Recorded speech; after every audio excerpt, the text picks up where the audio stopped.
It's time to meet the starting five.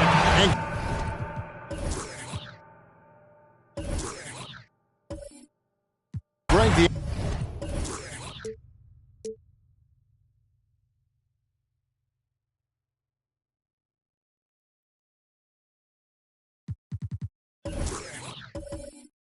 outcome.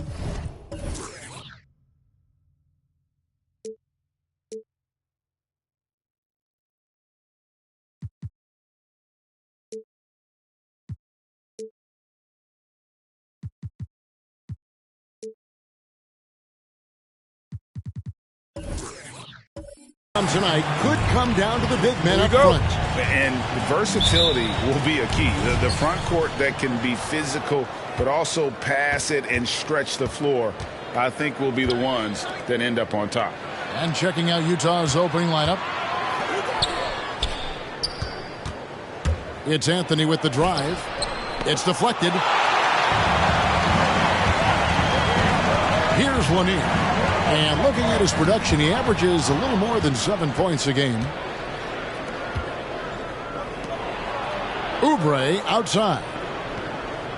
Nice ball movement by Utah. Back to Anthony. And it's Anthony with the jam. Melo showing that he's still got it down there. Gets enough space to get up and get to the rim. Pass to Green. And Green slams it in. Just to make it so much easier for your teammate when you throw that lead pass that gets to him right on the money, whether that's on the run or in the shooting pocket. Shot from 12. Good. He hits the jump shot. Melo good at scanning the entire floor, and that's why that time he found the open teammate. Robertson passes to Lanier. Knocked loose. Outside Hardaway. Passes to Anthony. From past the arc.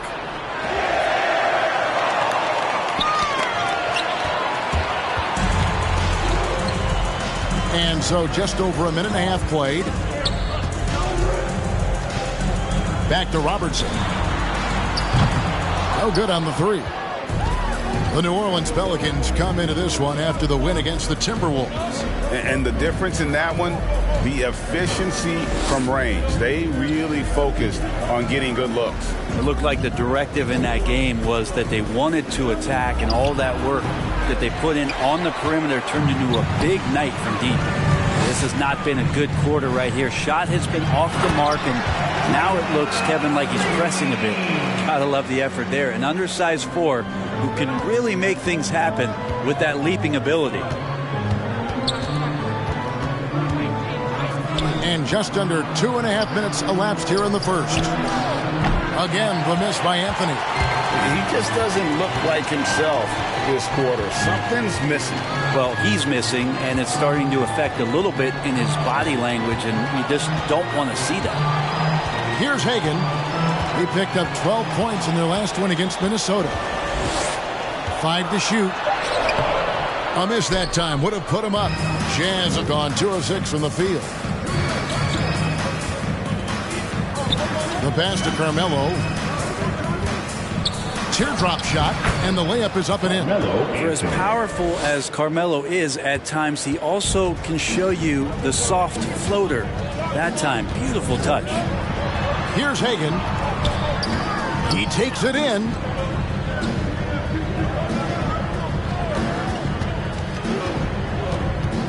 Back to Robertson. They set the pick. That's tipped. Oubre, no one around him. Cans it from downtown. Good touch there. Oubre outside the three-point arc and knocks one down. Here's Lanier. Nothing yet on the scoreboard for him. Robertson, good. Nice answer back there. Love to see the competitors. Yeah, both teams finding ways to the three-point line and trying to take advantage from distance. Now here's Anthony. Hardaway passes to Oubre. Back to Hardaway. Now here's Anthony. He lobs it up. And here is Robertson. Turned in an outstanding game against Minnesota. Here's Hagan, covered by Oubre. Green with a screen on Oubre. And it's Green with the jam. Draymond Green with a great job playing the high screen and roll. Keeps the D off balance every time. Draymond Green holding everybody accountable. We've seen this before. Pass to Anthony.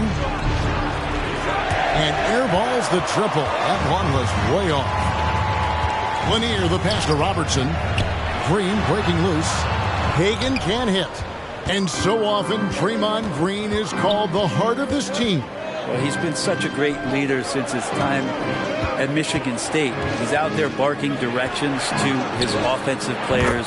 He's out there barking defensive assignments. He's barking at his coach.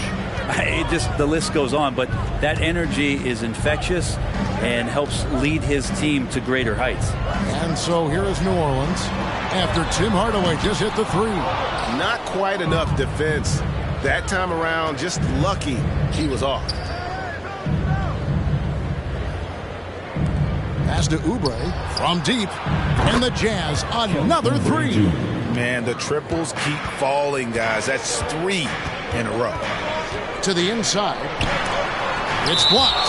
Well, that's successful physicality on Oubre's part. Not afraid to get right up in the shooter's business. His shot was hindered by that momentous mobile one block. And big defensive plays like that will help them stay in control of this one.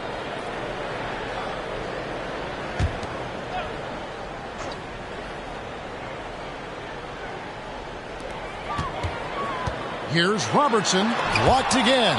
In building this lead, they've done a terrific job finishing their defensive sequences with the backboard. That has been key.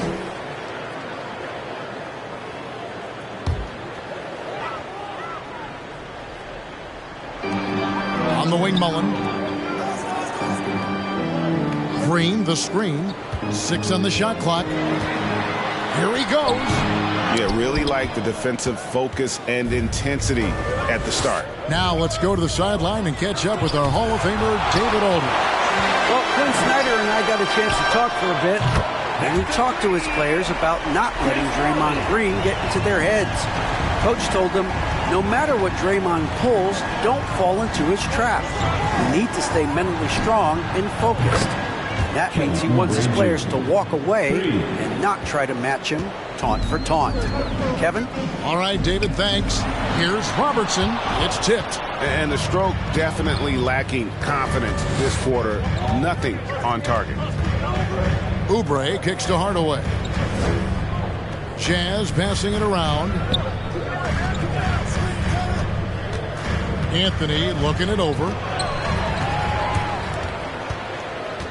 Here's Lanier, covered by Anthony. And again, New Orleans with the triple. And this is where Mullen is most dangerous. A consistent three-point shooter with textbook form. Back to Hardaway. Passes it to Carmelo. Yes, and it's Hardaway picking up the assist. Anthony's got 7. And how about the last 5 made shots have all been threes? The defense is just giving up a barrage.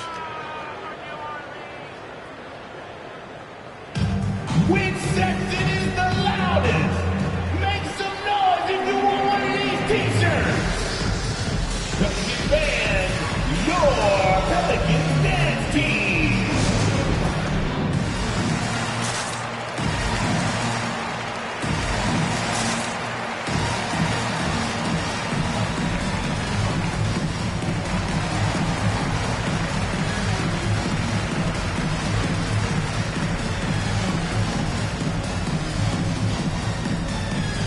And New Orleans going with a whole new group out there.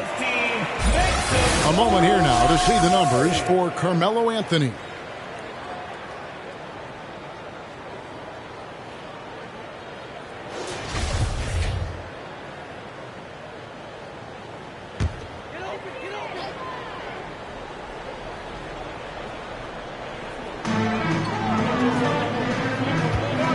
Murray against Gilgeous-Alexander.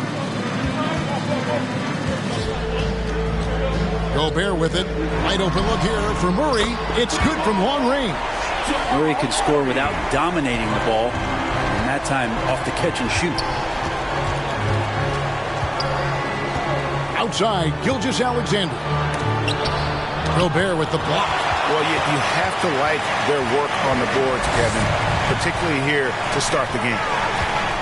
Allen right side. Back to Murray. Allen trying to break free, and it's Murray, that time on the assist by Allen. Meeting the defense with a tenacious will to score. Murray giving you that effort. And Robinson wide open, he shoots. Buries the long-range jumper. And the Jazz lead by 4. And that's exactly what he's looking for, draining the triple. It's deflected, and he recovers it. And now let's bring you the list of the top three-point shooting teams over the course of the past 10 games. The 4th spot held by the Jazz. Incredible accuracy from deep over the past couple games. Great floor spacing, and of course their shooters have all the confidence in the world right now. 2 shots.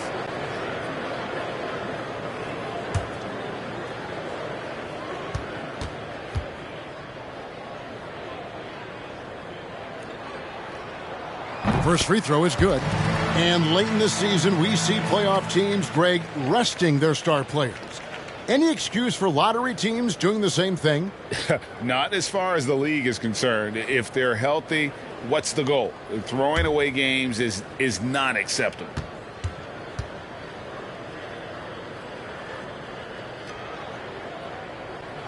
That one falls, so he hits both of them. And that's another area where he is just a superb player. Excellent at the free throw line. It's Gilgeous-Alexander with the drive. Three-pointer. And the Jazz, another 3. 12 straight points off of three-pointers, and the D looks shell-shocked. Gobert with a screen on Gilgeous-Alexander. There's the pass to Gobert. Takes it off the glass. And I like that from Murray. Not an extra dribble. Get the ball to the open teammate right away. Up top, Gilgeous-Alexander. He's covered by Murray. Robinson, that's good. Outstanding start from three-point range. Their shooters are on fire. Ray Allen is on the wing. Back to Murray. And the call on the shot that sends him to the line. And there's a swagger to Murray's play, especially in big moments. Well, you think about his performance in the bubble when he was in Orlando, just propelling Denver through those series with otherworldly plays and just making shot after shot in the biggest moments. He'll shoot you into a game, and sometimes he'll shoot you out of it, but he's going to come at you every night.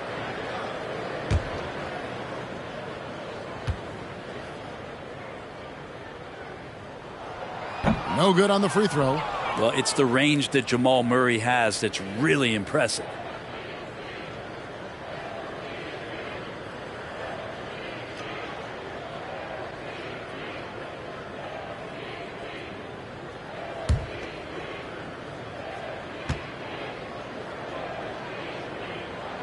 Good on the second free throw. And at the time, Murray's 20 points per game were the most ever by a Kentucky freshman. How about that? And then he comes into the league and shows you that he's got the kind of confidence where he's going to take a shot off the dribble, get around the pick, read a defender going underneath, and just start to pile up points in a hurry. And some of those have come at some of the biggest moments in the playoffs. Now here's Wilkins. He's been patient so far. Nothing on the scoreboard yet. 6 to shoot. New Orleans needs to get off a shot. Got a hand on it, and they recover it. And there's the shot clock violation. Couldn't get the shot off in time.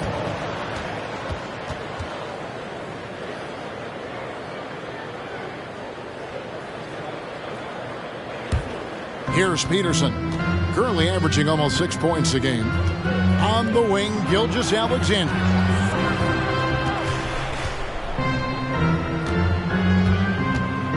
Pass to O'Neal. Over Murray. O'Neal misses.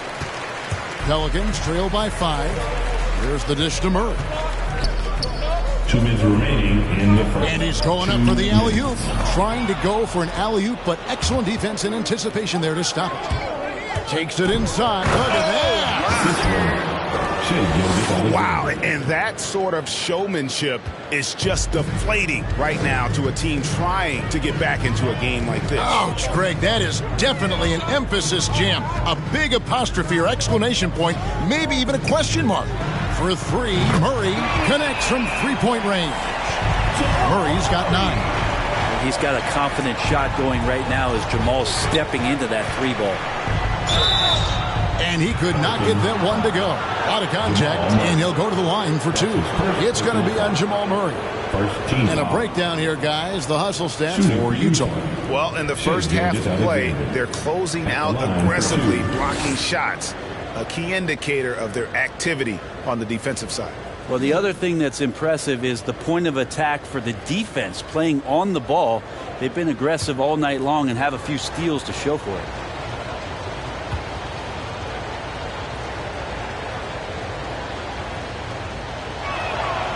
That's good from Gilgeous-Alexander.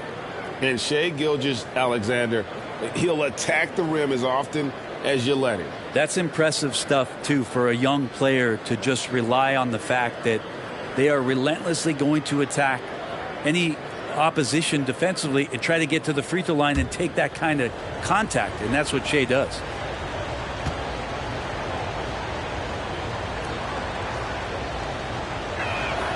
Gilgeous-Alexander hits them both.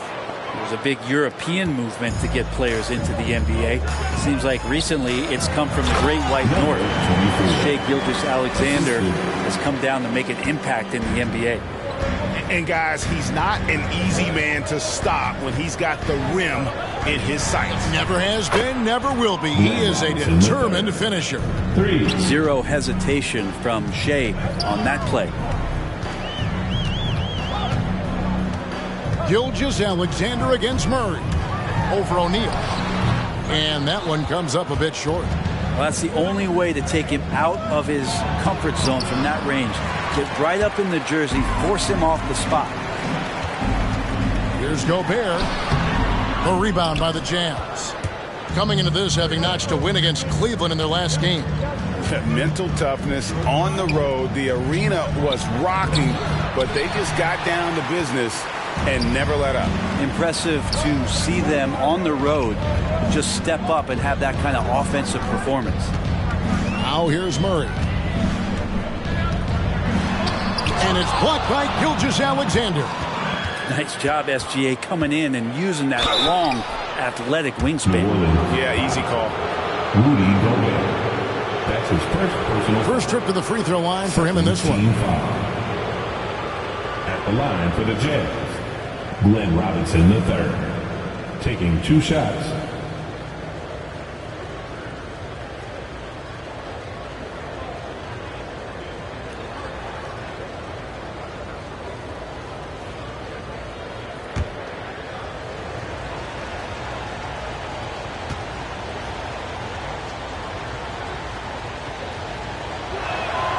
And that one falls for Robinson.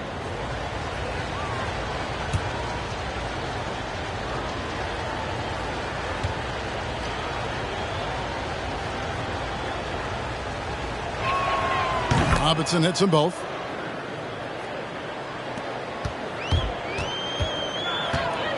Right side Wilkins.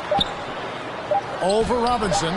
And misses it off the right side of the rim. And so it's the Utah Jazz in control with a 9-point lead to end the quarter. They're shooting the ball so well in this one. A great performance from the field. And don't go away. We'll be right back.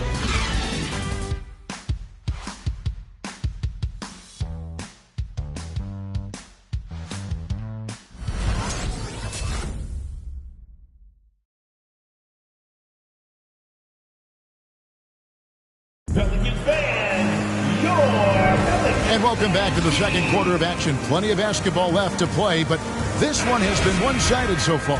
And guys, from what we've been watching with the Jazz, what are you guys seeing out there? Well, this is the edge that great rim protection can give you. Yeah, you can't be careless with your shot selection out there because some of them are getting thrown back. They've got Robertson. Draymond Green is out there with Mullen, and it's Lanier in at the center, locking down the middle. So that's the group out there for New Orleans. Green with the block. You can see Draymond Green so fired up every time he has a chance to impact the game defensively. Anthony against Mullen. The Jazz working the ball around now. They set the pick, and here's Anthony for three, and the three ball is good. Anthony's got the lead up to 10 now for Utah. Melo not afraid to pull the trigger from deep, that time for three. Pass to Hagan. Trying to come right back with the three of his own, but it's no good. Hardaway with the bounce pass. Lets the three fly, and the Jazz another three. 3 points. Oubre will draw some attention as a scorer, but that's going to open up some passing lanes, and he doesn't make a mistake that time. And he's good on the three ball. Hagan's got 5 points in the quarter. And I like the back and forth here, showing confidence from Ray. It seems like they're going to find out who can make the deepest threes. Right now it's a shootout. Back to Hardaway.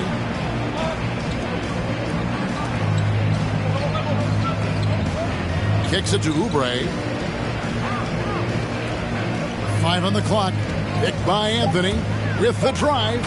Making the most of the screen. That's how it's done. And it's in the perfect spot, Greg. Frees him up to get all the way to the bucket.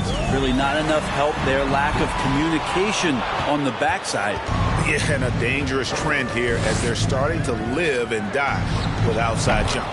Good on the triple. And they're getting their points now almost exclusively from the triple. 4 of their last 5 makes are from beyond the arc. And foul on the shot, so he'll get a chance at the line. And Greg, you made your money on the defensive end. What was the toughest kind of player to defend? A one-on-one guy or a constant movement type of player? I've always will say that it's harder to guard movement. You know, as a defender, you drill a lot about guarding the basketball. But when a guy is great without it, man, that is the hardest job you can have defensively. Here's Hagan. He's got 6. Pass to Lanier. Mullen against Anthony from 12 feet out. And it's off the back rim. No good. Jazz leading by 14. Baseline try. Oscar Robertson with the rebound. For New Orleans, they've gone 2 of 6 in the field in the second quarter so far.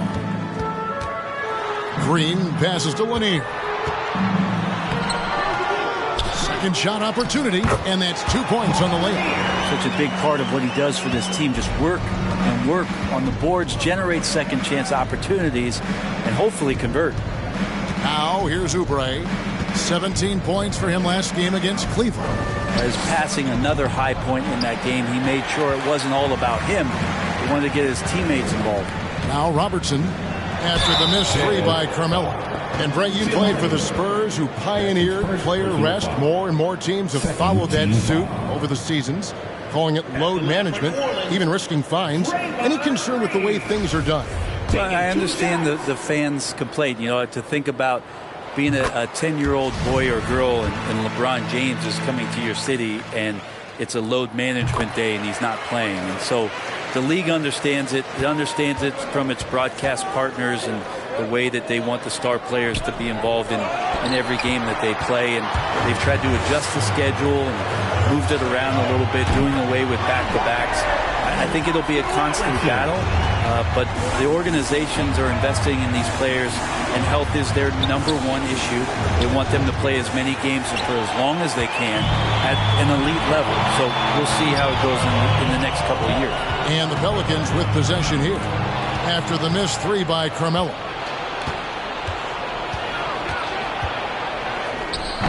And no good. The dry spell continuing for him. Here's Hagan.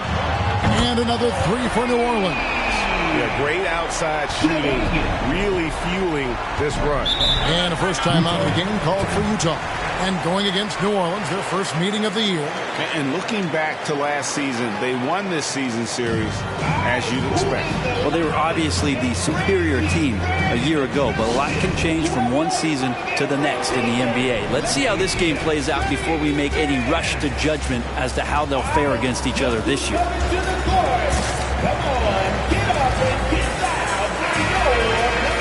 While we got a moment, let's now show you the teams that have led the NBA in blocks during the past month. The Jazz, #1. The Pelicans, 4th. I mean, I love the interior defense both these teams have been playing. I mean, the shot blocking numbers are off the charts.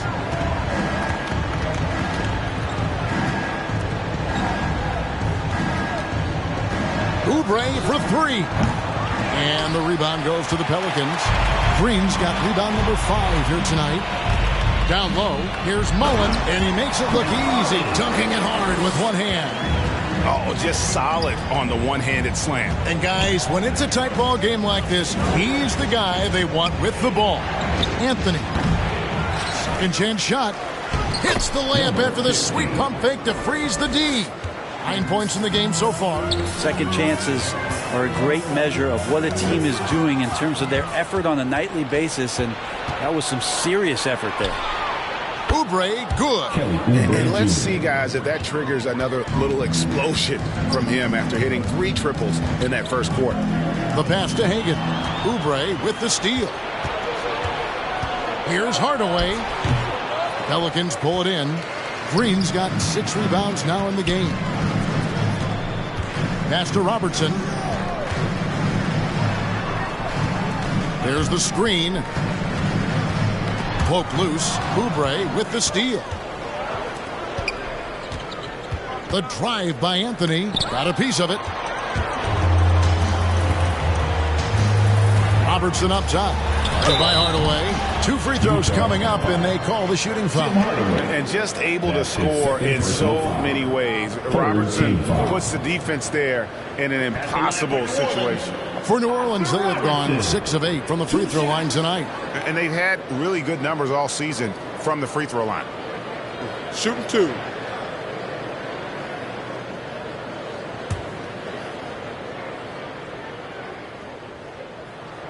First one falls for him. That's also good, so he hits both free throws. Here's Hardaway. He had 22 points in the win against Cleveland. And guys, what impressed me most was his passing. He constantly looked for the open man and found guys in great spots. Now here's Hardaway. It's a 5-point game. Pass to Carmelo. Hardaway up top, down to 5 on the shot clock. Tries it from 19. Anthony's shot is off. And when you can't get anything to fall, it definitely gets in your head. Especially if you're a player that doesn't get a lot of shot attempts. But otherwise, the mindset is, I just got to get the next one to go. And you don't want to put that much pressure on yourself. Not going to go that time. New Orleans has gone 4 of 6 from long range in the second quarter. Solid shooting. Stolen away. Nice job to interrupt the alley-oop attempt there.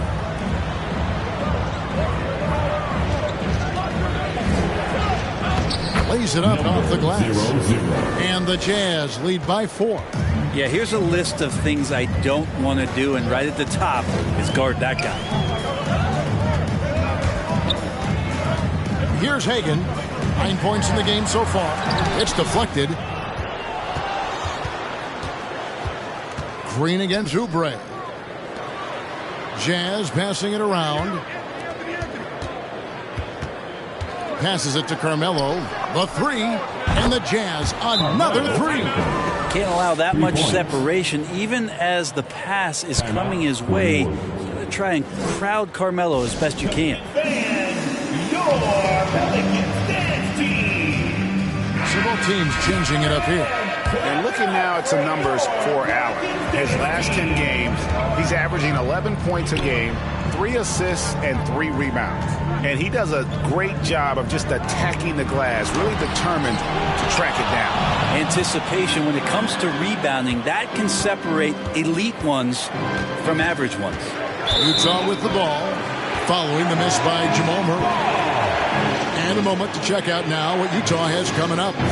On Wednesday, they'll go back home and they'll be hosting the Boston Celtics. Then on Monday, they'll go up against Devin Booker and the Philadelphia 76ers. And looking at the matchup with the Heat, this is one where it would take a complete meltdown for them not to come away with the win. Anything can happen, but I'd be shocked if they don't come out on top. Outside, Gilgeous-Alexander. Screen by O'Neal. It's Gilgeous-Alexander with the drive. That one drops for him. Gilgeous-Alexander becoming more and more comfortable where he can score on the floor. Ray Allen is on the wing. Inside. The feed now to Gobert over O'Neal. Gobert can't hit. We'll have a hard time shaking that one off. Perfect position, plenty of space. Just clanked it. Peterson, that's good. And that assist got him a little nod from his teammate after that one. Here's Murray following the bucket by the Jazz. Allen with it. Robinson picks him up. Murray, good. Murray fearless on that drive right there. Not worried at all about the contact. On the wing, Gilgeous-Alexander. Goes up the baseline, and again it's Utah. And the jump shot has been a dimension of this game where they've had a clear advantage. Now the pass to Allen.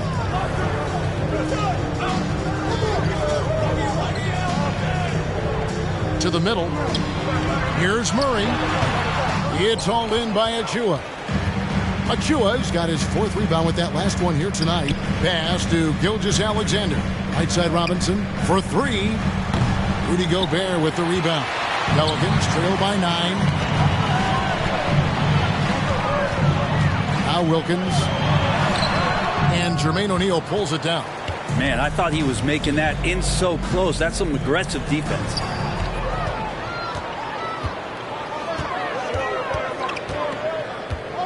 It's Allen on the wing. It's Allen on the wing.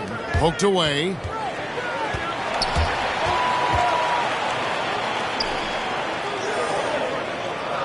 Gobert with a screen for Allen. Clock at 4. And slam dunk by Gobert.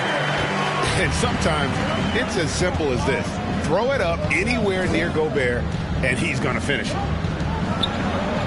minutes remaining in the first half. Gilgeous-Alexander against Murray.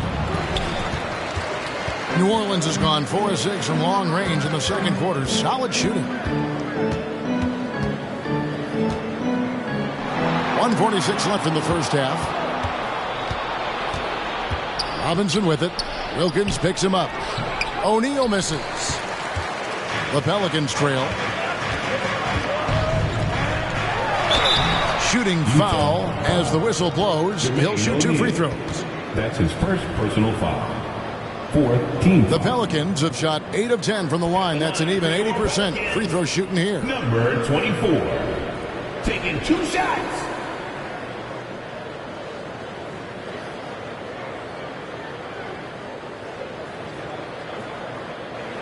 Shooting 2.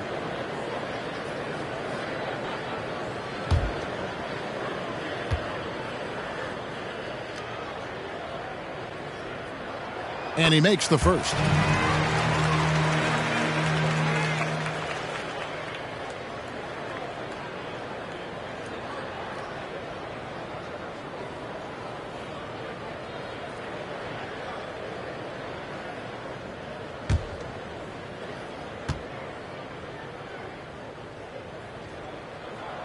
And so he hits both.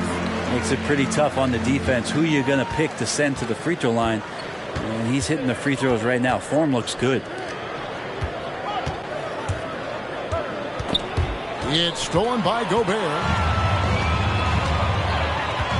Murray outside. He kicks it to Allen. And here comes the break. That's tipped. Stolen by Allen. Now here's Gobert. Murray outside. Dishes it to Allen.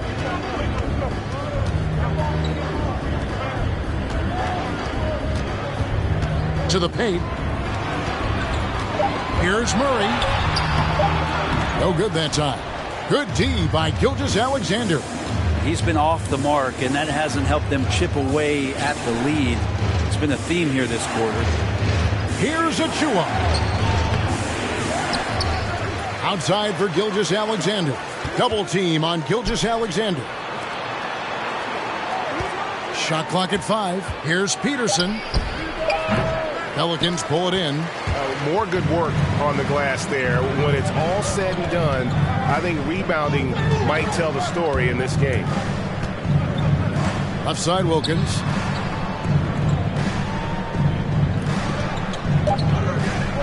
Back to Murray. There's the 3.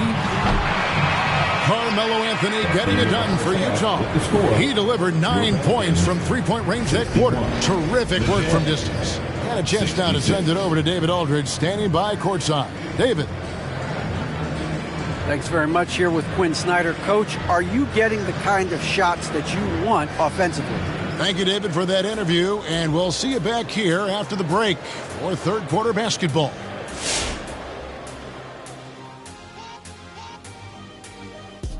Thanks for joining us, everyone. Let's first take a gander at the rest of the NBA schedule for the night and what's in store.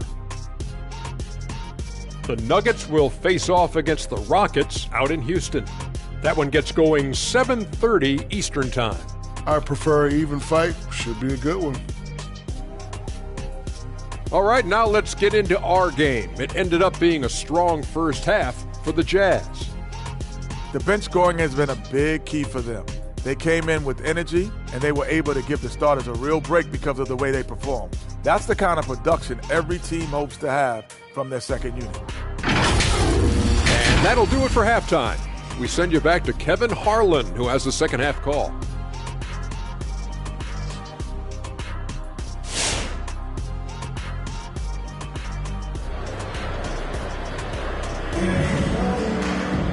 We've got second half action for you, and if the next couple quarters are similar to the first, this one could go down to the last possession.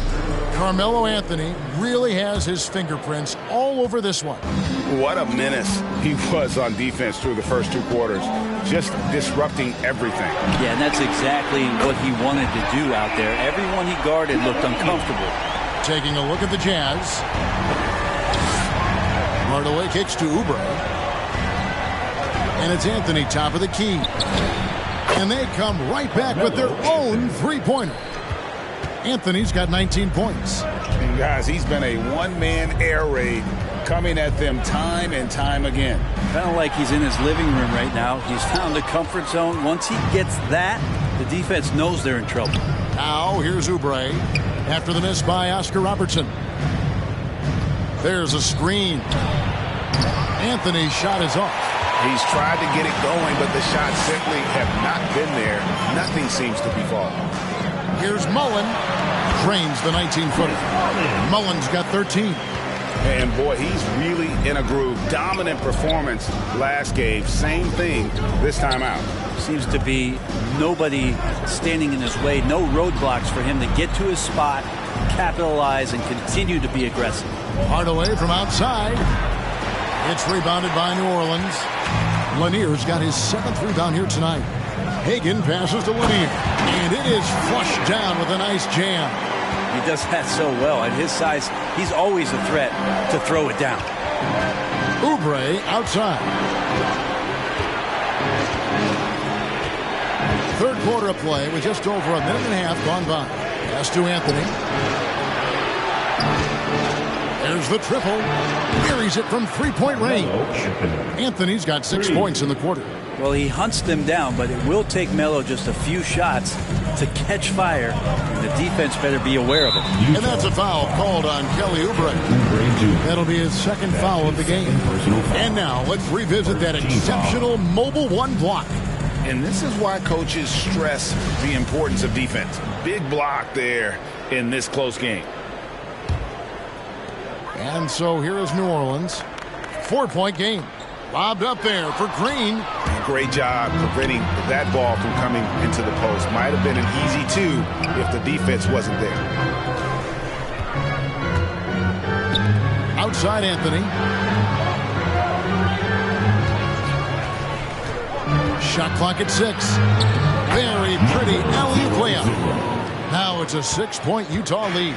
Melo getting to the pick and roll game that time. Tremendous at feeding the screener if there's enough room to get it there. 3 from Robertson and another 3 for New Orleans. You can't just stop when there's a pick set up. Gotta fight over it as a defender. That's one that the coaches will watch tomorrow with that player. You hate to see him give up in that situation. Coming to the court. Come on, get up and get loud for your Pelicans dance team.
Chance to look at stats for Carmelo Anthony. This last month, he has been a real positive for this team. Putting up about 25 points per game, 3 rebounds, and 2 assists. And you love how he facilitates their offense. Just a terrific decision maker. So many times it's with the extra pass, and man, he's delivering. The Jazz working the ball around now. For 3, Oubre. It's hauled in by Lanier.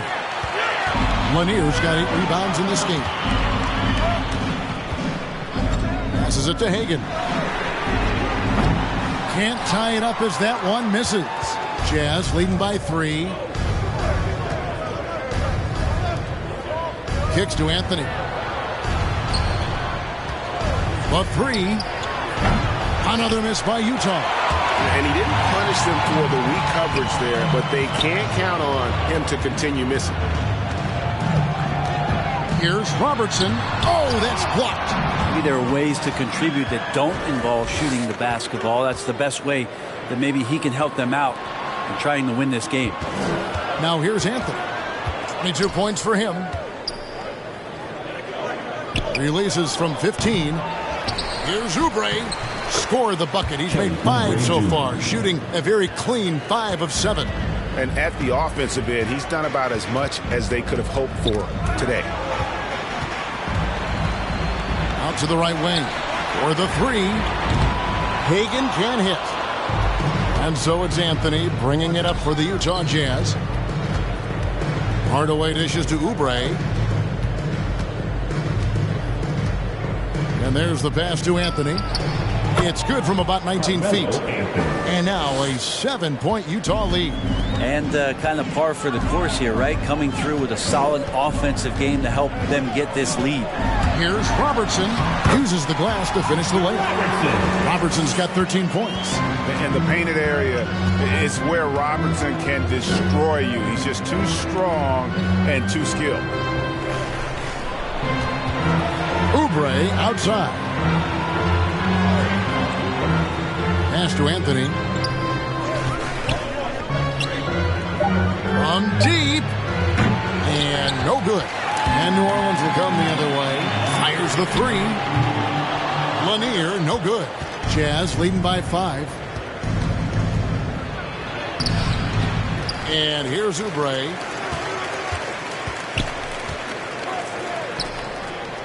The second chance effort. It's blocked. And they get it back. Nice hit again. That one a little long. For New Orleans, they've gone even 5 of 10 on shot attempts in the third.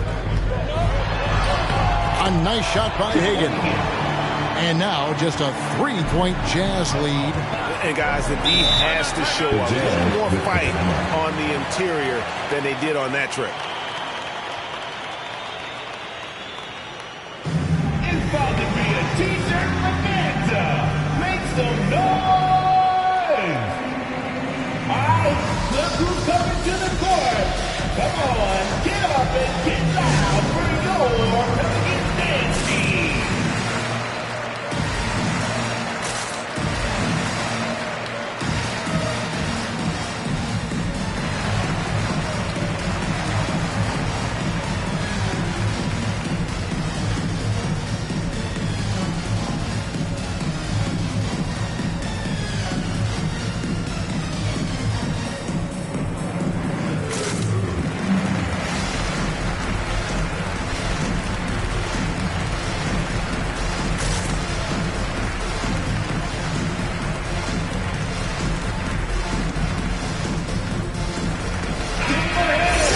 Let's take a look at how the shots have been divided up between 3-point shots and 2-point shots for Utah.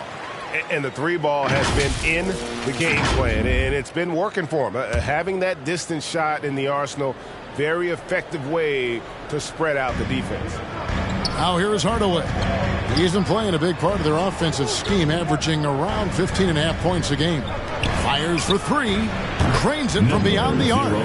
He's got 7. I remember when big men shooting threes were as rare as a Sasquatch, and now those big guys are everywhere. Hits the 3-point bomb. And with that three, his second of the half, he's equaled his total from before the break. Anthony kicks to Oubre. Back to Anthony. Pass to Hardaway. Oubre outside. Just 5 to shoot. And here's Anthony from the arc. And Utah another 3. Well, he doesn't look satisfied with the lead right now. He wants more, and he looks like he's going to get it. Passes it to Robertson. Another one falls for New Orleans. I mean, he's just been brilliant today, guys, and it was the same exact story last time out. Hardaway kicks to Oubre.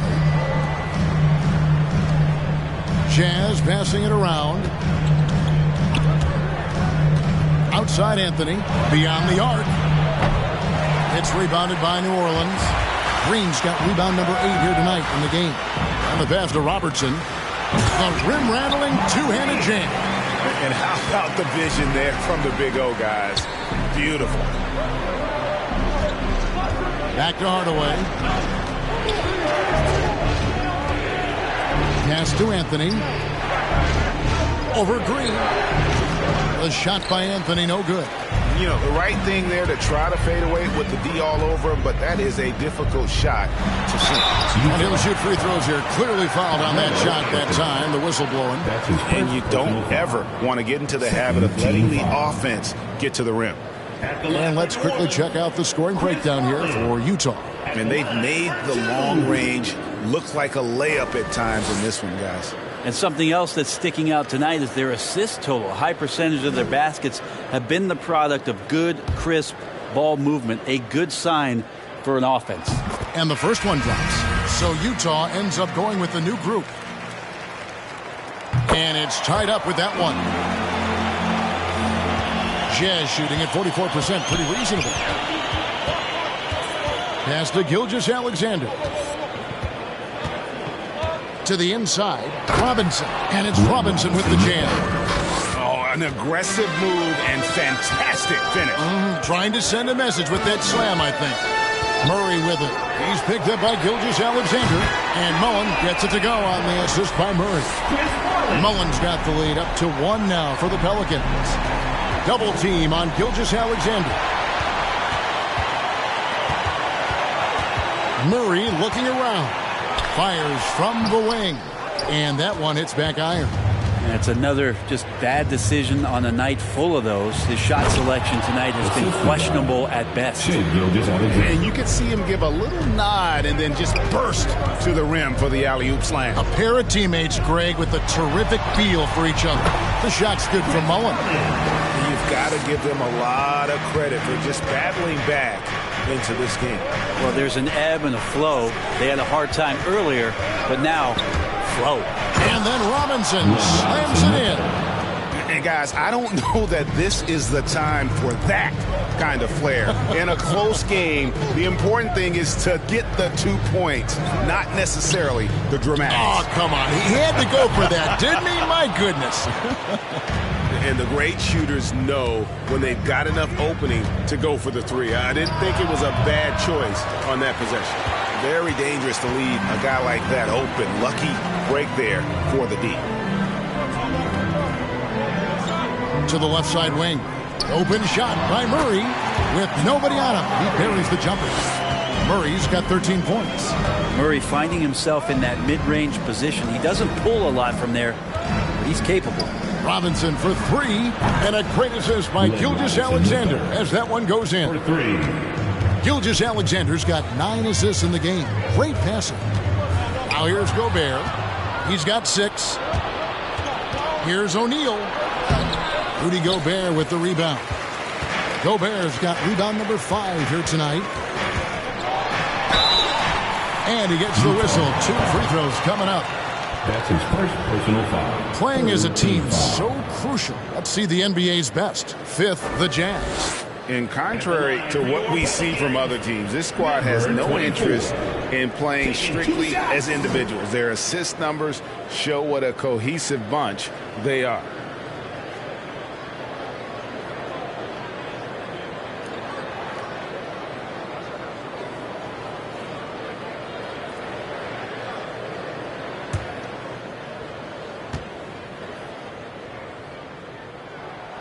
And he knocks down the first one.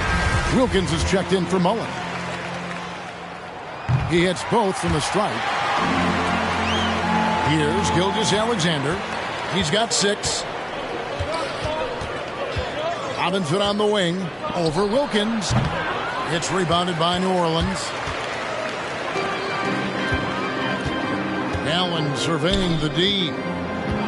Murray outside. From the arc. Bangs home the trifecta. He's got 16. Yeah, you would think a coach might have talked to his defense about making the adjustment on him, but right now, he's just lighting him up.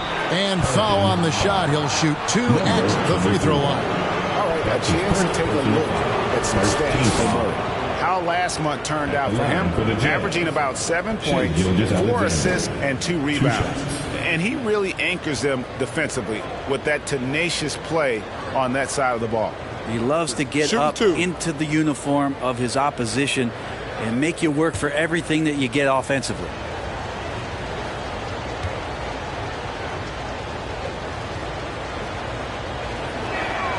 That's good from Gilgeous-Alexander.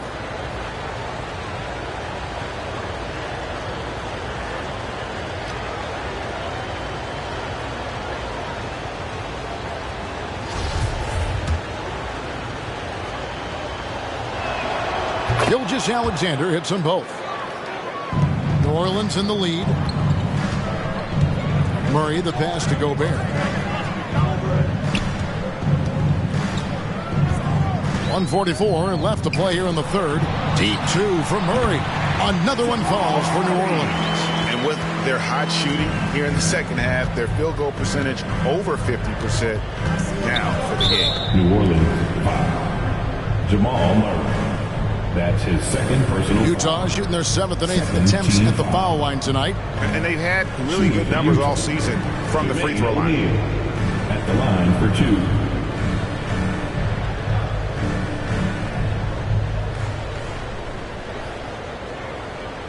Take a break. Take a break. 2 shots.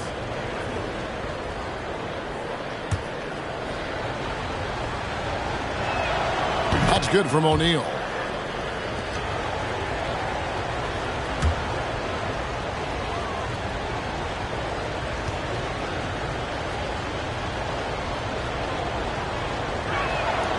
He He's perfect from the line this time. It's a close game here in New Orleans. Here's Murray, and it's Murray with the jam. And a great job, Murray, just getting inside the defense and knifing his way in. Robinson on the wing. And a great assist by Gilgeous-Alexander as that one goes in. Robinson's got 9 points in the quarter. Murray kicks to Allen.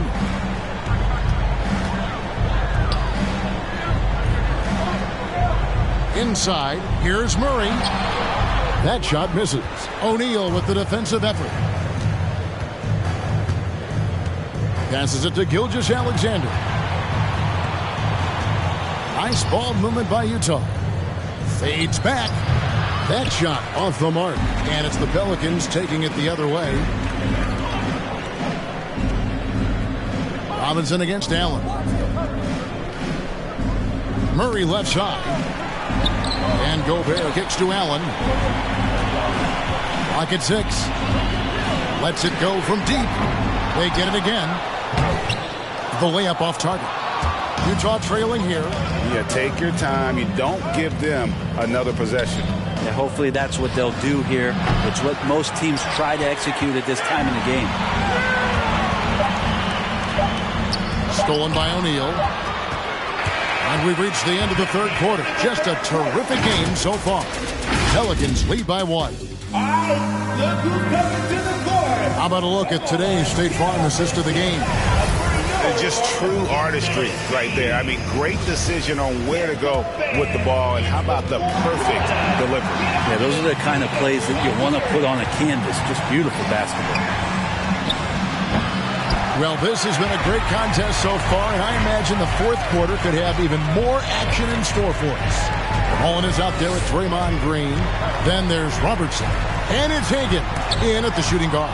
So that's the group out there for New Orleans to take the lead, and it's good on the layup. And Hardaway always looking to incorporate his teammates. You can see him keeping his eyes moving in order to make sure he's ready to deliver to the open man. No good that time. The Jazz go the other way with it. The biggest lead of the game, 15 points. Robertson against Oubre. The pass to Anthony.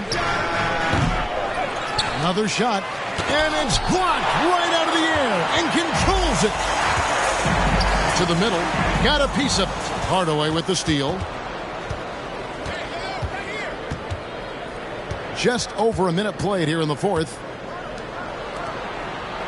Kicks to Anthony. Takes a three. Oscar Robertson with the rebound.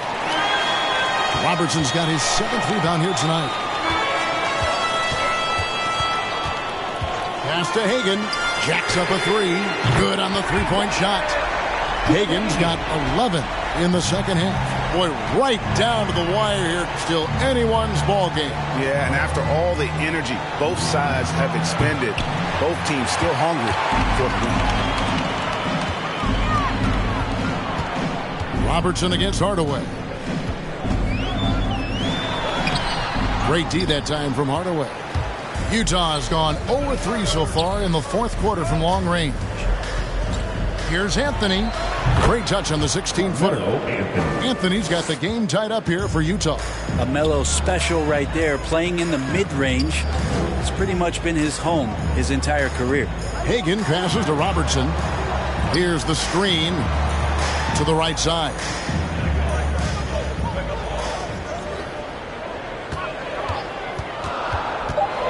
Passed him up. Fires the three. Oh, and he almost had a 4-point play right there. He'll go to the line with a chance for three. That's his second personal foul. That one's on Anthony. Good job trying to get a hand in the face, but you've got to be more careful. Chris Paulin at the line for three.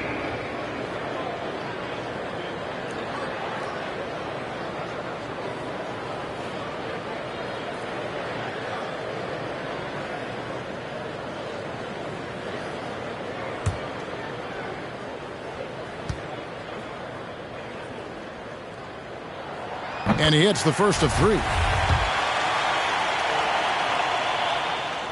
And the second free throw, good. We're still waiting for that first miss from the line this half. And he makes all three. We're in the fourth quarter here, just under 2.5 minutes gone. Utah. Guys, they're looking for a way to score here. Yeah, they've had a tough time taking the lid off. And let's catch up with our sideline reporter, David Aldridge. Well, during the break, I listened in on Quinn Snyder's huddle. He told him, hey, this game is there for you, but we got to go get it. 50-50 balls, getting to the basket. We have to give it all right now. Kevin? Thanks, David. Oubre passes to Carmelo. Bullseye. Anthony's got 4 this quarter. And that was the right call. When you need a basket, go to the guys you trust the most. Yeah, whether it's teammates or the coaching staff, hopefully a combination of both, but gets close, he's getting the ball. Maybe the halftime break was good for him, allowed him to step back, calm himself down, get himself in the right frame of mind, and now shots are falling. Here's Hardaway, and that'll be 2 free throws coming up. Officials on the call with the foul. That one on Robertson. And a look now at how the offensive approach has been going here so far for New Orleans. They keep piling up the assists, and they haven't cooled off at all. I also love the fact that they've played with speed tonight. They haven't sputtered one bit, constantly getting out on the break and creating opportunities in transition. Can't talk enough about the subtleties in that setup right there. The assist, really the key to that entire sequence. A shot by Anthony. Nobody around. Knocks down the 3 ball. Anthony's got 18 points just in the second half. Robertson passes to Hagan. And the shot goes in. And the Pelicans lead by 3. You can't just stop when there's a pick set up. Gotta fight over it as a defender. That's one that the coaches will watch tomorrow with that player. You hate to see him give up in that situation. Anthony dishes to Oubre. Jazz passing it around. Lets it go with a 3. Anthony's shot is off. I wonder what the score would be if they weren't controlling the backboard. Now, what a setup there. Green plays with great speed and plays with great pace, and that's a nice field play. Mullen against Anthony. Driving to the basket, and it's denied. Down low, Green. Hagan passes to Green. Nice fake, but the layup off the mark. Jazz trail by 5. On the wing, Hardaway. Covered by Robertson. Mullen against Anthony. Over Mullen. Another miss by Utah. The Pelicans have gone 5 for 9 from the field in the final quarter so far. And now Utah, fast break, a finish. He blocks it again. A defensive stalwart so far. That's 6 blocks. Greg protecting the rim. Love the hustle. From Robertson, sinks the triple. Robertson's got the lead up to 8 now for the Pelicans. The assist totals, Kevin, just continue to grow. They're way ahead in that category. Ball movement has been flawless. Pass to Carmelo. To end the run. Green with the block. And he recovers it. And this is what dominating the glass looks like. He just cannot be contained. Sort of reminding me of a little Ben Wallace action here from his years with the Pistons. He's been that much of a force rebounding the ball. Down the stretch, he's been flat out awesome. He helped them get the lead, and now he's making sure they keep it. Yeah, and they've shown effort and aggression in the paint, really right from the tip. Their rebounding edge right now, massive. Jazz trail by 11. They need a bucket in a big way here to regain some confidence. Lets it fly. Another miss by Utah. And they just can't find a way to end this thing. Nothing falling right now. Frustration seems to be mounting here, and you can see not just in their faces, but right now in their quick and hurried shot selection. Anthony finds Hardaway. And here is Anthony over Lanier. It's deflected. To the paint. Here's Mullen. It's tipped. Hardaway with it. Now the pass to Anthony. They set the screen. No good on the triple. Well, another tin cup moment here because he continues to miss shot after shot from three-point range. This is not a fourth quarter he's going to want to remember. Here's Robertson. Anthony with the block. How about Melo rising up quick to that one there? Nice shot clock.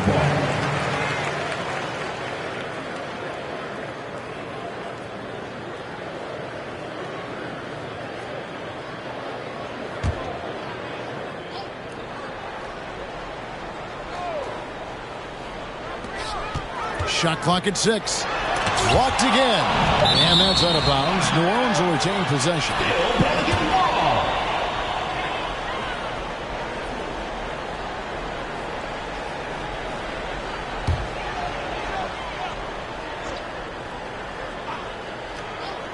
And here are the Pelicans now. Melo using all of his length to stretch that one out there. Good job contesting that shot. Oubre outside. Pass to Anthony, trying to end the drought. And oh boy, a lot of contact there, but he gets the call and will shoot 2. Personal foul. Second team foul. Shooting for Utah, Carmelo Anthony. That free throw good from Anthony. For 2. And even though they're down, they are putting on a show at the free throw line. And good on the second, so he makes them both. Just get a feeling like Melo has brought some extra energy to this one. This guy eats, drinks, and breathes basketball, but he's at it here tonight. From deep, Robertson, the shot, no good. Jazz trail by 11. Oubre on the wing. Outside Hardaway. Anthony up on top. Into the lane. Off the mark, had a chance to trim it to single digits. New Orleans has gone 4-6 from beyond the arc in the fourth quarter so far. Here's Hagan. The shot, no good. Anthony with the defensive effort. 13 feet away.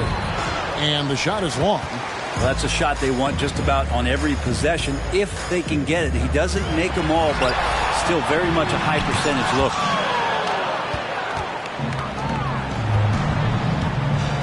Dish now to Hardaway.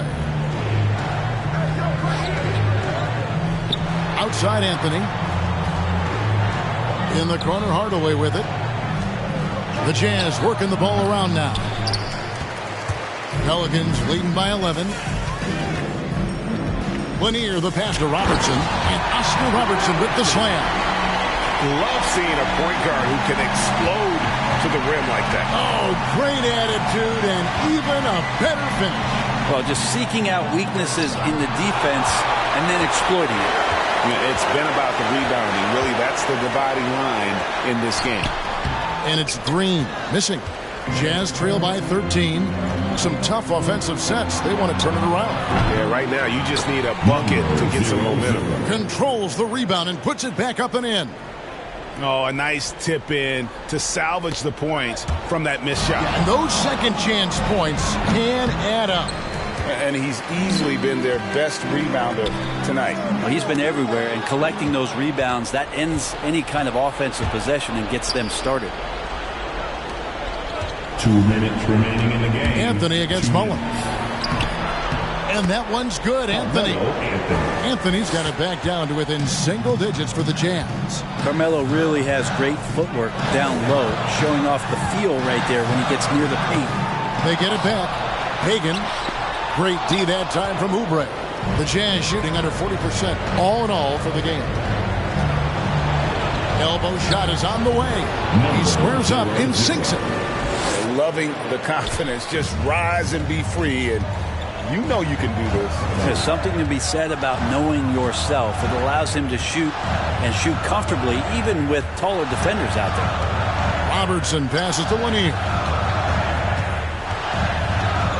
6 on the shot clock. Again, New Orleans turns it over. Utah ball.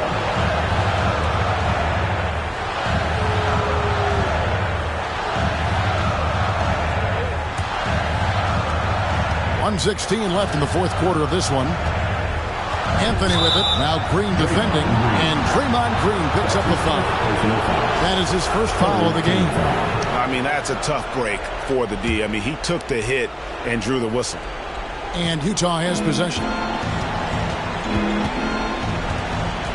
Outside Anthony. Oubre outside. Just 5 on the clock. Fires from 14. That one off the back iron and out. New Orleans has gone 4-6 from beyond the arc in the fourth quarter so far. Robertson passes to Hagan. That's in, coming off the assist from Robertson. Hagan's got 34 points. Great execution. Could not have asked for a better shot. It's time for the teaser. All right, look who's coming to the court. Come on, get up and get loud for your Nuggets dance team. Both teams deciding to change it up.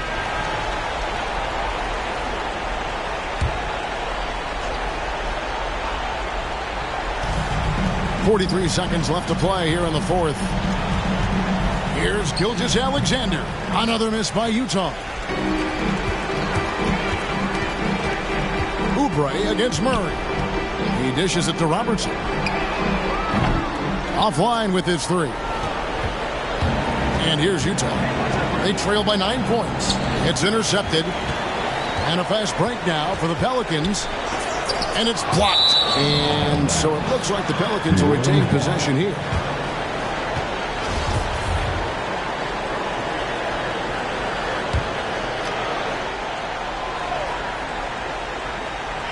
.15 seconds left in the game.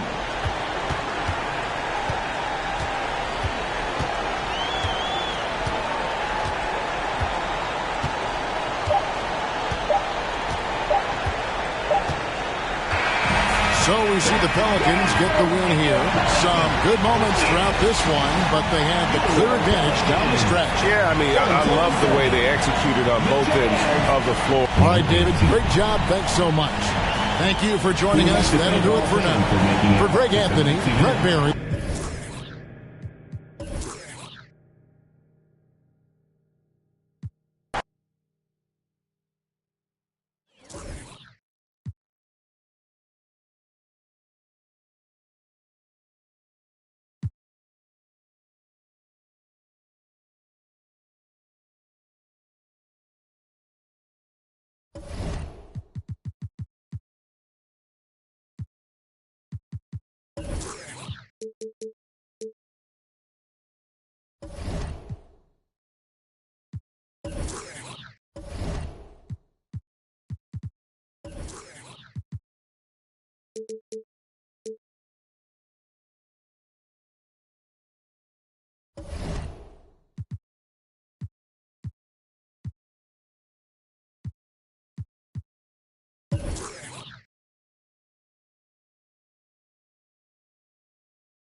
Happy President's Day, basketball.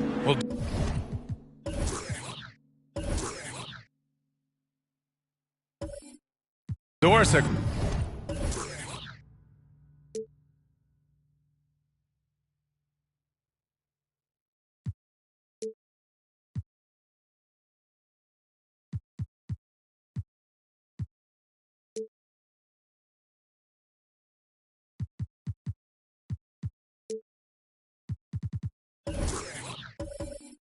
Great.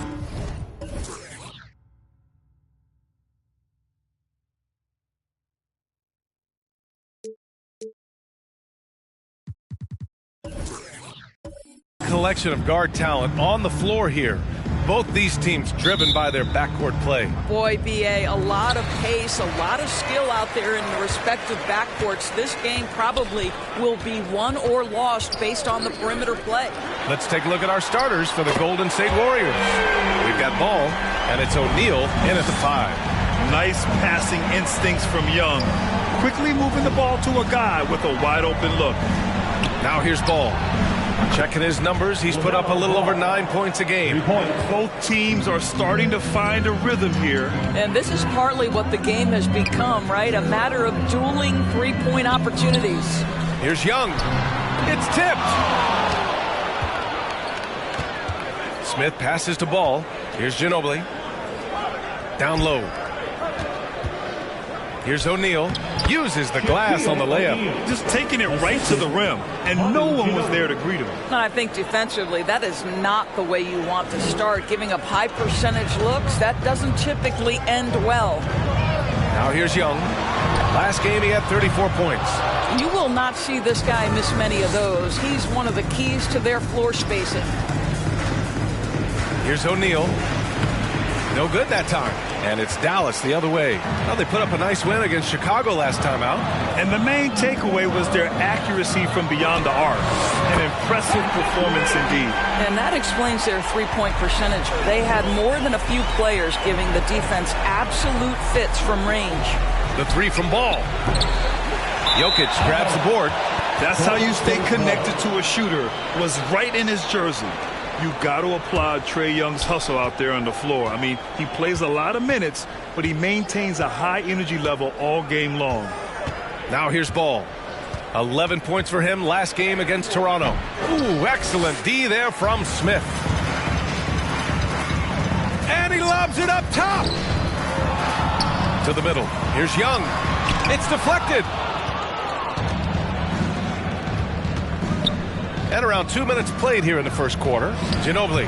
And the Warriors miss again. One place you really see Trae Young's work ethic shine through is on the offensive end of the floor with his assist numbers. Yeah, Young does everything he can to create for his guys. He's a selfless player who wants everyone to get involved. And he's got a real talent for problem-solving defenses and finding ways to get his guys good looks. And the Warriors miss again. Dallas has gone 3 of 4 on threes here in this first quarter. Gordon's got space. That one's good, and it's Young with the assist. Gordon's got 8 points. The Warriors trailing. Offensively, it's been a struggle for them. Yeah, they need to string together some shots to have any kind of chance. Hey, fans, who wants a free t-shirt? Make some noise! Ladies and gentlemen, your Mavericks dance team.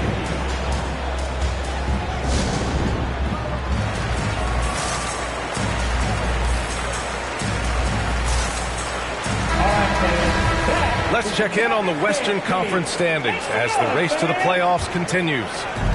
You look at the Warriors, they're in the pole position right now for the top seed in the conference. And of course the Mavericks, quite a bit of space between these two. Checking out Dallas, they have had a truly awful start to the year. They need to course correct now before the whole season just slips away. And there was such high hopes for them in the preseason. It's hard to believe how quickly these losses are piling up. Getting out to a nice lead. Great flow and great execution. Pass to George. There's Ball with a 3. Drains the triple. Ball's got his second bucket on the night. As good a scorer as he is, we know that Paul George is not a ball stopper. Excellent decision right there. Gordon outside. Another 3 for Dallas. Off to a fantastic start. He's 4 for 5. Watch out. And he lobs it up. And you can count it. He'll go to the line with a chance at a 3-point play. Now you want to get him going as soon as possible. Great way for him to start this game. He's a guy who, if he gets hot, he can carry your offense for long stretches.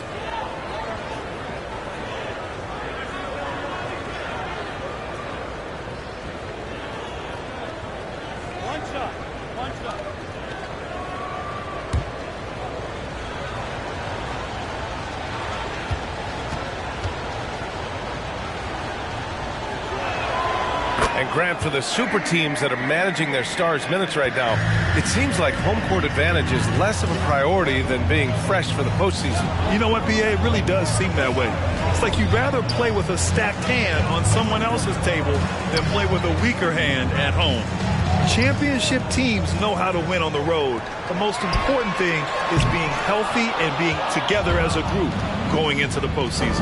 Right now trying to get into a rhythm, but so far this quarter, boy, he is struggling to make anything go down.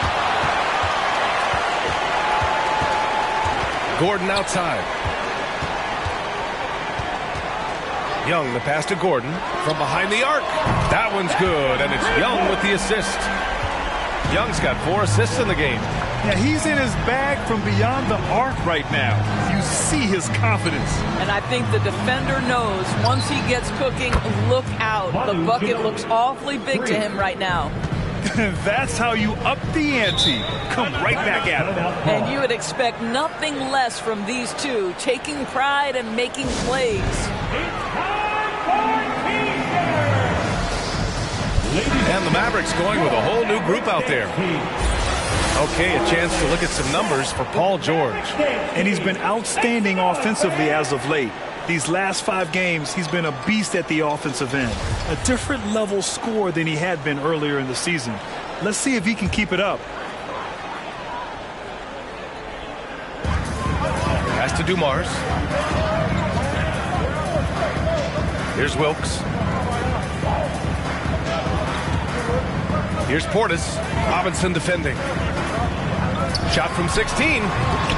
Walker's shot is off. And this is exactly what you have to do to stop him. That was a tremendous contest, forcing the miss. And that one's good. Giddey. Boy, how about the awareness from the big man? We think of Mr. Robinson as a shot blocker. What a pretty pass.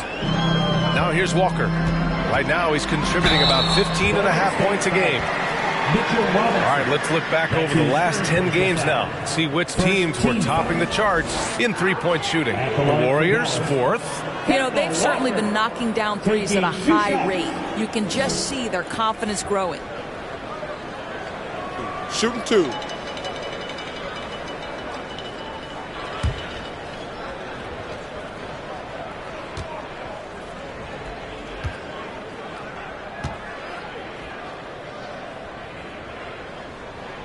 First one falls. You know, I've always had such great admiration for Kemba Walker and his work habits and his basketball skill.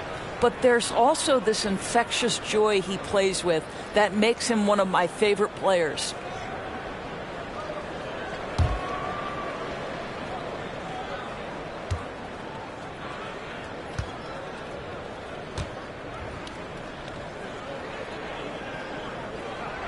And that one goes in. 2 from the line that time. Well, this guy has multiple ways to get to the free throw line, and boy, has his stroke been on the money. Here's Giddey. And right now, he's currently putting up 6.5 points per game. There's a screen. And a miss there on the triple for Dallas. They've gotten 7 of their first 12 shots to go. Here's Dumars. He picked up 12 points in their last win against Chicago. Kuzma finds Walker. Launches a 3. And he's missed his first 2 shots of the game. Yeah, and the defense has really got to tighten up on him. I mean, he's just too dangerous from the three-point line. Pass to Dunleavy.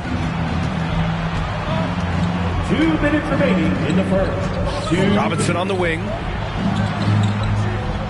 Clock at 6.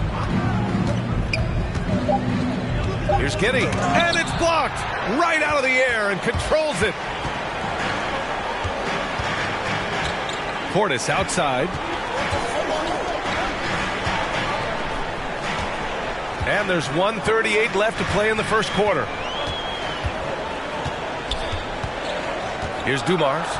Still getting warmed up offensively. No buckets yet in the game from him. This guy can do so much for you on the offensive end, and that is why his number gets called time and time again. Here's Giddey. 6-point game. Here's Fultz. Rebounded by Kuzma. Well, this is the kind of shot we've come to expect him to make. He's got to be upset with that one. Here's Dumars. Deflected. Out on his own on the break. Here's Giddey. Rips down the breakaway slam. Smart. Get out in front. Finish the break with authority. I don't think anyone was catching him on that play. That is unbelievable. Now here's Portis. Back to Walker. From deep. Count it. And that shot gets him in the books. He's 1 for 3. Wow. Some strong perimeter shooting here in the first quarter. Here's Giddey. Screen by Robinson. From the line. And it's Giddey missing. So far, rebounding has been a focal point for them. Walker finds Portis. And the foul called on Markelle Fultz.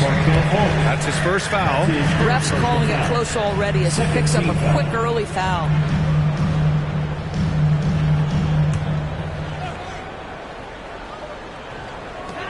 "15 seconds left in the first quarter.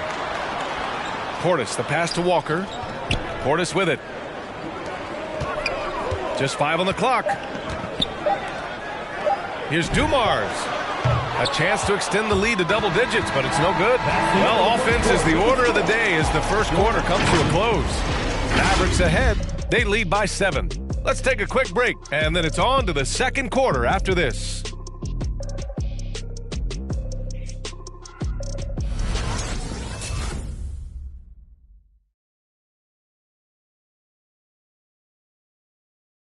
Ladies and gentlemen, your Mavericks dance team. And thanks again for tuning in. If you're just joining us, we've played through 1 quarter of action so far. And a moment now to quickly take a look at the offensive approach for the Mavericks. They've definitely had a hot hand from three-point range to this point. Always nice to start out like that. I think the other thing they've had going for them is their passing. Plenty of their baskets have come off assists. They've got Nikola Jokic. And it's Russell in at the small forward position. That's the lineup out there for the Mavericks. O'Neal on the wing.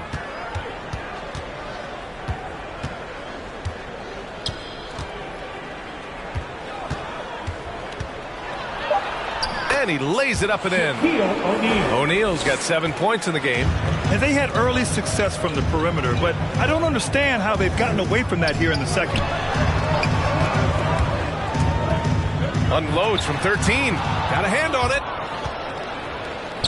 It's tipped and stolen by Jokic. Here's Russell. He's off on that one. The Warriors go the other way with it. This game coming after a loss versus the Raptors. That's a game they like to put in the rearview mirror. They know they treated it a little too lightly. They walked through that entire effort. Way too much talent on the roster for them to let that happen. Oh, wasted no time on that one. 5 points in the game. As the deep shots continue to fall, you can sense the frustration growing among these defenders. Pass to Ginobili. The three, Smith knocks it down from distance. And their shots are dropping with more consistency now. Gordon outside. Takes a three. That's in. Coming off an assist from Young. Young's got 5 assists tonight. Man, they're having a hard time defending the triple. That's 3 in a row. Puts it up from 15. Pulled the shot a little left. The bounce goes his way, though. Well, get to the mid-range game. A 3-level score. Paul George, yes, sir. The kick out to Young. And he's going for the lob. Oh, got a piece of it. Oh, and there's the whistle on the shot. So 2 free throws for him coming up. Well, coaching styles vary around the league, Doris. But what do you think the priority should be for a coach to be successful in the NBA? Priorities are innumerable, to be honest with you, B.A. These guys have an incredibly difficult job. You are stopping the best players in the world who have become so skilled.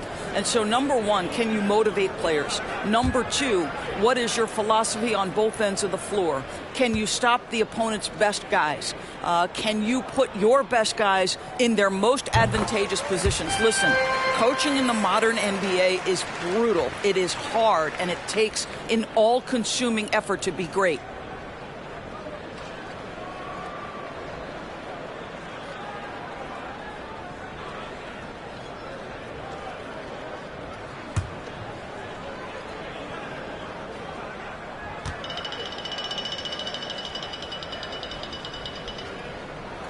That one falls, so he hits both of them.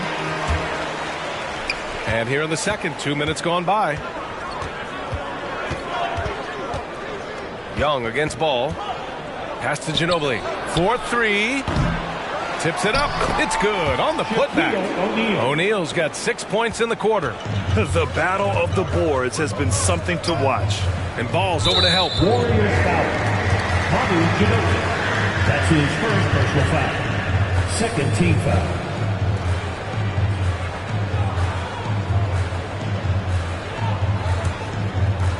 Gordon outside.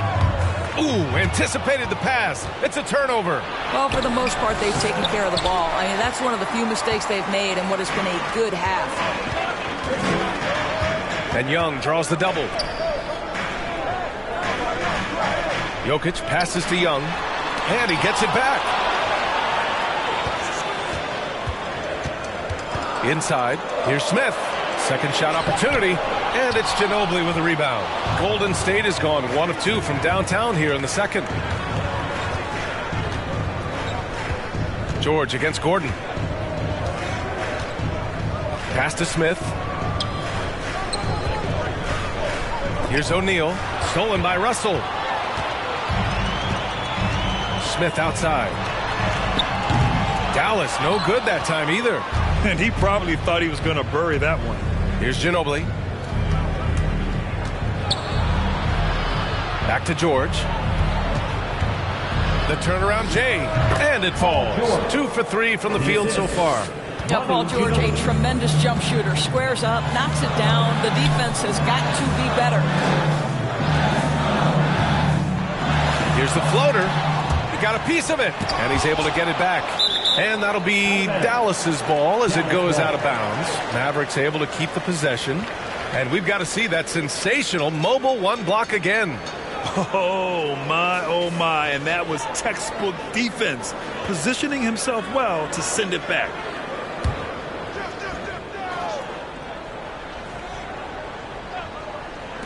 And here in the second quarter of action, as we approach 4 minutes played. Ooh, stolen by Smith. Out to the right wing. Ginobili gets the bucket. He's got 6. Well, the defense deserves to get burned. Absolutely no excuse for leaving him open. Here's Gordon. Oh, no good. The dry spell continues. And there's the lob. Trying to go for a lob there. Excellent defense and anticipation to stop it. And it's Young again missing. Boy, a tough go for him in this quarter. You can see how desperately he wants to get things started. He just can't make a shot. Oh, they get a hand on it. Stolen by Young. Smith into the lane. And there it is for him. Smith's got 5 now. Well, exposing a weakness in the defense, that's just way too easy, guys. Ball against Young. Here's Ginobili. It's good. Set up beautifully by George. George has got 3 assists tonight. This defense is getting spaced out. 3 of the last 5 buckets have come from way beyond the arc.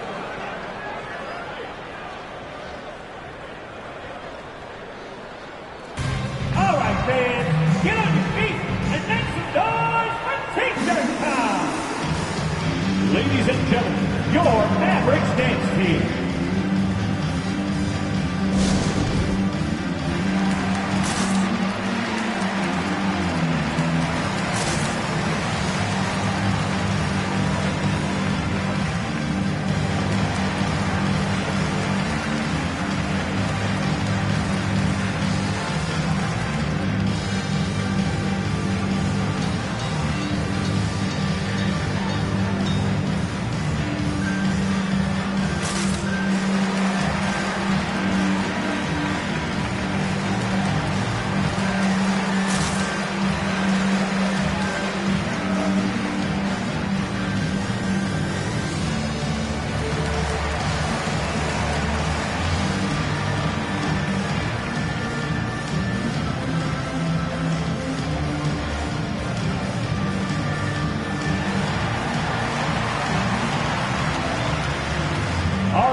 Who's coming onto the court?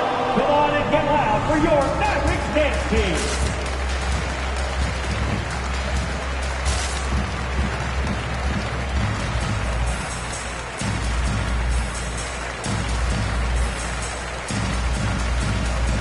And the Warriors going with a whole new group out there. Now a moment to take a look at the year-to-year scoring output and how it's been trending for Trae Young. And the scoring trend over the last few years has been going down a bit. That's not what you want, and I'm sure it's something he's well aware of.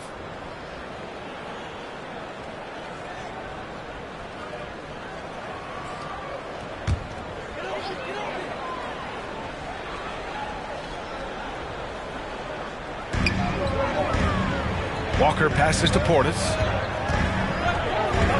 Goes up on the baseline. Robinson with the block. Well, no easy buckets with Mitchell Robinson in the vicinity. Sends that back with authority. Fultz. And again, it's Golden State. And guys, let's get your take on the hustle stats for the Warriors. Guys, it's been great hustle defense throughout 2 quarters of play. Contesting everything and racking up the block shots as well. Well, something else they've done right from the get-go tonight is run. So much of their offense coming on the fast break. It's blocked, and they recover it.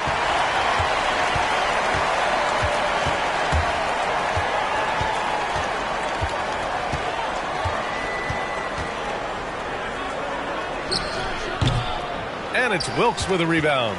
Couldn't quite line that one up. Just got to shake it off and move on to the next one. Here's Dumars. And that's out of bounds. Dallas will keep it. Still, Mavericks ball.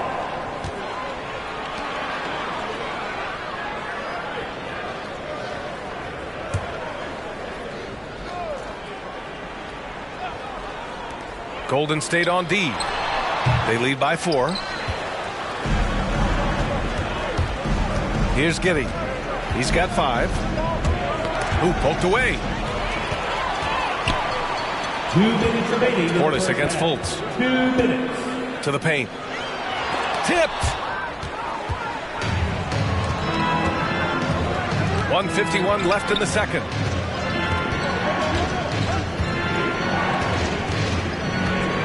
Oh, there's the alley. And a big finish by Robinson. You've got to have a great sense of timing on the alley-oop pass. Fantastic finish by Mitchell Robinson. Walker's shot is off. Hey, the struggle is real. He hasn't found much success with his offense today. Colts against Walker. Pass to Dunleavy. Shot clock at 6. They set a pick from about 19, and it's blocked. And it's out of bounds. Last touch by Kuzma.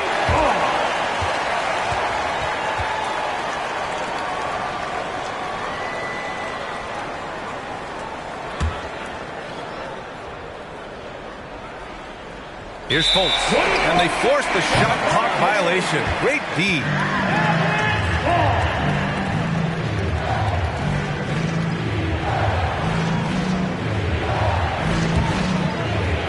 A minute 6 left in the first half. Outside Walker, looking to win the run, and it's Kitty with a rebound. They have a decent advantage in regards to rebounding. Here's Lucas, and blocked with his palm. What a defensive play. Right side Walker from downtown. He's got it. That makes him 2 for 8. Hopefully he can get it going now. Well, the catch and shoot is Kemba's game, right? He can play in pick and roll, or he can play off a teammate. Here's Giddy. Free throw line jumper. And it comes off the front of the rim. I'll tell you, it has not been this guy's best night, but the teammates have been there to pick up the slack. Love it. Outside Walker.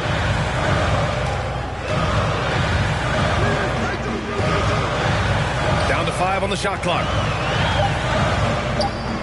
Pulls up on the wing. That won't go either for Walker. And so a close game as we wrap up the first half of play. The Warriors on top, up by 3. And time now for the halftime break, with the third quarter soon to follow on 2K Sports.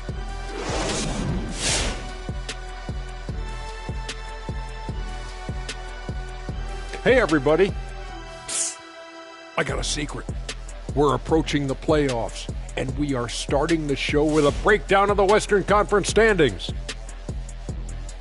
Well, looking at the Warriors, they're right where they want to be, and they're right where they should be.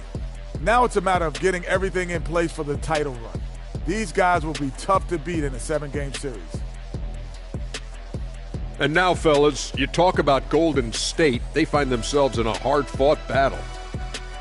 Well, they made a concerted effort to get out on the fast break. Dunks, alley-oops, run the lanes at every opportunity, and it's wearing the defense down. Thanks for tuning in. Now we head back to Brian Anderson for the start of the third quarter.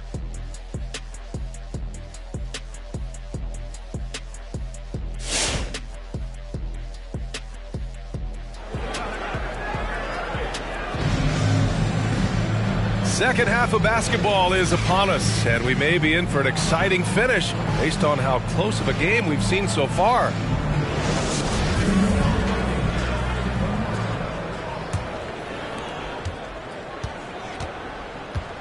Now here's Ball. He has 6 on the floor for the Warriors. We've got Paul George, and it's Smith in at the power forward spot. Offensive rebound. And he drops in the layup off the glass. Smith's got his second bucket of the night. What energy on the offensive boards. The defense can't match the effort, and they paid the price. Here's Gordon. O'Neal pulls it in. O'Neal's got rebound number 5 here tonight. This has been a close game in a lot of ways, but they do have an edge on the boards. Smith outside. Ooh, stolen by Smith. George with it. Russell covering to the inside. Oh, Jokic with the block. Assertive defense from Jokic, using all of his reach to get on top of the shot and deny it. A good look from Young, and that one's on target from the wing. Young's got his third bucket of the night. You know, the assist is the key part of that play. The pace on the bounce pass, perfect. Pass to Ginobili. For three, Smith. Here's George. And he banks in the layup. George has got 6. Well, Paul George has length, and that allows him to contribute on the backboards. Gordon, left side, fires from deep. It's rebounded by Golden State. George has got his 5th rebound in this one. And there's Smith. That one's good on the assist by Ball. And now it's a 7-point Warrior lead. Gordon on the wing. The reverse. And he got the whistle on the way up. So he'll be headed to the line for a pair. That's his first personal Heady foul. play to stop that easy layup right there. I mean, make him earn it at the line. At the line for Dallas. At the line for 2.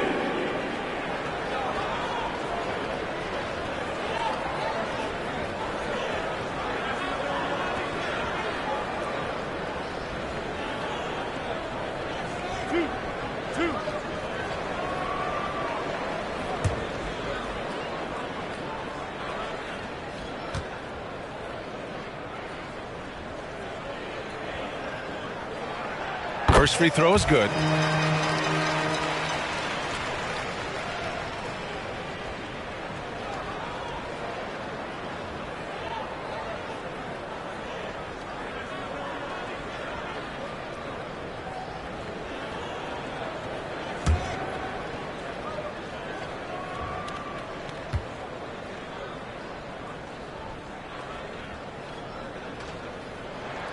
Both free throws good from Gordon. Golden State has gone 0 for 2 from outside here in the 3rd. Pass to Ginobili. Now here's George. Off target with the 3. 2 minutes into the second half of play now. Smith finds Gordon. Young from long range. O'Neal pulls it in. O'Neal's got 6 rebounds now in the game. I know he's got to be frustrated right now, but the team is fighting from behind. He's got to stay with it. That's his first personal foul. First team foul. Shooting for Golden State, Paul George. Taking 2 shots.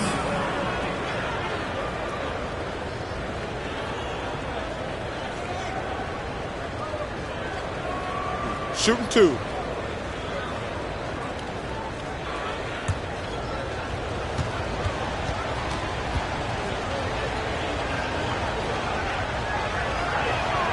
And he drops the first. Boy, you think back to the horrific leg injury Paul George suffered in 2014. The future for him was very much in question. So remarkable to see this guy come back even better and be a perennial all-star. Like, what a journey. Good on both. To have a big who's great at the line, such a plus. The Mavericks trailing.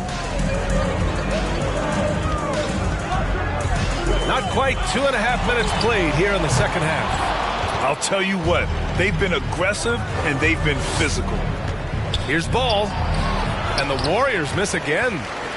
The Mavericks have gotten just 1 of 5 shots to drop since halftime. And you think about the draft profile of LaMelo Ball. Grant, the court vision has been as good as advertised. I mean, he's just a gifted passer who sees over defenders. He enjoys making those flashy plays. He's been everything you want from a playmaker. Here's O'Neal. And they'll get another chance. Fires for 3. Ginobili gets the bucket. He's got 12. And just not letting up at all. I mean, you have to love this approach. You want to get the ball to the guys who make plays. One thing we've learned in the NBA, the game is never over. So you've got to continue to score, continue to build your lead. Now here's Ball. He's got 6. For 3, George. Another 3 for Golden State. Well, this guy has been efficient and effective all night. That IQ has been on display.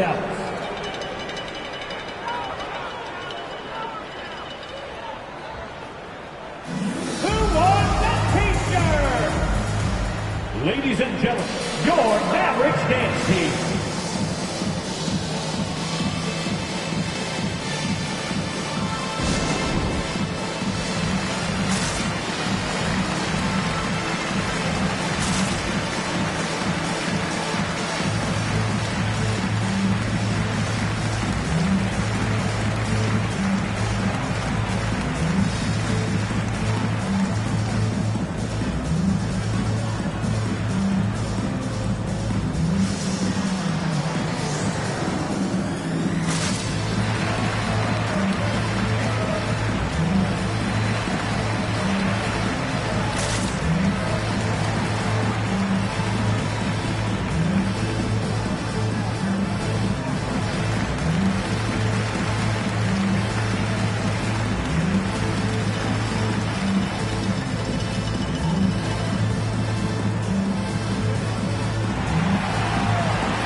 And now let's take a look at the 2K leaderboard and see the highest scoring teams over the last 10 games. In the third spot, the Warriors.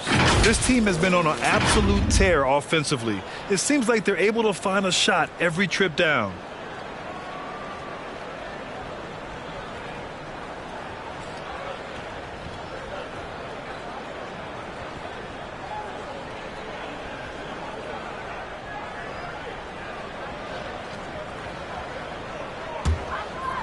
Just under 3.5 minutes played here in the third quarter.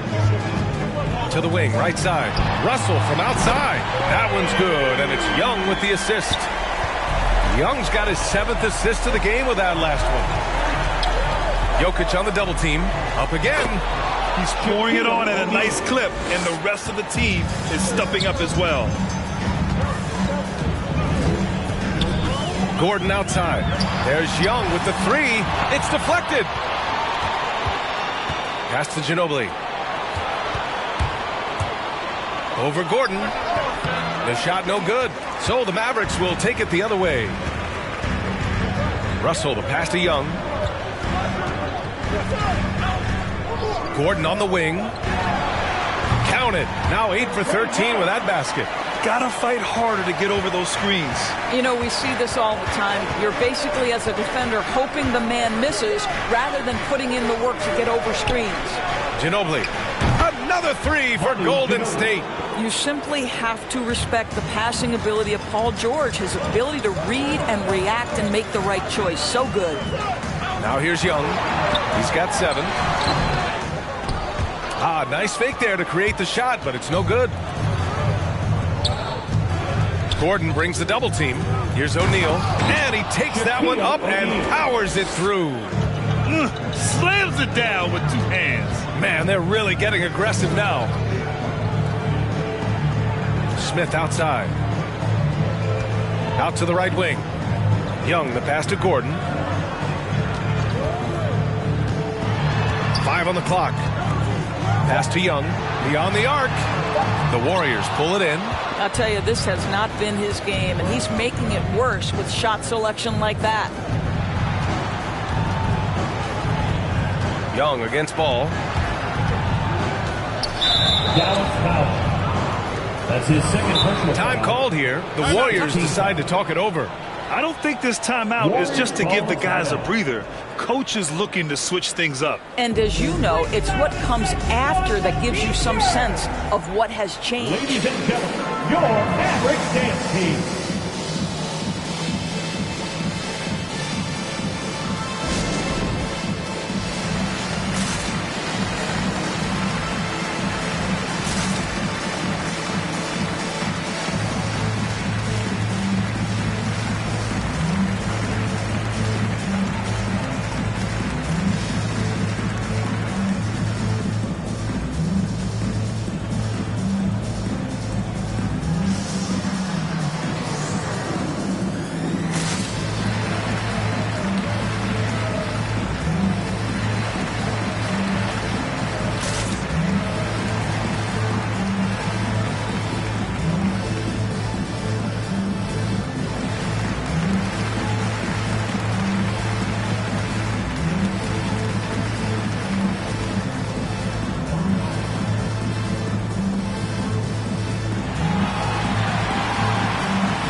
Ladies and gentlemen, your Maverick dance team.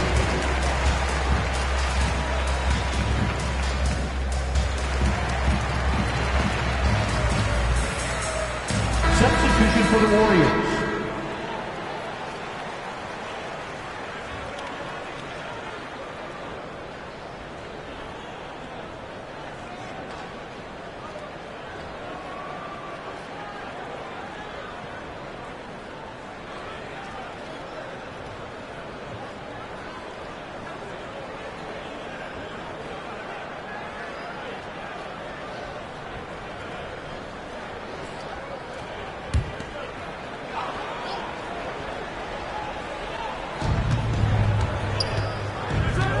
Here's Dunleavy.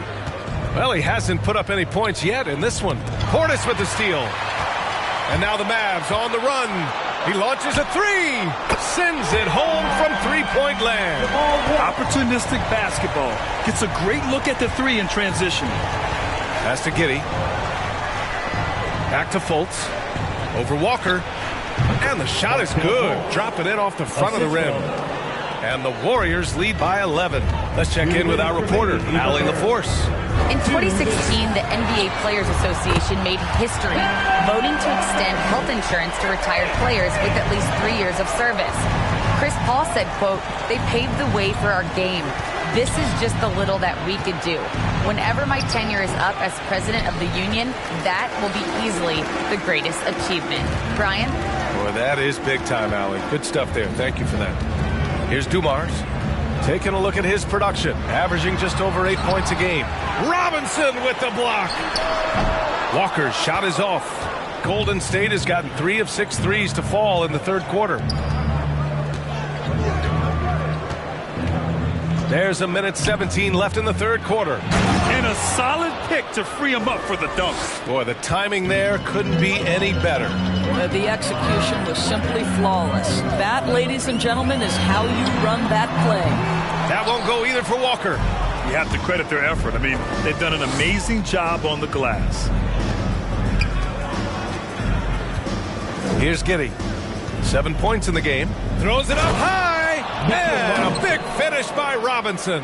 Well, just tremendous hustle by Mitchell Robinson, working hard to find that shot opportunity. Walker passes to Portis. Back to Walker. Pass to Portis. Shot clock at 5. There's a screen by Kuzma. Here's Dumars. Dallas, no good that time either. Oh, man, he can't get anything to fall. You can feel his frustration. He is trying to shoot his way out of it, and it might be better for him to pass the basketball at this point. Now here's Fultz. 12-point lead, their biggest of the game, from outside the arc. And it's Giddey missing. Here's Dumars. He gets it up, and no good. Trying to get that one to fall. And so it's the Golden State Warriors, now holding a 12-point lead at quarter's end. They just can't miss right now. Every shot they're taking, you assume, is going in. Back to the game after this break.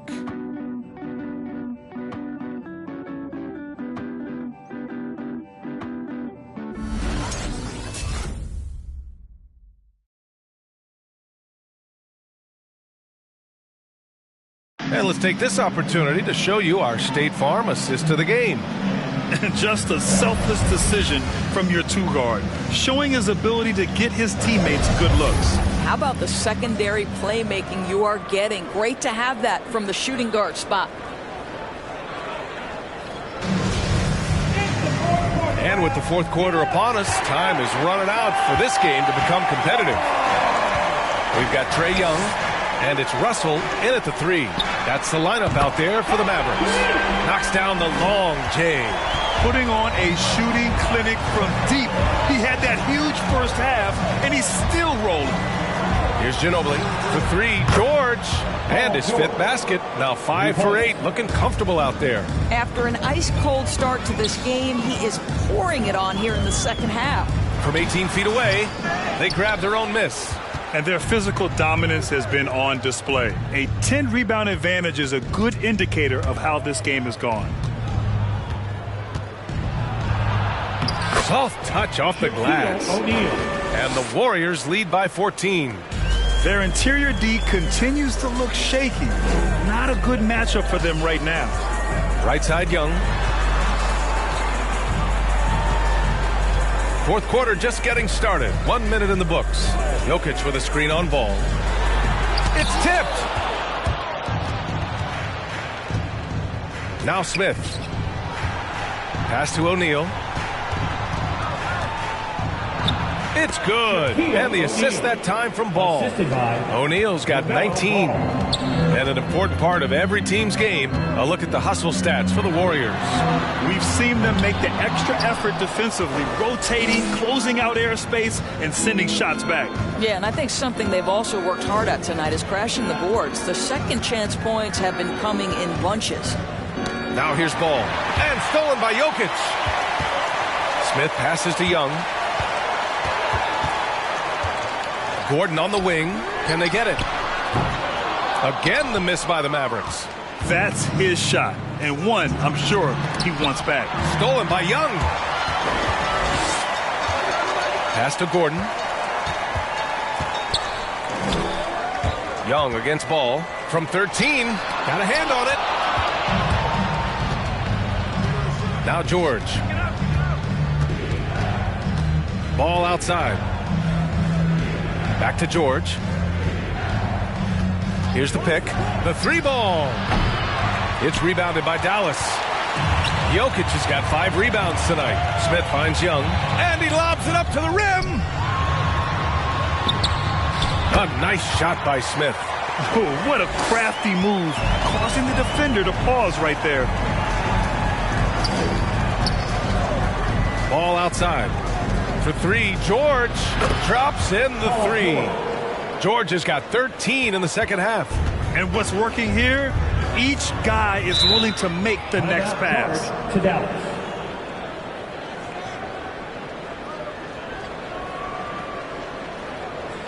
And the last section gets free t-shirt. Let's see who's about it. Ladies and gentlemen, your Mavericks dance team.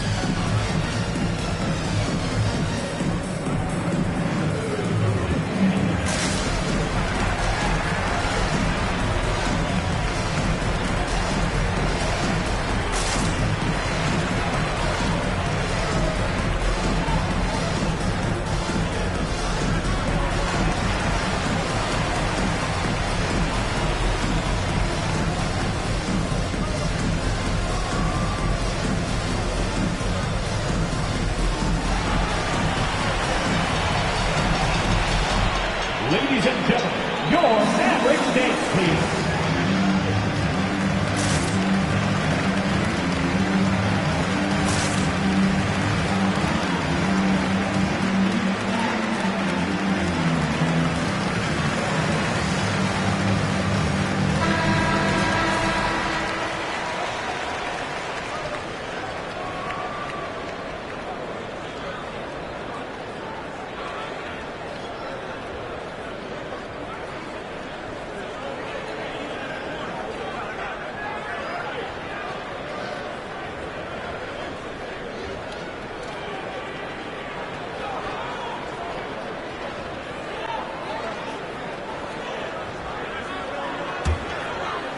Third minute of action now gone here in the fourth.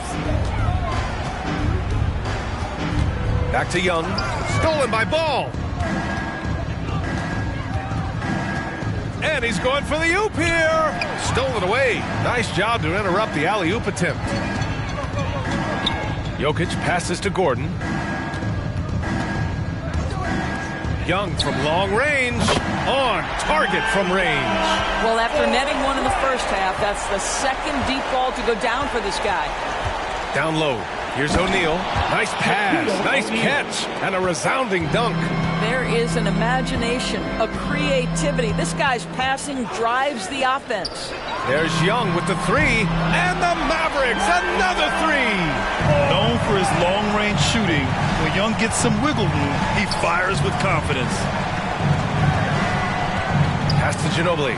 Lets the 3 fly. It's good. And the assist that time from Ball. And the Warriors lead by 16. Gordon on the wing. And the Mavericks, another 3.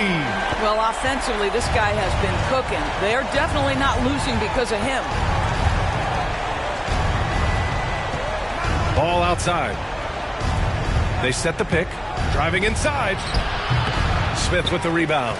Well, this has not been his finest hour, but give your teammates some credit for doing the job of stepping in. Right side, Young. Fires the three. Drills it from deep. Young's got 9 points in the quarter. 12 straight points off threes. This defense is not extending very well. Young against Ball. Pass to O'Neal. Inside. Smith. And he makes no mistake. Slam dunk. Look at the power on that. He has to be one of the top dunkers in the game today. Here's Young. Ooh, excellent D there from Ball. They've shown that power inside. Their rebounding effort has been sensational. A nice shot by Smith. And they've really managed to dominate inside.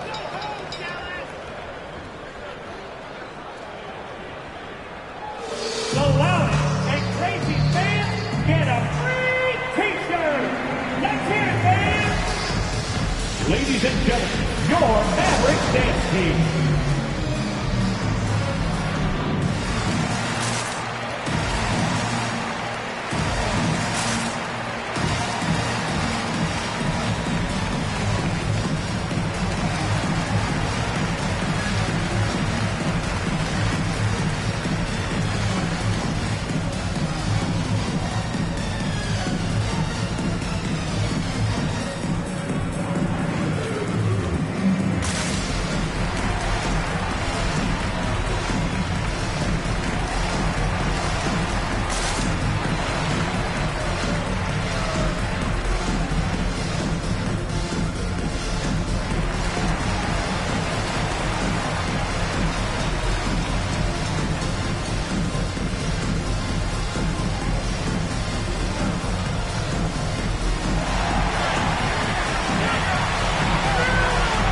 Ladies and gentlemen, your Mavericks dance team.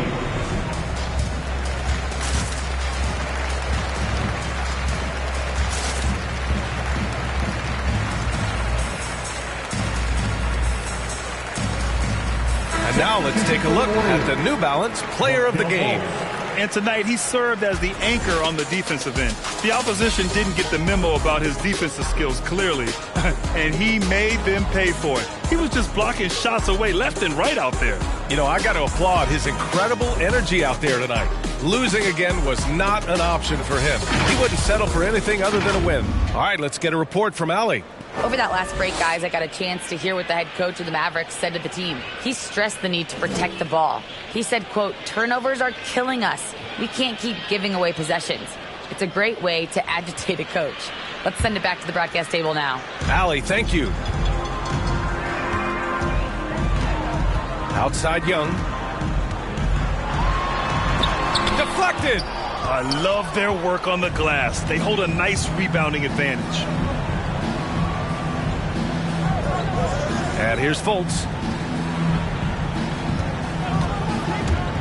He takes it in. Rejected by Jokic. And up the court they come. The Mavericks on the break. Young from long range. Fultz against Gordon. And it's Fultz off the drive. Oh, great finish as he gets bumped on his way up. He'll go to the line to try to tack on one more. Mavericks foul. That's his first personal foul. Shooting for Golden State, Markelle Fultz. What's at up? the line for one.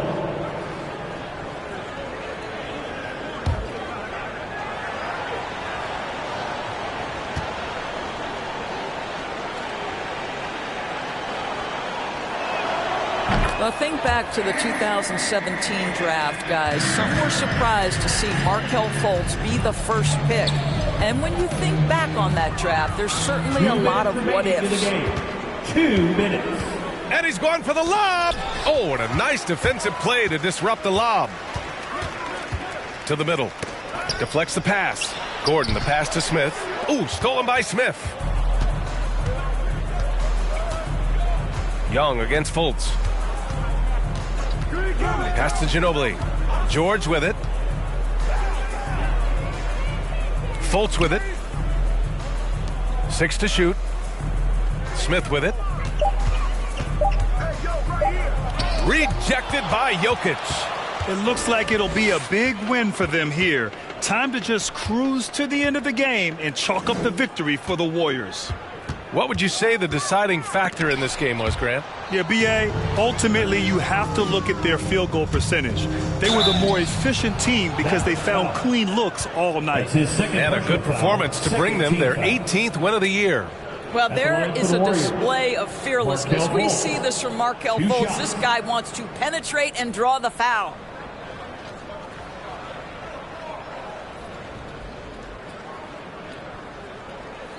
Shooting 2.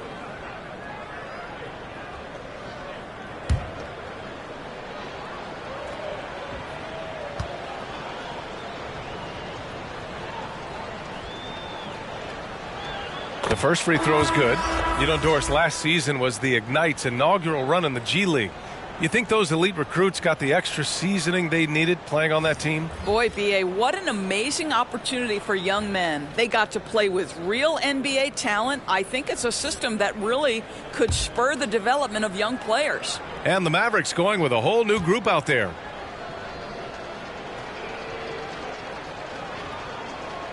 Both shots good from the strike. The Mavericks shooting right around 40% since the beginning of the fourth quarter. Walker finds Portis. Back to Walker. Pass to Wilkes. 6 on the shot clock. Robinson with the block. Fultz with it. There's 37 seconds left to play in the fourth. Kuzma with the defensive effort. And the Mavericks with possession here. 19-point game. Outside Walker. A shot to stop the drought. Dumars misses. Fultz against Walker. Outside Fultz.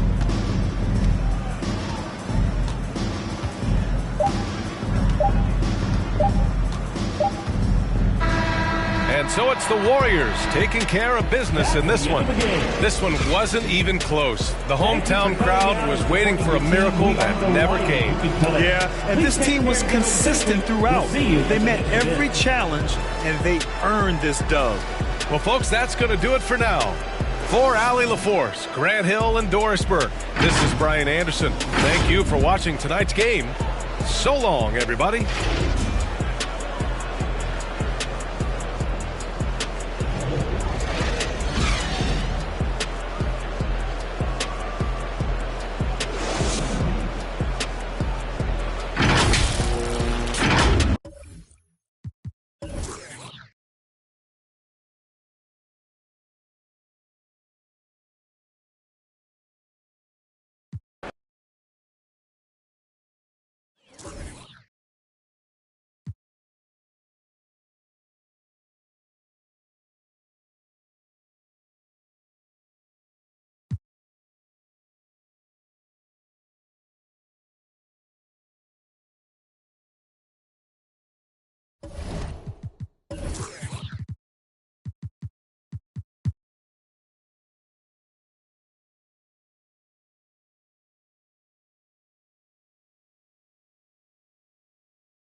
On the day that George Washington was born, 2K Sports brings you the best in it.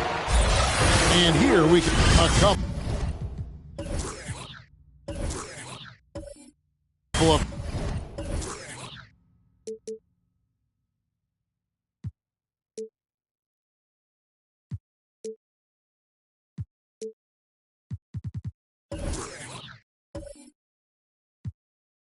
great big men in the middle tonight, Greg. Here we go. Center matchups are far from traditional these days, but this should be fun to watch. Especially, Kevin, once you get into the small ball lineups. I mean, we've seen guys as short as P.J. Tucker play the 5. So with Howard sitting on the bench, this is the group Mike Malone has right now. Bogut out there with Sabonis. Then there's Danny Granger. Then there's Finley, and it's Robinson in at the shooting guard position. Passes to Caruso. And stolen by Granger. There's the drive. And it's Granger with the jam. Well, if you don't take care of the ball, fellas, that's what can happen. Absolutely, Greg. That makes the turnover even more painful. You're going defense to offense in an instant. Every team now calibrated to do that. He's put on a show for these fans. I can't believe he pulled that one out in the course of an actual game. He feeds it to Bull. Lays it up and banks it in. Yeah, inside, Bowl does a great job just making subtle adjustments and utilizing that length. Pass to Granger. Shoots the three. Another miss by Granger. It was the Nuggets their last game, a loss to the Kings in Sacramento. Well, they made a few key shots, but missed many more. It was a rough night for them offensively. Well, you know, the ball movement was lacking, and you know things got stagnant. That's why their offense looked so off. And again, Denver no good. Rockets have gone 2 of 3 here to start out the game. To the inside. Here's Bowl, and he makes good on the layup. Bowl's got his second basket. And they've scored several times already here in the first quarter on the inside. Here's Finley. It's good. He makes his first shot of the game. And hitting the mid-range jumper here early gives the defense just another thing to think about. Well, that's something that they scouted him coming into tonight. They know he can make this shot. That's a poor effort defensively. Tatum down low. Guarded by Robinson. Excellent D that time from Robinson. And you think back to that 2017 draft, scouts trying to poke holes in Tatum's game, but really he just needed a little time to develop his skills and get stronger. Pass to Bowl. Picked him clean. Out to the right wing. Bogut with a clean look and trying for the go-ahead basket. It doesn't go in. And without naming names, it feels like Tatum, is starting to dominate other all-stars at his position. And now his game is so complete. Regularly over 40% from three. He can drive it, post you up. The only success defenders have is when they guess right. The shot's good from Granger. And once he got to the 10, I think he was surprised to find himself that wide open. Yeah, very little resistance. I mean, you had to bring much faster help than that. Poole kicks to Caruso. And Granger with the block. And so it looks like the Rockets will retain possession here. Rockets ball.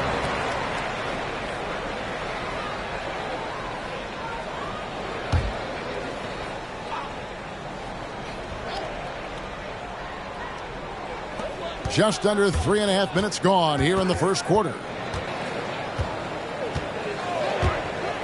Here's Caruso, defended by Sabonis. Cole, that's good. Now, with all the intensity he plays with, boxing him out is a chore. A tough one. Outside Robinson. There's the pass to Bogut. Now Finley.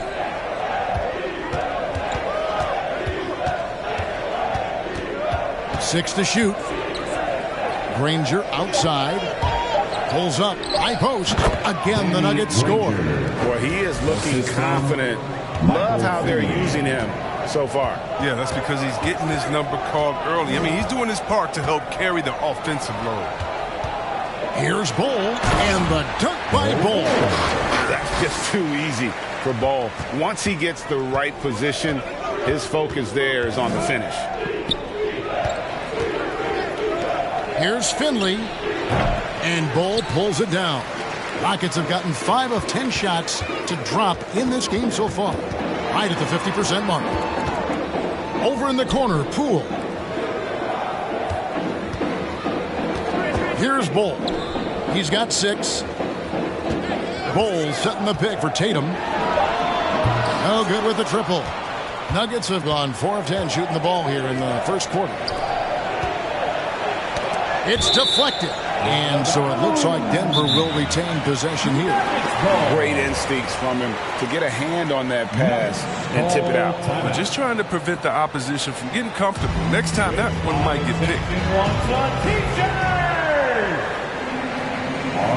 Coming on the court, get loud for your Quad City Captors.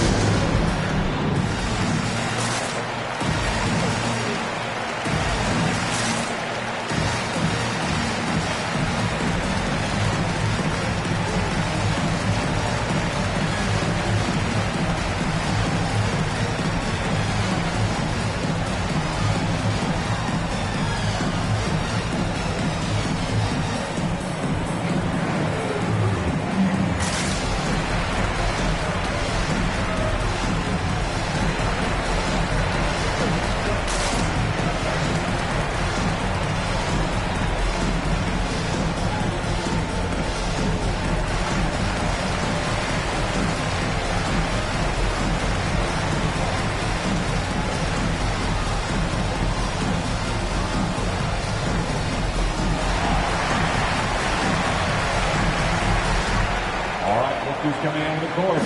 Get loud for your Love City Captors.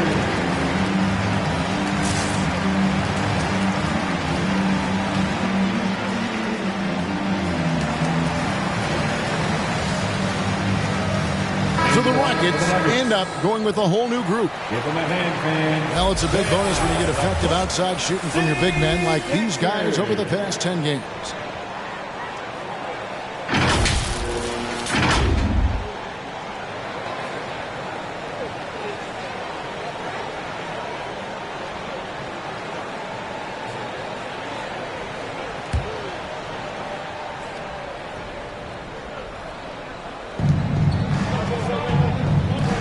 Denver passing it around. Here's Hart. Shot clock at 6. Murray, the pass to Hart. That's tipped. They've been beating them to a lot of those loose balls and rebounds here to start. Stolen by Parrish. And pushing it up. Here's Denver. Murray with the ball. You gotta love his hustle, leaving the defense no time to react. And how about then not settling? I mean, instead of being lazy with the shot selection, they go right to the rim. Outside, Fox. And there's the drive. And the rejection by Parrish. Passes it to Murray. And it's Murray with the jam. Solid ball movement there. I like seeing Hart make an effort to get it to his open guys. Fox looking it over. He kicks it to Richardson. Here's Bowen. Another miss by Houston. You almost have to assume he's going to knock those down when he is that open. Murray against Richardson. Hart the pass to Billups. Again, the Nuggets score. Moving it around, 8 of their last 10 coming off assists. Fox with it, and it's Howard picking him up. Pass to Richardson. Now E. Pass to Bowen. Got a hand on it. Hart the pass to Billups. 1:10 left to play here in the first.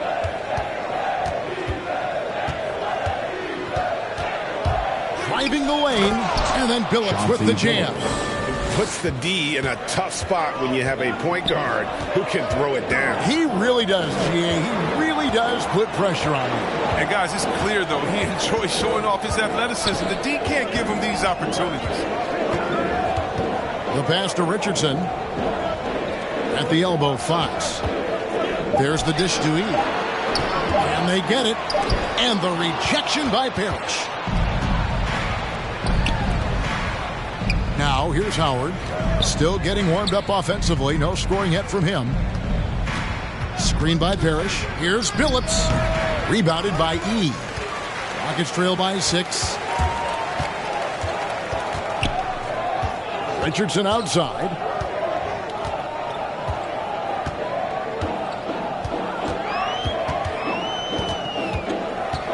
Passes it to Looney. And the 3 off target. And so it's Denver with their lead standing at 6 points here at the end of the quarter. They've set the tone. They love their tempo. They're going to be very tough to stop. We've got more in store for you right after this.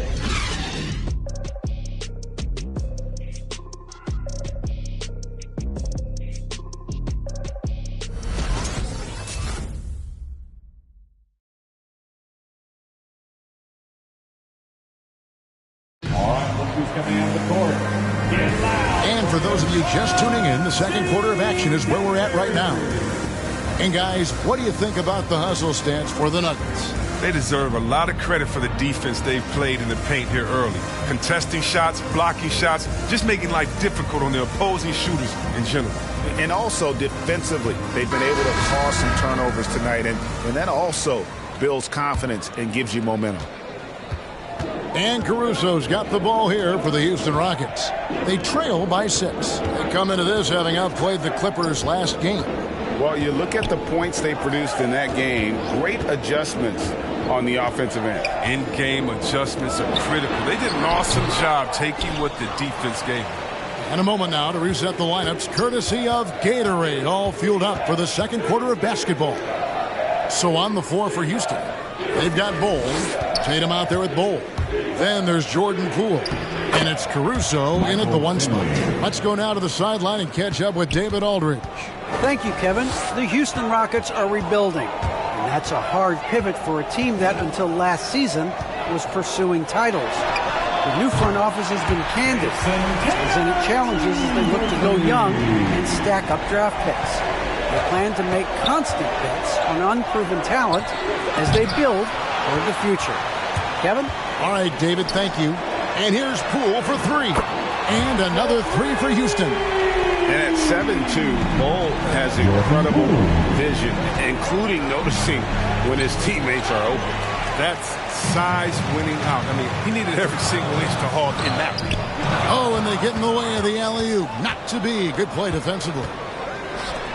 A shot by Sabonis. Nobody around. The basket good off the assist from Billups. Sabonis has got himself going there. His first points of the game on the deep ball. And some hang time on the rim. Puts a little cherry on the top of that slam. Well, those kind of displays of strength can get one team rolling. Robinson kicks to Billups.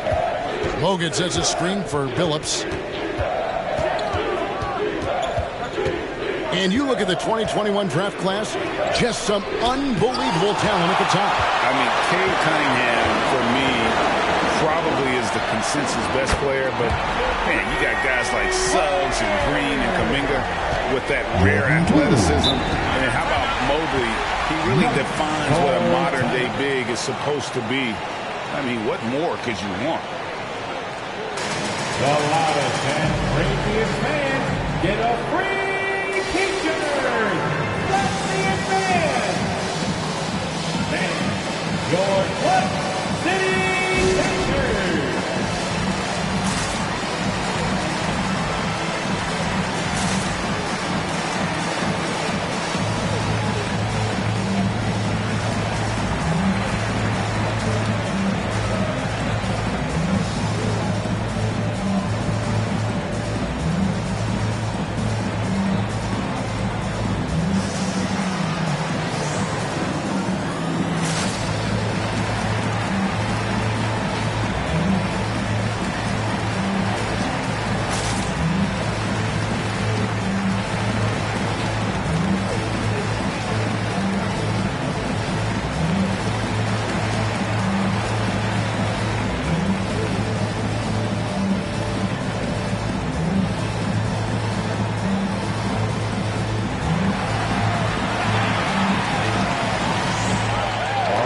Coming out of the court. Get loud for your Clutch City Texans.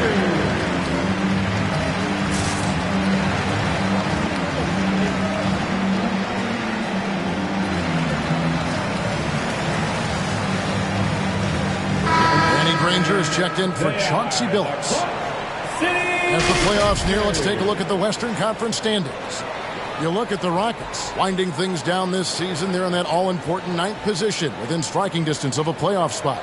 And, of course, Denver, right on their tail, vying to move up and take over if they get the chance. And when I look at Denver, they had the kind of hot and cold start that we've kind of come to expect. Nothing that would indicate they're in for any kind of a breakout season.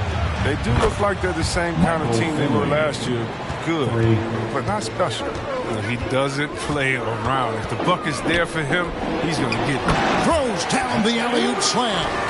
And how about the incredible timing on that alley-oop? He absolutely hammered it down.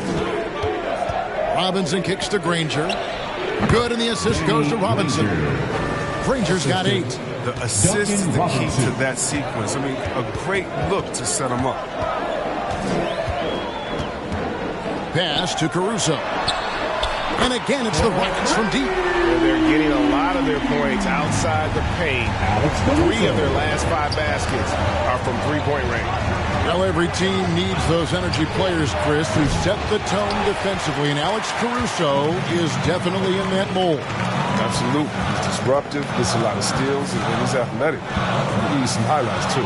Tatum wide open. He fires one. And that won't go, missing the go-ahead bucket. Granger outside. Finley can't get it to go. Houston's gotten out from three-point land in the second quarter, going 4 of 5 from downtown. Caruso looking for an opening. Stolen. And pushing it up. Here's Denver. 9 feet out. That's tipped. And that massive wingspan coming into play there. Ball uses it to perfection to block shots. And look at how the hustle game has been going for Houston. They deserve a lot of credit for the defense they've played in the paint here early. Contesting shots, blocking shots, just making life difficult on the opposing shooters in general. And the other thing that's been equally as effective is the fact that they've gotten out on the fast break. A lot of points coming in transition. Tipped away and stolen by Granger. And the Nuggets pushing it up now over Bull. It's deflected. And it's not just Bull's size that makes him such an excellent shot blocker. He's got great instincts as well. Not many guys come out of games with more blocks than points, but that's typically the stat line for Manu. Nothing better than a hustle play like that. It gets the whole team amped up, sets the example for everyone.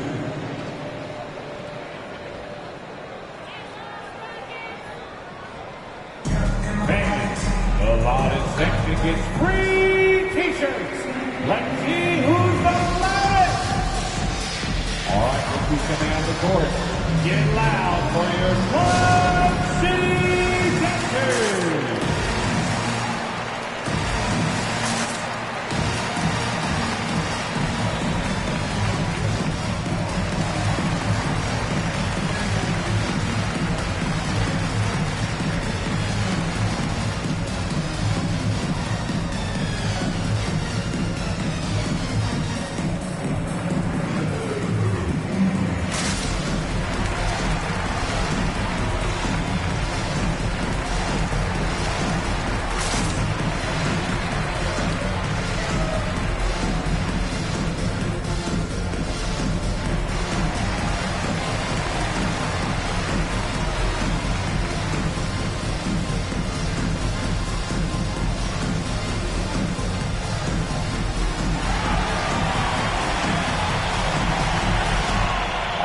Who's coming out of the court? Get loud for your Club City Texans.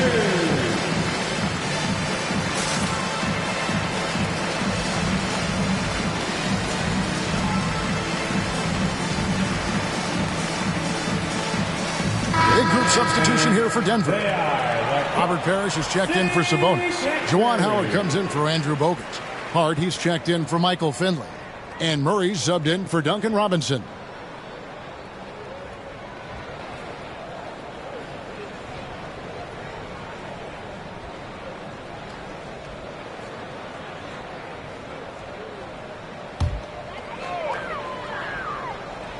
Here's E. No points in the game yet for him. Houston moving the ball around. Back to Looney. Pass to Bowen. Dishes to Fox. Just 5 to shoot. Bowen the pass to Fox. Launches a 3. Rebound by the Nuggets. This, of course, their first opportunity to play Houston this season. Yeah, and they came out with a W every time they played this squad last year. A stark contrast drawn between the conference's haves and have-nots. Oh, an aggressive move and fantastic finish. Trying to send a message with that slam, I think. And that's the kind of lead pass we've come to expect from him. Now, here's Hart. Defense right on him. Granger. Oh, and the jam by Granger. Puts the D in a tough spot when you have a point guard who can throw it down. He really does, GA. He really does put pressure on him. And guys, it's clear, though, he enjoys showing off his athleticism. The D can't give him these opportunities. And stolen by Howard. He dishes it to Murray. A 3-ball. And they'll get another chance. Granger outside. Who's back up? And it's good on the way in. Now it's a 5-point Denver lead. And this has been a great job of just getting into the middle of that defense and really scoring effectively from the paint. Nailed from three-point land. Oh, yeah, we've seen the evolution of Fox as a passer, and with every pass like that, it's obvious how far he's come. Granger misses. Houston's gone 6 of 10 from three-point range, up over 50% for the ball game. Oh, just solid on the one-handed slam. And guys, when it's a tight ball game like this, he's the guy they want with the ball. And stolen by Richardson. Launches the three, and again it's the Rockets from deep. We've seen the lead change hands quite a bit in this one. And guys, I think each team knows they can win this game, just a matter who can catch that momentum. Howard wide open. They can't stop the run with that one. That would have been a big three if he drained it, answering back to the triple at the other end. Outside, Fox. The pass to Bowen. Outside, Fox. 5 on the clock. Passes it to Richardson. Fires from deep. Robert Parrish comes up with the rebound. The Nuggets trail by 3. Granger dishes to Parrish. Murray the pass to Granger. Knocks it loose. Parrish kicks to Granger. And again, Denver no good. He just can't find the touch this quarter. He's got to keep grinding though and looking for the best shot possible. Richardson against Howard. Richardson, good. Richardson's got the lead up to 5 now for the Rockets. And they've repeatedly probed inside in the first half, guys, and it's paid off. And some good action through the first 2 quarters as we reach halftime. Rockets ahead. They finish off the second quarter on a 12-4 run. And now we'll send it over to David Aldridge, who is standing by courtside. David. Thanks a lot, guys. With Mike Malone, as the second half approaches, Coach, what are you looking for? Execution, pace and purpose with everything that we do, and making sure that when we call a set, we know what we're trying to accomplish and get the ball to where our players can be effective. We'll see if they can fix that in the second half. Thanks, Coach. Back to you. All right, Dave, thank you. And time now for the halftime break with the third quarter soon to follow right here on 2K Sports.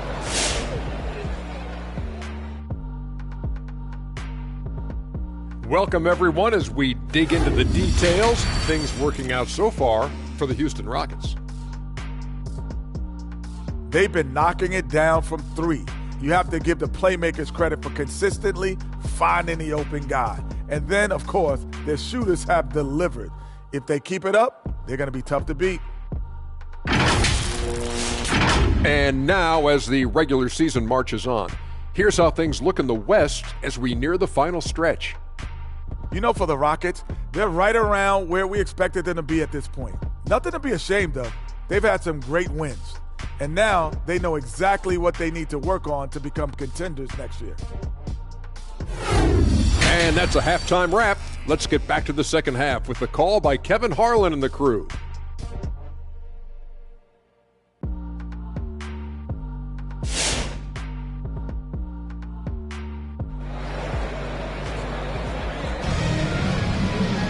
And as we get into this third quarter, as we've seen so far, neither team able to create much separation on the scoreboard yet.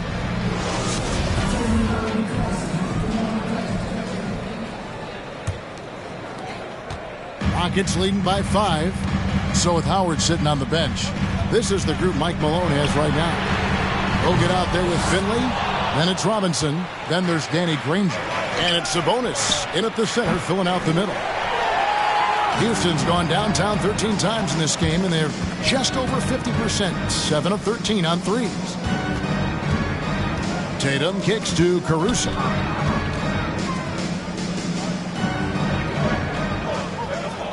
Six on the shot clock. And the layup falls. Caruso's got 8.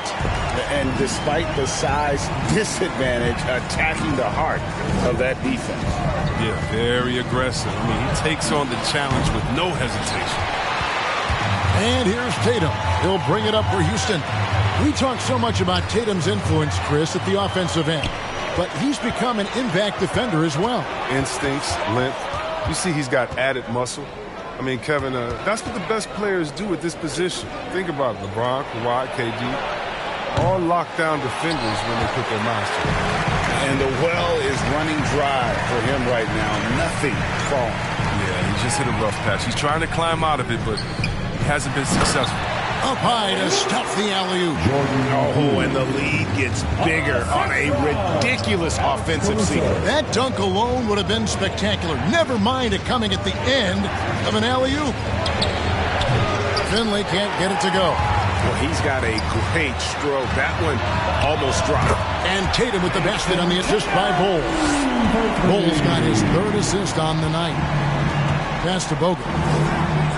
Now Finley to halt the run. That's good. He's 5 for 9. Love how alert Bogut is. Fantastic at finding an open man. He's slinging the rock his way.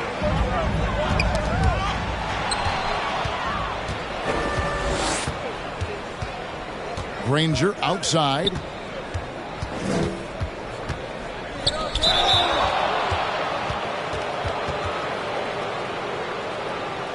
Denver shooting their first free throws of the night right here. And they've had really good numbers all season from the free throw line.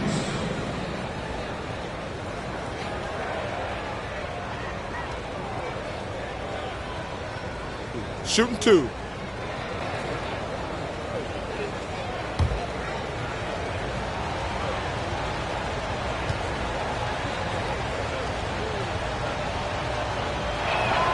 The first one falls. And the word you hear most about Granger is efficient. Good from mid-range, draws a lot of fouls, can score even when the D has all of his attention.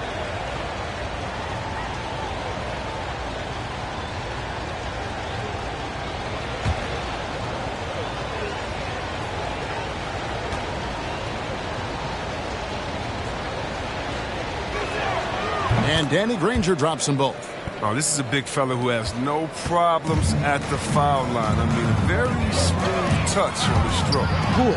And Granger with the block. Robinson passes to Sabonis. Pass to Finley. Nobody near Granger. The Nuggets with another miss. Rockets leading by 7. Here's Poole. That shot no good. Some solid defense from Robinson. And the pass to Finley. It's up a 3. The Nuggets with another miss. Here's Poole.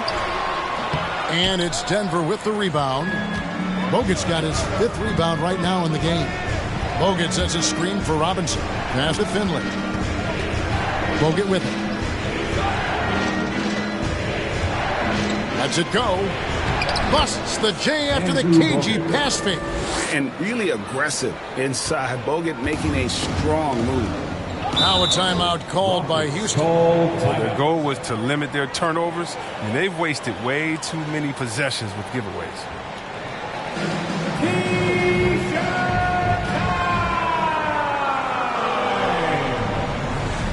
All right, look who's coming on the court. Get loud for your Club City Texans.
a change here. Phillips has checked in. And looking now at some numbers for Sabonis. He's been in good form here the last few weeks. 8th in blocks, and not many players convert opportunities inside as well as he. Top 15 in field goal percentage. And his ability to patrol the lane is a difference maker for that team. Exceptional timing and anticipation.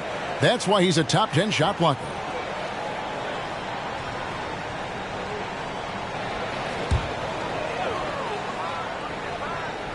Just under 3.5 minutes played here in the third quarter.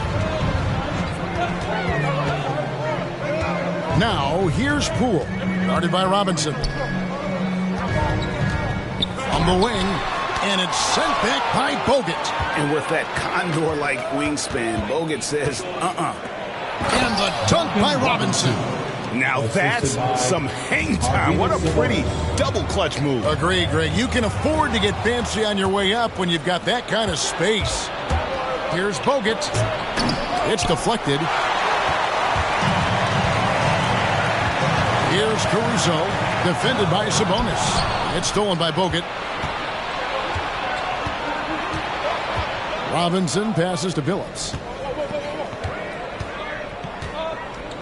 Outside, Sabonis for the tie. And there's Phillips. That's good on the assist by Sabonis. 3 points. Phillips has got it all tied up now for the Nuggets. And a breakdown here, guys. The hustle stats for the Nuggets. They played a heads-up brand of basketball this entire game, and they've got the steals to prove it. Yeah, and also the way they've been able to generate points off of the turnovers that they forced tonight is also done. And from beyond the arc, he puts a stop to that 12-0 run by Denver.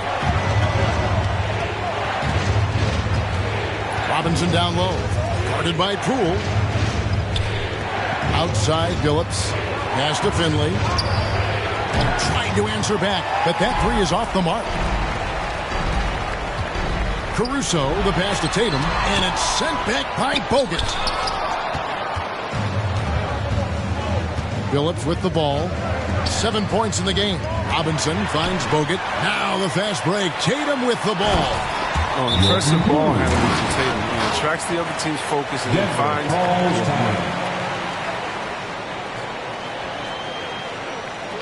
It's time for T-shirts. And your Clutch City Captors.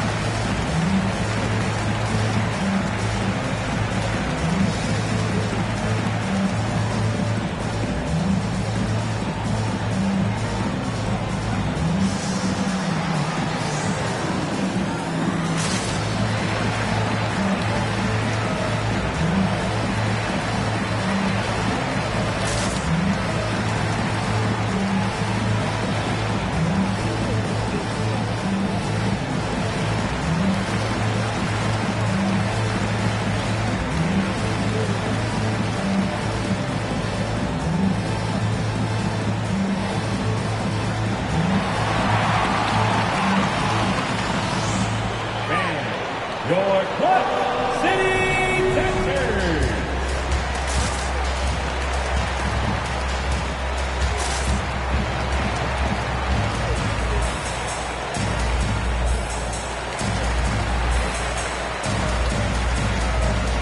Both teams will make substitutions.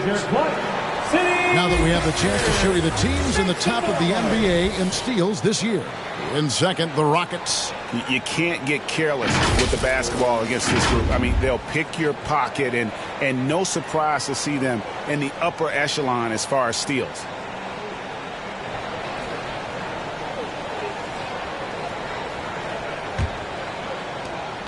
The Nuggets trail by 5. Murray with it, and it's Richardson picking him up. They get the rebound. Outside Howard. That one misses. The game has been very close in a lot of areas, but rebounding has been the one differentiator thus far. Outside, Fox. Clock at 6, and here's Richardson outside. Rebounded by Hart. Hart's got rebound number 5 here tonight. Outside Phillips. Back to Howard. 2 minutes remaining in the third. 2 minutes. Tried to bank it in, but he misses. Rockets leading by 5. Richardson outside. Goes up from the top of the key, and he drops that one in. Richardson's got 9. And so it's Murray who brings the ball up for Denver. They need a good offensive possession. Yeah, they've gone a long time without a bucket. Looking to end the run. They get it back, and it's Parrish finishing it off. And the Chief making his presence felt on that offensive backboard. Doesn't look like he's outworking you until you see the ball drop through the net. Bowen the pass to Fox. 1:12 left to play in the third. Pass to Richardson. Driving in. The shot misses. The Nuggets trail by 5. Here's Howard. And yes, a nice assist from Phillips. Chauncey Billups. Phillips has got 3 assists tonight. And you gotta love the big bucket in the paint in this sort of a grind-it-out game. Here's Fox. Traps in the tray. Fox has got his first 3 points of the game. So assertive off the catch. Fox knows when he has the green light to take fast shots. Parrish with the screen on Fox. And it's Parrish with the jam. And forget about finesse. This big fella's all about the power. Fox passes to Bowen. Back to Fox.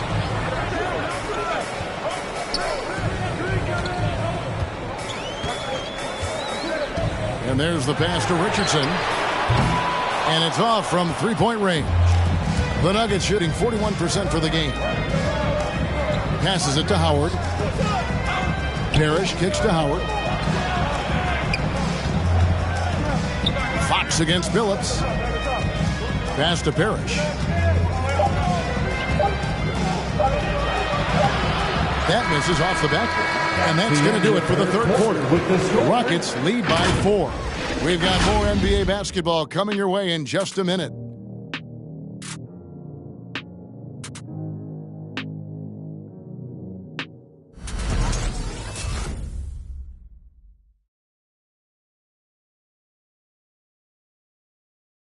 And a worthy candidate tonight as we take a look at our State Farm assist of the game. And he's always been the favorite to bag this honor. These kind of feeds are his bread and butter. Control the pace. Get it to the right guy at the right time. These requirements top the list if you're a good point guard. And with these teams locked in a very close contest, this fourth quarter promises to be a good one. They've got Bowles, also Tatum out there. Bowles is out there with Jordan Poole. And it's Caruso in at the point. So that's who's on the floor for the Rockets. From 12 feet out. Not enough on that one as it misses. The Nuggets trail by 4. Robinson passes to Sabonis. Good ball movement here by the Nuggets. Granger misses. And close to making the defense pay for the lax coverage that time. To the middle. Ball's knocked loose. Stolen by Robinson. From downtown, and it's Danny Granger with the 3. And obviously his momentum from the last game has carried over here tonight. Yeah, that's why he's hot. He's playing with a lot of confidence. That's why they're going to him with such consistency.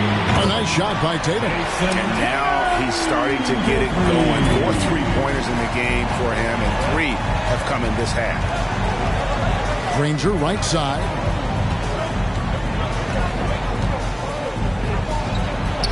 Over to the wing. Bogut. Another 3 for Denver. The defenders need to recognize the importance of staying on him as we get into crunch time. Poole kicks to Caruso. The 3 from Tatum. And another 3 for Houston. How about his turnaround? He played a fringe role in the first half. And now he's the man for them. Here's Granger. It's rebounded by Houston. Bull's got rebound number 10 tonight with that last one. Bull the pass to Caruso. Poole with it. lobs up the alley-oop pass, and he comes it down. And how about that? What a sensational finish. Hey, you got to be able to get some hang time to do that. Granger from outside. That one, no good. And Houston the other way now. They've held a 12-point lead earlier. Cool the pass to Bull. Great pass to set up the lay-in. Give credit where credit is due right there. A terrific assist. Inside, here's Granger. Good, and the assist goes to Robinson. Granger's got 5 points in the quarter. And how about the grit and determination in the post? I mean, essential qualities to have late in a close game. There's a good screen. Got a piece of it. It's stolen by Bogut. Right side, Sabonis. The feed to Bogut. Right wing. Three-pointer. Granger. Offensive rebound. Here's Sabonis. Banked in off the glass. And now just a 4-point Rocket lead. And that huge frame of Sabonis is a problem for the defense. Excels at getting perfect position on that offensive glass. And the basket by Tatum. And you like to see since the half now, he's finally starting to come around. Pass to Finley. Back to Robinson. Granger left side.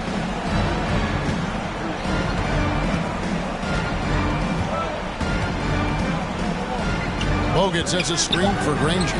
4 on the shot clock. Again, the miss by Granger. Here's Bull. And contact on the shot, so he'll be shooting free throws here. They get Danny Granger. First personal foul. Yeah, Bull with the unique combination of height and skill. That's a challenge for any defender. And some stats here, guys. The scoring breakdown for the Rockets. They based their offense around the three-point shot today, and that was the right move. It's been a huge weapon for them all game. And I also love the way they move the basketball. Their passing has been outstanding here in the second half. And the first one at the line is good. And like his father, Manute, Bull's combination of size and scoring is very unique. The key for him is just staying healthy.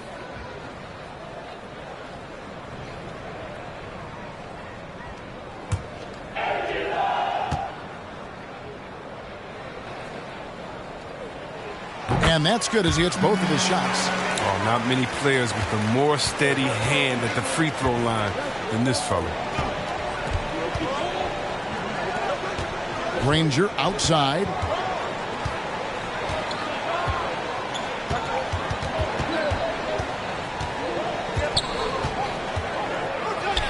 And he banks in the layup. Granger's got 9 points here in the second half. Excellent work offensively to get that shot attempt into a can't-miss area. And Danny Granger gets the whistle that time. That's his second. That's foul number 2 for him. Second team foul.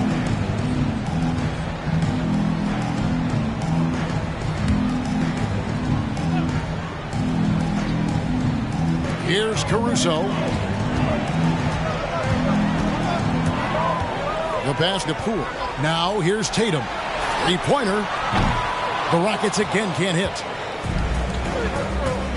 On the wing, Granger. Poole with the steal.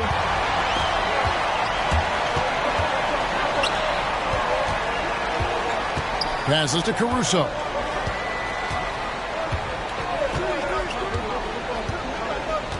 Pass to Bull. Over Bogut. Nice D from Bogut. Man, you don't see this fella blow many layups. Not against D like that, anyway.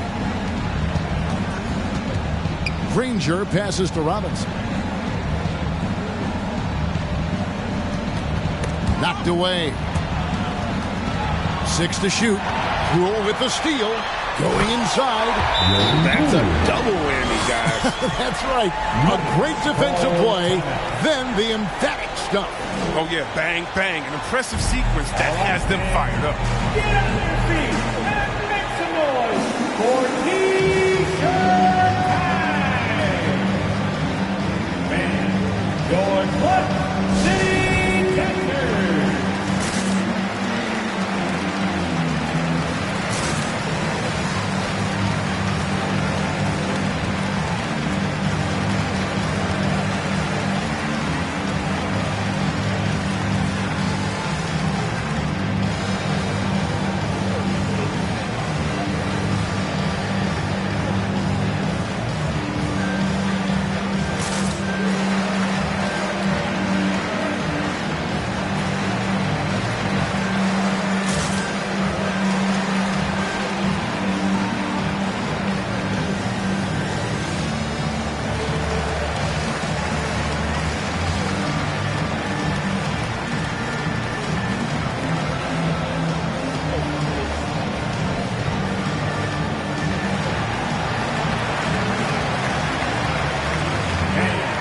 your Clutch City Captors.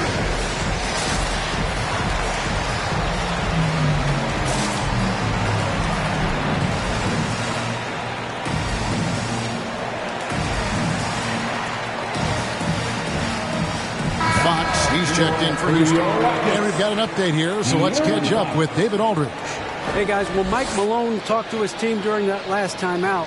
He was not happy with their play. He told them, we're getting outworked out there. Simple as that. We got to dial up our effort. Kevin, we'll see if they have enough to get it done. Thank you, David. The Nuggets trail by 9. Now Robinson. Pass to Finley. Here's the 3. Good, and the assist goes to Robinson. Robinson's got 3 assists tonight. And the three-pointers is becoming a weapon for him. You can see it. I mean, this is the second of this half. 3rd overall. And fans who want a free t-shirt, make some noise. And your Clutch City Captors.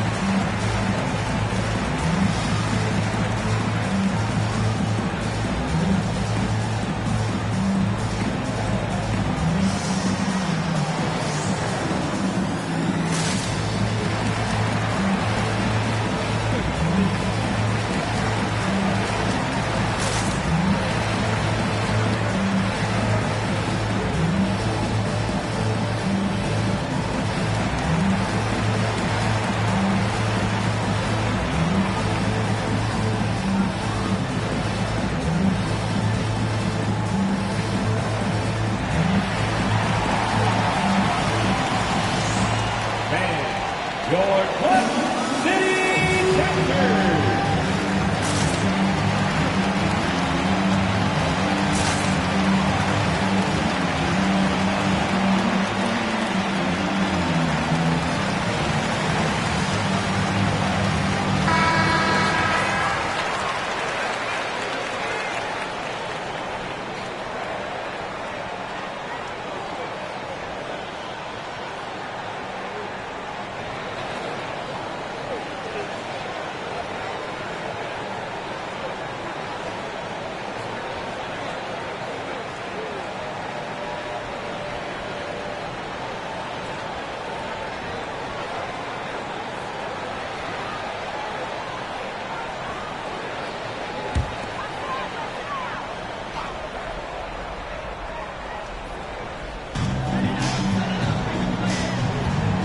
Fox against Granger. Houston moving it around.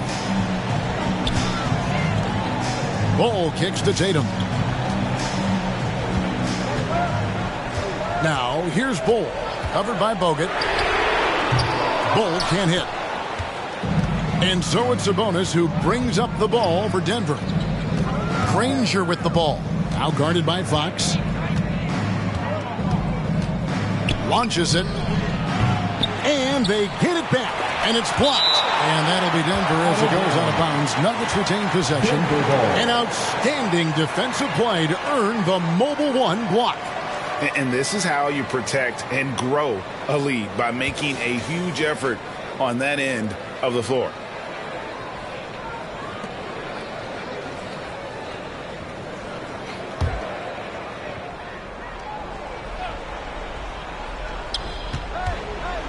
Sabonis, the pass to Granger. Shot clock at 5. 2 minutes. Sabonis kicks to Robinson. 2 minutes. A three-pointer off the mark. Look, I know he wants to get him back into this, but that's not the way to do it. They need smart shots, not these. The Nuggets trail by 6. Here's Finley. That falls. Nice feed that time from Sabonis. Finley's got a pair of threes here in the fourth quarter for Denver. Tatum deciding where to go with it. That shot was off. Nice D from Sabonis. Here's Finley, loaded by Fox. Granger passes to Sabonis. Robinson kicks to Sabonis. Now the pass to Robinson. Baseline jumper. And Bull pulls it down. Rockets leading by 3. And here's Tatum for 3. Tatum with another miss. And the great shooters know when they've got enough opening to go for the 3. I didn't think it was a bad choice on that possession. Passes it to Finley. That misses, and a chance to tie it there. Poole, the pass to Tatum to the inside. Here's Bull. Count it. And this guy is a scoring machine. I mean, I know I'm not the only one to describe him that way. Outside Robinson. Granger outside. Latrey. Rockets with the rebound. With all these three-pointers he's missed in the first half, I mean, he's become way too long. Somebody tell this guy to be more unselfish. Rockets call timeout. Who wants a t-shirt? Make some noise. All right, look who's coming out of the court. Get loud for your Club City Texans.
And now they decide to foul intentionally. That's his first personal foul. 14 foul. For Houston, Jason Tatum taking 2 shots.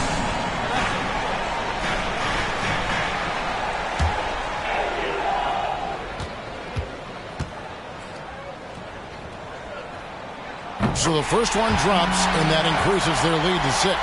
You love the heart that Jason Tatum brings to every game. He's a player who isn't afraid to dig deep, and he put the team on his back. It's like the higher the stakes, the harder he plays.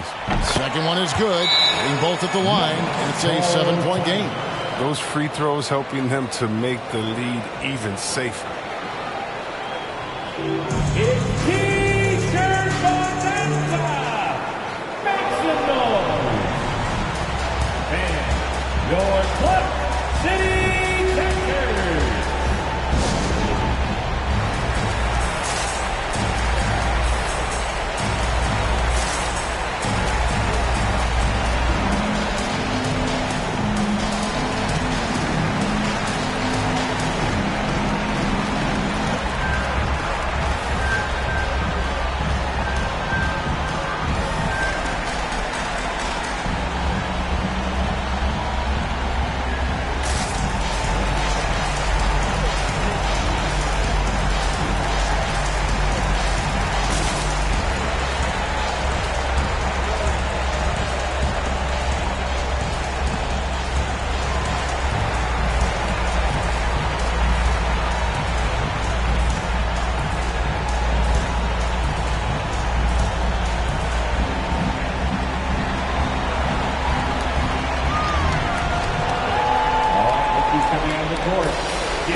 26 seconds left in the fourth.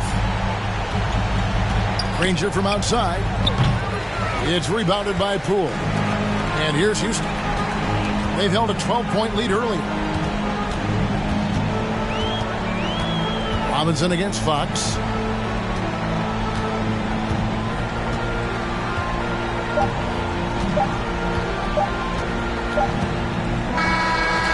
So we see the Rockets get the win here. Probably a little closer than they would have liked it, but a win nonetheless. Yeah, but I really got a sense that the fans gave them that emotional boost that was needed down the stretch. This crowd, man, they were electric. Well, folks, that's going to do it for now. For Greg Anthony, Chris Webber, and David Aldridge, this is Kevin Harlan thanking you for watching the NBA, presented by 2K Sports. Right now, let's take a look at the New Balance Player of the Game.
Happy President's Day, basketball. And Greg.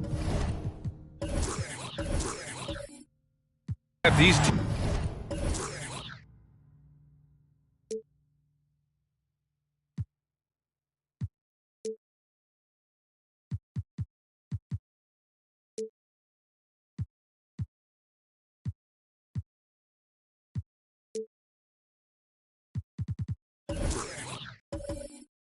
teams.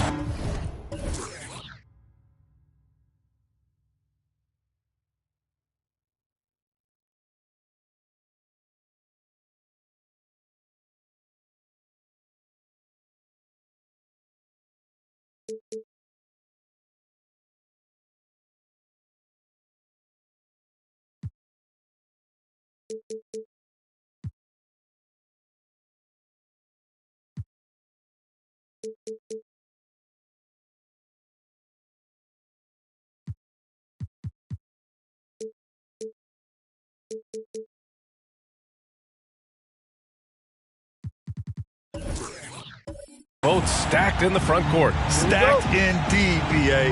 The versatility demanded in today's game, revolutionizing those positions. Now, it's not enough to just control the paint. You've got to do more.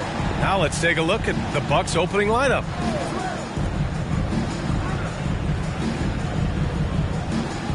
Pass to Doncic. And it's all from three-point range. Here's Curry. It's not going to go for him. Now the Bucks take it the other way. And their first look at this year's Lakers squad. Yes, surprised to split the season series last year. These guys have confidence in themselves against anyone they face. They are not short in confidence, but they can't get too carried away because it could cost them the game. And rejected. Oh, and a fast break for the Bucks. Here's Jefferson. He drops it from range. The big fella loves to pass. Mark Gasol with the vision and court awareness to do it from anywhere on the floor. On the wing, Curry. And again, the Lakers, no good. Okay, that's frustrating. You work hard to get these open looks. You know he liked that one back. And here's Doncic outside. And the Bucks hit again from deep. Yeah, just pure shooting talent really sets Doncic apart. He's got touch, accuracy, and supreme confidence. The three from Curry gets the three ball to go. And both teams running long-range plays that are working. How often do we see this these days? Clubs answering each other from range. Pass to Doncic. Lets it fly. And it's Milwaukee scoring again. Now you want to get him going as soon as possible. Great way for him to start this game. And we know once he gets in the rhythm, he's a really tough guy to stop. That's his first personal foul. First team foul. At the line for the Lakers, Dell Curry. At the line for two, shooting two.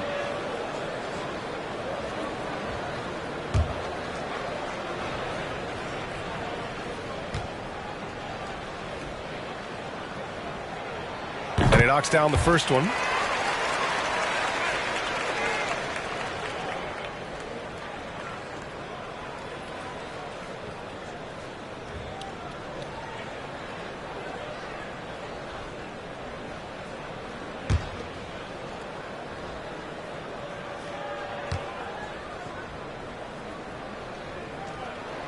And so Curry nails both of them. I'll tell you, he doesn't give points away. Excellent job from the line. Lets it go from deep. And he can't get that one. The Lakers have gone 1 of 4 to start. 19-footer. Gets it to drop. Now 2 of 4. He just brings a great feel for the game at the offensive end.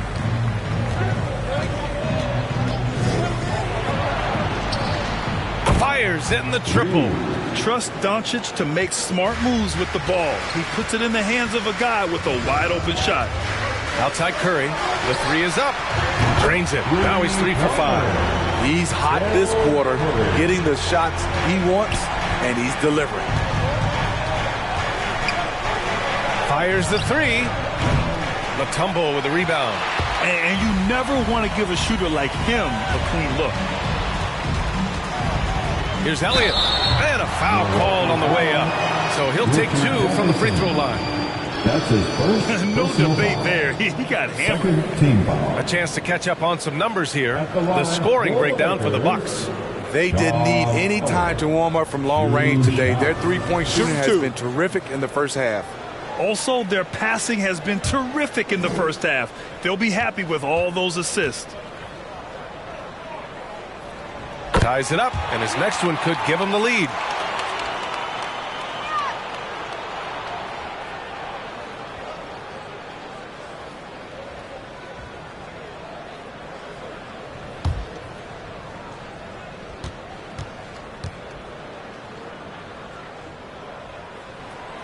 And that one falls. That puts him up 1 point in the game now. Here's Doncic, 15 in his last outing.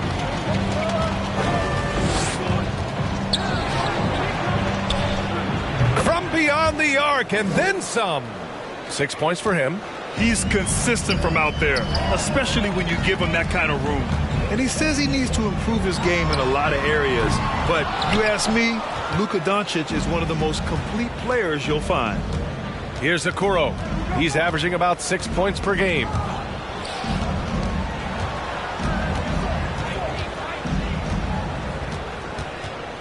And you talk about the overall game of Doncic. He's a tremendous passer, a tremendous rebounder, and we know he can score. And that's what defines the great players. Even if his shot's off on a given night, he has other ways to impact the game. And that was a great replay we just saw of our mobile one block. That'll put some fear into the shooters, and he made sure to do it early, too. Picked it. He's got a clear path. And Gasol with the block. Gasol with those long arms is a shot blocking expert, especially down low. Offensive rebound. Doncic. Oh, and makes it with the kiss. Doncic has got 7 points. Los Angeles has gone 2 of 4 from distance to begin this one. Johnson passes to Curry. No good on the three. And you just can't afford to give up that kind of look very often. Pass to Gasol. The three. And the Bucks hit again from deep. The Lakers trail. Here's Elliott. Gasol, the screen. Shot to stop the run. Misses off the right iron. Hard to create space in that mid-range area. He would have been better passing that off. Doncic outside. From deep three-point range. They get it again. Goes back up. And it's Gasol with the bucket inside. Marc Gasol does so many things. One of my favorite attributes, toughness and grit he brings to this team.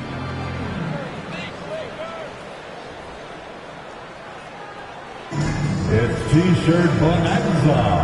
Make some noise. Fans, your Laker girls.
Your Laker girls.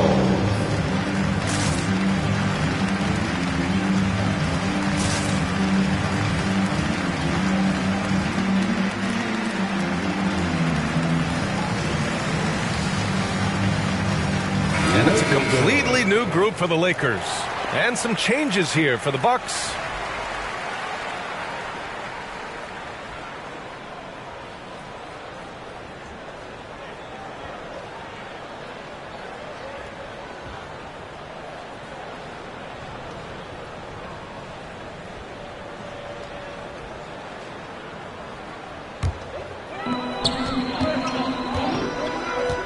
Lowry outside.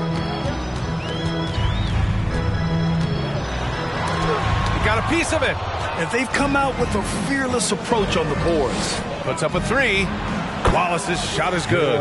Their ability to space the floor has been the story of this game. If you love analytics, this is what this is all about. They favor the three ball. You can pile up points in a hurry. Here's Smits. Lowry outside. Shot clock at 6. It's tipped. And that'll be Los Angeles ball as it goes out of bounds. Lakers able to keep the possession.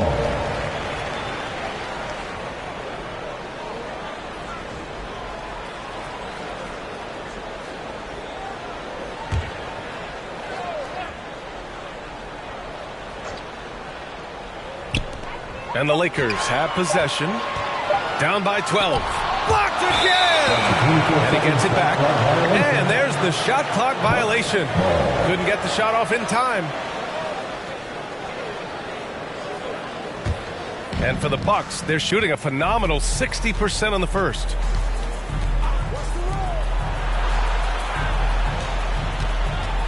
Pass to Francis. Shoots over Powell. And the shot falls short that time. Los Angeles has gone 2 of 5 from beyond the arc in the first quarter. Lowry outside. To the paint. It's intercepted. From the arc.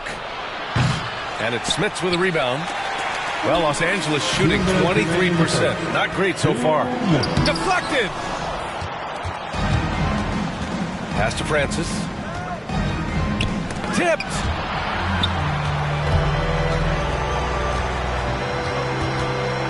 To the middle. Fade away. Smits can't get it to go. So far, rebounding has been a focal point for them. Takes one from 10 feet. And the shot goes down. And early on, they've been on a tear. Just getting whatever they want offensively. They established the pace. They made shots. This is why they're way out in front. Get on your feet. Make some noise. It's T-shirt time. All right. Look who's coming under the court. Get loud. Here they are. Your Laker girls.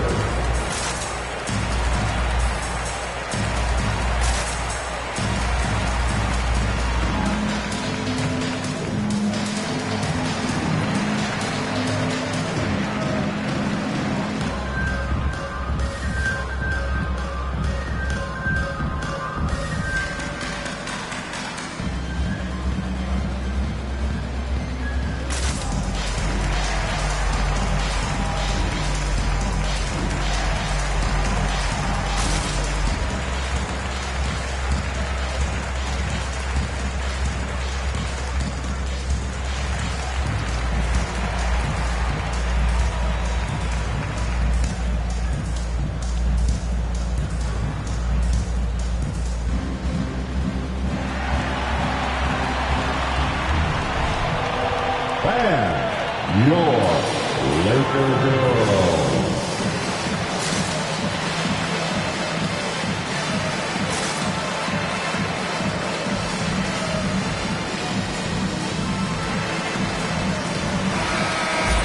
And taking a broader look here at the year-over-year scoring trend for Luka Doncic.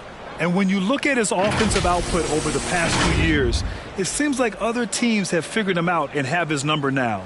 He's having to put in a lot more effort on the offensive end, but without producing nearly the same results.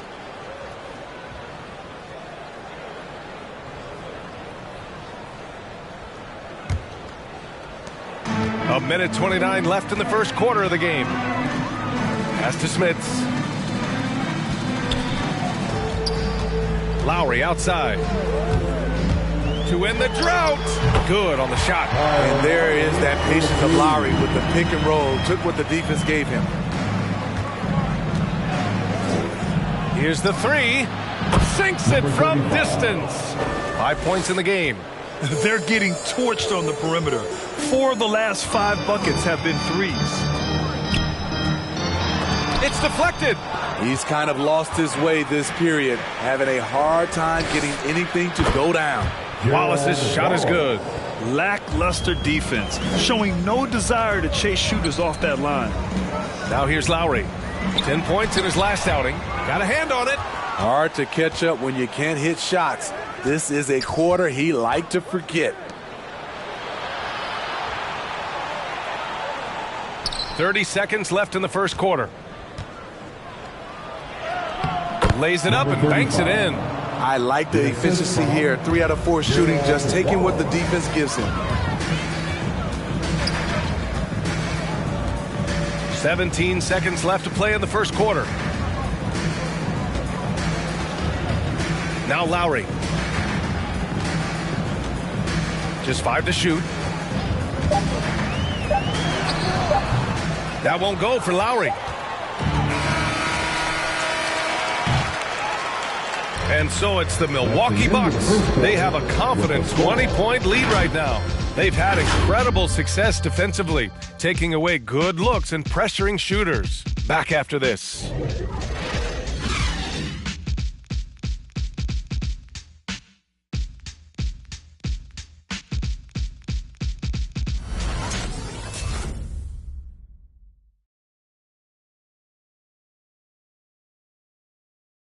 All right.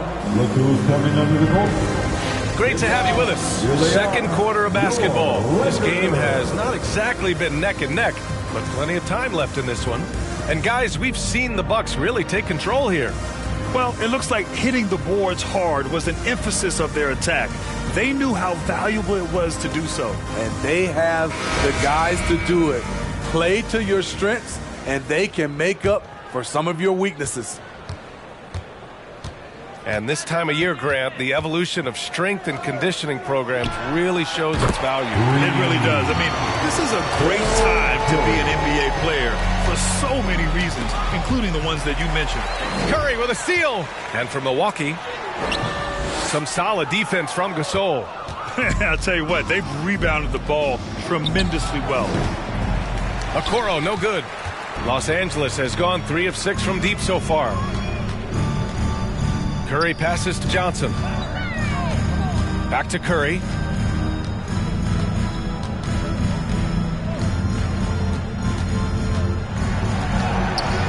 Six to shoot. That won't go either for Curry. I understand why he pulled up for the leaner right there, but the defense adjusted to that very well. No good with the triple. For Los Angeles, they've gone just 1 of 3 to begin the second quarter. On the wing, Curry. There's the 3.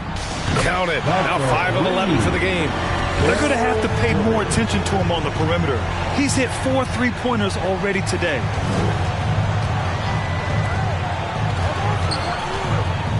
Los Angeles foul. Sean Elliott. That's his first personal foul. First team foul.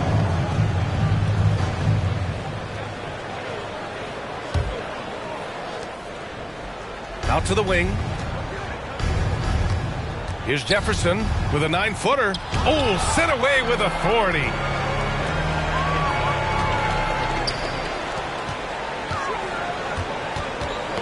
Knocks it loose.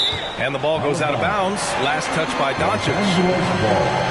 And here's what the Milwaukee Bucks schedule looks like. On Saturday, they'll be taking on Nikola Jokic and the Dallas Mavericks. And then on Tuesday, they head back home to host the Cleveland Cavaliers. They're looking at an almost ideal stretch of schedule. Games they can win all on home court. They'd have to really go cold to not have these next couple games go their way. Now here's Johnson. Boy, he's been patient so far. Nothing yet on the scoreboard. Clock at 4 and wrestling for it there, but no one has possession. We'll have a jump ball. Jump ball call. Got a piece of it, and he recovers it. 2 on the clock. Gasol. Again, the Lakers score. He really hooked the defender with that pump fake. It worked to perfection. Check by Gasol. Doncic, right side. On the take, right wing. Gasol finds Doncic. Tipped. Now here's Johnson. Right now contributing around 10.5 points a game. The three from Curry. And another three for the Lakers. Their ball movement on this run has been tremendous. It's led to a lot of good, clean, open looks. Here's Doncic. Ooh, nothing falling for them right now. Los Angeles has got it going from deep. 3 for 3 so far in the quarter. Left side Curry. There's the triple. Nails it from 3. Curry's got 22. The defense is nowhere to be found guarding the three-point shot. Timeout called. Milwaukee. It's time to talk this over and try to put a stop to this run. Because right now it feels like the pace is being dictated to them. They need to go back to playing their brand of basketball. Look who's coming under the court. Get loud. Here they are. Your Laker Girls.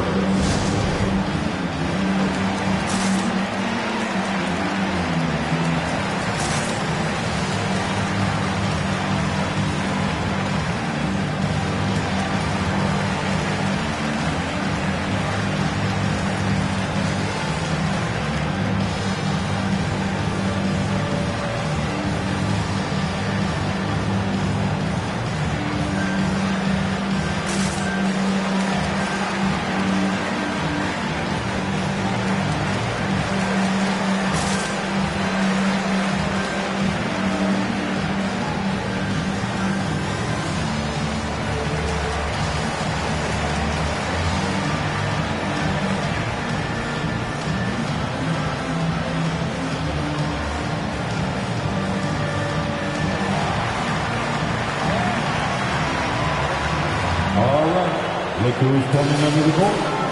Get loud. Here they are. Your Laker Girls.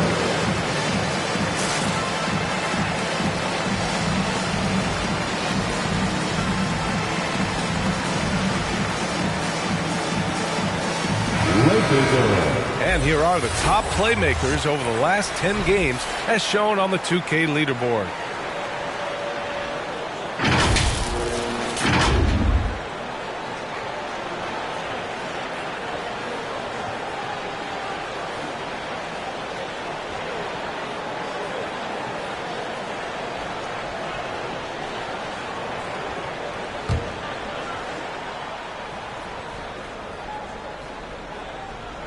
Now for those joining us now, we're in the second quarter, about 3 minutes gone by.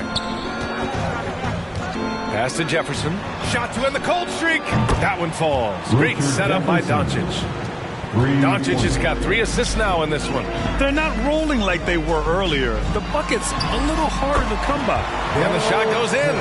Taking things into his own hands this quarter, trying to keep his team afloat. Shoots.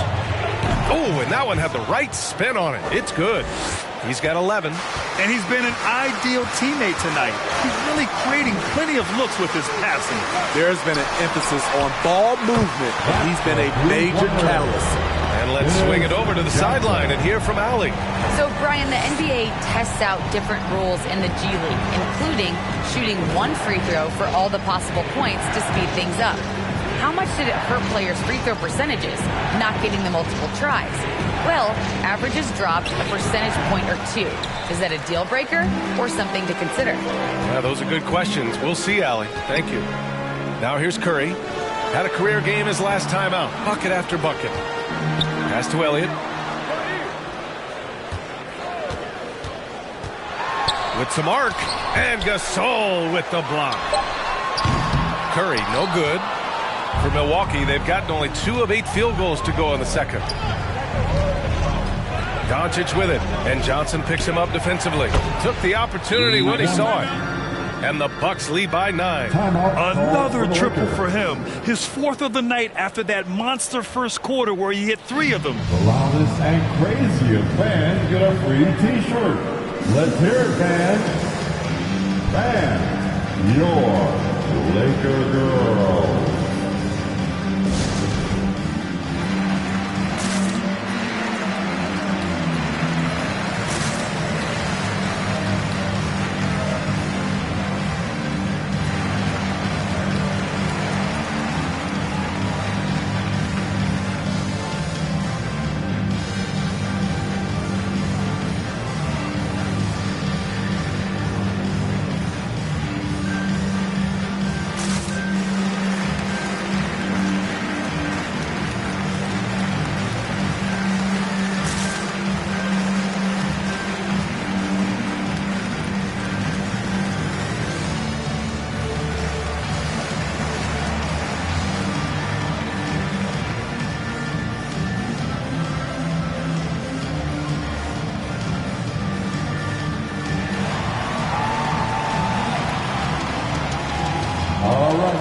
Look who's coming under the court.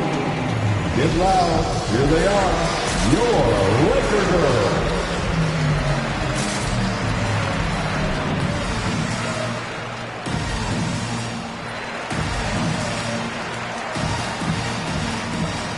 And the Bucks going with a whole new group out there. And let's look at the Western Conference standings as the playoffs approach. Taking a look at the Lakers, 6th best record in their respective conference right now, hoping to end the season on a high note. When I look at the Lakers, they've looked rock solid this season.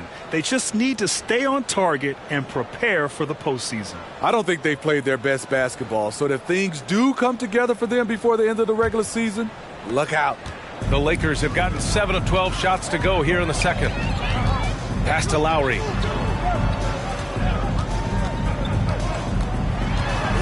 It's tipped. Here's Gordon. And that'll be Los Angeles ball as it goes out of bounds. Lakers able to keep the possession.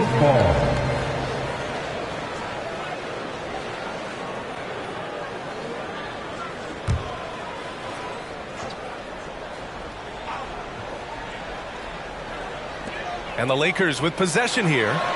9-point game. That's exactly how you have to defend them on the perimeter. Can't allow any space. Fires it. Petrovic shot is off. Good shot, gone bad. Gotta finish there. They swipe it. Here's Reed. Looking for his first basket, still in this one. Lets it go. No good with a jumper from the wing. Los Angeles has gotten 7 of 12 three-point attempts to fall. Pass to Smith.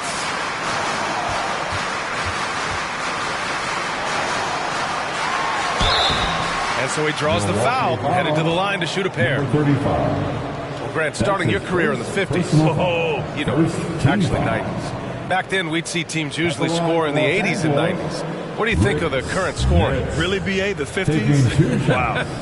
But it's crazy. I mean, back then, yes, every game was in the 80s and 90s. Now everyone averages at least 100 points per game. So I think it's been an interesting evolution of the game. And, of course, the fans all love offense. And these players and teams today are providing just that. First one falls for him.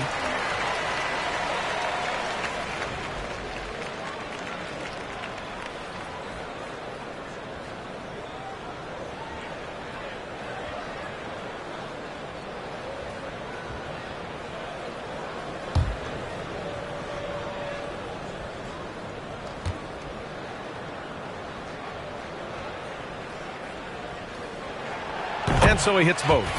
Because he knows he makes a living at the line, he invites contact and sometimes even initiates it. Pass to Petrovic. Knocks down the triple. And this is what you want to do when you've got a big lead. You must stay aggressive. I'm impressed with their intensity tonight. They came in focused and they've executed. And again, the Lakers, no good. They keep calling his number, which is partly how they've dug this hole. Here's Reed, and it's rejected. 2 minutes remaining in the first half. 2 minutes. Count that one. 1:50 left in the first half. Here's Petrovic. Powell covers. The 17-footer. And he wills that one in, sinking it right through the back of the iron.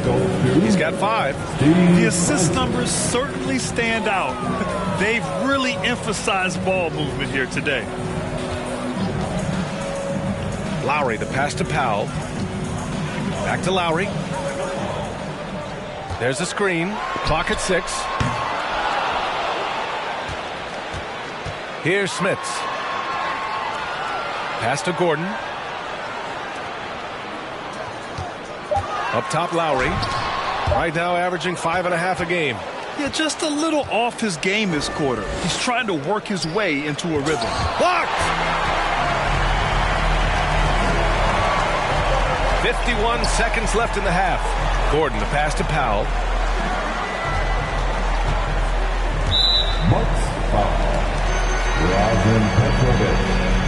That's his first personal foul.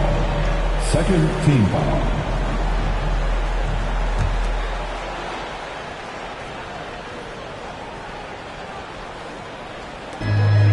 43 seconds left to play in the first half of basketball. For three, Gordon. Rebound, Milwaukee. Pass to Francis. Here's Petrovic. And another three for Milwaukee. Shutout in the first quarter. He's heating up now. I like the aggressiveness. Looking to end this cold spell. And that one hits the back iron. He can't get anything to fall this quarter. And obviously that's dragging the whole team down. Francis can't get it to go. I'm not sure what happened on that play. May have relaxed a little bit once he got to the rim. Here's Smits. It's good if it goes, and it's in! Oh! Nails the buzzer beater! Are you kidding? Makes his selection just in time. Well done. And what I love, there was no panic on his part. That's the steady pulse you want in that situation. And so we've reached the end of the first half of play. The Bucks on top, up 11. We've got more in store for you right after this.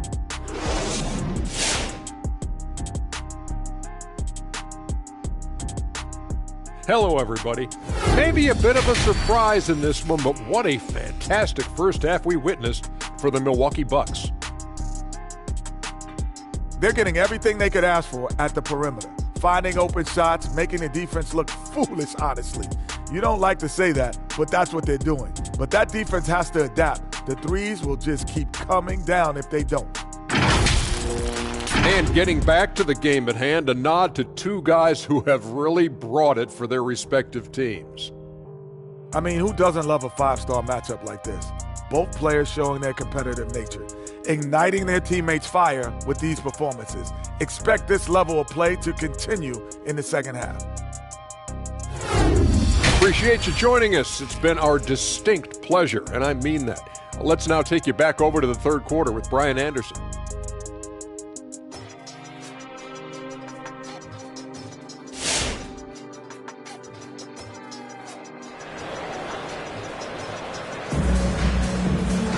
And there wasn't too much drama in the first half, but maybe things will tighten up here in the second.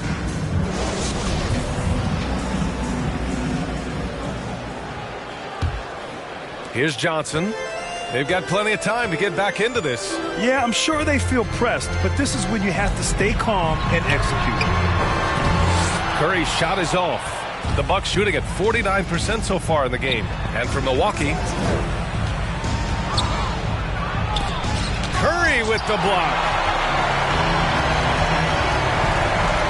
Here's Elliott. And here's Johnson. And here's Curry for three. Buries it from three. Curry's got 27. He's really finding his rhythm here. I mean, smart move to keep feeding him the ball. Let him decide whether to shoot it, whether to pass it. He's your catalyst right now. Exchanging buckets from downtown. That's been a staple of tonight's game. Hey, players love competition, and the fans love it as well. He buries it from three. Curry's got 6 here in the quarter. He has gotten into a terrific groove here, trying to wheel his team back into this. Second half of basketball, just over a minute played so far. Tipped away. Ooh, stolen by Gasol. Inside. And then Gasol with the jam. Talk about taking advantage of the opportunity. How about the anticipation right there that led to the steal? Then he goes straight to the bucket. Great activity at both ends. Great teamwork as well. No good from 18. The Lakers have gotten 3 of 4 shots to fall so far in the third.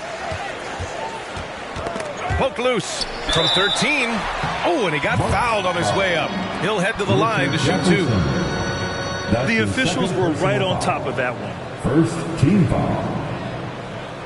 At the line for the Lakers. At the line for 2.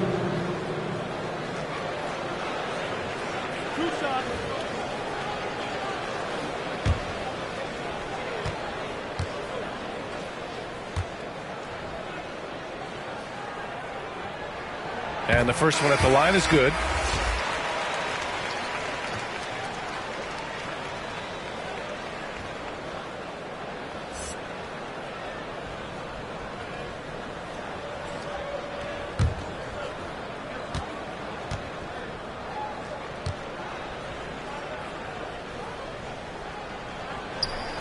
Both good from the line that time. Milwaukee in the lead. And the Bucks call time here. And the players take this opportunity to get some Gatorade. Getting some fluids in you is so important during these timeouts. Get fresh, keep those batteries charged.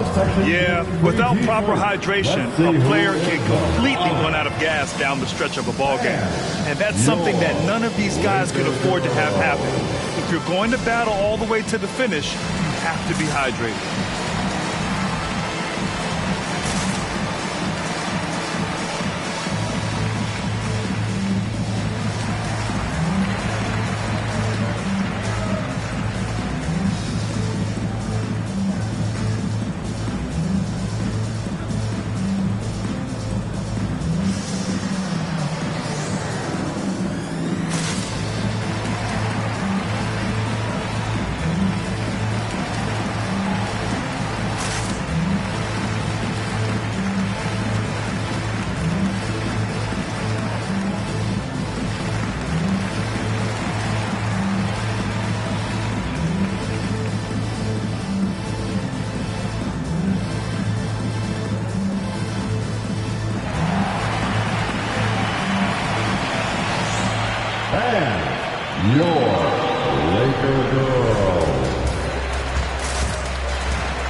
And a quick look at the teams who repeatedly get the job done from the line. Fifth on the list, Los Angeles. And this is a team that knocks down their free throws at an elite rate.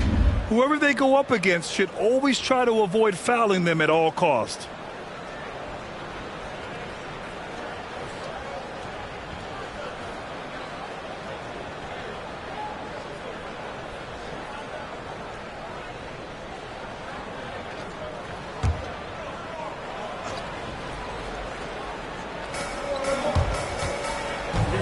Knocked away. It's stolen by Johnson. Buried from 15 feet out. Johnson's got 5. They've been aggressive during this run, but they've also played under control. And it has them in a great spot to take the lead. They love to get a few stops now at the other end.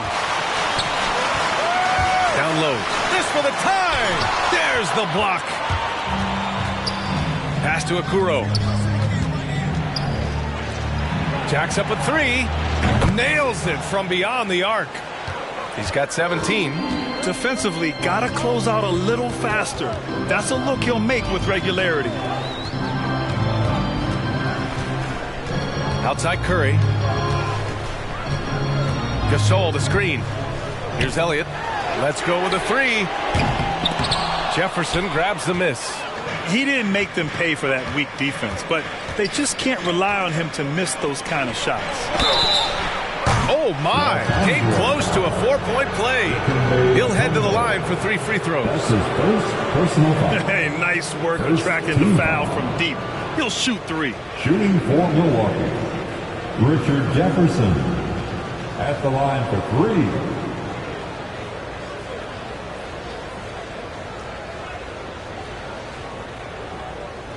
Three shots. 3 shots.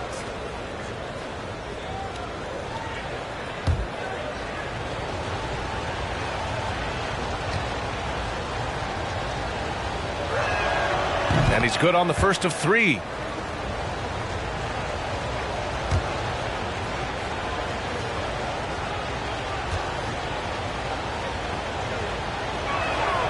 And he's good on the second.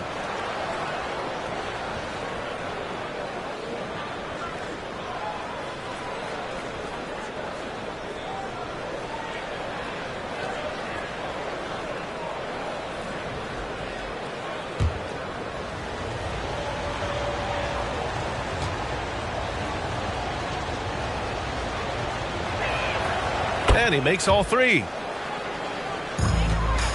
Los Angeles has gotten 2 of 4 threes to fall here in this third quarter.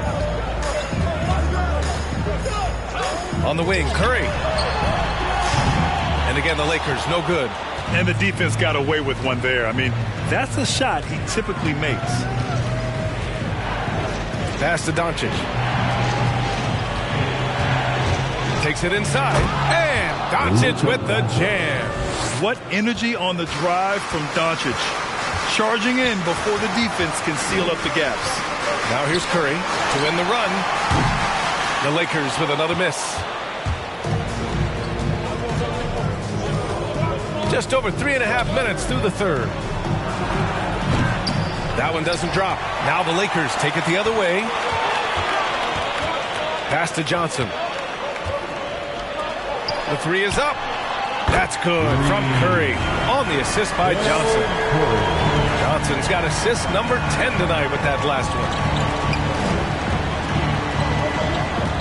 Check by Gasol. Going inside. Attacking the rim with power. Tremendous finish. Now Curry. 16 feet out. And he drops that one in. Curry's got 11 in the second half.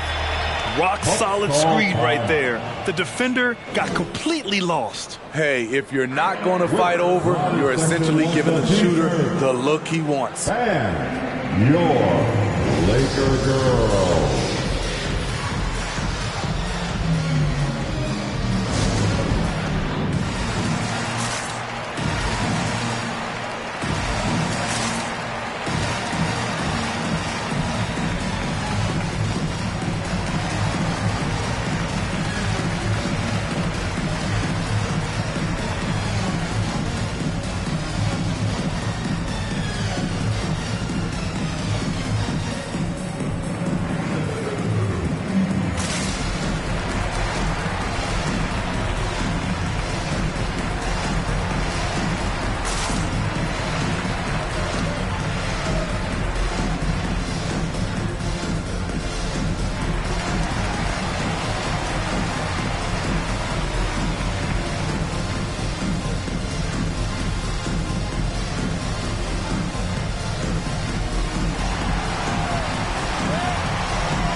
All right, look who's coming under the court. Get loud. Here they are, your Laker girls.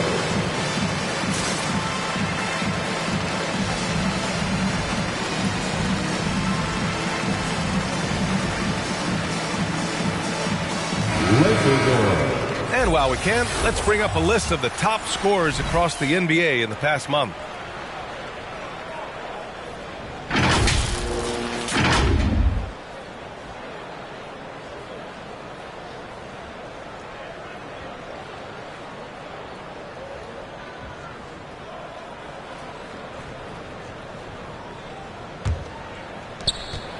For Milwaukee, they've gone 4 of 8 in the third. Pass to Okoro. Here's Jefferson. The three connects from downtown. Jefferson. He's got 12. Not just a knockdown shooter, he does a great job of finding space for his shot. On the wing, Curry takes the three. The Lakers with the rebound. Smits can't get it to go. I mean, you won't see this too often. Getting denied at the rim, he's likely to remember that one. Putting consistent pressure on this defense. Just the threat of him out there makes this offense work. The Lakers with the ball, following the score by Milwaukee. Here's Johnson, and he makes it on the layup. Johnson's got his third basket on the night right there. And despite the size mismatch, getting a little aggressive down there in the paint. Proving once again that when you attack with confidence, good things tend to happen. Los Angeles Smits. That's his first. Let's look at the energy stats, how the hustle game has been going for the Bucks. Contested shots and block shots. That's been their bread and butter defensively, giving up no easy looks. I'll tell you something else. The points they've scored on the fast break tonight have been a major factor.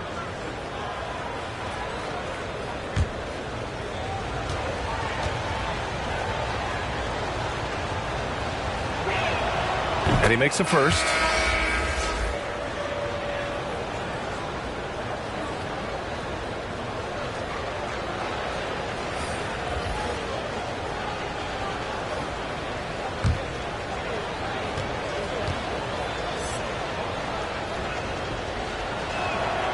And he sinks the second.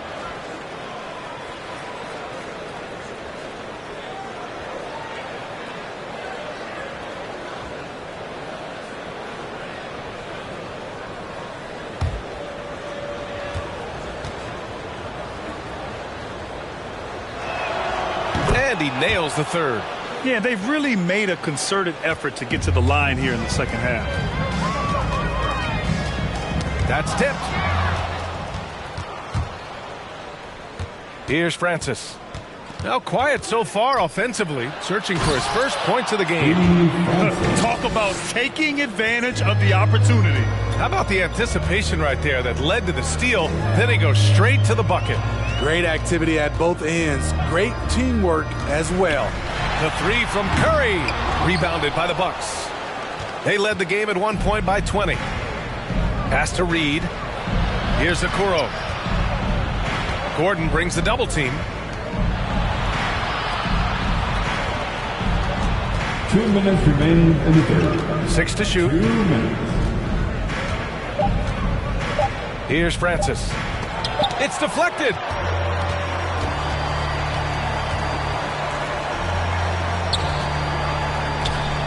Lowry outside.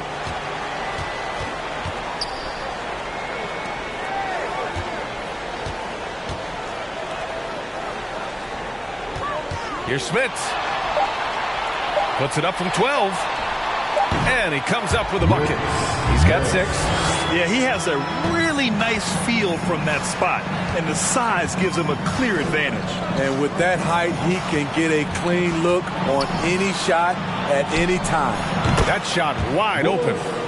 And the Bucks lead by 16. He needs to be more proactive on offense and shoot it more. He's making most of his shots, so he's got to demand the ball more. And here's Curry for 3. Wallace pulls it in. He is just so deadly from out there. You expect that to fall. And it's Smits with a rebound. Los Angeles shooting 36% for the game. Not great. Lowry outside. On the wing, Curry for 3. Not going to go that time. And he almost made them regret defending him so loosely. Pass to Francis. This one for 3. Rebound by the Lakers. 7-second difference between the shot clock and the game clock. Curry, he's open. Cans it with nobody near him. Curry's got 13 points in this quarter. The veteran point guard, Kyle Lowry, is terrific at setting the table for uncovered teammates. Here's Francis. He's guarded by Lowry. 11 feet out. Francis can't get it to go. Very surprising. He gets the ball where he wants it in a decent matchup.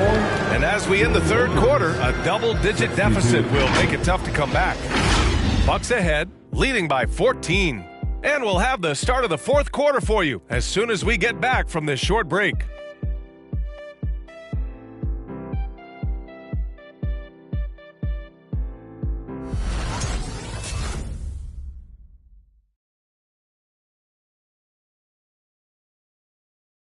And now we have a moment to reveal our State Farm assist of the game. Talk about painting a magnificent picture with that, Don. Just a great decision and a perfect delivery. Execution. This is what you practice every day. These guys are professionals. Beautiful play. Come on, fans. And there have been 2 very different performances from these teams today as we get going in quarter number 4. Now here's Doncic. Pass to Gasol.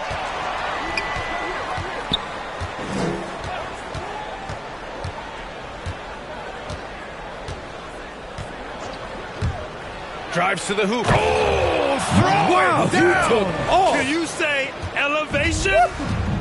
Gasol is just so long. When he's driving to the hole, there's not a lot you can do to stop him. And for the Bucks, it's good. Only a few seconds into the shot clock. And the Bucks lead by 18. It all happened in an instant. Turning defense into offense. Love it. That was great anticipation on the steal. A gamble that paid off. Now here's Powell. To the inside. Here's Elliott. Drops one in from the wing. Good decision making. Scopes the situation, puts the pass right on the mark. Doncic right side. There's a screen.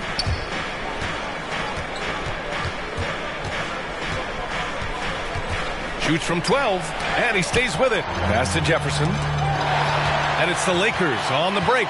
Here's Gasol, and then Gasol with the jam. Oh, yeah, that'll do it. Wow, an emphatic two-handed slam. Final quarter here, and we're just over a minute and a half through it. Now here's Doncic, covered by Johnson. Doncic, good. Hard to win games when you allow clean looks from the perimeter. To the wing on the left. From deep, Johnson gets the three to fall. And he's now got the double-double. Great floor awareness. Powell knows how to find his open teammates. Here's Jefferson. And yes, it goes. Got a little English on that one. I can't believe that went in, and I don't think he can either. And there's the lob. The pass, the catch, the slam. What a clean play. Absolutely jaw-dropping. Here's Petrovic. From outside, off the mark. The Lakers have got all 4 shots to go in this final quarter. Over to the left wing. From deep, Johnson. Jefferson grabs the miss. Milwaukee has gone 1 for 2 from deep in this fourth quarter. And it's the Lakers on the break. The pull-up J. Rebounded by the Bucks. Gasol's got his 8th rebound here tonight. And we're about 3 minutes into the fourth now. From 12 feet. And too long on the shot. And the Lakers shooting just under 40% from the field. Right side Johnson. Out to Powell. Back to Johnson. 6 on the shot clock. And again, no good by the Lakers. Here's Petrovic. Over 3.5 minutes through the final quarter now. Gasol, the screen. And his 5th basket. Now 5 for 8. Looking comfortable out there. The Lakers really having a tough go here. Pass to Johnson. Gasol grabs the board. For Milwaukee, they've gone 5 of 8 from the field so far in the fourth. Takes one from 10 feet, and Gasol with the block. Johnson passes to Powell. Back to Johnson. Over Gasol, and Gasol with the block. 3-pointer. Elliott with the bucket. Not just a knockdown shooter, he does a great job of finding space for his shot. Timeout called, Milwaukee. It may be a players' league, but the coaches obviously play a big part as well. Yeah, if that weren't the case, you wouldn't see so many coaching changes in the offseason. Laker girls.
And your Laker girl.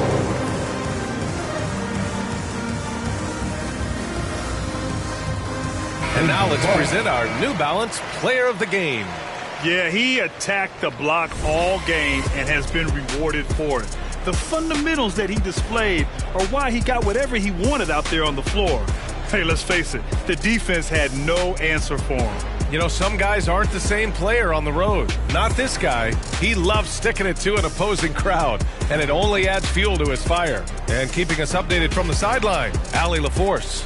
Over that last break, guys, I got a chance to hear what Mike Budenholzer said to the team. And he implored them to be patient at the offensive end. He wants to use every second of the shot clock. He said, quote, if we take care of the ball and take our time and play D, this game is ours. And Allie, thanks.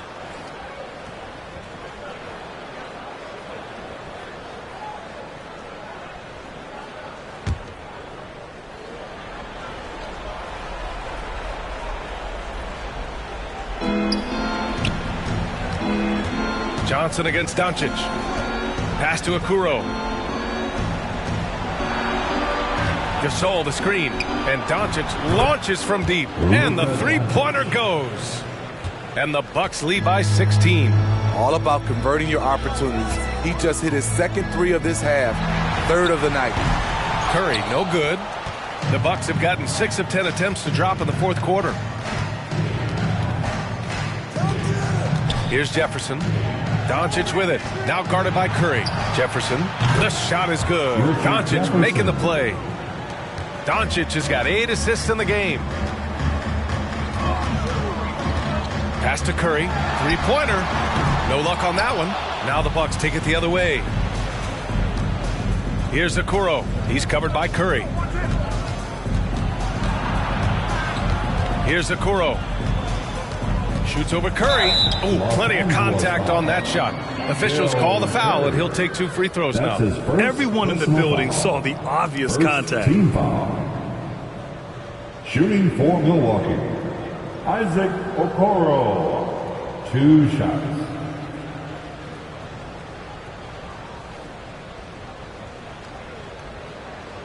Shooting 2.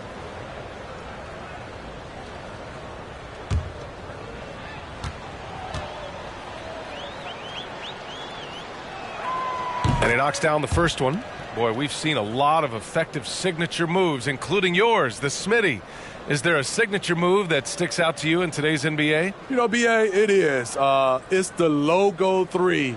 So many guys like Dame Lillard, Steph Curry, Trae Young, shooting it from close to half court. That's my signature move that sticks out to me in today's game. Los Angeles has got 2 of 5 threes to go here in the fourth. Outside Curry. They need this. That one's good for 2. Curry's got 39.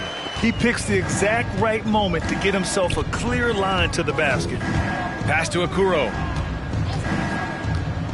Back to Doncic. And Doncic with the jam. That's what happens when you let Doncic get this close, using his vertical to perfection. 2 minutes remaining in the left side Curry. Launches it. Connects again from distance. Buries his 10th triple of the game. Unbelievable, B.A. Unbelievable. Tried to answer back, but that 3 is off the mark. For Los Angeles, they've gone 7 of 14 here in the fourth from the floor. And that one's good. Gasol. That's the pass you want. Orchestrating the offense, creating for others. Pass to Okoro. Doncic against Johnson. Here's Okoro. 5 to shoot. Here's the 3. Rebounded by the Lakers. They came out and had a statement win with their performance tonight. A fantastic effort to get it done here for the Bucks. Their shot blocking was a huge advantage in this game. Yeah, I love the excellent defense in the paint. It led to a lot of key stops. And a good performance to bring them their 18th win of the year. We've come to expect big-time games from him. Just another day at the office for Luka Doncic. You know, he was flying around on both ends of the floor. Terrific energy and enthusiasm. And that rubbed off on his teammates. I thought he was a catalyst tonight. One positive takeaway, at least they're finally showing signs of life out there. They put together some great possessions here at the end. It's a shame they could have used this run much earlier. Now here's Johnson. On the wing, Curry pulls it. No good from the wing. 8-second difference between the shot clock and game clock. Down low. Here's Gasol. Got a piece of it. Johnson against Doncic. Here's Gasol. And he's going to the line for two. The official saw contact while he was going up.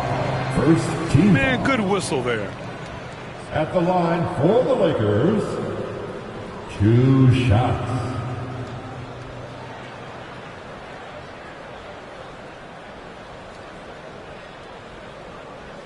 Two.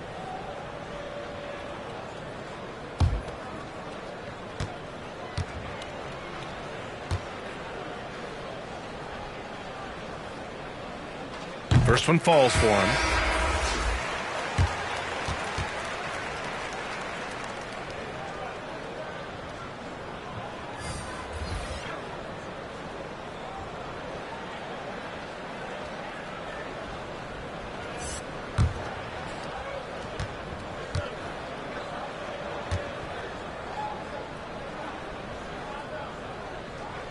And that's good as he hits both shots.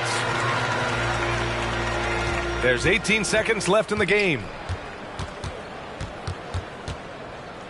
Here's Francis.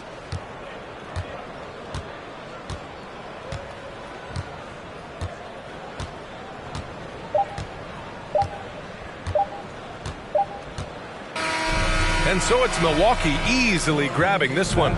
To walk into enemy territory and deliver a performance like that, that says a lot about this squad. They really came in looking confident and didn't let anything shake them. This is what a dominant team looks like. All right, Allie's ready to go. She's courtside. Hey, Allie. Thanks so much. I'm here with Luka. And Luka, you got a tough win tonight. What are your initial thoughts on the performance? You know, we got to win against team that is very competitive. You know, they go hard no matter what. You know, they're a great team. And, you know, I'm just glad we got to win, and we got to keep going like that. Victory tastes a little sweeter against an opponent like that. Thanks, Luka. Allie, thank you as always. And that'll do it, folks. So for Grant Hill, Allie LaForce, and Steve Smith, I'm Brian Anderson, thanking everyone for watching tonight's game.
Thanks for joining our Tuesday night broadcast.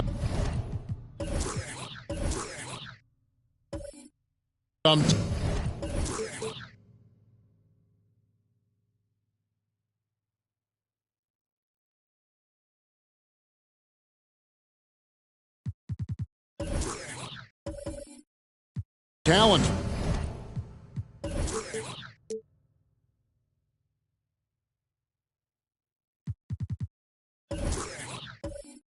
For sure in the backcourt tonight, Greg. Did it ever add anything for you playing across from another top-level guard? No, it always raises the stakes, and you want to rise to that challenge. But in the end, it all comes back to winning as a team. Let's check out Chicago's starting lineup. They've got Bird. Warning is out there with McAdoo. Then it's Johnson, and it's Green in at the shooting guard position. And it's the Trailblazers with the ball after Magic Johnson's miss. Akusevsky, the pass to Ivy. They set the pick to the middle. Shots good by Turner. A big like Turner, just using that height inside, it's almost a lost art. Green kicks to Johnson. Drives to the hoop, and it's sent back by Turner. And they'll keep possession. McAdoo dishes to Johnson. A fadeaway. He's just scored his first basket with that shot, making him 1 for 4. He didn't need to fade back. No one in his face, but he buried it anyway. Richmond right side. A three-pointer, no good. The Bulls have gone just 1 of 4 to get this game started. Bird kicks to Johnson. Passes it to McAdoo. Good on the 13-footer. And the insane peripheral vision there. If anyone's open, even for an instant, Magic's gonna find you. On the wing, Barnes. And the call on the shot that sends him to the line. And what you get with Barnes, Greg, tremendous versatility. And he gets others involved, Kevin. Plays great defense, has an excellent feel for the games. He doesn't have to score, to impact winning. But if you need points from him, the young fella can provide that as well.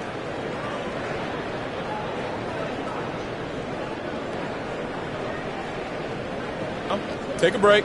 Take a break. 2 shots.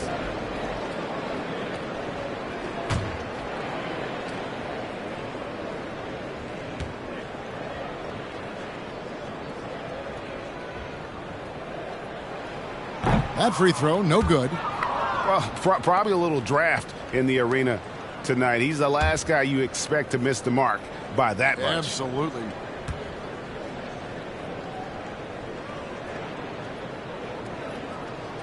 He hits the second from the line. And in the first, a little over a minute and a half in. There's the pass to Johnson, and stolen by Ivy. Richmond outside. 17-foot shot on the way. Now in the scoring column with that bucket. 1 for 2 this game.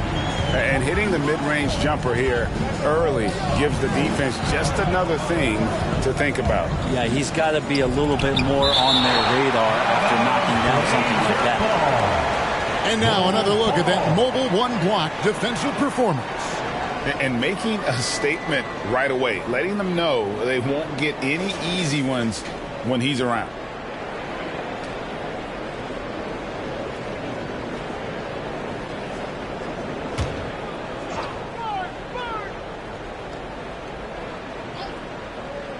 Just about 2 minutes into the game, first quarter of basketball. Drills it from outside. For Portland, they've gone 2 or 3 here to start out the game. Down low, and Richmond with the stuff. There are only a few players in the league who can hit a teammate like that in stride. Beautiful assist. To the paint. McAdoo misses.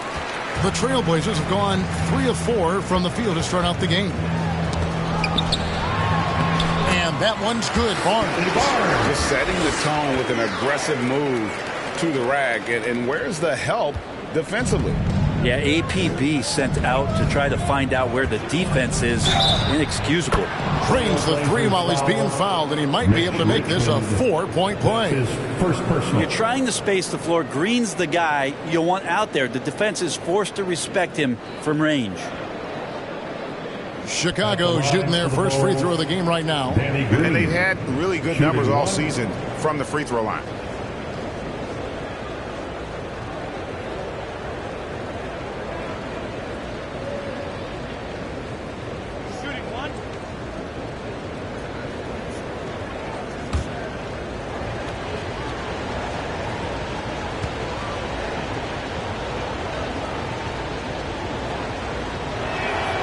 Free throw drops for Green. A relatively rare trip to the free throw line for Green, averaging just 1 attempt per game over the course of his career. Ivy passes to Barnes. Turner with a screen for Barnes. Driving inside. That's blocked by Bird. And he gets it back. Richmond no good. Just enough coverage to bother that three-point attempt. McAdoo. To the inside, shoots from the block. That's blocked by Bird. And they're able to recover. Tries again. The rebound by Johnson. Not sure what the D was doing there. Clearly a breakdown. You can ill afford to give a guy like him that good a look. And the Bulls with another miss. Time for some consideration in the passing category, maybe, Kevin. The shot is just not on. Get somebody else going. Sweet pass from Turner. He's really been working on his ability to pass the ball. Here's Green. Portland knocking down that triple moments ago. Johnson left side from 10 feet out, and the shot goes in. Johnson's got his second bucket of the game to go. This tug-of-war game continues. And, guys, that's lucky number 7 already in this game. On the wing, Barnes. And another 3 for Portland. You can't just stop when there's a pick set up. Got to fight over it as a defender. That's one that the coaches will watch tomorrow with that player. You hate to see him give up in that situation. Here's Johnson. Richmond with the steal. And here we go. Trailblazers with a fast break over Green. Trailblazers keep it alive. Here's Pokusevski. And no good that time. Chicago trailing here. Pass to Green. Johnson, a wide open look. Good, and it's Green picking up the assist. Johnson's got 7 points in the game. And entering the league, Magic was an average shooter at best. Has worked extremely hard to improve that facet of his game. It's T-shirt Bonanza. Make a little noise. All right, look who's coming out onto the court. Come on, give it up for your Blazer dancers.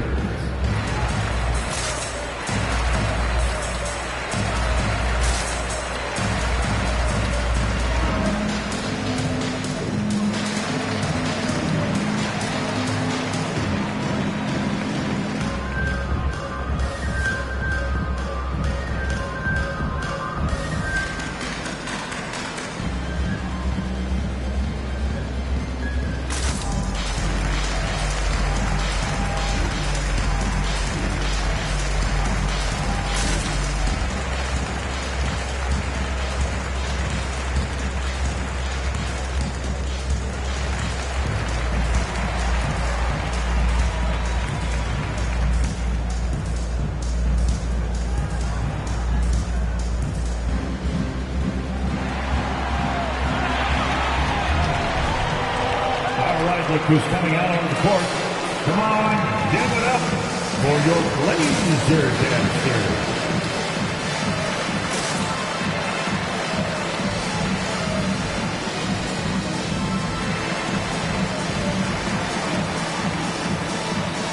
So Portland ends up going with the new group. Chicago making some changes. With 10 games left, let's see how the playoff race is shaping up out west. You look at Portland. Unless they completely melt down, they should be in good position for a playoff run. And for the Trailblazers, they're proving that all the talk we heard about them in the preseason was warranted. What a role this group's been on here early on. And don't count on that coming to an end anytime soon. The talent level of this squad is off the charts. And with the momentum they're gathering here early in the year, it could steamroll through the season.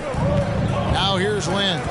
Taking a look at the scoring numbers, right now he averages about 9 points a game. Well, maybe not the best shot against that kind of defense, but he still has the ability to knock that kind of shot down. And they call him Spider because of that long wingspan, 6'10" at present, but standing 6'1". Mitchell needs that to compete defensively at that shooting guard position. So it's Portland now. The Bulls getting the bucket.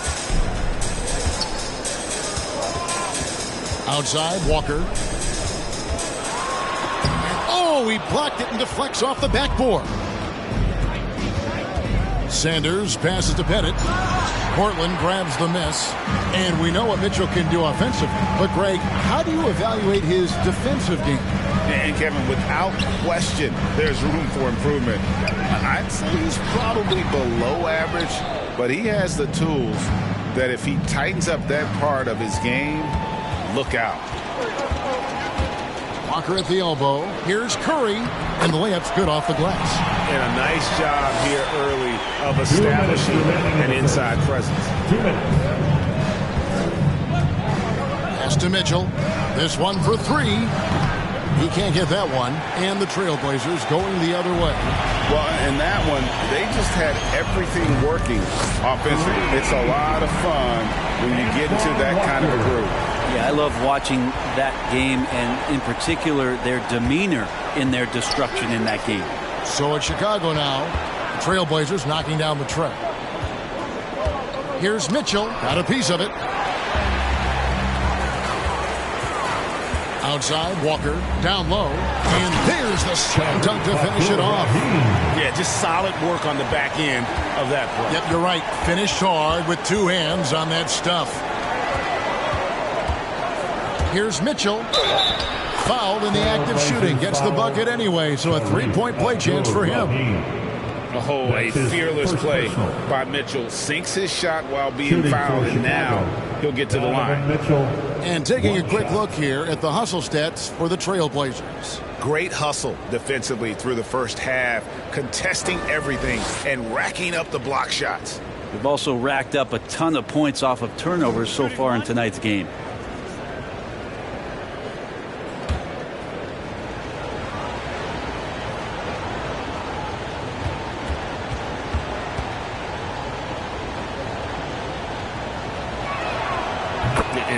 fearless is Donovan Mitchell. I mean, as a rookie, in his first playoff series, he went off for 38 in a closeout game against none other than Russell Westbrook.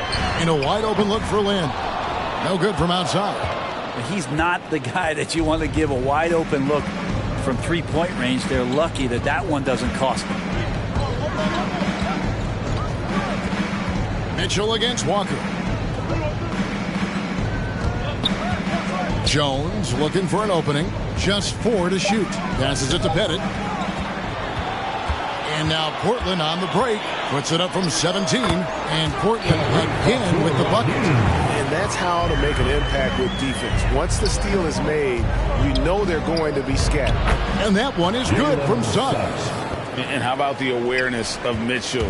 That's what stands out to me. He has a decision to make and does it with terrific timing. Now, here is Starks. He's still scoreless so far in this one.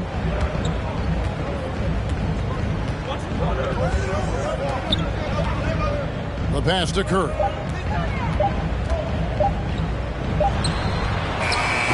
And so, lots of scoring in that competitive first quarter. Portland out in front. They're up by 1. And we'll get the second quarter underway on the other side of this break.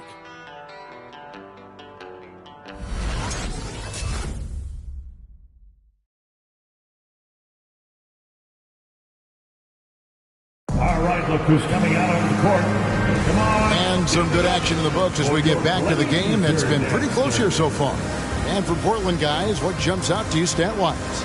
Throughout that first, they just were aggressive on the defensive end, showing active hands. No, they really made a lot of good quality reads down there. Took some chances, but feeling more calculated than risky.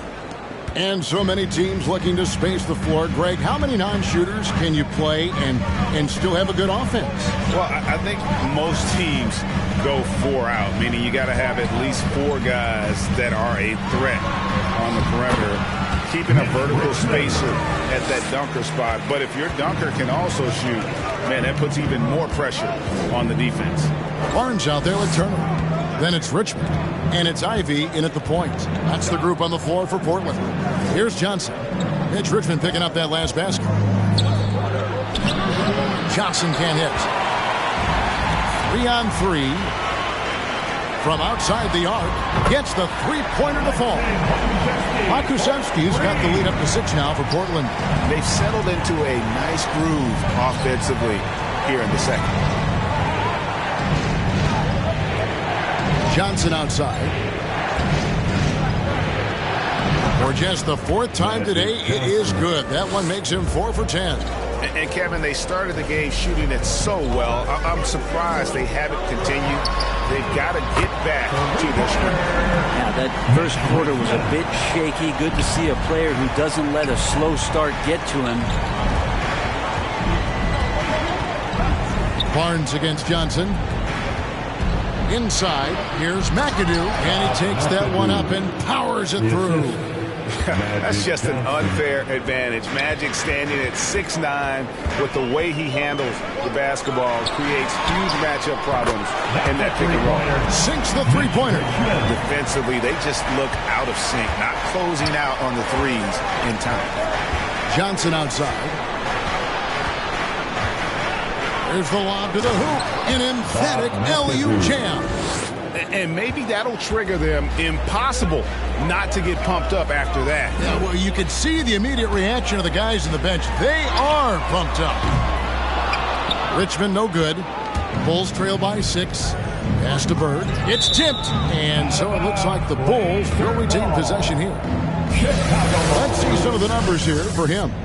And it's a nice month he's having. Something's got him motivated. He's become a much bigger contributor offensively. He's settled into the kind of groove that every player wants to get in. Now here's Green. He provides a good amount of offense for the team, averaging around 11.5 points a game. McAdoo misses. Trailblazers leading by 6. Barnes right side. Can't hit from the elbow. Bulls have gone 3 of their first 5 shots to drop here in the second quarter.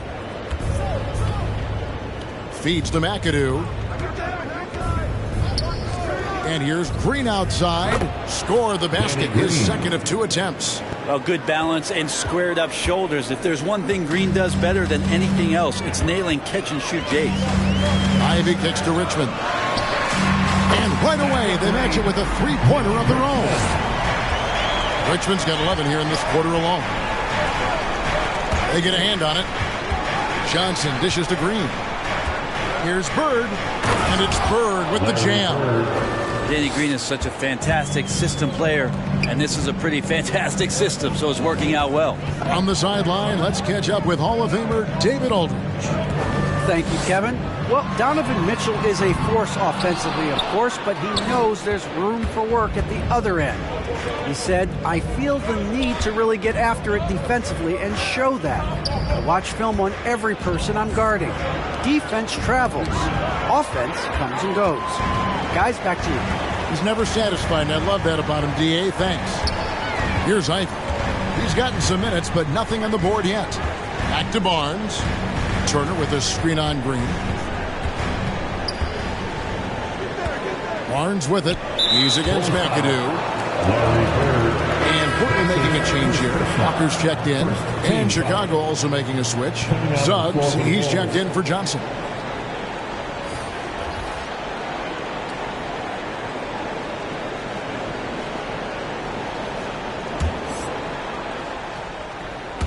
Suggs with the steal. And denied. He sends it right off the glass. And that's out of bounds. Chicago will retain possession. Curry's checked in for Turner. Chicago also making some changes. Jones comes in for McAdoo. And Donovan Mitchell subbed in for Danny Green. Hey fans, who wants a free t-shirt? Make a little noise. Your Blazer Dancer.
Blazer Dancer.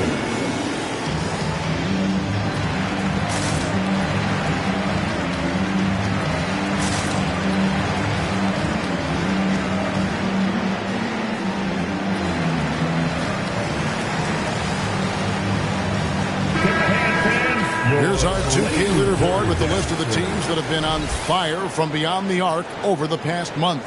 The Trailblazers in second. And right now, their three-point shooters are in terrific rhythm. I mean, they've put on a display here from long range.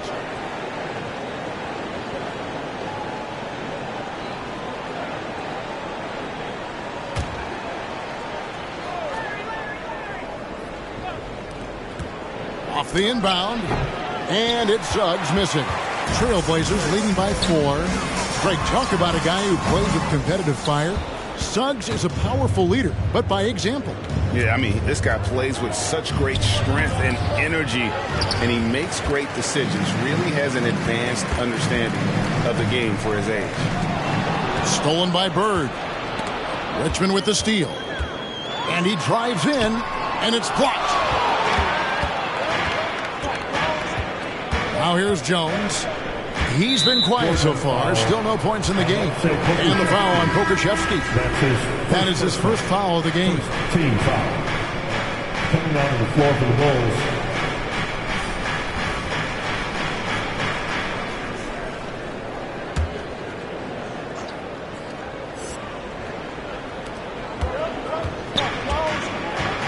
Now, here's Suggs. Defended by Lynn. Suggs passes to Jones. 5 to shoot. crosses over into the lane, and Jones slams it home. And giving up some inches inside, but makes up for it with an aggressive style. Yeah, the big man not going to slow him down from getting that deuce. Shot's good by Walker. And Walker, more than capable stretch four. A big man with range for days, and how about the confidence? Fast break. Here come the Trailblazers. Curry kicks to Lynn. For three, Richmond. Rebounded by Donovan Mitchell. And close to making the defense pay for the lax coverage that time. Here's Pettit. Rebound by the Trailblazers.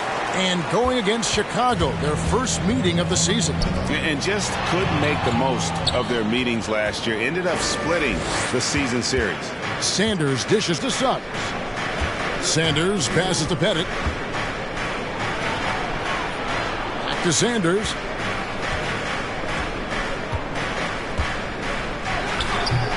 And Curry pulls it down.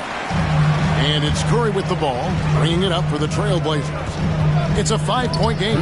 Scored by Mitchell. 2 minutes.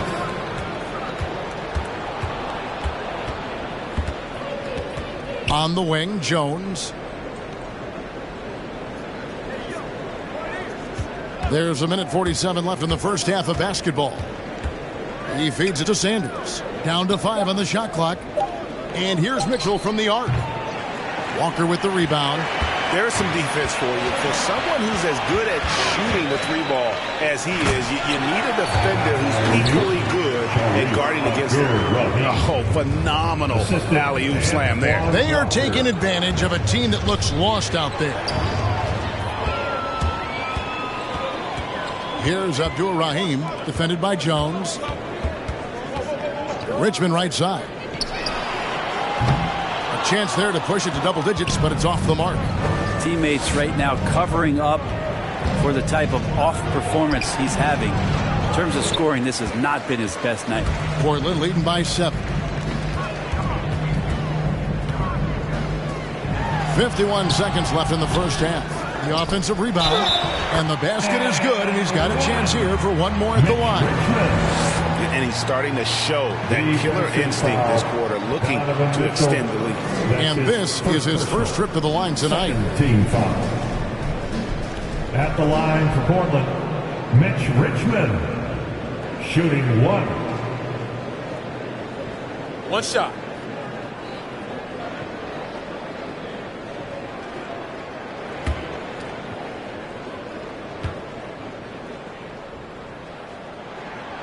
That's good from Richmond. Bulls trail by 10. Now Suggs. Mitchell wide open. Drills the three-pointer. Mitchell's got 6 points. And you pass it to him. Spider Mitchell is always ready to let it fly. An impact player the moment he stepped into the league. Shot's good by Walker. And it just seems that every pass they make is leading to a score. Just great ball movement. 4 seconds separating the shot and game clocks. Pettit. He's just scored his first basket with that shot, making him 1 for 4. Boy, he is consistent on that mid-range jumper. Pettit's a well-rounded player. He can get his points from anywhere on the floor. Lynn looking it over. Pass to Curry. Fades. The basket good off the assist from Lynn. Lynn's got his 3rd assist on the night. Unwilling to let up even for a moment. That's his killer instinct. Just fanning the flame. He's the guy that you want to go to right now trying to put this one away. And so it's the Portland Trailblazers going into the break with a 10-point lead. From beyond the arc, they've been absolutely tremendous. It's time now to go courtside as we send you over to David Aldridge from the sideline. David, take it away. Thanks very much, Billy. I heard you tell the guys to take it to them and play with more physicality offensively. What did you mean? Well, just I think when we're getting the ball inside around the basket, at times we got to go up a little bit stronger and play through the contact and go to the rim. Tough sledding in there, but you got to get there. Thanks, Coach. Appreciate it. Back to you. All right, thank you, David. And folks, don't go away. After the break, we'll see you right back here for the start of quarter number 3.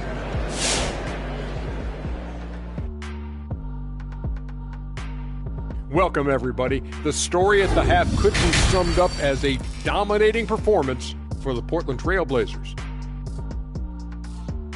Well, we know the coach is happy. Steady start to the night for them. They're not wasting possession. They've built a nice lead. They continue to limit their turnovers. They're going to be tough to beat, Ernie. All right, and now that we have a moment, here are the upcoming games on the schedule. This string of games, it looks like there are some gimmies. But this is the NBA. You overlook a team, and you end up getting waxed. Obviously, coach is preaching that up and down. Sometimes guys just don't want to listen. Thanks for spending halftime with us. Time to get it back out to Kevin Harlan for the start of the third quarter.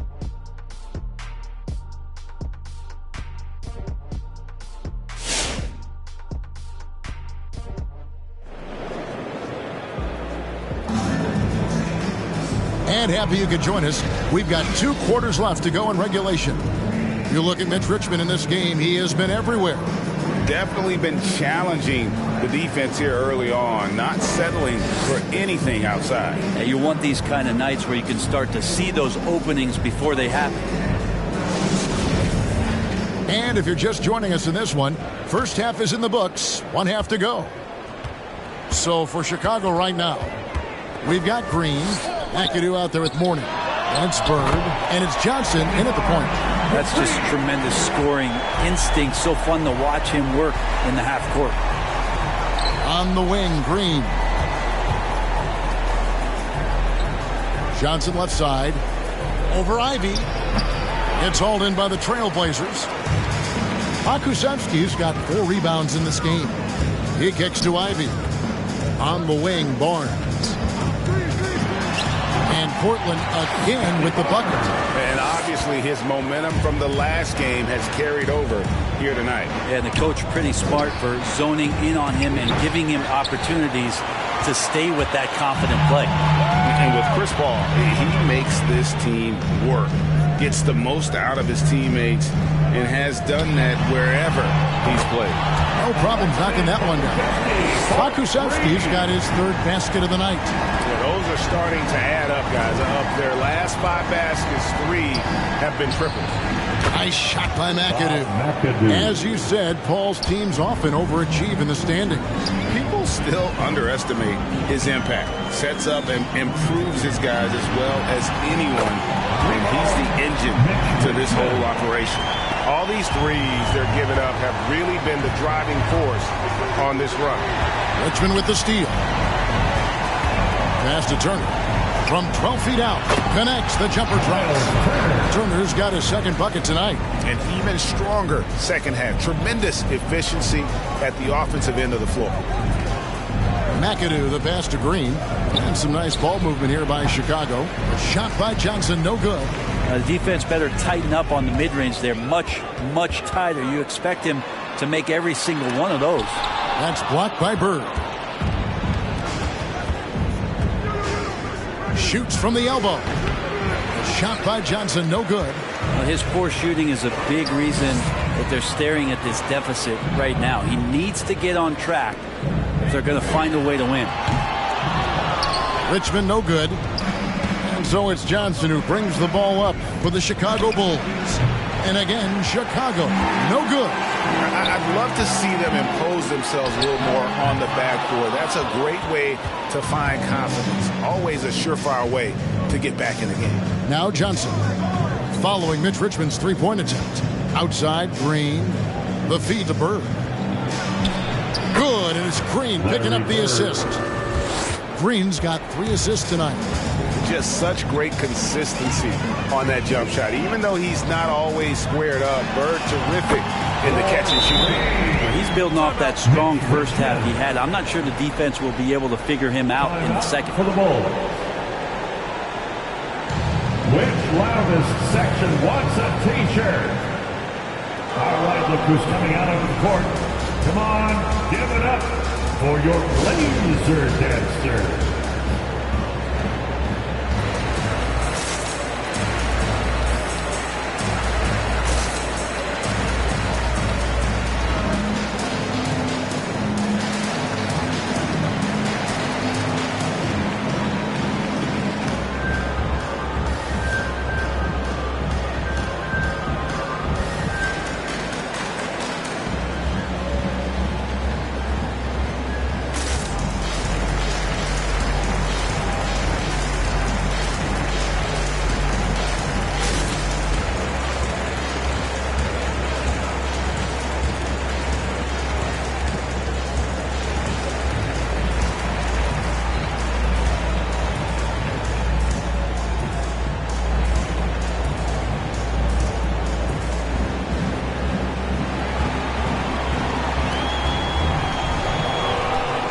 look who's coming out on the court. Come on, give it up for your Blazer dancer.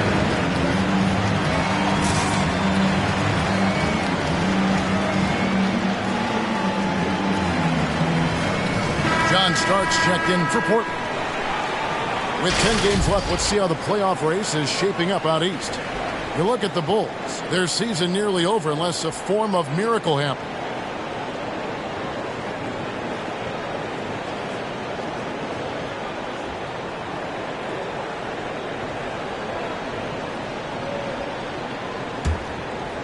And now we're 3 minutes into the third quarter of play. And we've got an update here, so let's check in with David Aldridge reporting from the sideline. Good evening, Kevin.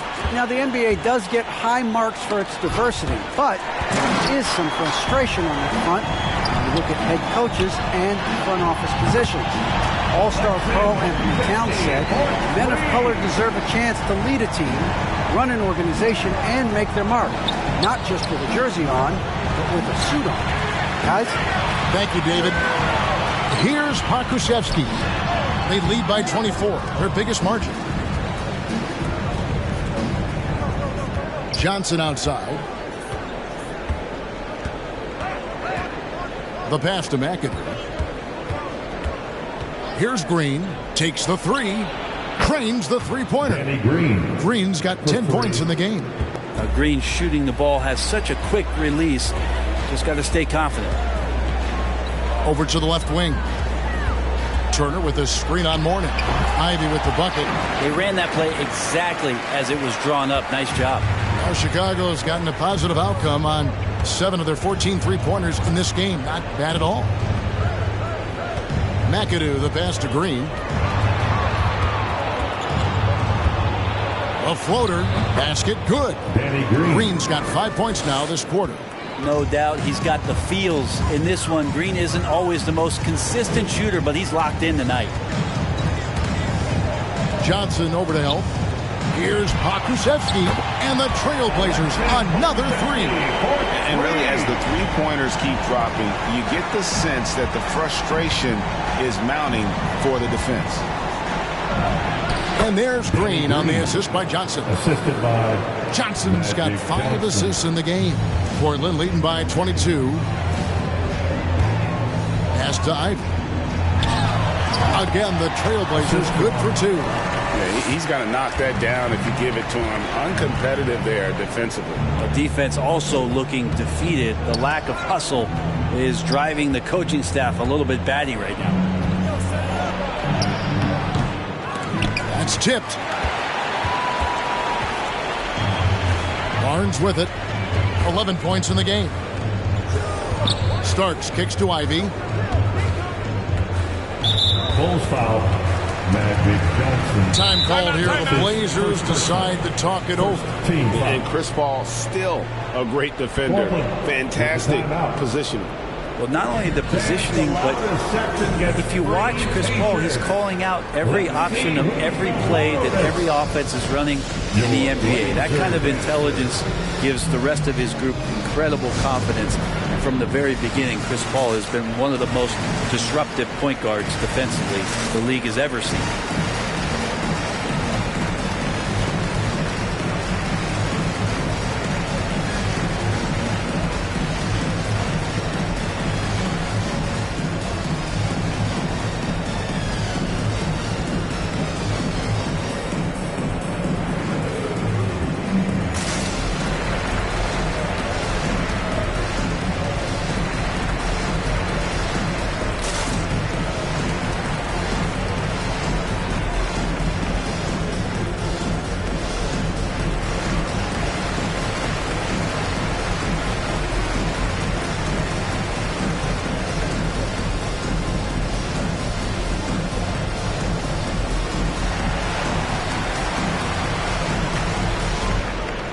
Look who's coming out onto the court.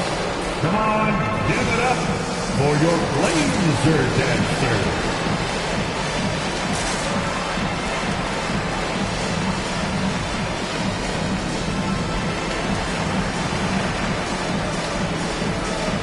So Chicago ends up going with the new group.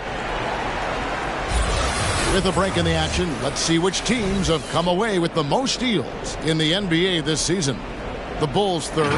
You can't get careless with the basketball against this group. I mean, they'll pick your pocket, and no surprise to see them in the upper echelon as far as steals.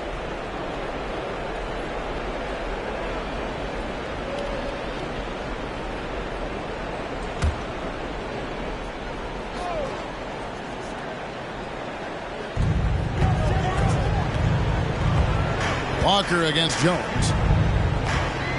Lynn sets the pick for Walker. Over Sanders. And it's wide right. It's off the rim.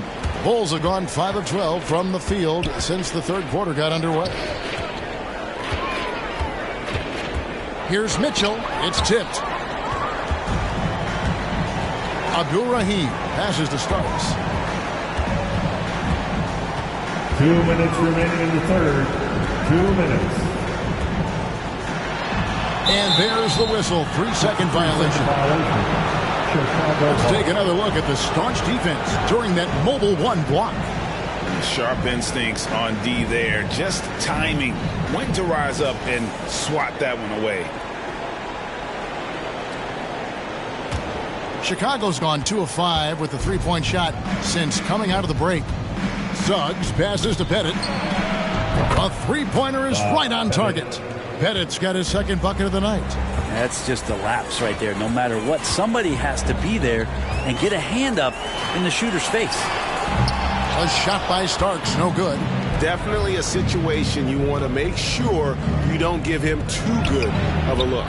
Got it to go. That one good from Pettit. And points in the paint are a sure thing when Pettit's on the floor. He's just got too much game down low. He may not have the bulk of some of the other guys, but it doesn't matter. Portland again missing. Bulls trail by 19.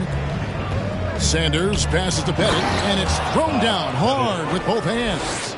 Oh, and how about squeezing the orange as tight as he could there before the stuff? Yeah, no way he's going to lose that thing on the way up. From D, Walker. The basket good off the assist from Lynn. Lynn's got his 4th assist in this one. To the wing right side. And it's Suggs missing. Trailblazers leading by 20. Outside Curry. Over Sanders. And the rejection by Sanders. To the middle. It's picked off. Here's Abdul-Rahim. Lynn from long range. And the Trailblazers another three. It's been this way since halftime. Tremendous production from beyond the arc.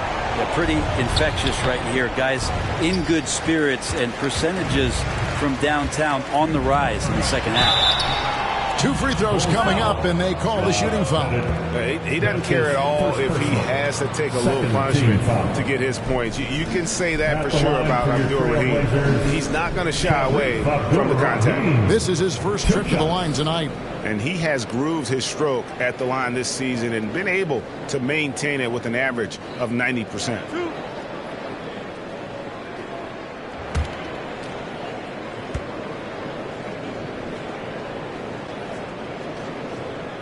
The first free throw is good.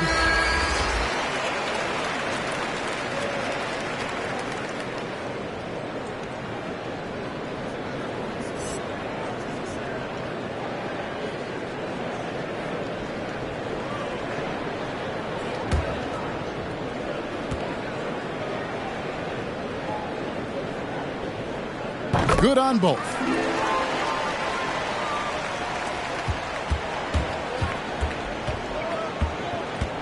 And here is Mitchell. Will it go? And at the end of the third quarter, a huge lead in this one may already have been decided. Trailblazers out in front, delivering the blowout. From Portland, we're back in a moment.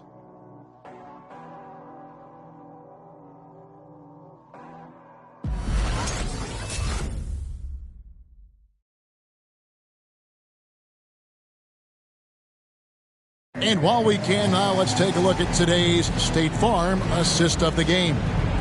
Yeah, an easy choice tonight. Look at the precision on this pass. Put it on a platter for him. Well, there's a way to break down the defense with the handle, but you can do it with the pass. Prime example of that right there. And there have been two very different performances from these teams today as we get going in quarter number 4. Turner is out there with Paul Millsap. Then it's Richmond. Then it's Patrick Beverly. And it's Alexander Walker in at the 2-guard spot. That's the group on the floor for Portland. And not relying at all on the three-point shot. They may want to rethink about stretching the defense a bit like they did in that first half. Here's McAdoo. Greg, last season, we saw a lot of opinions about the play-in tournament, especially from players.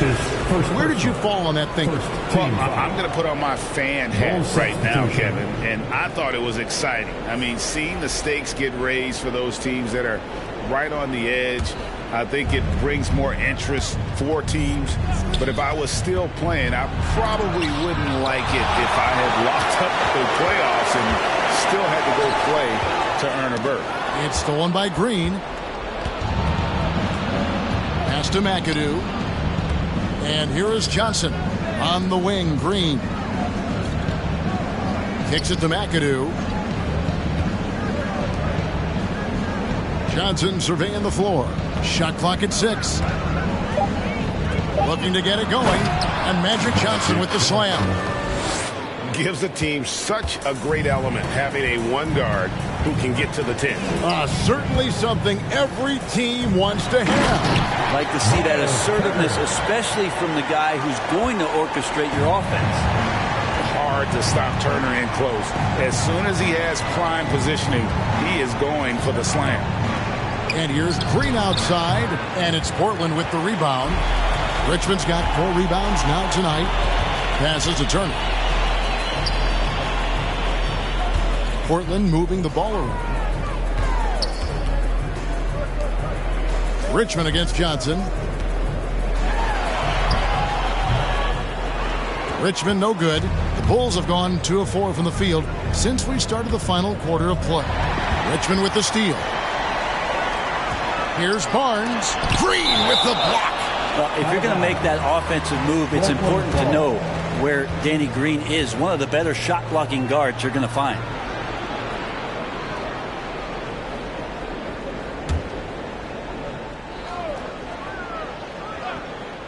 Game moves along. 2 minutes gone here in the 4th. The 3, Richmond gets it to go from beyond the arc. Richmond's got 9 points now in just the second half. Time called here. The Bulls decide to talk it over. And Spurs great Tim Duncan recently inducted into the Basketball Hall of Fame. And you played with him, Brent, for a handful of seasons. You won a couple rings. Any reflections? Well, Tim was such a tremendous teammate and so welcoming to every player that he came across that walked into a Spurs locker room with the inherent trust he had from Coach Popovich that they were going to invite players that were going to come in and be about the right things.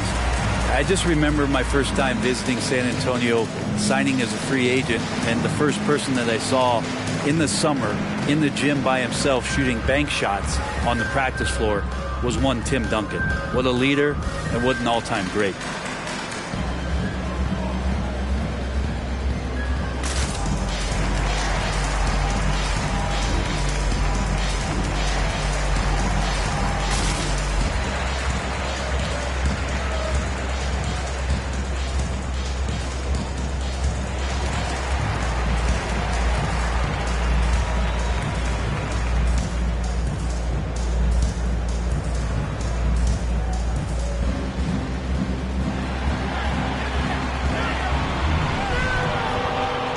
Look who's coming out onto the court. Come on, give it up for your Blazers.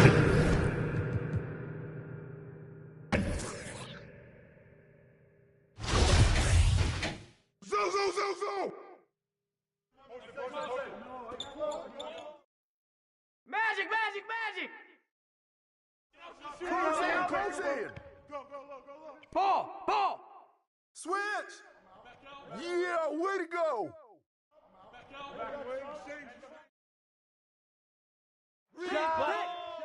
Whose man is it? Way to grab it!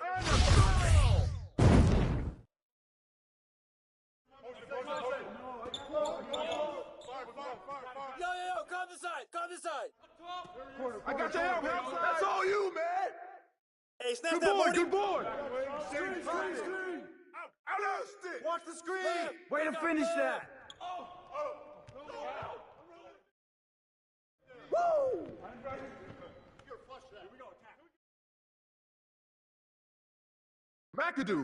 McAdoo. Let's go.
Let's meet the starting lineup for the visit. Okay. This one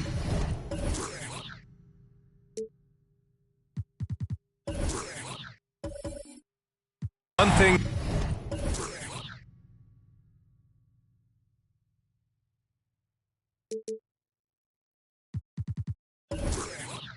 that's unquestioned with this team, Dame Lillard is the leader.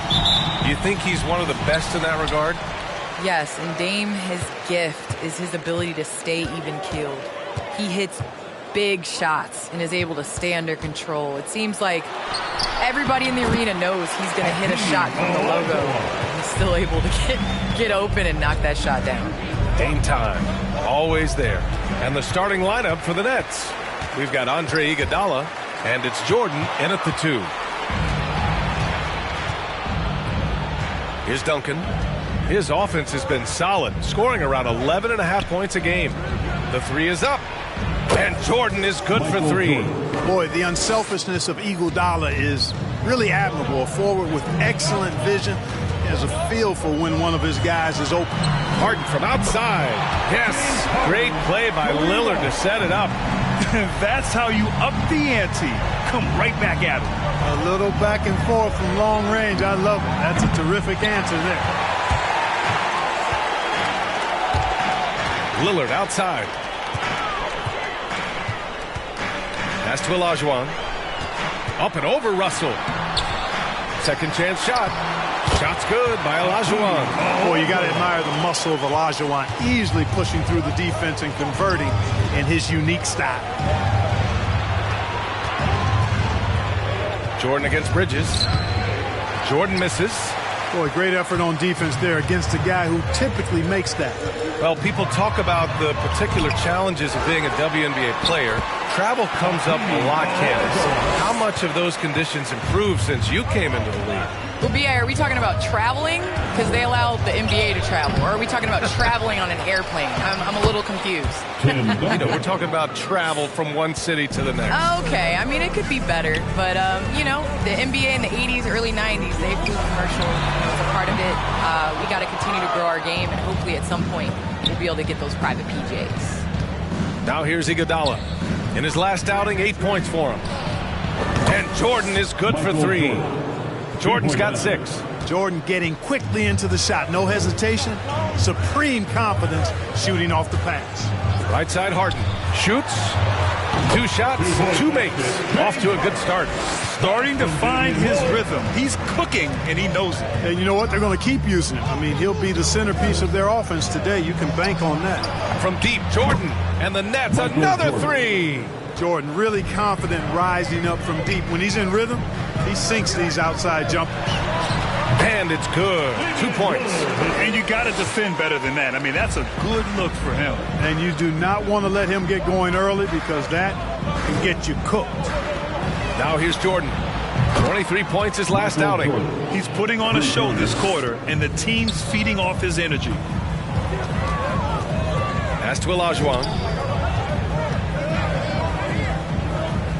Well, Candace, as someone who has played for a Los Angeles team, what do you think it's like for the Clippers now, playing away from their home these last few years? Well, when you win and you advance in the playoffs, slowly but surely people get on that bandwagon bus. So you're going to see more and more LA Clippers fans on the road. And here are the Clippers now. After the basket by Brooklyn. Olajuwon. Oh, and that one, no question, powered it down. Boy, the athleticism of Olajuwon, love it. Showing how efficient he can be when he's close to the bucket. A terrific throwdown. Intercepted. Here's the break.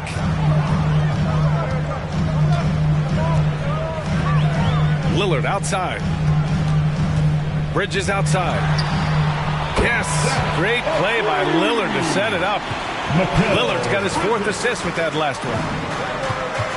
Iguodala with the ball. He's picked up by Lillard. Deflected. Russell against Bridges. Pass to Harden. The ball's knocked loose. And it's Russell on the drive. Shot from 12. That one off the back iron and out.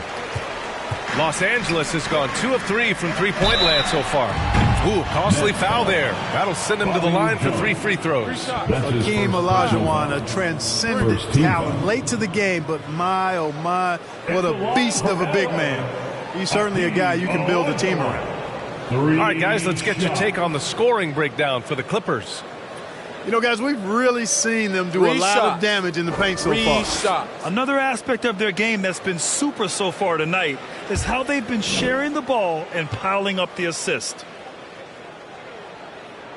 And he hits the first of 3. A full line change here for Brooklyn.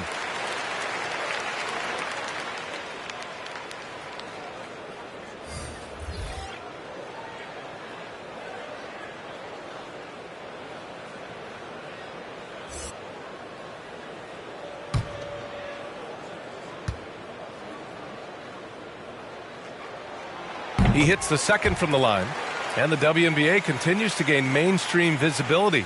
Viewership has spiked, especially in the last couple of years, Candace. Yes, I think visibility is key. And that has to be on television. That has to be on social media. There's a number of ways to continue to increase that. Invest in women's sports, people. It's the thing of the future.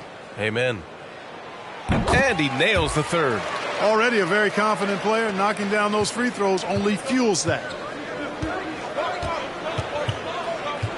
Here's Kukoc. Pass to Gallinari. To halt the run. And he buries his first look. And that's what they want to do. Get him open looks early. Here's Olajuwon. Covered by Vucevic. And Vucevic with the block. Get that weak stuff out of here. You can't come weak like that against Vucevic. He's going to send it back at you. I know it's early, but you have to wonder if these offenses can keep this up. High-octane action for sure. Crowd-pleasing already. Here's Olajuwon. He's got 11. And Vucevic with the block.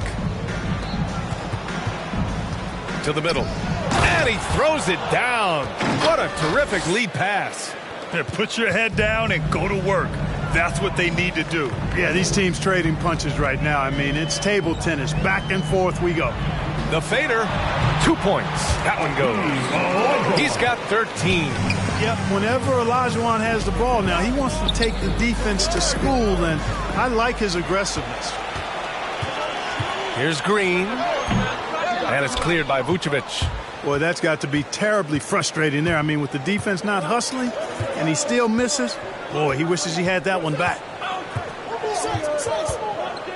To the right side. 2 minutes remaining. Ooh, ripped away. Kukoc, no good. Los Angeles has gone 2 of 3 from three-point land so far.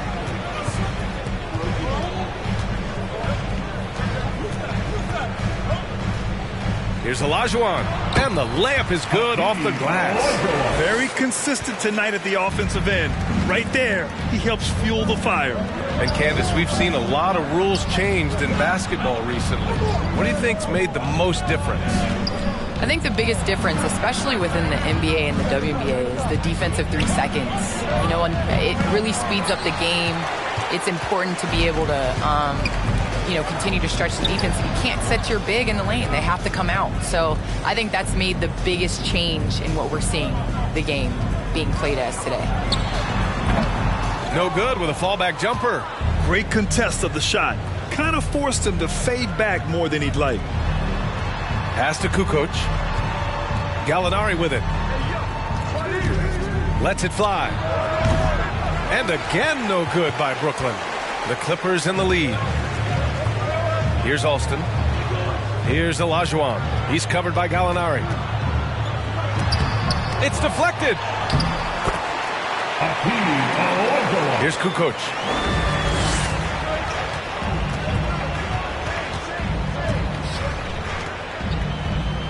There's 31 seconds left to play in the first. Ooh, it's stolen. Here's Alston. Drops in the layup for 2. And it's a 6-point Clipper lead. And now almost all their points coming from the paint. Here's Kukoc.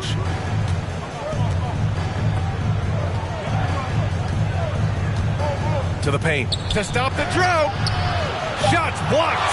Boy, Olajuwon is a ferocious defender and rim protector. Really excels at slapping shots away.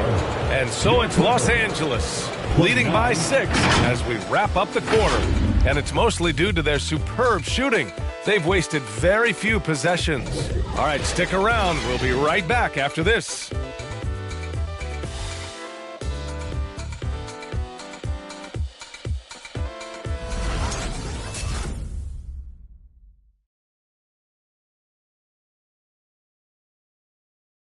And Damian Lillard honored with the 2020 Magic Johnson Award, recognizing the player who not only excels on the court, but also goes above and beyond with the media. Being recognized for giving your time, but also making other people's job easier, I take a lot of pride in that. The same way I take pride in my teammates doing well and my coaches doing well at their job, I take pride in the local media being able to do their job and give insight and give a better look into what our team is doing. Tremendous character for Lillard. So true. I mean, whether it's a big win or a tough loss, he'll stand and face the music. Hope you've enjoyed the broadcast so far. Halfway through the first half in this one. And let's quickly break down the game we've seen from the Clippers guys. You can really see the strategy coming in. Get the ball into the painted area. Yeah, and it's worked. They've got a clear edge and points in the paint. Now we'll see if they go with a more balanced attack or just keep on pounding it inside.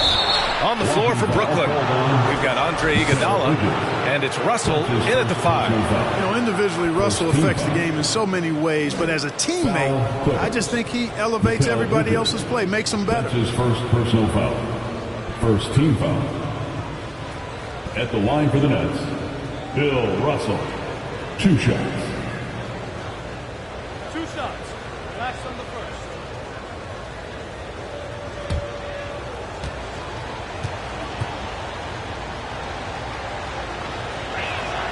And he drops the first.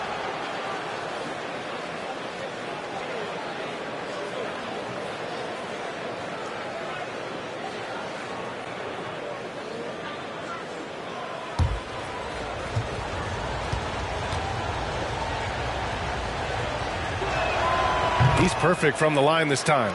Well, Candace, you got in well over a decade in the WNBA. I want to know how the mental aspect of the game helps to compensate for any loss of athleticism, let's just say. Man, BA, loss of athleticism?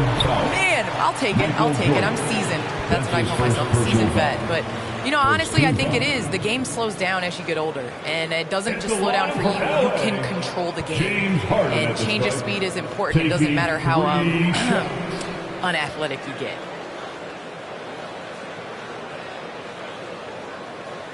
Three shots. 3 shots.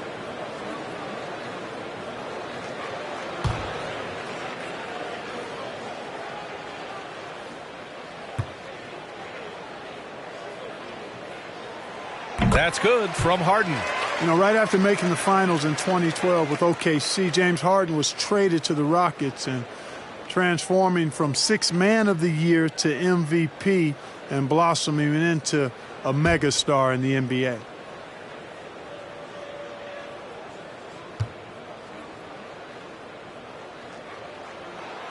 Good on the second one.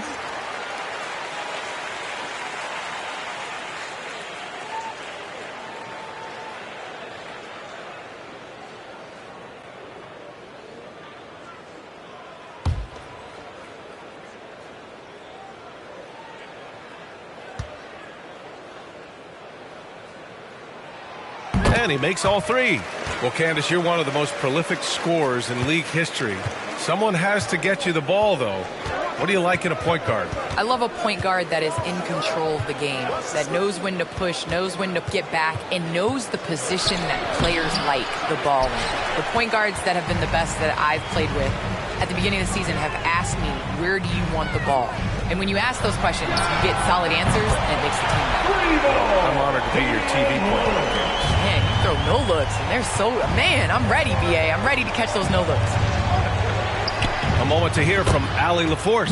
Thanks, Brian. Well, you want to talk about a super team. Last season, the Brooklyn Nets became the only team in NBA history to boast 6 players who'd made it all NBA over their career.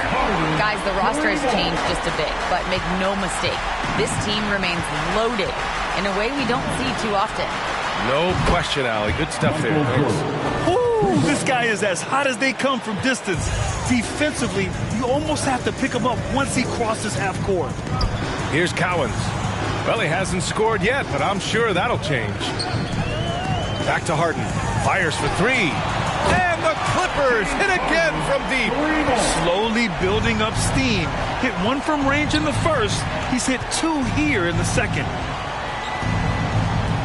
Here's Russell. Rebound by the Clippers. This, of course, their first opportunity to play Brooklyn this season. Last season, they got swept in a 2-game season series against this opponent. I'm sure they're looking for payback tonight. And, you know, they might not be in the same conference with any top team. They want to show they can compete with the best teams out of conference, too. Well, Candace, this is now the 2nd consecutive season that has not been a traditional offseason. Not quite as short of a recovery time as from the bubble, but still 3 months from the end to the beginning of the next season. That's not a lot of time to get it going again. Not a lot of time.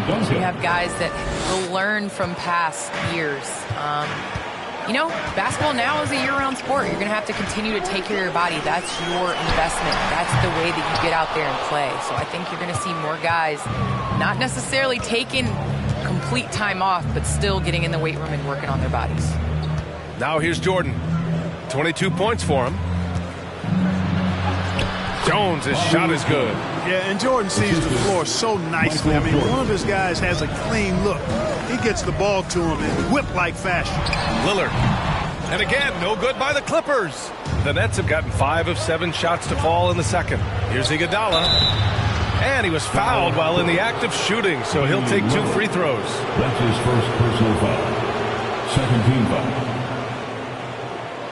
At the line for the Nets, Andre Iguodala. At the line for 2.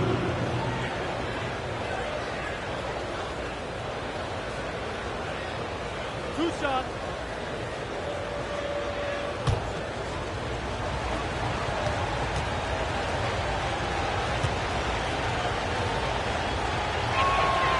First free throw is good.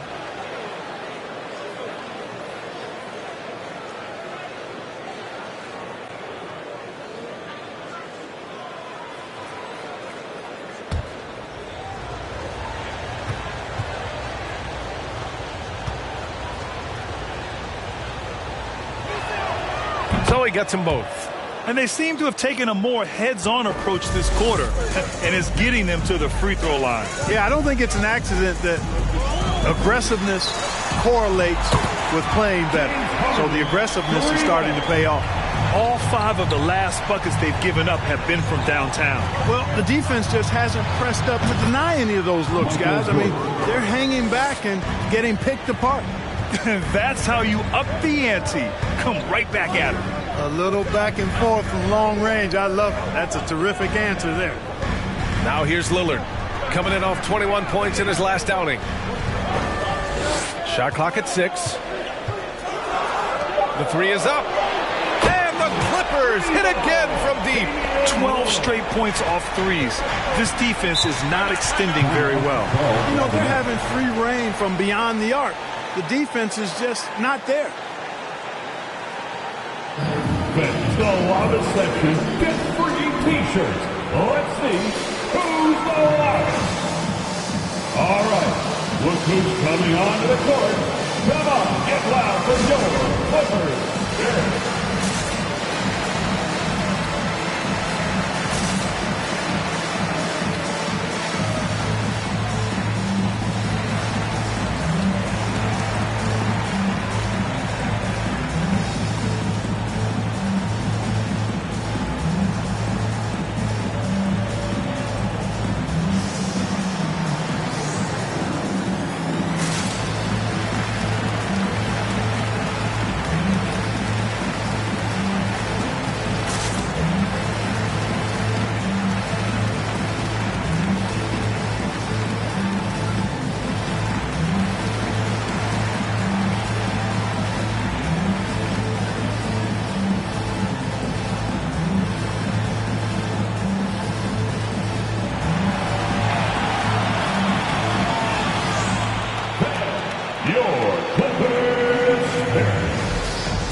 Switch here. Green is checked in. And here's a look at some numbers for him. And over the last 5 games, his field goal percentage has increased. And you can make a case his confidence as well because of this.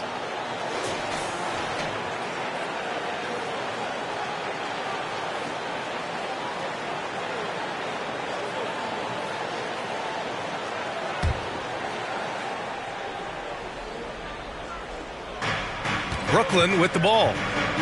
8-point game from 7 feet. Tries again. Here's Vucevic. Oh, a beautiful reverse layup. Yeah, you know, one of the best parts of Nikola Vucevic's game is his great body, excellent hands, and the high motor makes him an outstanding rebounder. Lillard can't get it to go. For Brooklyn, they've gone 7 for 11 in the second quarter. Brooklyn again with a bucket. You know, Tim Duncan does a nice job, especially when one of his guys is open. That floor awareness of his, dime dropper. Back to Harden. For 3, Bridges. Rebounded by the Nets. Vucevic has got 4 rebounds in the game. A great read between those 2 guys. The defense didn't stand a chance, B.A. These 2 teammates right here, Grant, they are connected. And I tell you what, guys, that's a big play to make in a close game. Potential momentum builder there. Harden from outside. And yes, it's good. He's 7 for 8 now. Adjustment time for these guys. The defense has to make some adjustment here. Oh, stolen by Harden. And here comes the break. And blocked. That one goes careening off the glass. Fires the 3. Offensive board. Iguodala outside. Vucevic, a screen on Green. Just 5 to shoot. Here's Iguodala. The Clippers grab the miss. They've led by as many as 11. Outplayed in the previous game on their schedule. They lost to the Rockets. Yeah, sometimes you're taught a lesson. They lost the momentum, but once the comeback started, they had no answer. It's Iguodala on the wing. Tried to come right back with a 3 of his own, but it's no good. The Clippers have gotten 8 of 14 shots to drop so far in the second. Pass to Cowens. Back to Harden. This one for 3. Oh, and another 3 for the Clippers. And what's working here, each guy is willing to make the next pass.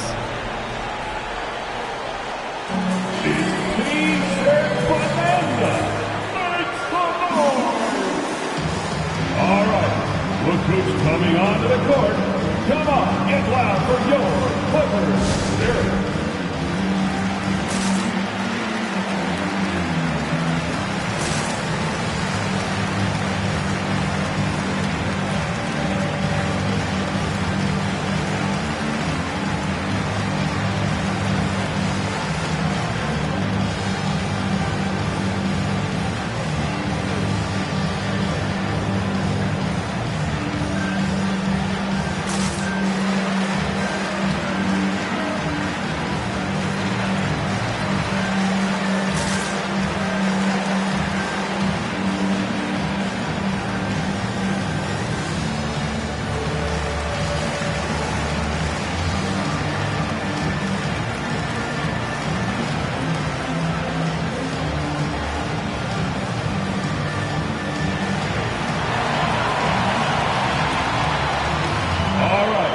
Look who's coming onto the court.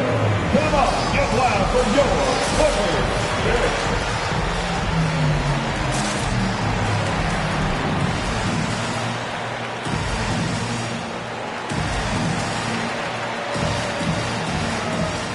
So it's both teams making substitutions here as we approach the playoffs. Let's see how the East is looking. You take a look at Brooklyn. Right now, they're in 10th place, hoping to get themselves into the playoff picture. Well, I think for Brooklyn, their slow start has revealed some of this team's problems. Problems that we didn't really know they had. Neither did I, but clearly they're not the dominant force we thought they'd be. They've got some kinks to work out for sure. Brooklyn has gone 3 of 6 from outside in the second quarter. Over to the wing. Pass to Kukoc.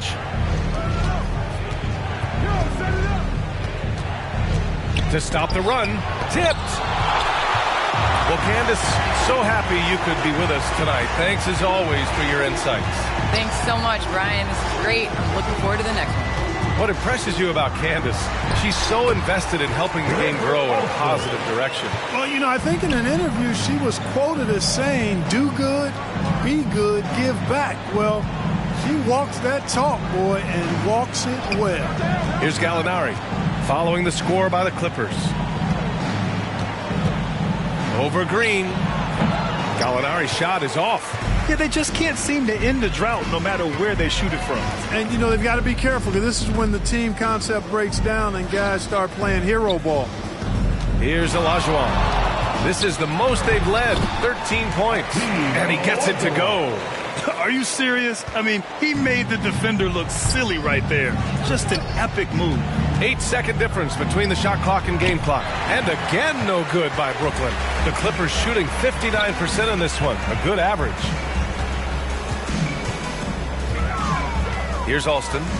8 points in his last time out. Inside, here's Olajuwon. Laid it in with a nice touch off the window. He's got 21. They've been very well-rounded and extremely focused. Almost no holes in their performance tonight. They've been tremendous. James Harden, he's been the guy making things happen for Los Angeles. Totaling 26 points and showing no signs of letting up anytime soon. All right, we'll get back to the action after this break.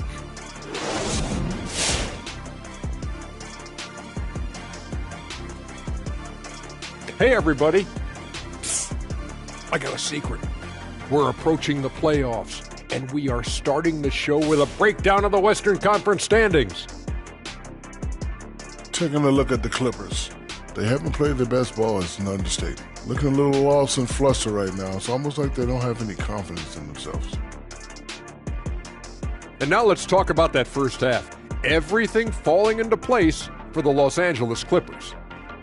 They're going right to the rim, finishing every chance they get. The D was helpless trying to stop them and beating them inside. I love the relentlessness and the aggressive style. This is how you impose your will on another team.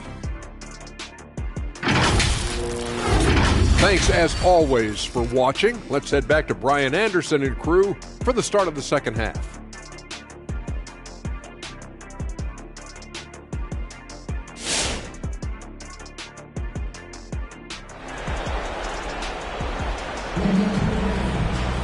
And as we dive into the second half, we'll find out if the next 2 quarters are any different from the first 2. So far, it's been a runaway.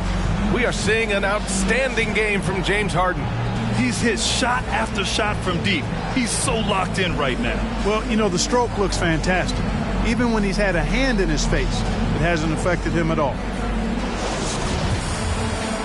And with a big gap on the scoreboard, the second half begins with very different goals for these teams. One side trying to mount a comeback, one side trying to protect their lead. Now here's Jordan. He's got 25. Oh, he sticks that one from 20 feet. Jordan's got 27 points. And Grant, you were named co-rookie of the year alongside Jason Kidd back in '95. Something that's only happened 3 times in NBA history. Yeah, I'm still bitter about that. I was robbed. Jason knows that. Everyone knows that. Nah, Jason and I, we are good friends. We joke about this all the time, but it was really an honor to share this award with someone of his caliber. Really one of the true greats to ever play in the NBA. But I was still robbed. And for Brooklyn, we've got Andre Iguodala, and it's Jones in at the 3 slot. Now here's Lillard. He's got 11. Ooh, it's stolen by Jordan. Here's Russell. It's tipped. Harden against Jordan. He got a piece of it. And here in the second half of play, we're just over a minute in. Looking for the spectacular and coming up empty. And you know, guys, always a tough catch on the lob. Placement and timing have to be close to perfect. The Nets have gotten 2 of 4 shots to go since the break. Pass to Iguodala. Right wing. Jordan with it. 30 points in the game. Driving to the basket. And it's the Clippers with the rebound. Harden's got 4 rebounds now. Oh, got that bucket in no time at all. Bridges has got his second basket on the night. You know, as a distributor and dime dropper, Harden has really got a nice eye for how to get teammate shots and does a really good job setting up a shooter. Jordan misses. Total breakdown from the defense there. I mean, he'll usually take advantage when that's the case. Steps back. And Harden gets the double team. Here's Stoudemire. Yes, and a nice assist from Harden. And the Clippers lead by 20. Mr. Do-It-All coming away with the assist there. I mean, Harden making sure to keep his teammates involved in the offense. Jordan, a good look. Gets a very good look and converts. Jordan's got 7 points for the quarter. He's done everything he can to give them a lift tonight, but it hasn't been enough. Pass to Olajuwon. 3-pointer, Bridges. Oh, and another 3 for the Clippers. And the defense is really allowing them too much room on the perimeter. To the wing, right side. From deep, Jordan. And again, Brooklyn with the triple. It's obvious he's taking it upon himself to try and keep them alive. Lillard with the ball. Picked up by Iguodala. Harden misses. And I'm surprised that didn't go down. I mean, I'm sure he is too. Back to Iguodala. The 3. Hits the 3-pointer. Iguodala's got 5 now. Pick works well there, but the defense left a lot to be desired. Yeah, that's not the defense you need. You got to be tougher defensively. Olajuwon. The shot off that time. Some solid defense from Russell. 3-pointer. Counted from distance. 5 points in the game. Well, there's a lot of things you get with Russell, but one of those things is tremendous court awareness. Russell against Lillard to the left wing. Here's Olajuwon. And again, no good by the Clippers. Great work by the defense. That's the intensity coaches want to see. Pass to Jordan. to the inside. And that one is stuffed right through. They're making smart adjustments, setting guys up for success. It's certainly been an impressive run. They finally found the right formula to break down the defense. Craziest fans, get a free T-shirt. Let's see it, fans. All right, look who's coming onto the court. Come on, get loud for your Clippers Spirit.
Making a change here.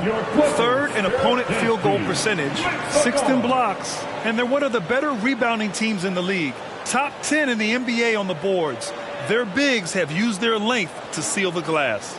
And you talked about how stout this club is. They take pride in how they play on the defensive end. Great communicators.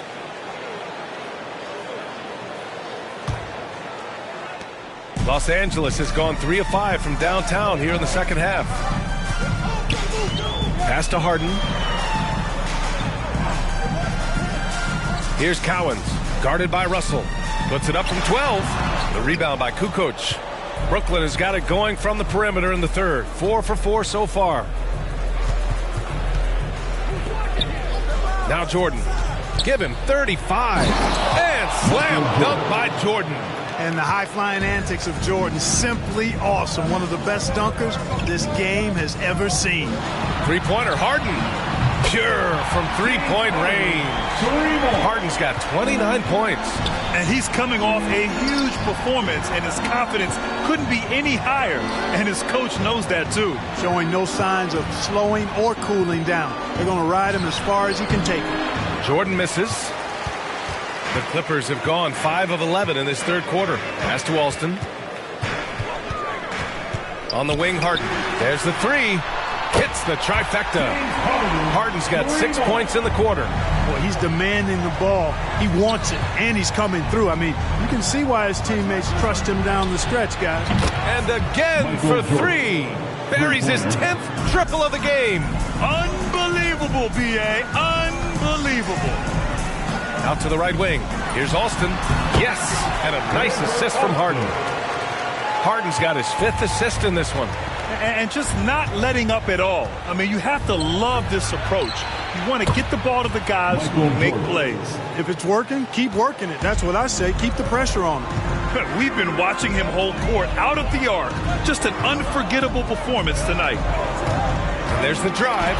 Alston. Here's Stoudemire. Boy, much respect for the defense of Jordan. I mean, he gives his all on this end of the floor. I mean, fantastic. Getting his hands up to block shots. Launches a three. Cowens grabs the board. The Clippers have gotten 7 of 15 shots to hit in the second half. And he goes strong with the one-handed jam.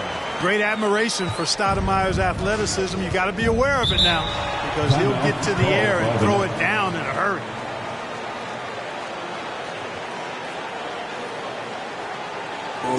Which one section wants a T-shirt?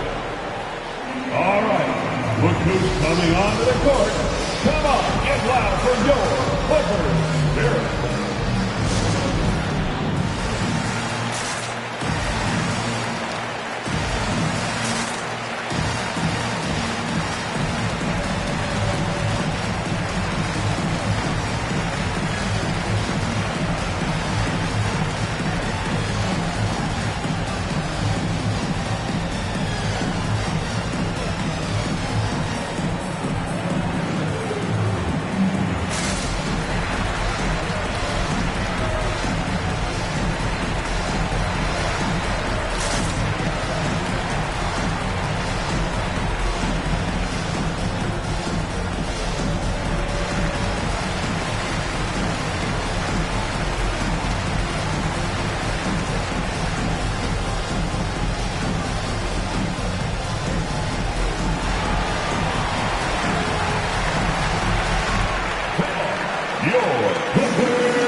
Now a look at the teams who excelled at rebounding over the last month.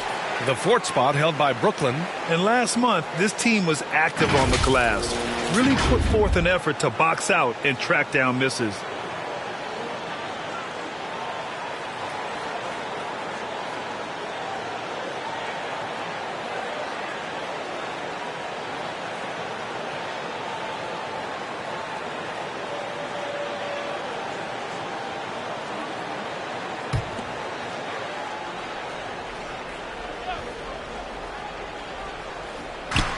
A minute 35 left to play in the 3rd. And the officials signal the backcourt violation. Not careful there.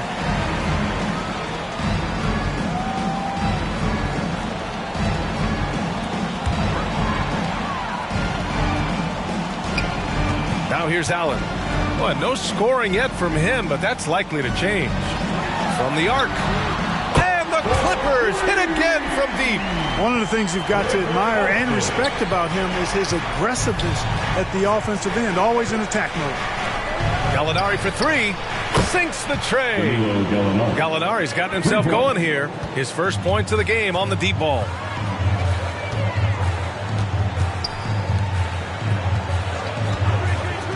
Here's Alston. And the Clippers hit again from deep. 58 seconds left in the 3rd quarter.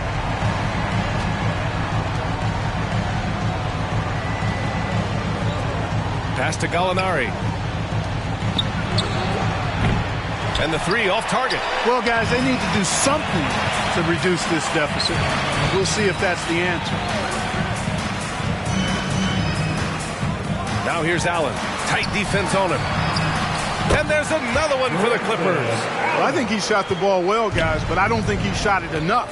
The more shots he gets from here on out, the more they'll stretch out this lead. Now here's Gallinari. Oh, he missed the chippy right there. You got to move past that one. I mean, they'd want him to take that again. Well, you know, I hear you. That's a good look, but when you're that wide open, I think you got to knock it down. Pass to Kukoc. To the middle. Oh, Green with a block. And so it's Los Angeles leading by 17 at the end of the period, building this lead up in large part because of how well they're shooting it. More NBA on 2K Sports right after this.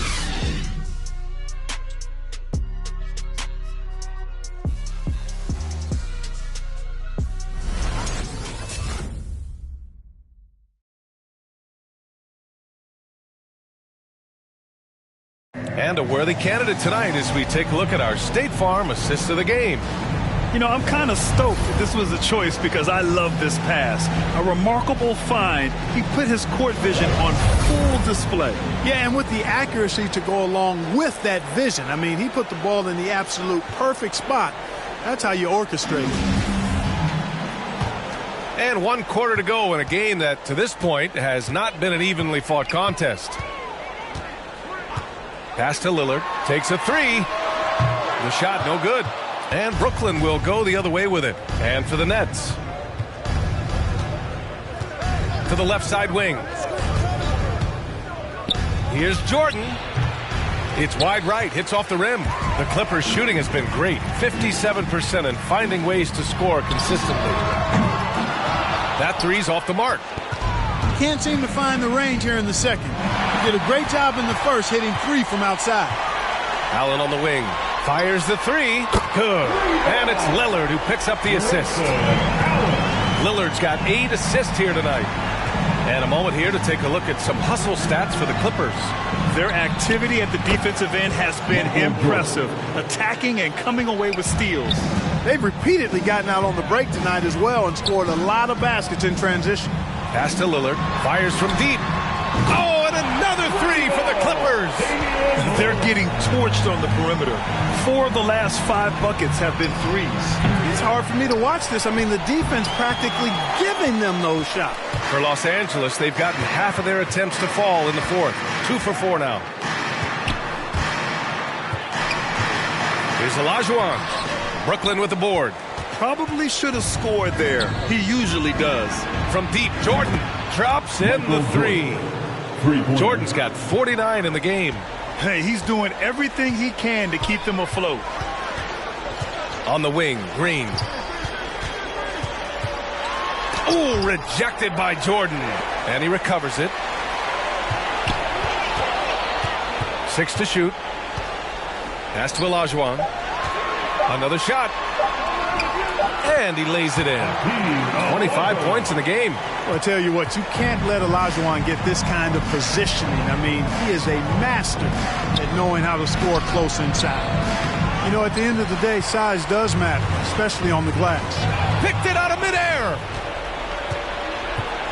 Down low. Oh, and he brings it down with a two-handed jam. And that's what happens when you don't take care of the ball. Hey, that makes the turnover hurt even more. What, you mean the throwdown at the end? I'll tell you what, fellas, I mean, the highlight shows are going to pain them even more. Pass to Green. And here's Allen. Shot clock at 5. That 3 off target. Had some space there after the pump fake. Iguodala right side. Out of bounds. It'll go to the Clippers. And here's a look at what's coming up for the Los Angeles Clippers. On Friday, they'll start out on the road to play the Lakers in Los Angeles. And then on Monday, they'll be playing the Bucks in Milwaukee. And you know, for that matchup with the Bulls, that's going to be a nice test for them. They'll get a chance to see just how they play against a team that most feel is better than them. Hey, Ben, who wants a free T-shirt? Make some noise. All right, look who's coming onto the court. Come on, get loud for your Clippers Spirit.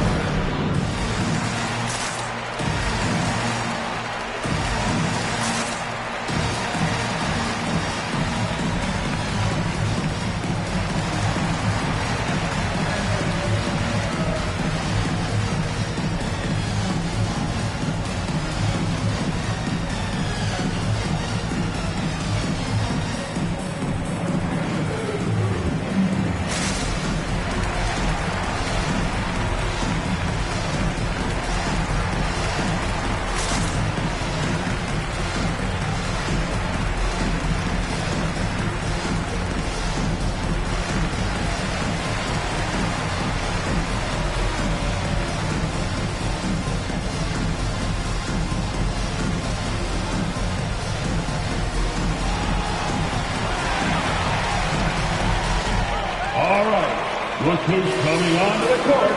Come on, get loud for your Clippers Spirit.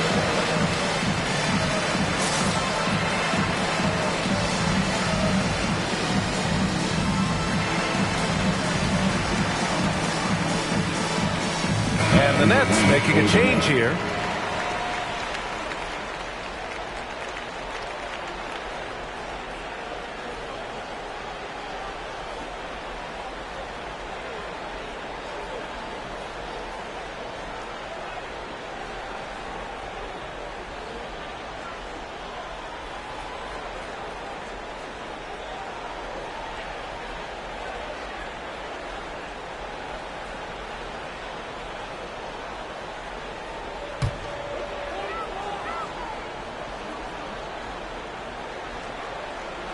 Fourth quarter keeps moving along. 3 minutes gone by now.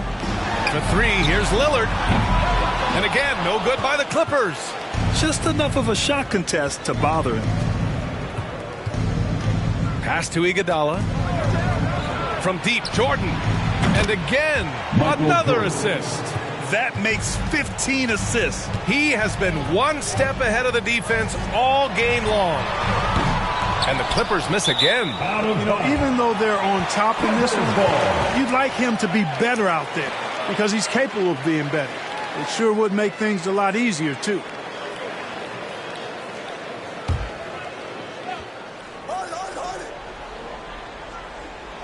The Clippers shooting has been good. 54% in this one.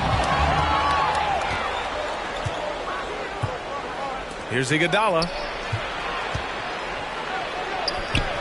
The rebound by Bridges. Yeah, that's another miss for him. They're behind in this game largely because he shot so poorly. Oh, he hangs in there and cashes in on the second chance points. And the Clippers lead by 16. There you go. Relentless pursuit of the ball. I love it. He never stopped working. Here's Iguodala. And James Harden pulls it down. Harden's got 6 rebounds here tonight. Pass to Stoudemire. The 3-ball. Harden misses. Brooklyn has gotten 3 threes to fall out of 4 attempts here in the fourth. Out to the right wing. Here's Duncan. Fades. The rebound by Bridges. Bridges has got 4 rebounds now. Here's Lillard. No good. A bit long that time. He's been off this whole period. Unable to sustain any kind of consistency. And then Russell with the dunk. The pass, the catch, the slam. What a clean play. Man, absolutely jaw-dropping. Yeah, you wouldn't know they're the team trailing when they're able to pull off plays like that. Brooklyn with the ball. After the Clippers picking up a basket just a moment ago. And he recovers it. Jordan. Nice form on the 20-footer. Jordan's got 54 points. He's trying to will this team back into it, doing all he can offensively. And James Harden pulls it down. Harden's got his 7th rebound of the game with that last one. Pass to Bridges. Here's Olajuwon. Now Bridges takes the 3. Brooklyn with the board. Jordan's got his 7th rebound of the game with that last one. Crafty move. Got a hand on it. Lillard up top to the paint. Count the bucket. Coming off a perfectly placed pass. He's got 31. You know, this is why you run the offense through Damian Lillard. I mean, sure, he's going to get his, but he's also going to make sure others get theirs, too. And the Nets making a change here. First team foul. Coming onto the floor for the Nets.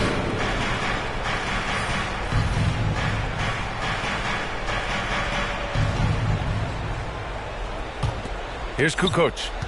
2 minutes. Pass to Jordan. Lets it go from deep. The rebound by Stoudemire. They're enjoying a sizable lead.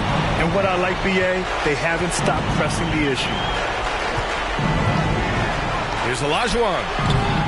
Brooklyn with the board. To the inside. Jordan. And the layup falls. Jordan's got 56 in the game. And Jordan is simply amazing at finishing through contact. Doesn't matter what you throw at him or who, he finds a way to score. Make some noise. Your Clippers.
Now let's present our New Balance Player of the Game, James Harden. Yeah, and this game really has his fingerprints all over it. He's been dominating and making it look effortless. It's always fun to watch someone just flat out take over like he's done here today. You know, after a long and painful streak of losses, they needed this pick-me-up. He showed that it's never too late to play hard and get back in the win column.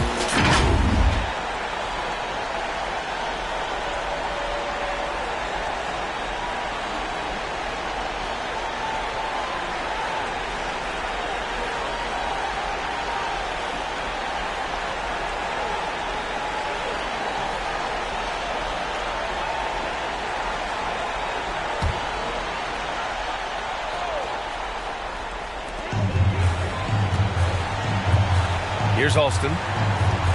Left side, Harden. Well, Grant, you've won the NBA Sportsmanship Award 3 times, tied with Mike Conley for the most ever. Wow, no, it is a humbling experience to get voted for that award by your peers. You know, it's all about, I think, trying to play the game the right way with integrity. And Conley is a guy that truly embodies that. And they were really able to find the mismatches they wanted and exploit those all night. Great execution from the players and coaching staff for the Clippers. Offensively, they made the most of their trips. They found multiple ways to score consistently, and a little luck doesn't hurt them either. They also got some nice bounces off the rim tonight, too. And this will give them their 7th win of the year. And when you look at the game, the one thing that helped fuel this team to victory was the efficiency for James Harden. Well, I can't recall a play that he wasn't involved in. He was so involved in so many plays tonight, a force on both ends. Jordan, the pass to Russell. 30 seconds left in the 4th quarter here. The 11-footer misses off the left iron. And it's the Clippers' ball. Their biggest lead of the game was 21. Here's Alston.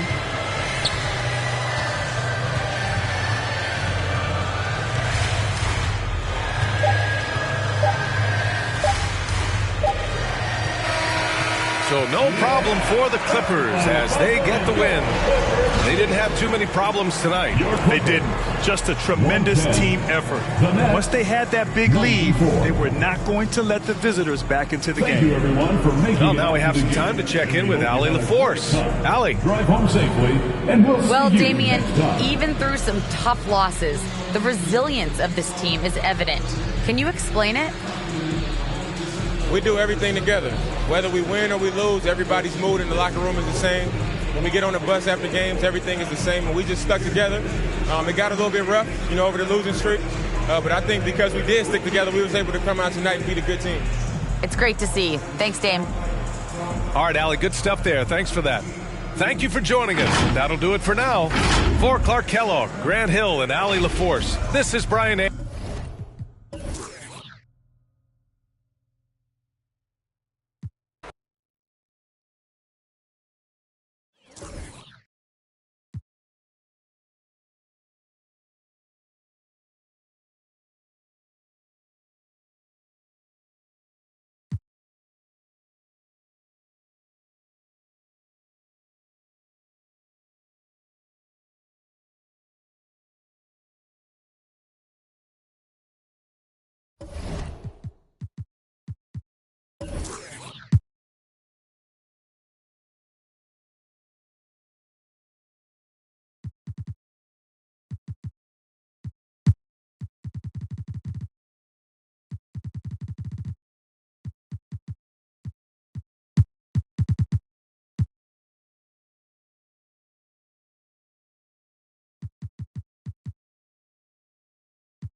Time to meet the starters for the teams.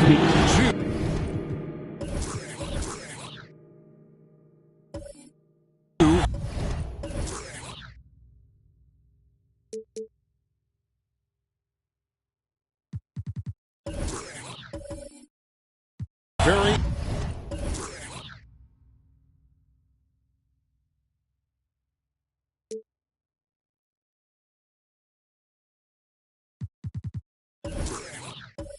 athletic teams here, Greg. A game that's sure to produce a lot of highlights. And makes me think of Stacey Auger, one of the greatest athletes I ever played aliside. So with Smith sitting on the bench, here's the 5 for Tom Thibodeau right now. They've got Curry. Martin is out there with Hayward. Then there's Ewing. And it's Strus in at the 2-guard spot. And so it's the Knicks getting on the board first. Out to the right wing.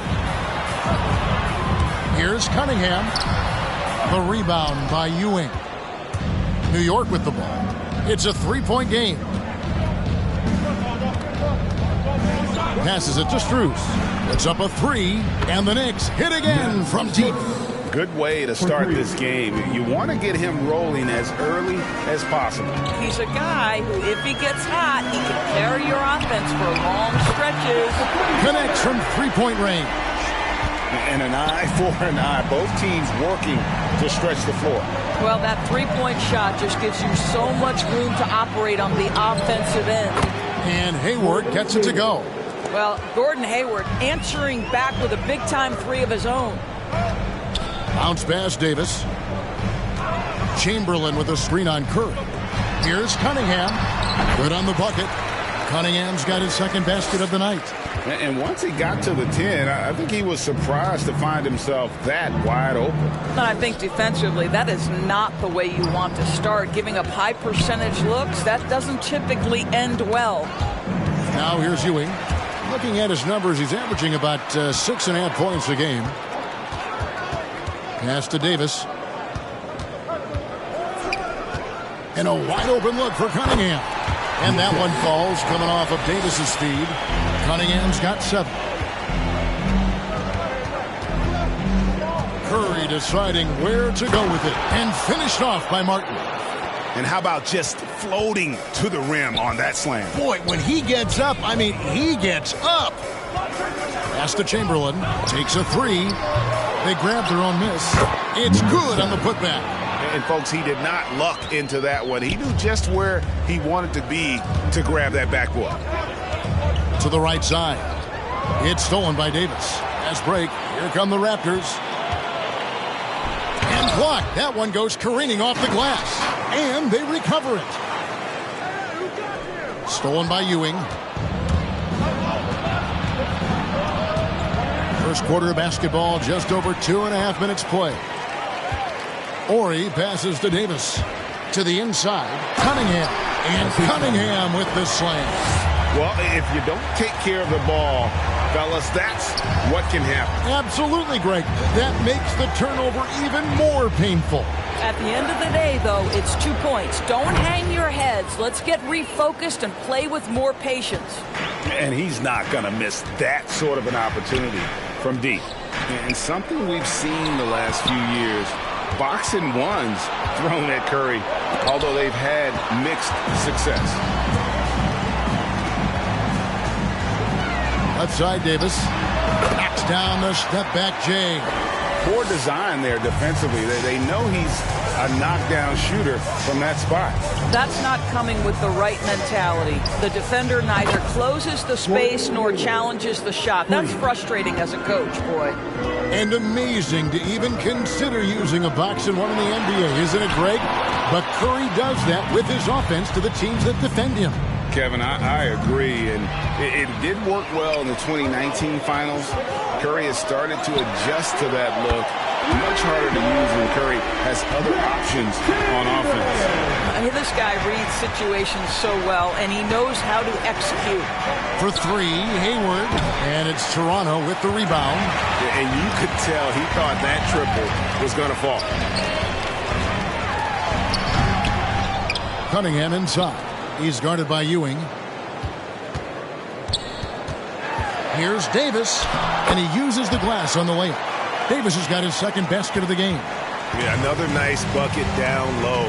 They've really been able to work the ball into the post effectively here so far.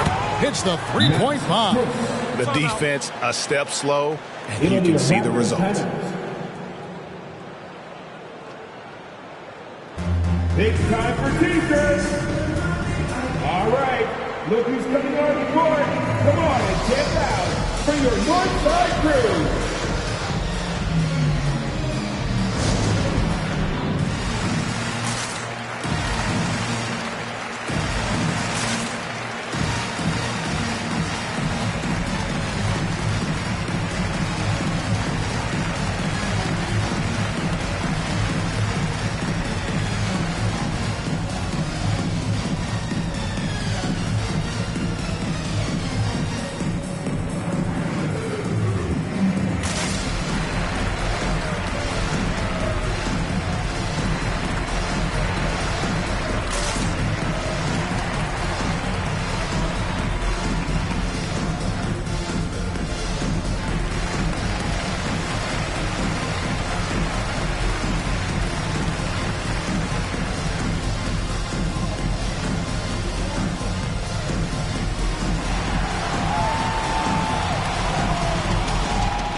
and gentlemen, your North Side Crew.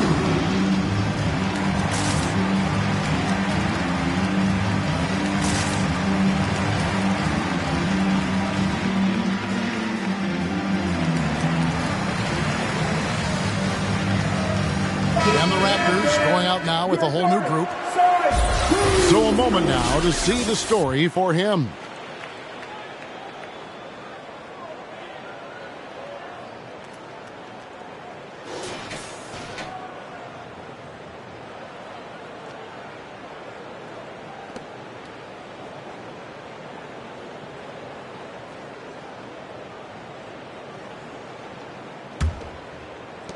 Toronto's gone 2 or 3 from deep so far in this game.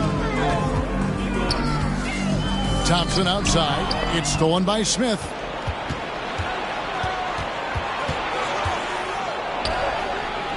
That shot off. And Toronto will go the other way with it. First chance of the season for them to go up against this Knicks team. It's Barrett on the wing. Gets it to go from beyond the arc. R.J. Barrett trusting the jumper in the catch and shoot. Boy, if he's consistent with that, turn the lights out. It's a pick by Ilgauskas. Rose kicks to Covington. Shooting foul as the whistle blows. He'll shoot 2 free throws. And in these late season stages, Doris, there are always a few surprise players that step up their game. Well, some guys just get that second win, maybe young legs, maybe guys trying to earn a contract. The deeper they get into the year, the stronger they get.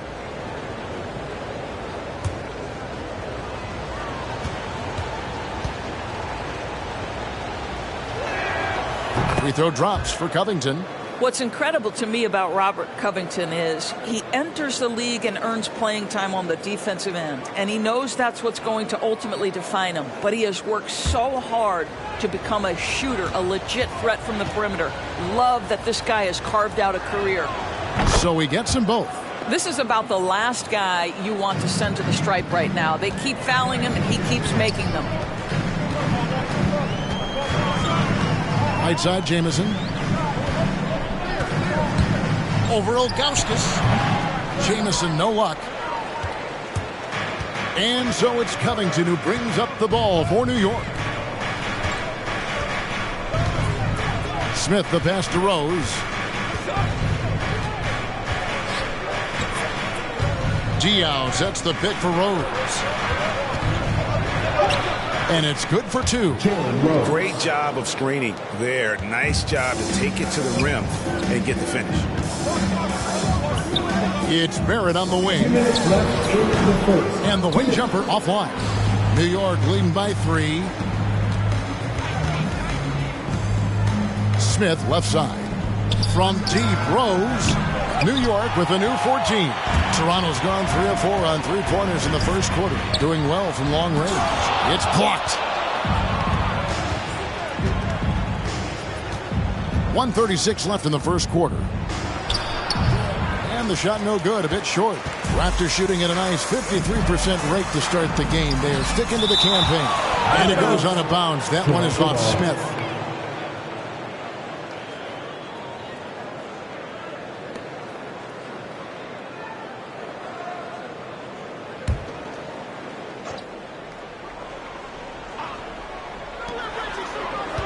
Here's Theus, and he hammers that one down right in the face of Boris Diaw. The Knicks have gotten 8 of their 13 shots to find the bottom of the bucket. Rose scanning the floor. And the pass to Ilgauskas.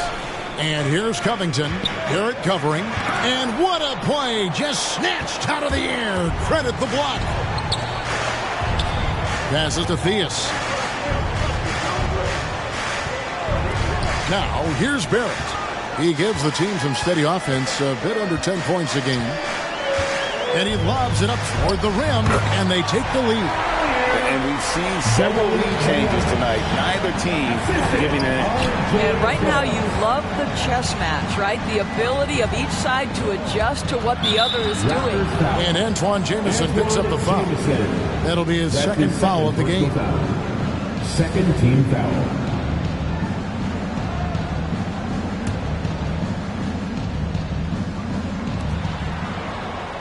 Outside Covington. It's a pick by Ilgauskas. 6 on the shot clock.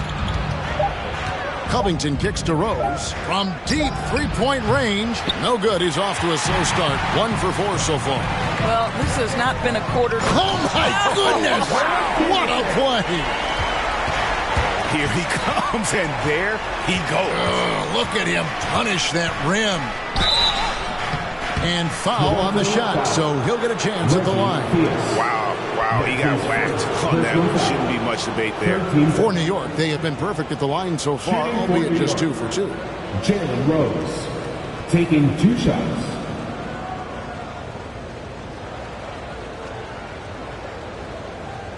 Two shots. Last on the first.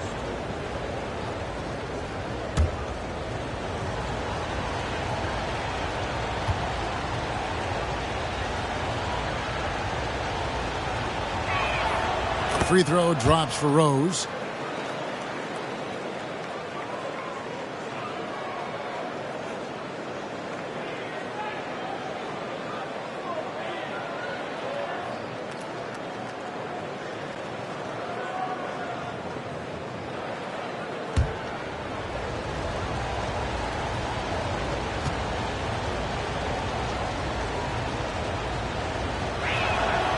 Rose hits them both.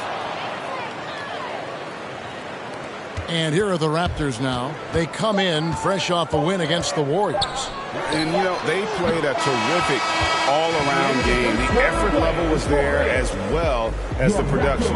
Yeah, definitely. I mean, it was hard to imagine them being much better at the offensive end. They were so efficient in almost every aspect. Plenty of offense in this closely contested first quarter of play. Raptors lead by 1.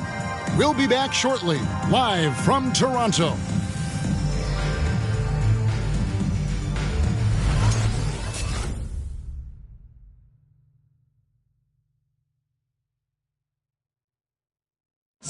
Well, he's won at the highest levels, and Steph Curry understands what's required to get back to that lofty position. Stay in the moment and just focus on here and now. We have to follow that kind of game plan. Stay in the moment, do what we do every single night, and go get it. Well, you hear it a lot, keeping your focus. And as much defensive attention as Curry commands on a nightly basis, he can't afford a lapse of focus. Assisted. And if you're just tuning in, it's been a pretty even game through the first quarter. And a chance to catch up on some numbers here. The hustle stats for Toronto. They've come out in attack mode on the defensive end. They've applied pressure and forcing turnovers. There's something else they've done right from the get-go tonight is run. So much of their offense coming on the fast break. So with Rhodes on the bench, here's the 5 for Tom Thibodeau right now. Ewing is out there with Martin. Then it's Hayward. Then it's Curry. And it's Strus in at the 2 spot. And that's out of bounds. Toronto will retain possession. A fantastic mobile 1 block. This one deserves another look. And that is a huge block. Given how close this game is, a stop like that was right on point.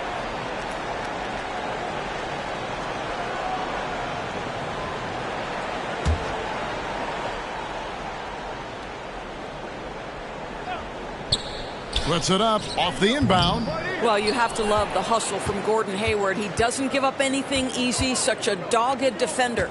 Amazing to think some questioned if Curry could lead on his own, isn't it, Doris? He has answered the critics quickly. Oh, 162-point outburst showed how dominant he is. After missing almost all of 2020, some began to doubt Mr. Curry. I don't think anyone is going to make that mistake again. Martin dishes to Curry. Laid in with a nice touch off the glass. Curry's got his 3rd basket of the night right there. And an important part of every team's game, a look at the hustle stats for the Knicks. And it's been about their defense. They're playing with a frenetic pace, putting a lot of pressure on the ball handlers and forcing turnovers. One more thing they've done well is challenge shooters and change shots. A lot of blocks early. And you can see he just has a great overall feel for this game. Excellent job tonight. And that's been his role pretty much from the opening tip. Get the ball to guys where they can score it. Bucket is good. Chamberlain got 5 minutes. And here's Curry, who brings it up for New York. To the paint. Here's Martin, and it's blocked. They retain possession. And it's out of bounds. The Knicks able to retain possession here. As we close in on the start of the playoffs, let's see how the East is stacking up. Taking a look at Toronto. Right now, they're locked into 3rd place in the conference, looking to get a high seed for the playoffs. And, of course, the Knicks, not in the same realm right now in terms of their record. Well, I think for New York, they've gotten off to the kind of start teams just dread. They've already dug a nice hole for themselves. They do have the talent necessary to get it turned around quickly. They won't want to wait too much longer to do it, but they can still make it a productive season. And Davis wide open. He shoots, and he's good on the 3-ball. He's got 7. Guys, 7 times. The lead has changed hands here now. Yeah, and that number should easily top double figures before it's over. Pretty dime there. The kind of ball movement coaches love to see. Here's Davis. The Knicks making the shot. Down low. And the dunk by Ori. Oh, just solid on the one-handed slam. And guys, when it's a tight ball game like this, he's the guy they want with the ball. Strus. And gotta like what they've been doing down low in the post. Pass to Cunningham. Out to the wing. Here's Chamberlain. It's rebounded by New York. Boy, he'll usually knock it down if he's left that wide open. Just comes up empty. Pass to Ewing. Here's Strus. Shoots a fader. Ewing can't get it to go. Very dangerous to leave a guy like that open. Lucky break there. How about the body control and just the sheer athletic prowess of Chamberlain on that one. Back to Curry. Lets it go from deep. The shot missing. And Toronto will go the other way with it. Cunningham passes to Davis. Martin with it. Picked up by Davis. For 3, Hayward. The 3-pointer is right on target. Hayward's got 6 here in this quarter. And the D has gotten a little bit lax here defending the triple. Martin kicks to Curry. Beyond the arc. And the Knicks hit again from deep. Yeah, that's 2 straight 3-pointers they've allowed. And there's the pass to Chamberlain. And they wasted no time getting those 3 points back. Chamberlain got 10 points. The real come at us, and we're coming right back at you. And you would expect nothing less from these two, taking pride and making plays. Tough to hit that shot when the D is all over you like that. He kicks it to Cunningham. All alone. And it's Chamberlain that time on the assist by Cunningham. And now a 3-point Toronto lead. Fans allowed to section get free t-shirts. Let's see who's the loudest. Ladies and gentlemen, your North Side Crew.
floor right now for the Knicks. And you look, Doris, at the trouble so many teams have defensively. It's becoming harder and harder to get stops in this league. Kevin, there is no doubt that we must redefine what is considered quality defense. Guys are such range shooters now, so highly skilled from the moment they step across half court. It is almost impossible to cover every part of the floor, especially against a team that really moves it. The only thing you can do is give incredible effort and stay tied together on a string. Now here's Rose. 9 points last game. Driving the lane, and the dunk by Rose. Making the most of the screen. That's how it's done. And it's in the perfect spot, Greg. Frees him up to get all the way to the bucket. Where was the defense? No fighting through the pick, no rotation. My goodness. This is as pure a shooter as there is. You've got to stay connected or it's a problem. Rose passes to Dion. Kicks it to Ilgauskas. Ball's knocked loose.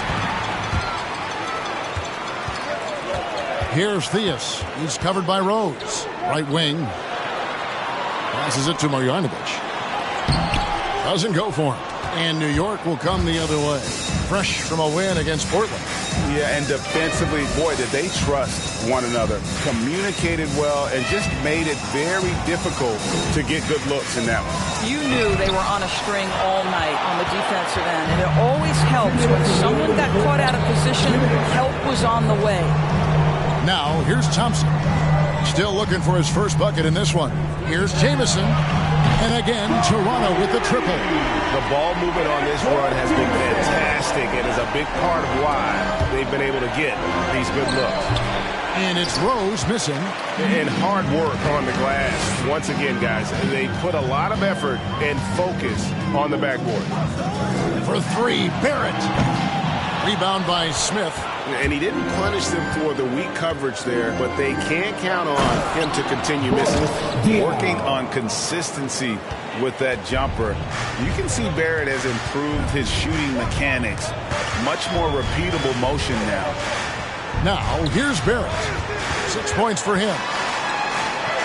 And Covington sends it back.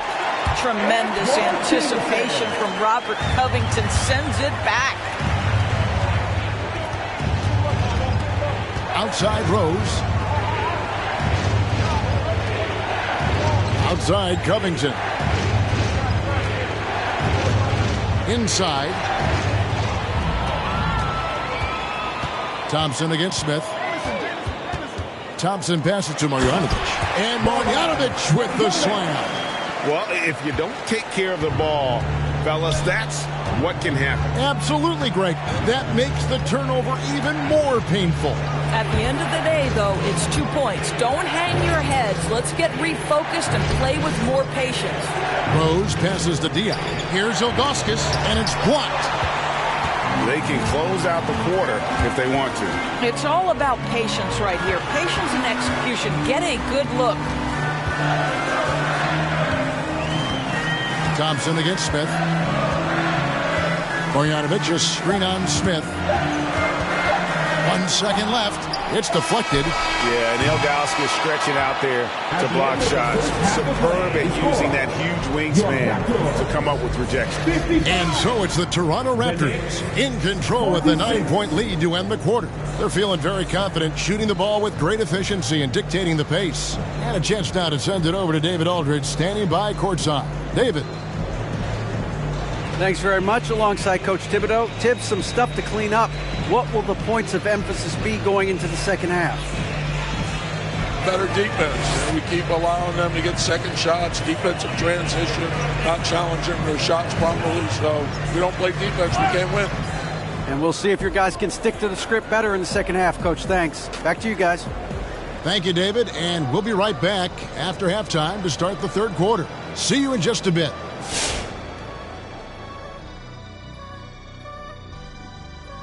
Thanks for joining us for this fun-filled burst of basketball bliss. We kick off tonight's show with the power rankings across the league. And if you had to rank the three of us on a power ranking, Kenny, who do you think would come out first? Now think carefully? Okay, that's a great question, Ernie. Really good one. Let me think about this for a second. I have to go with the big fella. Smart choice. Later. What's wrong?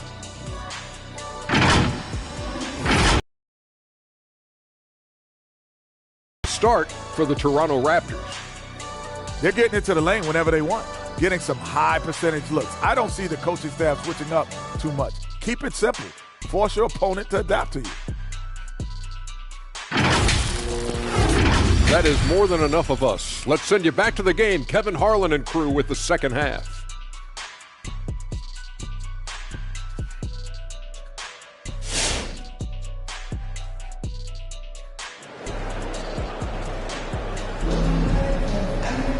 We played through the first half. Plenty of basketball, though, left in this one.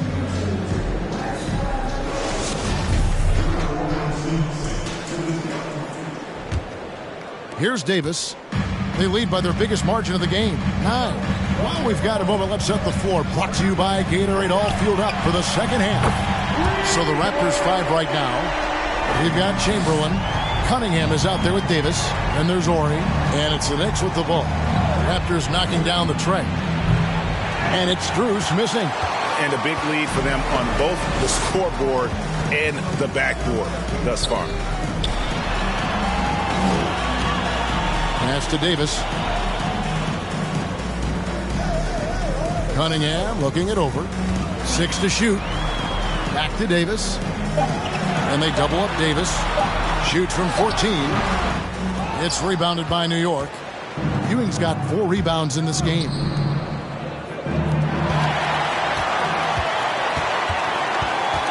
To the left wing.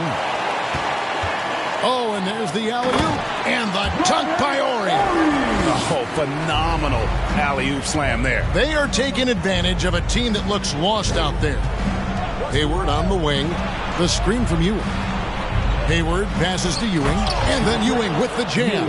Oh, and look at how well he led him in there. Really, he passed him open for that deuce. Ewing with it. Picked up by Davis. And now running it up the court. Martin pushing it up. Wasted no time on that shot, but it's off the mark. Davis up top. He has 7. Uncovered. And it's Chamberlain that time on the assist by Davis. Davis has got assist number 8 now on the night. Guys are looking for a spark here. Yeah, a cold stretch offensively for sure. And for the ball out of bounds, Davis touched it last. How about that strong defensive performance for this half's Mobile 1 block?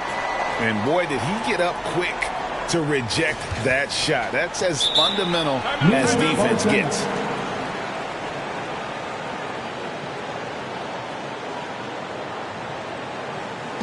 Who wants a t-shirt?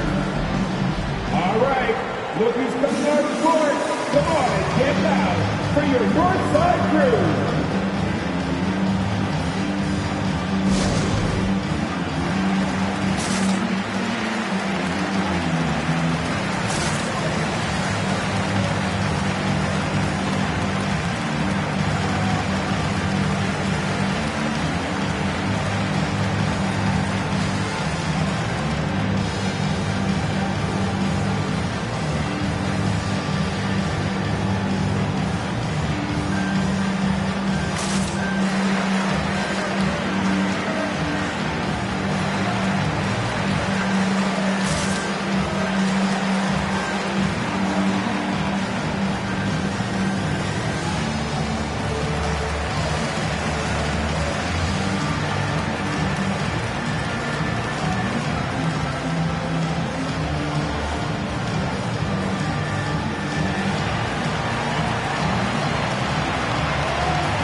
Look who's coming on the court. Come on, get loud for your North Side crew.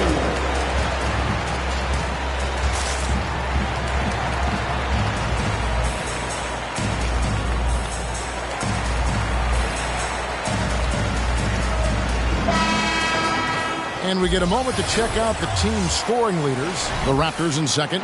And how about the year they've had offensively? This is a team that can put points on the board in a hurry. Always fun to watch them play.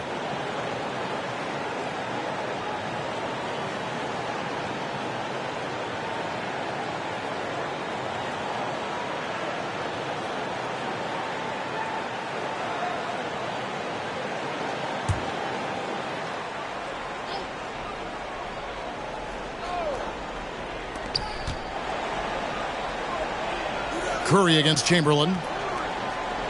Curry kicks to Ewing.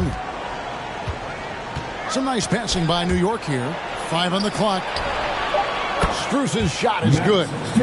Strus has got 17. Well, the problem is they haven't gotten production from any other spot. But right now, this guy is cooking. Pass to Chamberlain.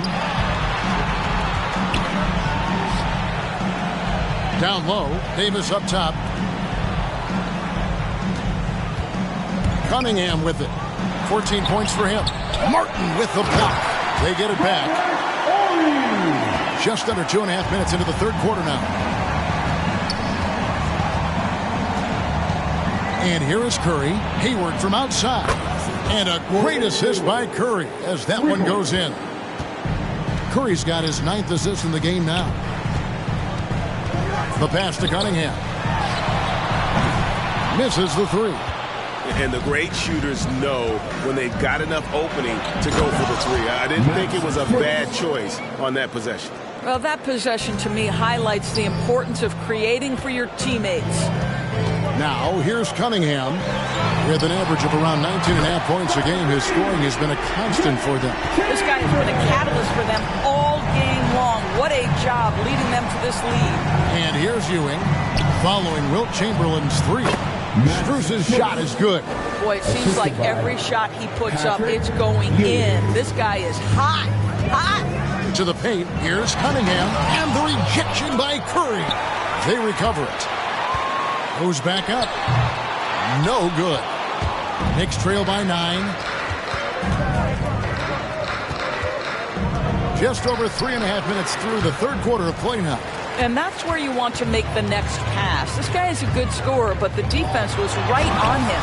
And it's Chamberlain finishing it off. And one of the most prolific scorers you'll find. Wilt keeps finding ways to raise the bar, as evidenced by his output here tonight. And here are the Knicks now. The Raptors getting the bucket. Left side, Martin. And he drops in the layup off the glass. Martin's got his second basket of the night. And they've had assists now in their last 3 baskets. Pass to Cunningham.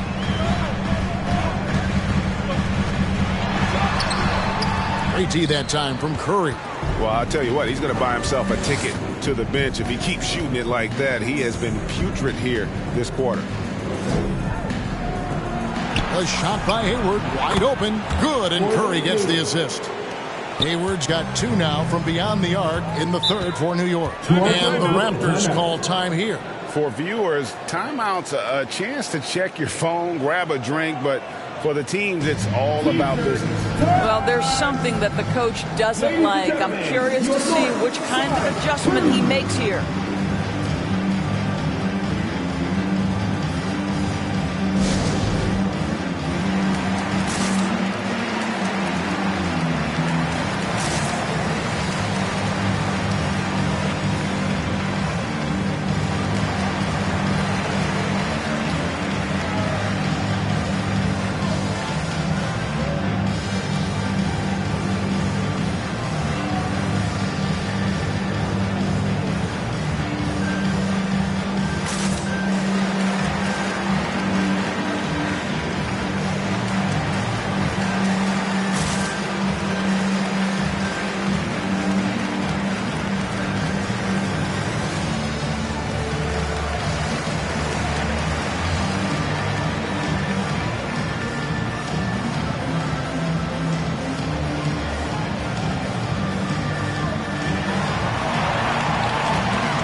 Ladies and gentlemen, your North Side Crew.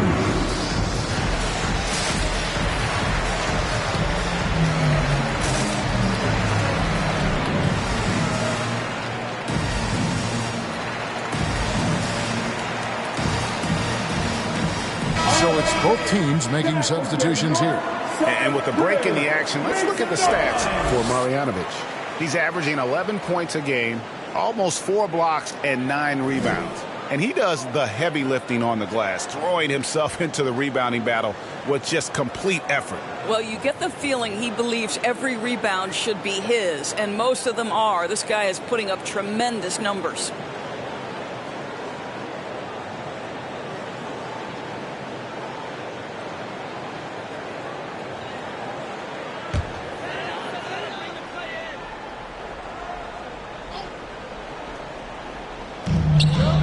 Now off the inbound, and that one off the back of the rim and in.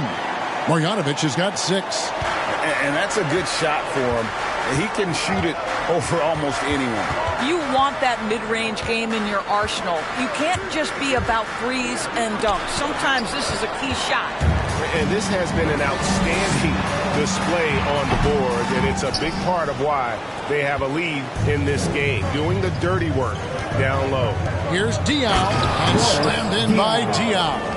How good a playmaker are we watching? Always leading, always trying to create for others. Pass to Barrett. There's the triple, and the 3-ball is good. Barrett's got his 3rd bucket of the night. Well, you have to understand, spacing is provided when you can make threes. R.J. Barrett delivers. Looking to end his cold spell. Rose, no good. Raptors leading by 9. Here's Theus. And looking at his production, he averages a little more than 7 points a game. Marjanovic with a screen for Barrett. Clock at 6. And that's out of bounds. Toronto will retain possession. Raptors ball.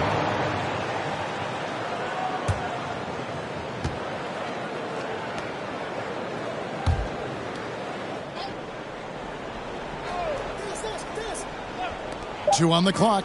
Theus blocked again, and they're able to recover.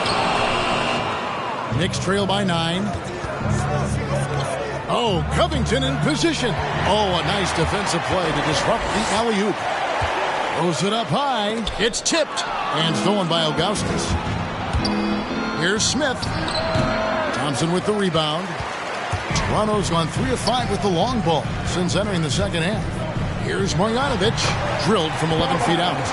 Marjanovic has got 8 points.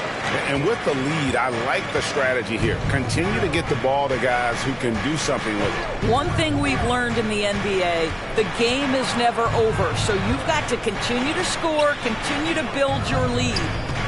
Now here's Covington. Pass to Diaw. It's stolen by Barrett.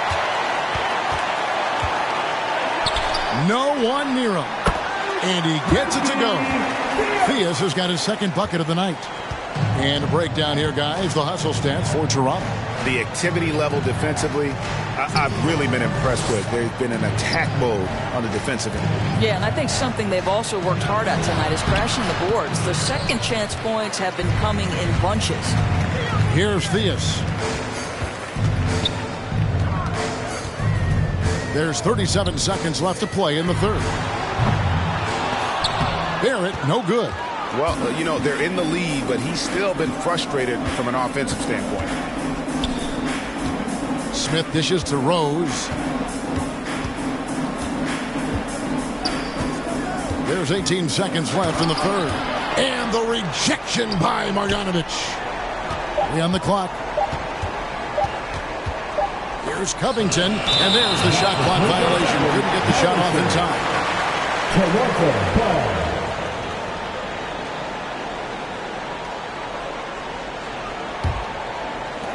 7 seconds left in the 3rd quarter of the game.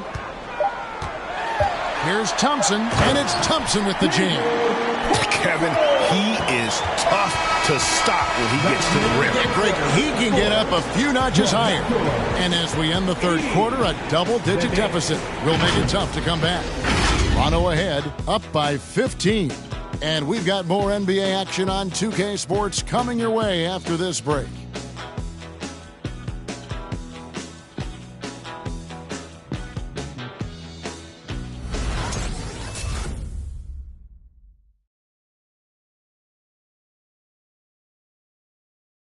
And now we have a moment to reveal our State Farm assist of the game.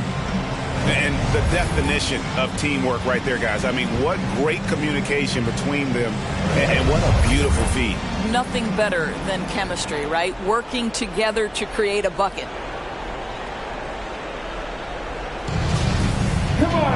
And as we head into the 4th, we'll see if there's a comeback in the works or if it's more of the same from the first 3 quarters. So with Smith sitting on the bench, here's the 5 for Tom Thibodeau right now. We've got Hayward. Ewing is out there with Martin. Then it's Curry. And it's Strus in at the 2. At the line for the Knicks, Patrick Ewing. 2 shots. Shooting 2.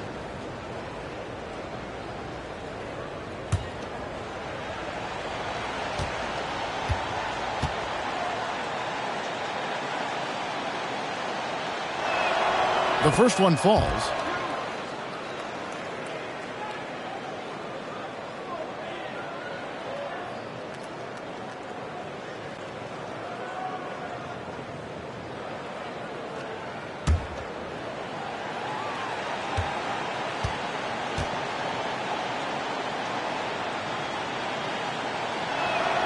Both free throws good from Ewing. Boy, a really soft touch on display. It is a luxury to have a big man who can hit from the line at a consistent rate. Over to the wing. Here's Chamberlain. And the layup's good off the glass. Chamberlain got 21. But here's the problem. Now, no one's got the strength to move Wilt off his spot, and no one has the height to challenge the shot at its point of release. Now here's Ewing. To the inside. And Patrick Ewing with the slam. I'll bet even they didn't think the pick would work that well. No. And they get the major league dunk out of it, too. And my question is, where was the help? Someone rotate over and challenge. Knicks trail by 13. Here's Hayward. Oh, that's blocked. And it's out of bounds to New York. They'll retain possession.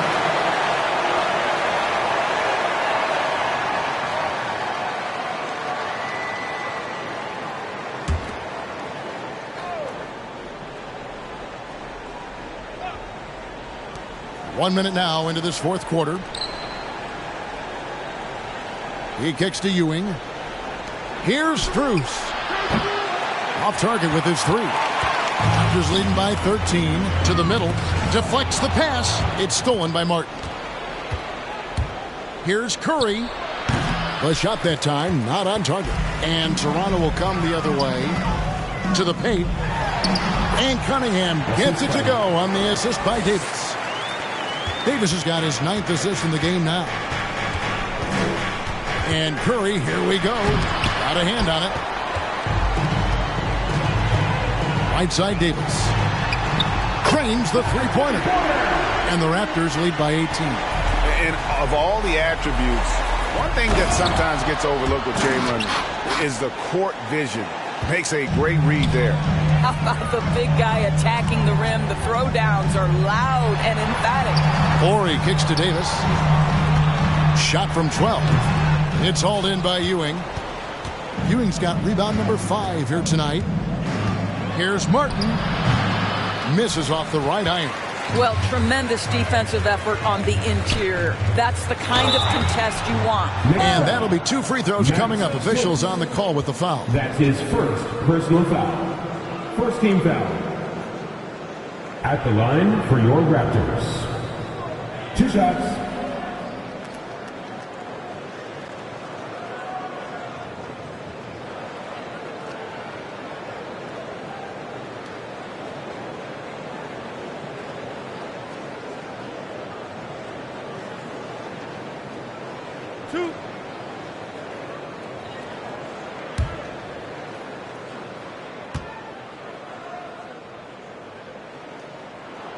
First one falls for him.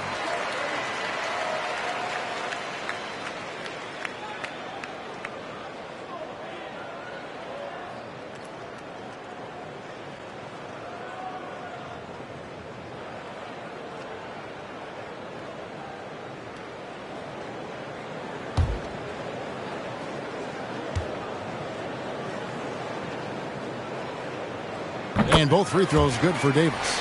And the NBA dress code introduced back in 2005. Now, player attire straying a bit from business casual. Does that bother you, Greg? You know, it doesn't bother me because that's where we are as a society. But, man, I can tell you, when I first came in the league, you get fined if you didn't wear dress socks with your suit. So we have come a long way in terms of the evolution of fashion. And you know what? I'm not one for stopping progress. I'll tell you, individually, he is doing all he can. But right now, somebody's got to step in and support this guy. He gets it in there. Cunningham's got 4 points this quarter. Pick works well there. Not much resistance from the D. It takes incredible effort to stay connected to the hip of the offensive player. You've got to want to work. Now here's Ewing. Back to Curry. A 3-ball. It's Cunningham with the rebound. Chamberlain with a screen on Curry. Cunningham passes to Chamberlain. Toronto working the ball around now. Shoots. Again, Toronto.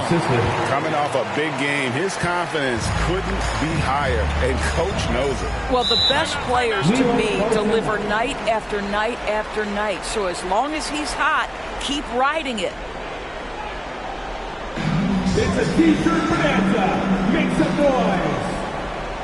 All right, look who's coming out of the court. Come on and get loud for your Northside crew.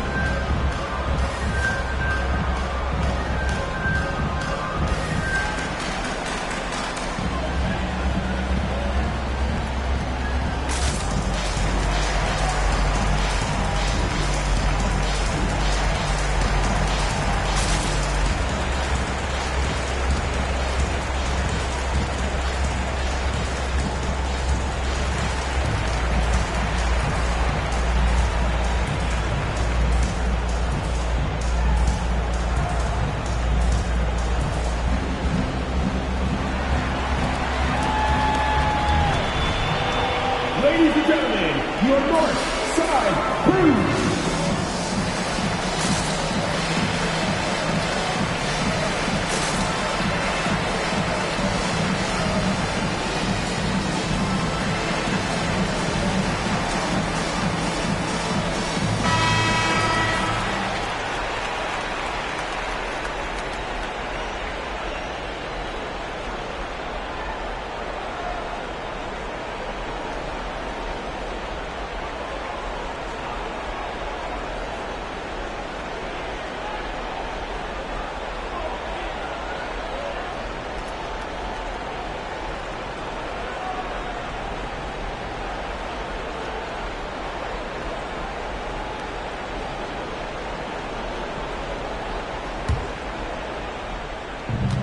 And Curry has it in the corner. How clever is Gordon Hayward drawing the defense into him? This guy's put on muscle, and he allows his strength to get him these fouls.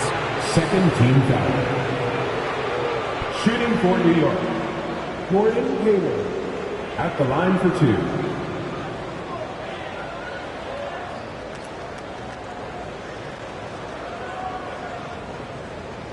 Shooting two.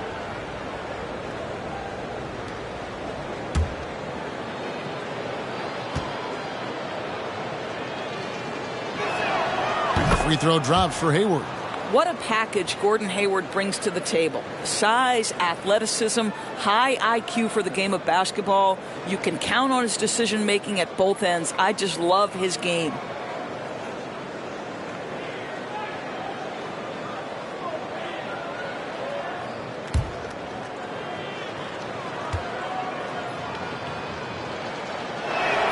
And he makes both free throws. Wow, they've made every free throw here in the second half. Now, here's Cunningham, guarded by Curry. Here's Chamberlain, and they call the foul, so a chance at the line for one more coming up. And that's just cold-blooded right there. He's taking no prisoners. Well, when it's closing time, he's trying to lock the door. He's been going all night. At the line for your Raptors, Wilt Chamberlain. Shooting one.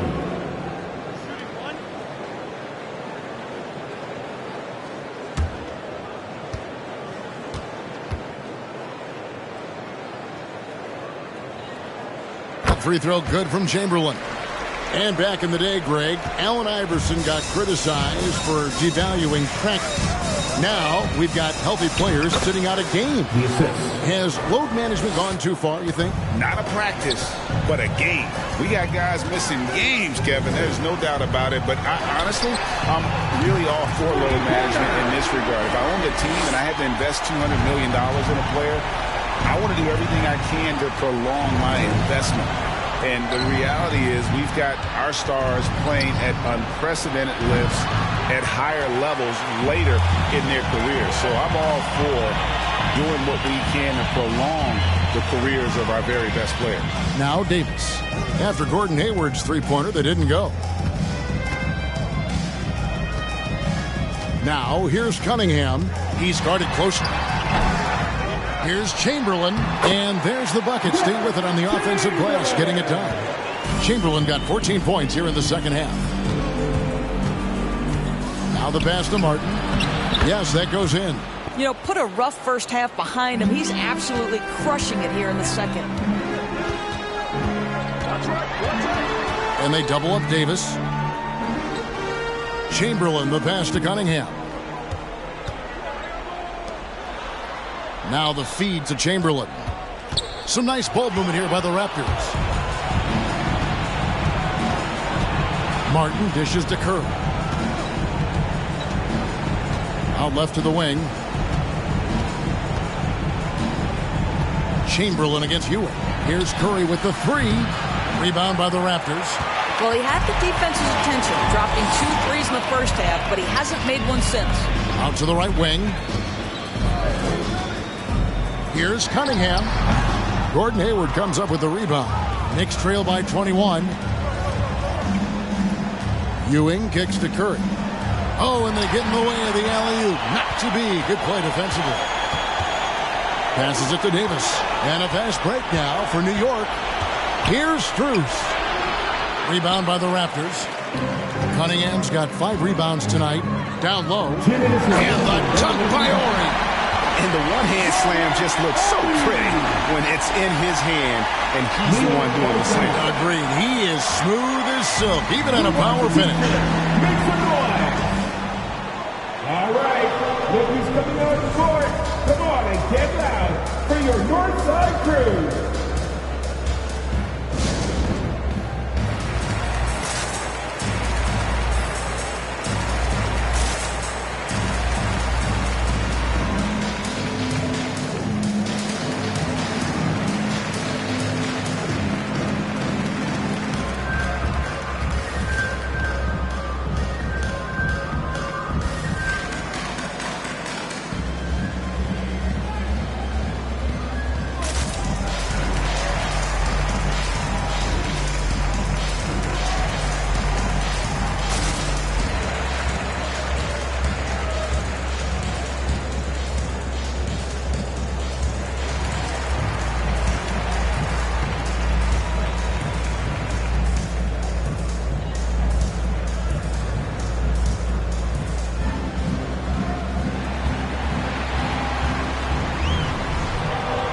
Ladies and gentlemen, your North Side Crew.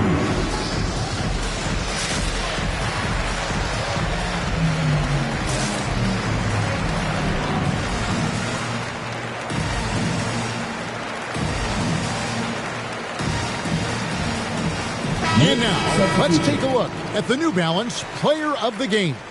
And guys, no doubt who our pick was going to be. He's made everyone else on the court look like they're playing at half speed. It's been total domination, and you can't help but just sit back and admire that performance. He sure has given this crowd a treat tonight. This kind of performance only cements his status as a fan favorite.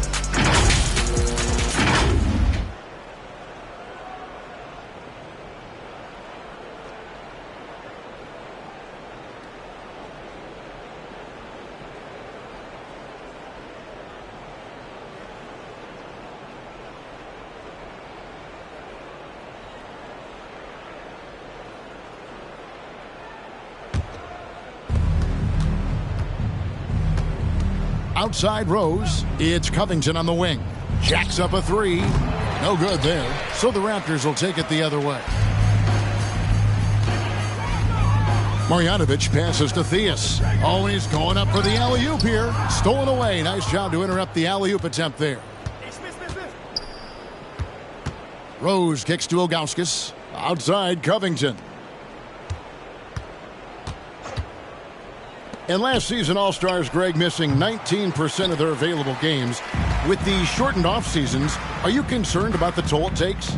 You are, but this offseason maybe not as painfully short as the last one. And in these tough times, some sacrifices are made, no doubt. Health, perhaps, one of the biggest. Yes, and with this one winding down, it's obvious to everyone who watched it. Just a total mismatch and a true show of strength for the Raptors. You don't see this kind of a blowout often. But tonight, this is a quality win across the board to deliver out this kind of punishment. They definitely never changed the approach. They just kept after it and showed they were clearly the better team in just about every single category.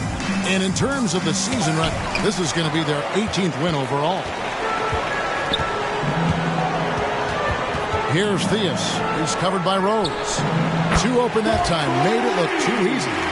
And once they smelled blood in the water, you could see the killer instinct take over. And you want to save your best for last. Tonight, they've done that and then some. Now here's Rose. Takes it out to Covington.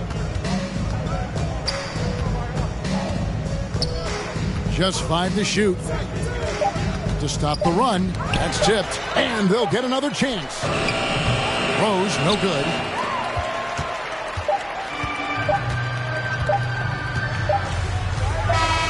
And so Toronto takes this one, but by a big margin. And the outcome of this one was never in doubt. And boy, they really put in a supreme effort.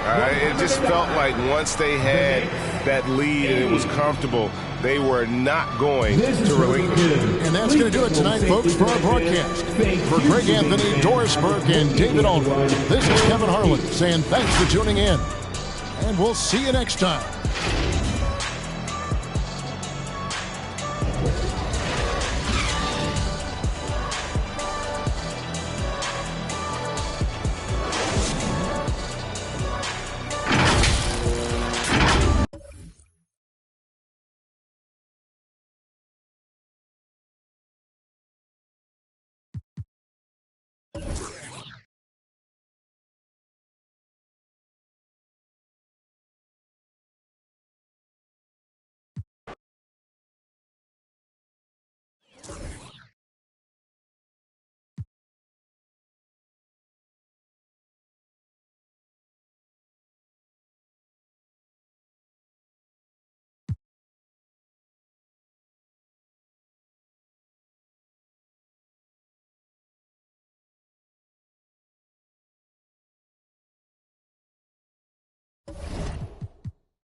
And tonight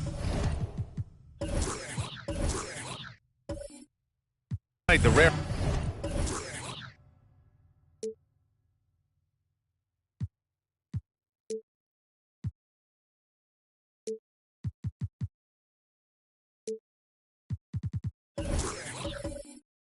Mark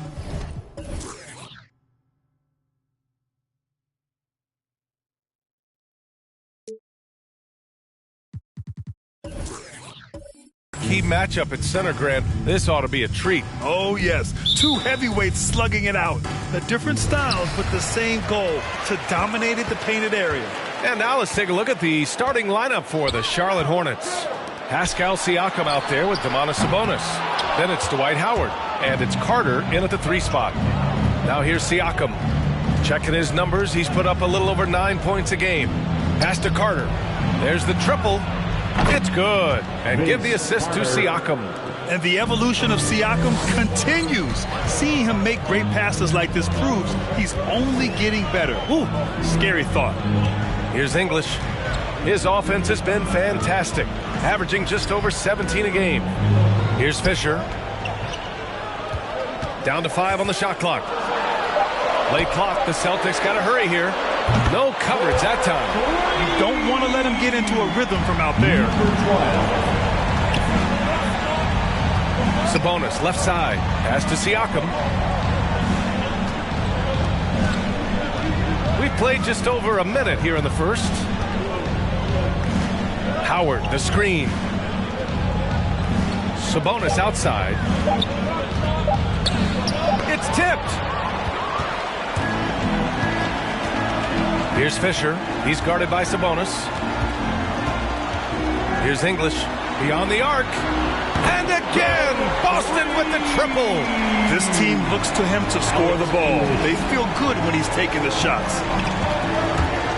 Sabonis, the pass to Siakam. Carter with it. From behind the arc. And again, Charlotte with the triple. And that's how you up the ante. Come right back at him. Talk about great competition going on. That's what makes a matchup like this so much fun to watch. He knew exactly where his man was going to be. Outstanding lead pass. Carter can't get it to go. And you never want to give a shooter like him a clean look. Pass to Fisher. To the right side. Here's English. And it's flushed down. A nice jam. Exclamation point on that slam. I mean, think about it. The big guy knows a thing or two about the highlight. Here's Sabonis. Oh, okay. Okay, I see it. Dunks it hard with one hand. Wow, he makes it look easy. Here's Fisher. His offense has been solid, scoring around 11.5 points a game. Good.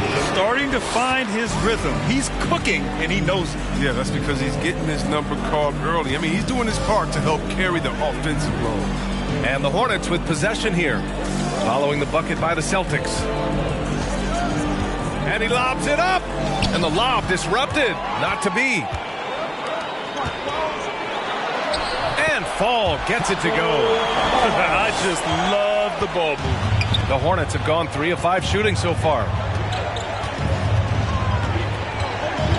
Sabonis outside. Howard, the screen. Sabonis goes in. And Sabonis slams it in. Now that's how you use the screen right there. And it leads to a thunderous finish. That was nice. Yeah, coach is definitely pleased. That's the execution he loves to see. Pass to Westfall.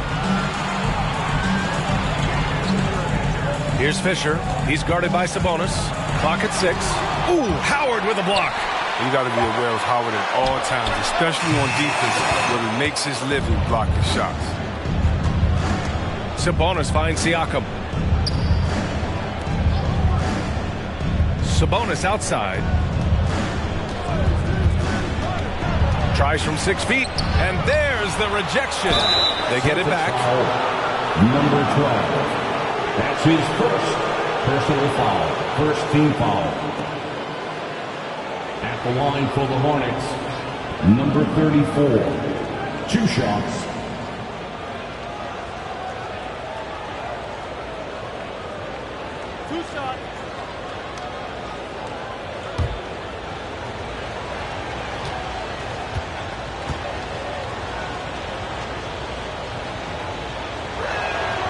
And the first one at the line is good. Dinwiddie, he's checked in for Sabonis.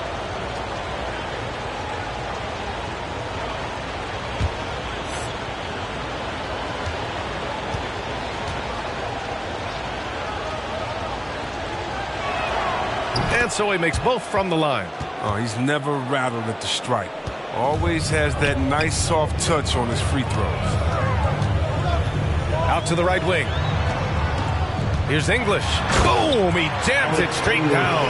And just shredding apart the defense with his passing. He's helping to pace this offense so well. Oh, man, he's so unselfish. He's doing a great job creating for others and making pinpoint passes. Here's English. He's got 7. They get the rebound. Misses the baby hook. That's a shot they're always happy to get, even when he blows the finish. Pass to Carter. Let's go with a 3. Connects from downtown. Carter's got 9. For Boston, they've gotten 7 of 13 shots to drop. And the Celtics call time here.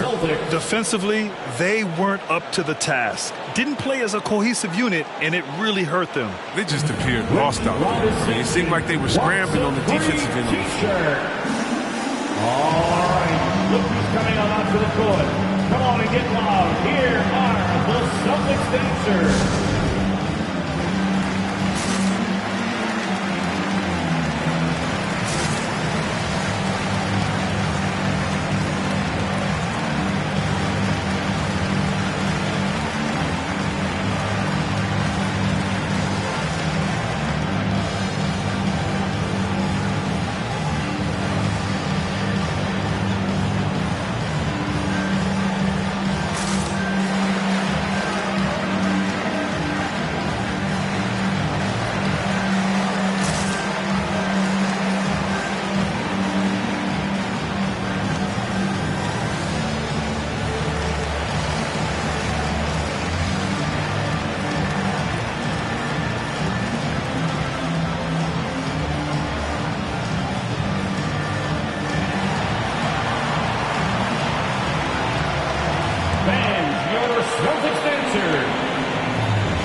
Ends up going with a new group. Here's a look at some stats for him.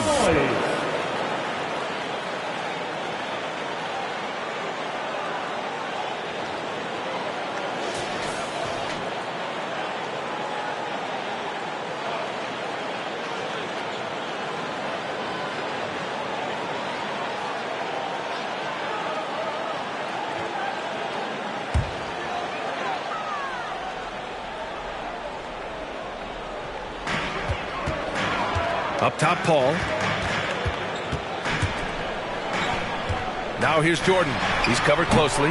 Off the mark with the outside fadeaway. Even when the D is playing off of the mid-range jumper, it shouldn't be the shot they're looking for. Pass to Reddish. Here's Bain. He's covered by Dinwiddie. Here's a 3 from Paul. It's rebounded by Charlotte. They want to keep rolling here, following the win against Brooklyn. Yeah, they connected from outside all game, and the defense had absolutely no answer for it. They were flat out sniping from deep. They look very comfortable pulling the trigger on the road. This defense is getting spaced out. 3 of the last 5 buckets have come from way beyond the arc. Jordan with a screen on Dinwiddie. Dinwiddie against Paul. Pass to Boucher. 5 on the clock. Here's Issel.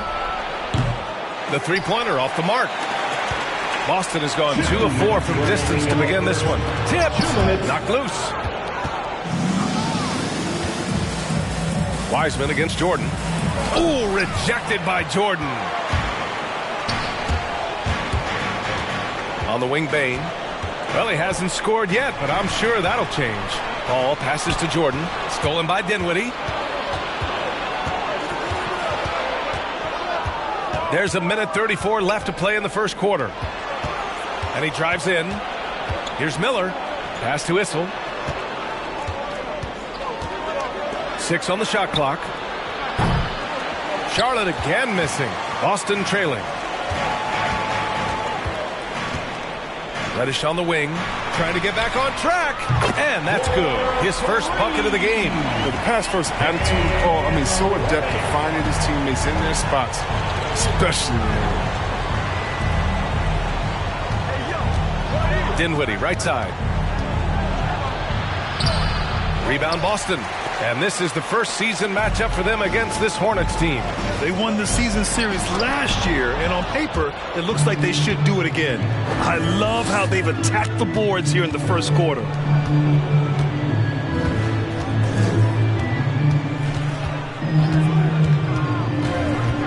.34 seconds left in the first quarter. Hamilton with the bucket. When you let a team knock down that many threes, you know you're likely to be on the wrong side of a run. Pass to Reddish for 3. And the Celtics another 3. Man, this is just fun. These teams are trading threes back and forth. Well, these days, so much emphasis on the perimeter game. But you can see why after that sequence. Here's Hamilton against Brooklyn. He was really on his game. Ooh, Paul with the block. Well, it's been a high-scoring, competitive game through the first quarter of play. Celtics out in front, up by 1. And the second quarter about to get started. We'll be back in a moment.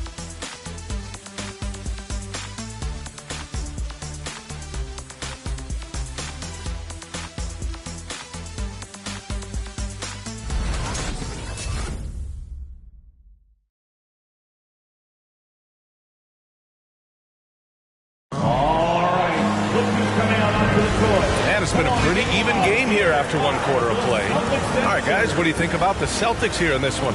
Well, clearly they played well in the first period because of their selfless attitude. Oh, yeah. Love the ball movement so far. Everything clicking at the offensive end. Charlotte trailing. Sabonis, the pass to Carter. Lets the 3 fly. Nope, that one misses. Now 3 for 5. Boston's gone 4 of 6 from three-point range thus far. And for Charlotte, we've got Domantas Sabonis. He's out there with Pascal Siakam. And it's Carter in at the small forward position. Fall. The rebound by Carter. Wow, he doesn't miss many of those. He's such a strong finisher and tight. Off target on the lob. And for Boston, they're shooting at a decent clip. 45% for the game. Pass to English. Here's Fall, bearing his second of 3 attempts. That's not who they want guarding him. I mean, the size mismatch is just too big. All he has to do is just keep attacking the rim. Back to Carter. And the three-pointer gaining prominence. Grant, that shot wasn't a big part of your game until later in your career. Why was that something you waited to develop? Well, over the years, the game had changed during my career. Early on, I didn't need it as much in terms of how I played. But at the end of my career, in more of a complementary role, I had to be able to knock down three-pointers, and I did a pretty good job. Now here's Carter. He was another key contributor in that win against Brooklyn. Shot clock at 3. Three-pointer blocked. Oh, he had it rolling in the first quarter. But now he can't buy a bucket.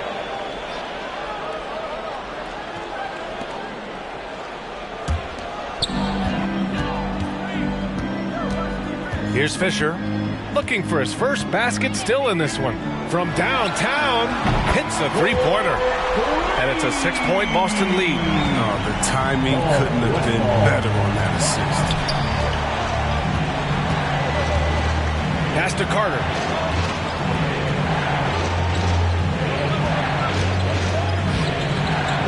Oh, wow! Oh, incredible! The reverse jam. Unbelievable. Oh, save that for the dunk contest. That flush was so extra. Whether or not this game is close, he's the same guy. Focused on finishing firm at the rim. Oh, you have to appreciate the ball movement and the commitment to getting a high percentage look.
Celtics dancers.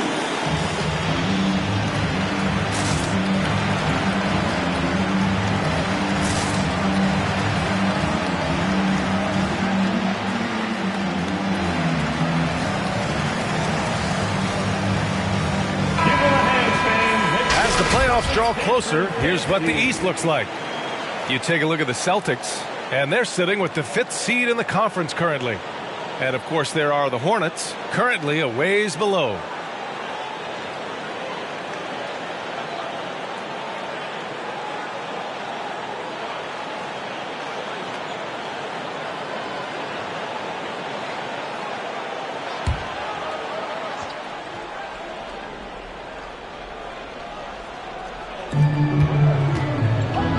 Sabonis, the pass to Siakam. Back to Sabonis. 19-footer. Rebounded by the Celtics. They have a decent advantage in regards to rebounding. And he lobs it up top. Stolen away. Nice job to interrupt the alley-oop attempt. From about 16, the ball's knocked loose. The Celtics have gotten 3 of 4 field goals in the second quarter. Here's Fall, guarded by Howard, and Fall gets it to go. They've been the more poised team tonight, and the score reflects that. They're just playing smart basketball, reading the floor well and executing. And let's send it over to Allie LaForce. BA, the Boston Celtics last year had the team's worst win percentage in the last 6 seasons. The front office admitted, as constituted, they were not a championship caliber team. Now, for this proud franchise, accustomed to competing deep into the playoffs, the question becomes, how do they get back on top? Yeah, that's a big one. Good stuff there, Allie. Thanks. Here's English, following the bucket by the Hornets. Westfall, no good. Carter from outside. It's hauled in by Fall. After nailing 3 trays to start this game, he's gone silent here in the second quarter. To the wing, right side. Here's English. 7 points in the game. And here's Siakam for 3. Count it. 1 for 1 to start the game. The more Siakam uses the three-point shot, the more it helps his game. It makes him the all-around player he needs to be. And breaking out the one-hand slam. Man, an emphatic way to extend the lead a little more. Sabonis, the pass to Carter. Sabonis outside.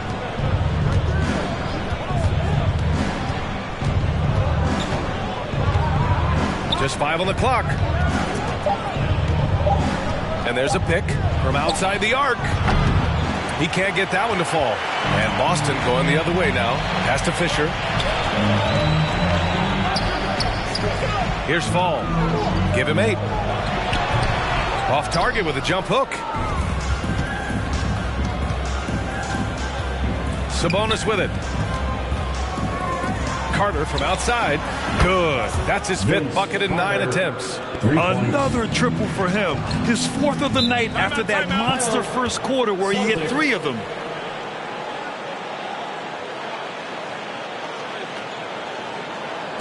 All right, fans, get up on your feet. Make some noise. Who wants a t-shirt? All right, look who's coming onto the court. Come on and get loud. Here are the Celtics dancers.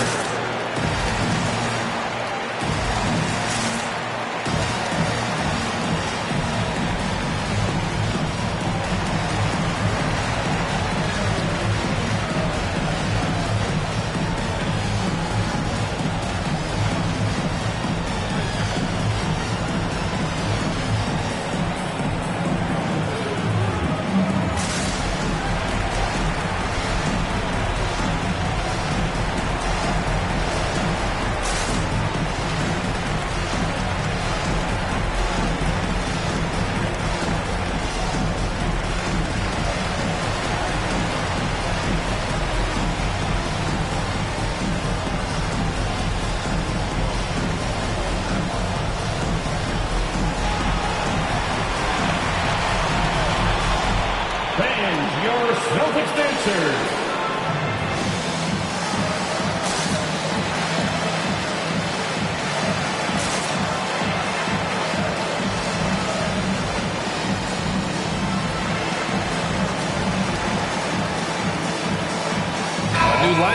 Charlotte. Now we have a moment to look at how the blocks have been stacking up over the past several months for him. We're just not seeing the same tenacity from him on the defensive end lately. He hasn't been blocking as many shots over the last few months, and I think it's made him a little less intimidating under the hoop.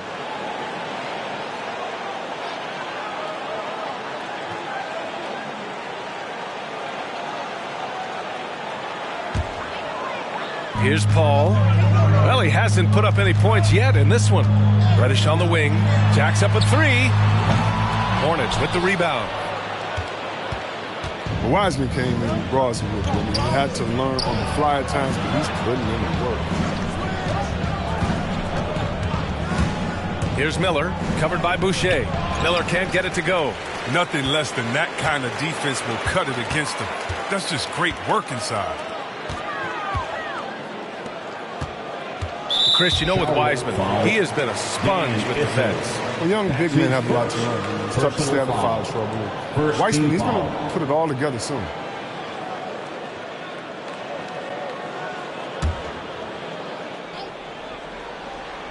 Here's Paul. He's been a consistent contributor, averaging just over 11 a game. Pass to Bain, out left to the wing. Shot clock at 5. Here's Reddish. Blocked! Here's Issel. Dinwiddie outside.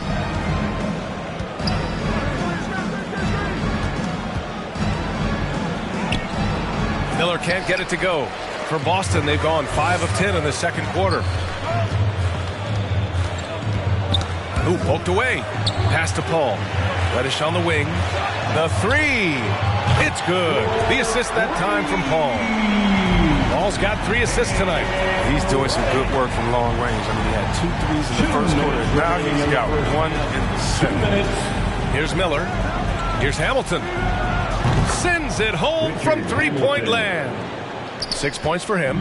Man, they're having a hard time defending the triple. That's 3 in a row. Out to the right wing. Here's a 3 from Paul. Hornets with the rebound. 1:36 left in the first half. And stolen by Boucher. Pass to Bain. Puts up a 3. Knocks it down from distance. Bain's got himself on the board with a 3 there. And a chance to catch up on some numbers here. The hustle stats for the Celtics. They're setting the tone early with their defense, keeping the pressure on and taking chances. And they've got a bunch of steals to show for it. And another area where they've been on point is defending the rim. A lot of blocks through the first 2 quarters. So it's Boston now. The Hornets making their last shot. Reddish misses. He's forcing things a little bit in this quarter, settling for shots that he'd be better off passing up. Ball against Dinwiddie. Ooh, it's stolen by Jordan. Here's Bain. He's covered by Dinwiddie. Pass to Paul. From 20 feet. Yep, that one's good. And the Celtics lead by 5. How about the great shot selection of Paul in that play? He lets the offense come natural. Here's Miller. 4-3. And it's Boucher with the rebound. Just 1 second separating the shot clock and the game clock. And here's Paul. In his last outing, he had 11 points.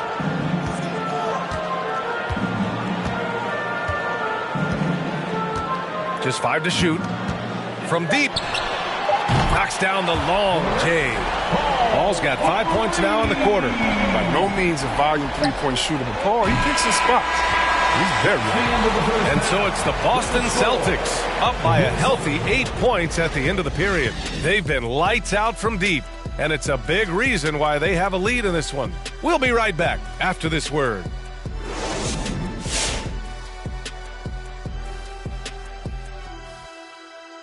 Thanks for tuning in. Did you miss us? Before we discuss the game at hand, let's first check out the upcoming schedule. And for that matchup with the Jazz, this is one they'll be favored in, but they can't let their guard down. The talent disparity isn't that much. Worst thing you could do is play down to your competition. And now for that first half we just saw, some good momentum leading into quarter 3 for the Celtics. They wouldn't be ahead without the numbers they've gotten from the bench, providing major contributions, especially at the offensive end. It's taken a lot of pressure off their starters. What a luxury to have a second unit that can produce.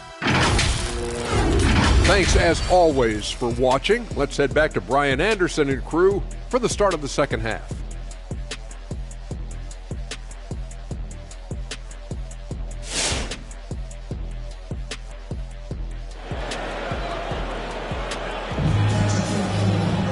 And we played through the first half. Plenty of basketball left in this one.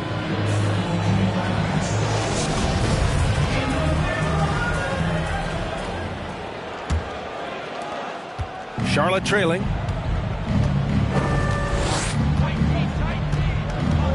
Sabonis outside. Pass to Howard. Well, the jumper's good from inside 6 feet. Outstanding presence of mind. Howard is as dependable as it gets in the league. And for Charlotte, we've got Pascal Siakam. He's out there with Domantas Sabonis. And it's Howard in at the center position. Shot's good by Westphal. Back-to-back threes, making their defense work on the perimeter a bit. And for Boston, Sabonis finds Siakam. Carter from outside. It's good. And give the assist to Siakam. Siakam's got 3 assists in the game. And his perimeter shooting might be the key to trimming their deficit. The way he's firing from 3 today, they ought to keep riding. As the deep shots continue to fall, you can sense the frustration growing among these defenders. And with a little over a minute gone by, the second half is underway. Westphal. That's his first personal foul. First team foul.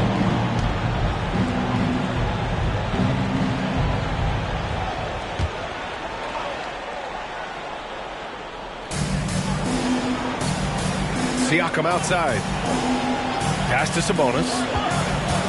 6 to shoot. So it'll be 2 free throws. He was fouled in the act of shooting.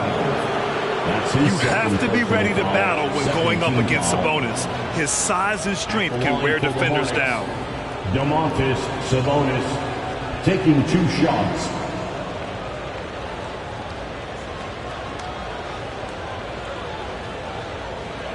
Take a break. Take a break. 2 shots.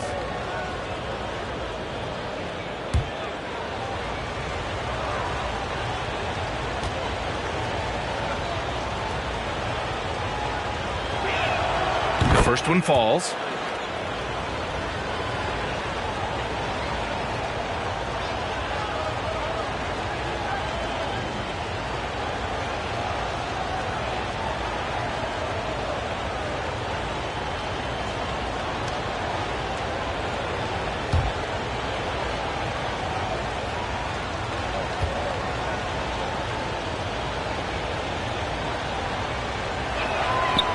Good on the second, so he makes them both.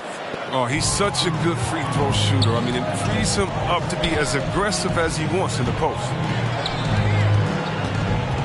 And out of bounds, Charlotte will have it. And a quick look at the 2K leaderboard, showing which teams have really been controlling the glass over the last month. The Celtics second. And last month, this team was active on the glass. Really put forth an effort to box out and track down misses.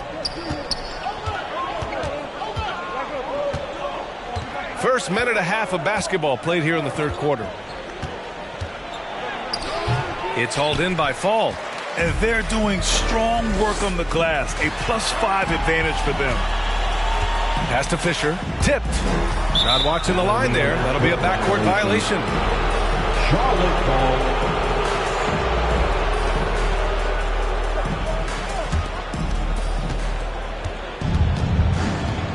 Now here's Sabonis.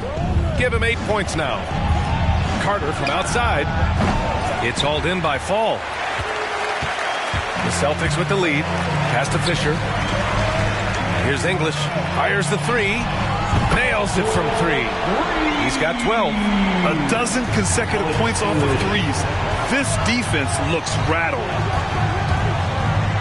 Sabonis, the pass to Siakam. Here's Carter. It's good. And give the assist to Siakam. Carter's got 5 points now this quarter. And his fantastic performance from the last game has carried over to tonight. Yeah, that's why he's hot. He's playing with a lot of confidence. That's why they're going to him with such consistency. Soft interior D, and they've exploited it. Up top, Sabonis. He's averaging about 6 points per game. Ooh, bouncy. That should give him a nice lift. Good timing. They needed that one. Hey, guys, you think he was sending a message on that one? He doesn't like losing. Here's Westfall. 8-point game. Stolen by Siakam with the drive. And Siakam with the jam. Wow. Siakam putting something extra on that one. Just a gifted player with style and substance. From 8 feet. No good on that one. He's 5 for 8. Credit the D for not giving up on that play. He's a tough cover down low. From 12 feet. From 11 feet away. Off the left rim and out. And they just continue to dominate the boards. Oh, goodness! And he goes in for the dunk. Can you say immediate entry into the highlight reel? Woo, what a dunk, PA. It's showtime now, man. They've built up a lead, and they're starting to rub it in. That's good. He's bringing a lot of energy to this offense, not letting the scoreboard discourage him right now. And he's gotten to his spots and capitalized. He just needs a little more help from his teammates.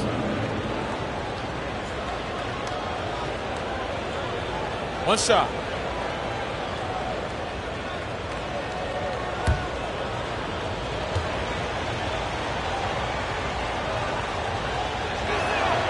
And that one falls for Carter. Boston's gotten all 3 from downtown so far in the second half. Over to the wing. Here's English. And he got the whistle on the way up. So he'll be headed to the line for a pair. That's his first personal foul. First team foul.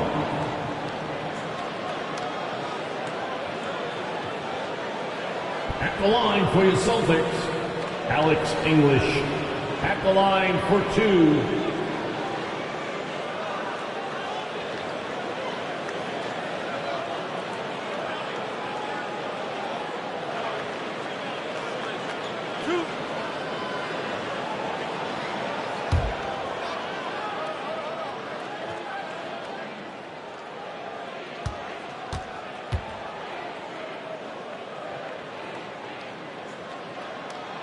The first free throw is good.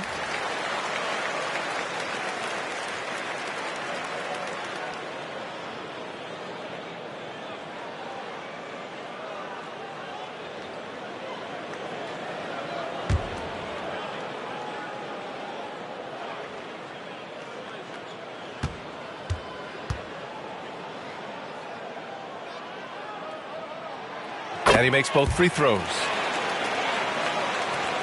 The Hornets have gone 6 for 9 in the half. Siakam outside. Sabonis right side. The offensive rebound.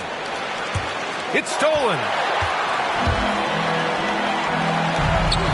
The 3 is up. Shot's good by Westfall. He's got 14. And now we'll get a perspective here on how the hustle game has been going for the Celtics. They played a heads-up brand of basketball this entire game, and they've got the steals to prove. Something else they've excelled at is their interior D. Their rim protection has been outstanding. Now here's Carter. He's got 22. And he can't answer back. The three-pointer offline. They really have a commanding lead, not just in points, but in rebounds as well. And the lead increases on a crazy offensive sequence. Man, the dunk alone would have been incredible, let alone the fact that it came off a 10-point pass.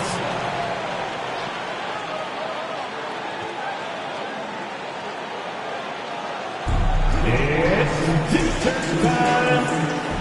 Fans, your Celtics answer.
So for the Hornets.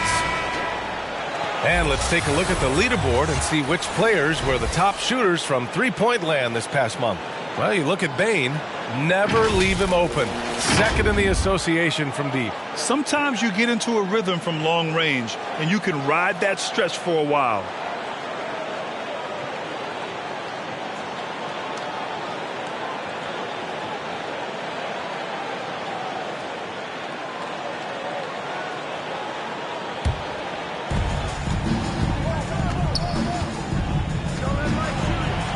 Back to Dinwiddie. Pass to Miller. Here's Hamilton. He's got 6. 4 on the clock. Oh, rejected by Boucher. And it goes out of bounds. Last touch by Boucher. How about that strong defensive performance for this half's mobile one block? Yeah, good offense comes from great defense. This lead is only getting stronger with plays like that.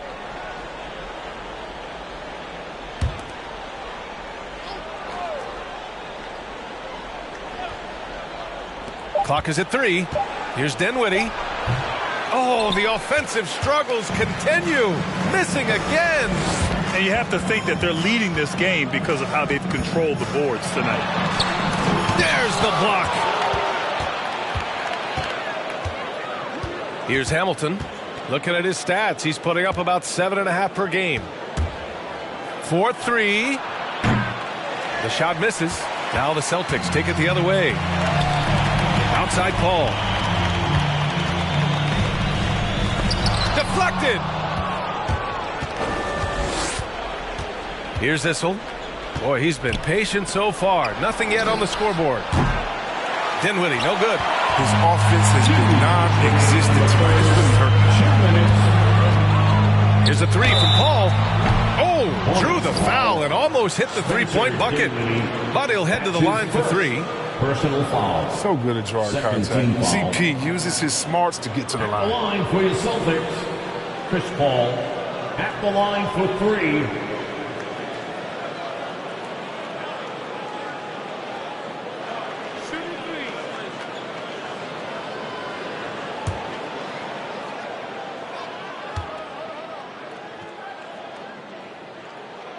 And he's good on the first of 3.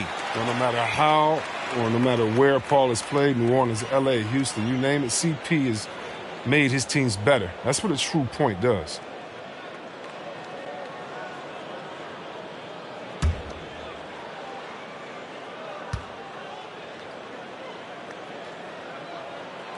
And the second free throw is good.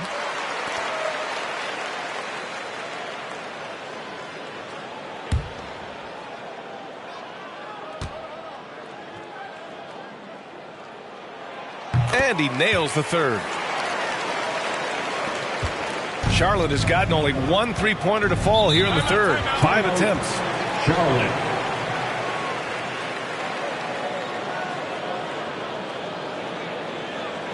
Who wants a t-shirt? Make some noise. All right. Look who's coming on onto the court. Come on and get loud. Here are the Celtics dancers.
1:51 left in the third.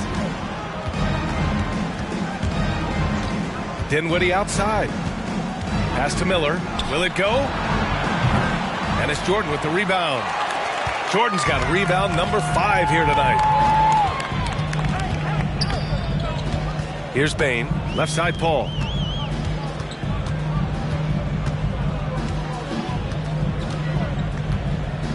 Jordan with a screen on Dinwiddie. 5 on the clock. Paul passes to Boucher. Releases. Again, the miss by the Celtics. And even with the miss, that's a high percentage shot for him. From downtown. Rebound Boston. Jordan's got 6 rebounds now in the game.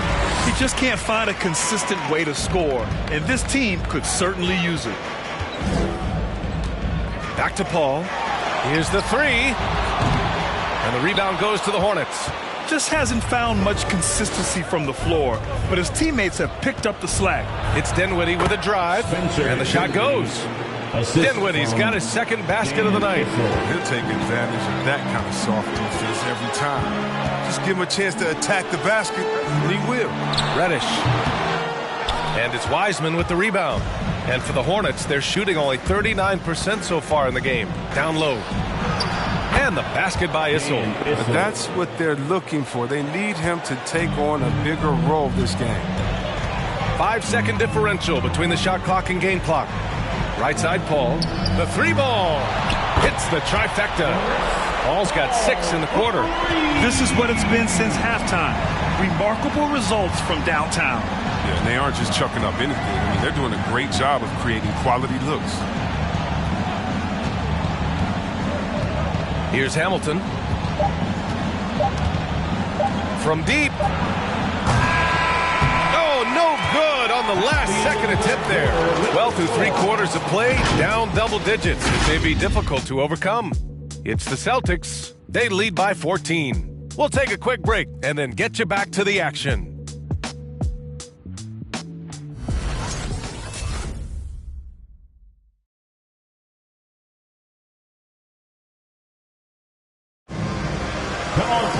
Well, there may not be a lot of drama down the stretch as we head into the 4th quarter, but stranger things have happened.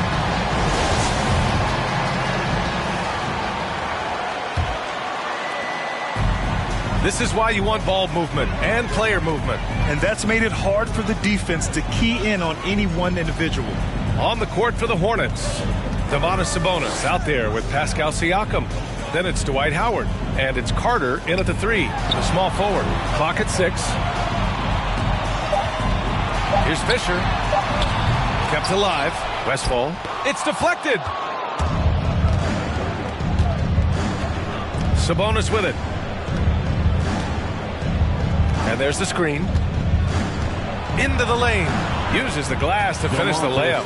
They just look so overwhelmed inside. You know, that's why they continue to get attacked. Here's Fisher. He's guarded by Sabonis. Here's English. Money from the wing. And just totally relentless. Only increasing the intensity level. Oh, yeah, and that's what you love about him. He shows no mercy, even with a comfortable lead. Now here's Siakam. Carter from outside. It's good. And give the assist to Siakam.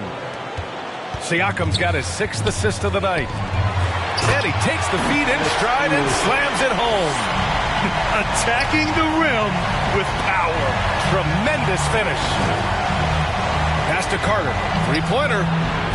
Boston with a rebound. 4th quarter now. We're about a minute and a half in. Again, Boston. Now Sabonis.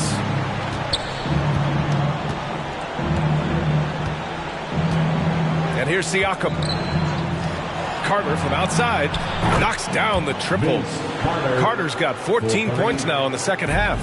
After a sensational first half from beyond the arc, he's not slowing down here in the second. That's his 3rd 3-pointer since halftime. No problems knocking that one down. That's his 3rd triple of the night, his 2nd since halftime.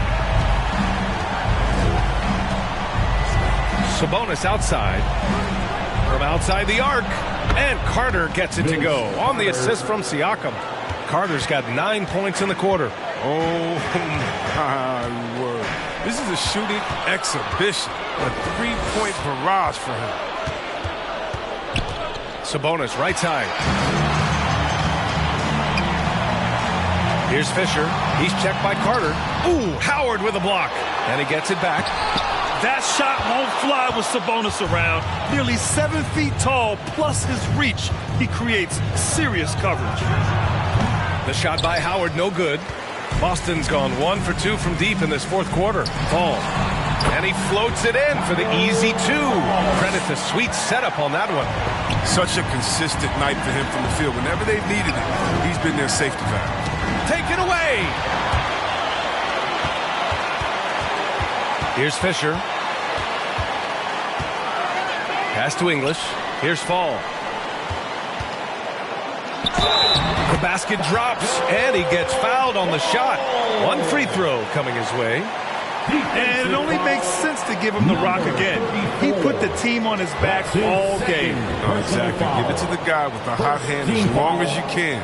Let him try to close this out. For your Celtics, Taco Fall at the line, shooting 1.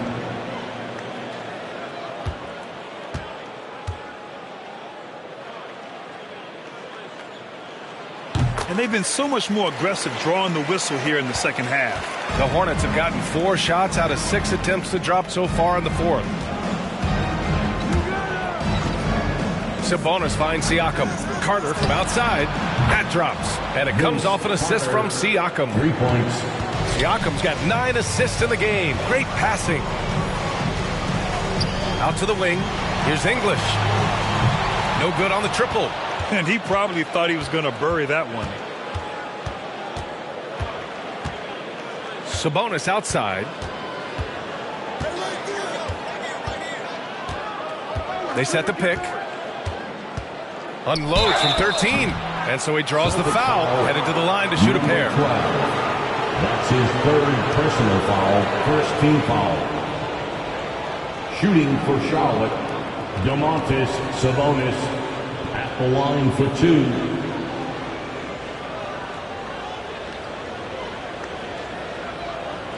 Shooting 2.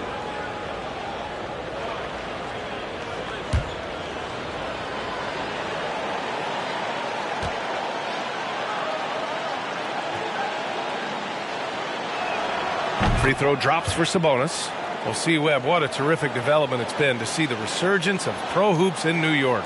For sure, B.A. The league is always more fun when there's buzz in the Big Apple. Here's hoping the New York teams make some noise in the next few years to come.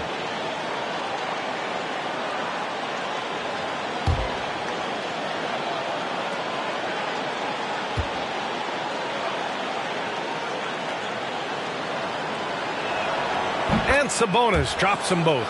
He couldn't get to the line once in the first half. Coach must have really talked to him at the break. Here's Fall, and it's thrown down hard with both hands. He's having a great night from the floor. They're going to keep leaning on him, looking to grow the lead. Sabonis, the pass to Siakam. The shot is good on the assist by Sabonis. And just so accurate off the pass. I mean, I love whenever Siakam decides to go right up with it like that.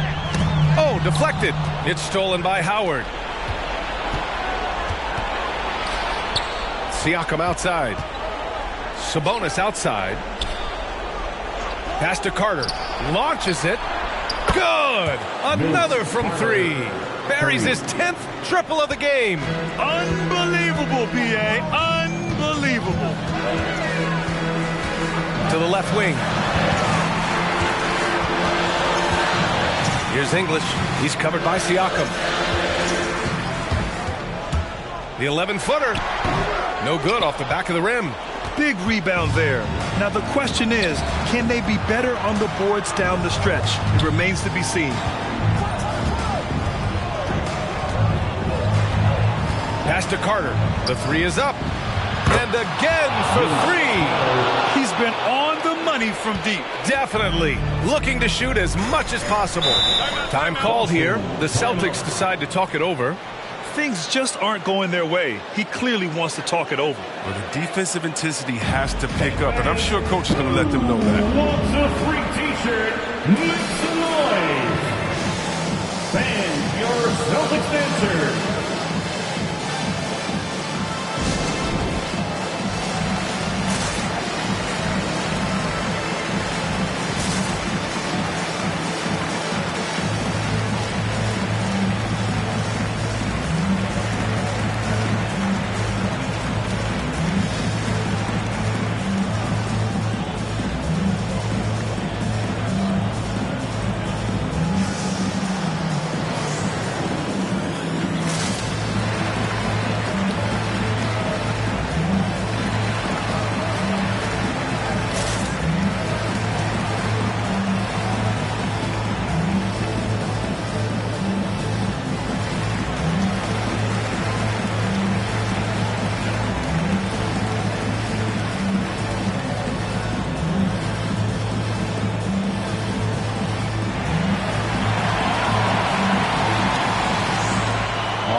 He's checked in for Boston. Let's go now to the sideline and catch up with Allie LaForce. Hey guys, the head coach for Boston had some instruction for his guys during the break. He loves what he's seeing from their perimeter offense. He told the team, quote, keep shooting. It's working for us. Let's bring this home. Back to you. Thanks for that, Allie.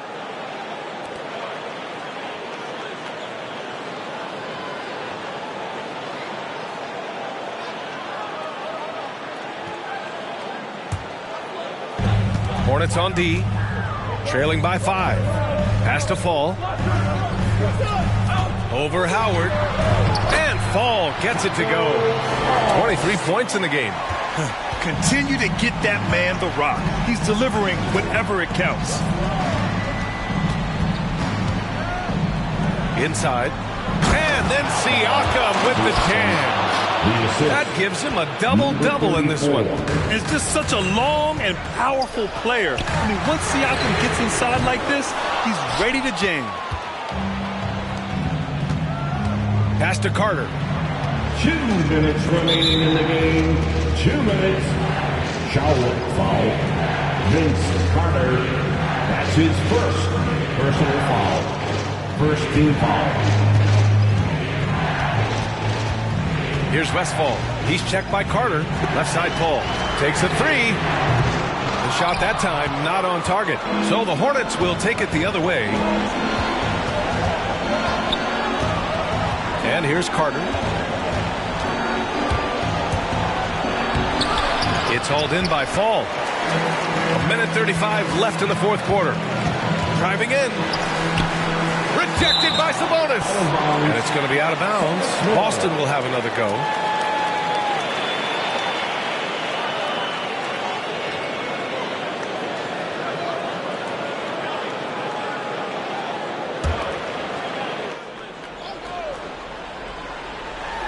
A minute and a half left in the fourth quarter here.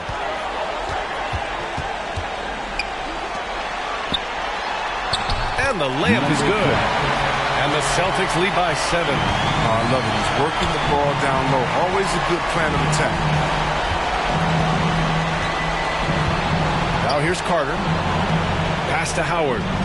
Now Sabonis. Here's Westfall to the middle. English. And there's the slam. Dunk to finish it off. Adding insult to injury with the dunk off the steal.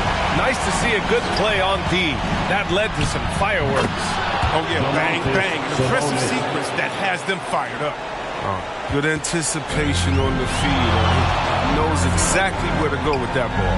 To the paint. Tipped.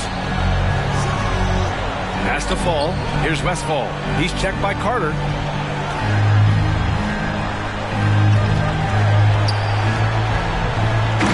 It up with both hands and rips it down. Stepping up and nailing an important shot to put this away. That's the dagger. You can tell they wanted that one. I know that's it. Make some noise. All right, look who's coming on onto the court. Come on and get loud. Here are the Celtics dancers.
35 seconds left to play in the fourth quarter. Siakam with it. And they pick up 2. A long swing player. Siakam uses that 6'9" length down low. The Celtics on offense. Pass to Reddish. From the arc. Issel with a rebound. Dinwiddie passes to Siakam. Three-pointer, no good. Here's Bane. And so it's Boston with the W. I'm sure they would have preferred a blowout victory, but a win's a win.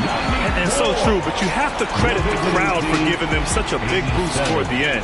It really kept this team's energy high. And that about wraps it up. For Allie LaForce, Chris Webber, and Grant Hill, I'm Brian Anderson. We thank you for watching tonight's game. We leave you now with our New Balance Player of the Game.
Hi, and welcome everyone here on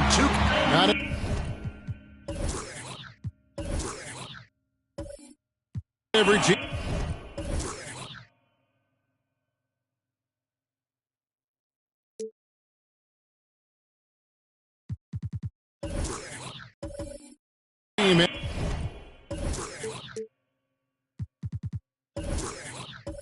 As the personnel, Greg, to work the ball through the post, but that's what we're going to see plenty of tonight. And it can really add a dimension to your offense, Kevin, especially if you're able to pass out of double teams and hit guys who are open for shots.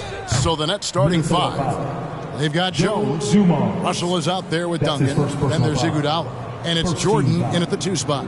Brooklyn shooting their first free throws of the game on this trip to the line. And they've had really good numbers all season from the free throw line. And, you know, I really think the hard work they've put in the offseason and so far this year really making a big difference. I mean, they've made a huge improvement in their shooting at the line.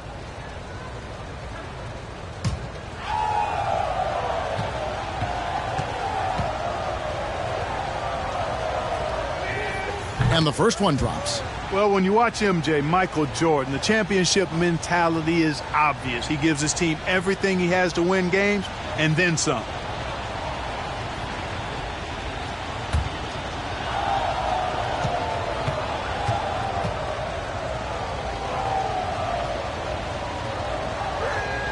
And he sinks the second.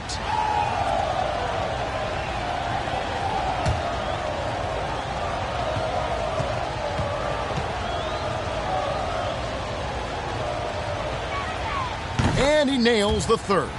And that's the norm for him. He's pretty much automatic when he's at the line. Murray scanning the floor. Towns for 3. Kept alive. Grant, that's good. Well, I tell you, I think Grant's athleticism was what allowed him to win out there. Iguodala, the pass to Jordan. Over Dumars. And there's Jordan. That's good on the assist by Iguodala. Jordan's got 5 points so far. What I really love about Jeremy Grant is his work ethic. He's really put in time to improve his scoring. Specifically, his jump shot. For a while, he didn't have a consistent 3-ball. Now, you got to at least honor it. Shot clock at 5. Here's Dumars, and Jones sends it back. Iguodala up top. He's covered by Murray. Fade away. And that one goes long. Boy, he's got to be disappointed in the result there. I mean, the defender really didn't make any impact at all. Here's Ibaka. Rebound, Brooklyn. That's not the type of opportunity he fails to convert very often. Jordan. And he gets the whistle. 2 free throws coming up. Joe Dumars. It's going to be on Joe Dumars. Michael Jordan using that strength of his to get into the defense to draw the foul on the way up. Michael Jordan. Take a break. Take a break. 2 shots.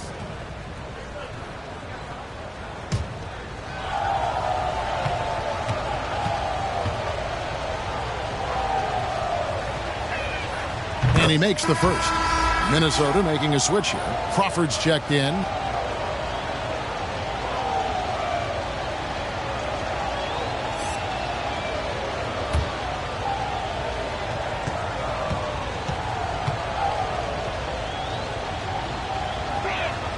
Both good from the line that time. First 1:30 gone here in the first quarter. They've been looking out of sync offensively. Yeah, their offense has ground to a standstill. Murray kicks to Grant. And foul on the shot. He'll shoot 2 at the free throw line. That's his first personal foul. And, you know, Grant, a second-round pick, has worked hard for his minutes in the NBA. He's an exceptional athlete who plays with a real edge, a bit of a chip on his shoulder. Minnesota shooting their first foul shots of the night here. And they've had really good numbers all season from the free throw line. And the word is they challenged each other, guys. I mean, each and every one of them to improve their free throw shooting in the offseason. Held each other accountable in that area. And now you see the results individually and as a whole.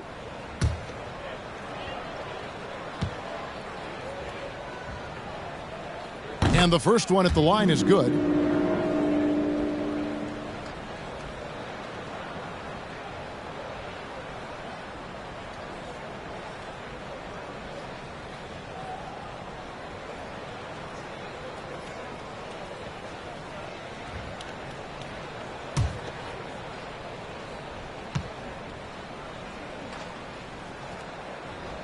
Both shots good from the stripe. And, Greg, as the playoffs loom in the distance, for those teams who have overachieved in the regular season, how do they ensure that their success continues in the postseason? Well, listen, the skeptics will remain, and you've got to understand the playoffs are a different animal. You have to be resilient and adaptable, and when that adversity hits, that's when your focus has to rise. Now, here is Russell. Looking at his numbers, he averages a bit over 9 points a game. Iguodala dishes to Jordan. Sinks the three-pointer. Jordan's got 10 points in the game. Jordan really confident rising up from deep. When he's in rhythm, he sinks these outside jumpers. Crawford with the ball. And it's Iguodala picking him up. And Jordan has it in the corner. Iguodala outside. Back to Jordan. And the rejection by Towns. Aggressive defense from Towns there, staying all over the shot and getting a clean block. We have got to see that sensational mobile one block again. And an early swat like that can really set the tone. Now the shooters will be feeling his presence.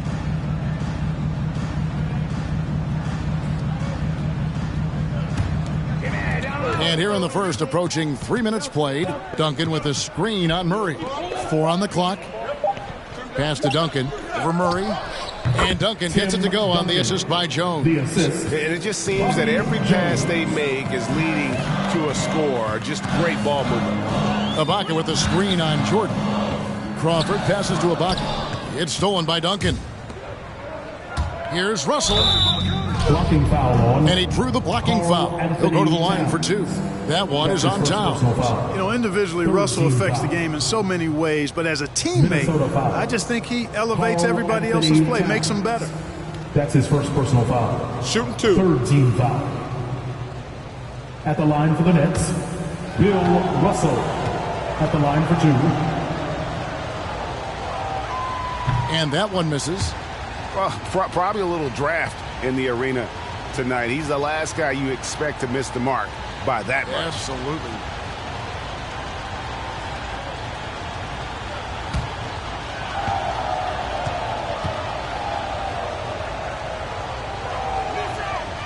And he's good on the second.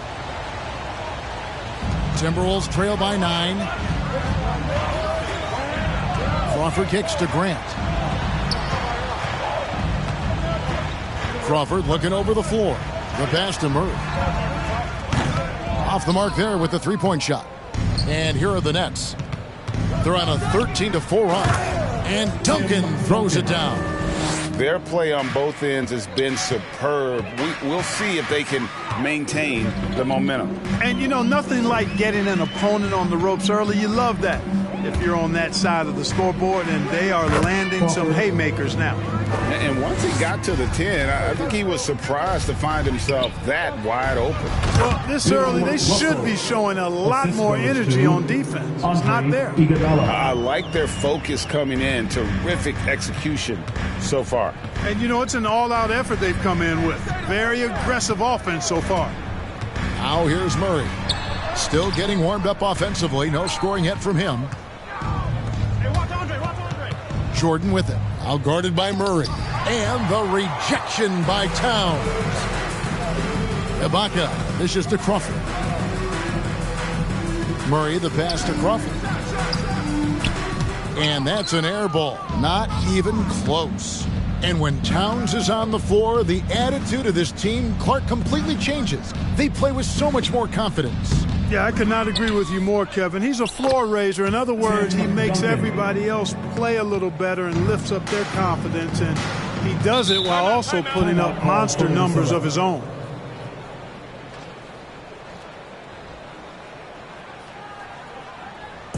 It's time for T-shirts. Fans, your Timberwolves dancer.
Your Timberwolves dancers.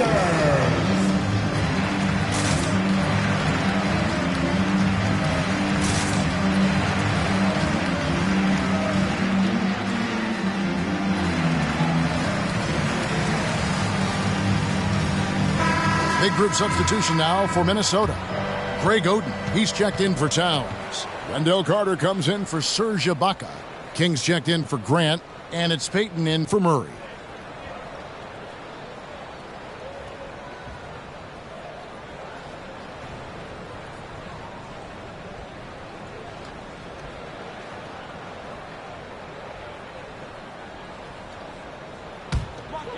Here's Payton. He averages a bit over 6 points a game.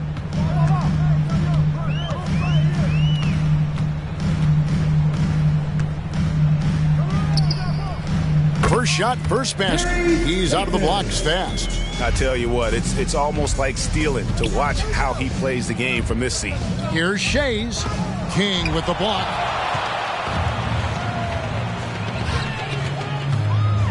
In the corner, it's Crawford.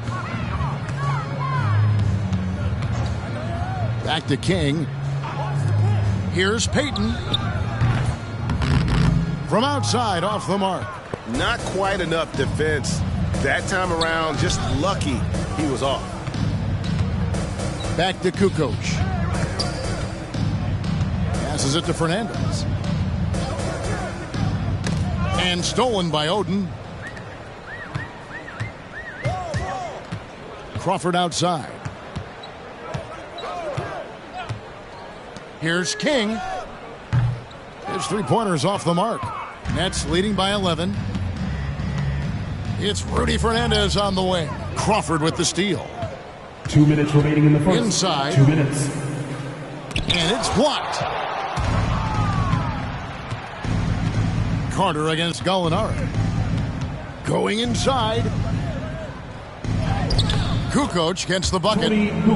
No surprise there. I mean, realizing he has the size advantage, he exploits it perfectly.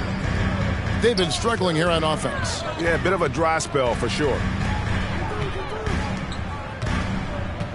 Carter on the wing. Nothing yet on the scoreboard for him. Shot clock at 6. Another miss by Minnesota. No doubt he's struggling right now from the field. Let's see if he can get it going this quarter. Outside, Kukoc. Pass to Vucevic. Over Payton. Sweet move.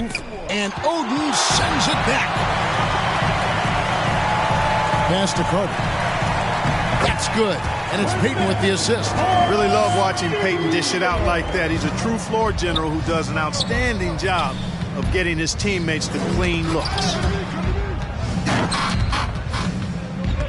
Gallinari against King. There's the pass to Kukoc. It's Rudy Fernandez on the wing. And Oden sends it back. And it's going to be out of bounds. The Nets will retain possession.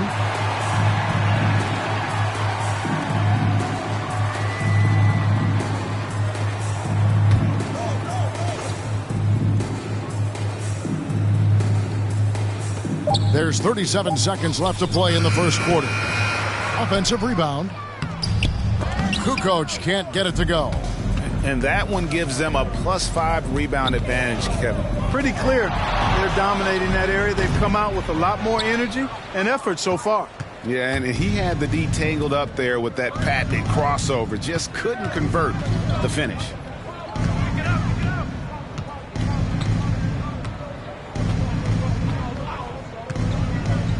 To the inside.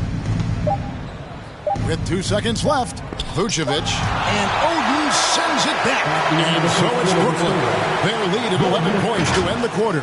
They've been playing some inspired defense, giving up very few easy points. Back right after this.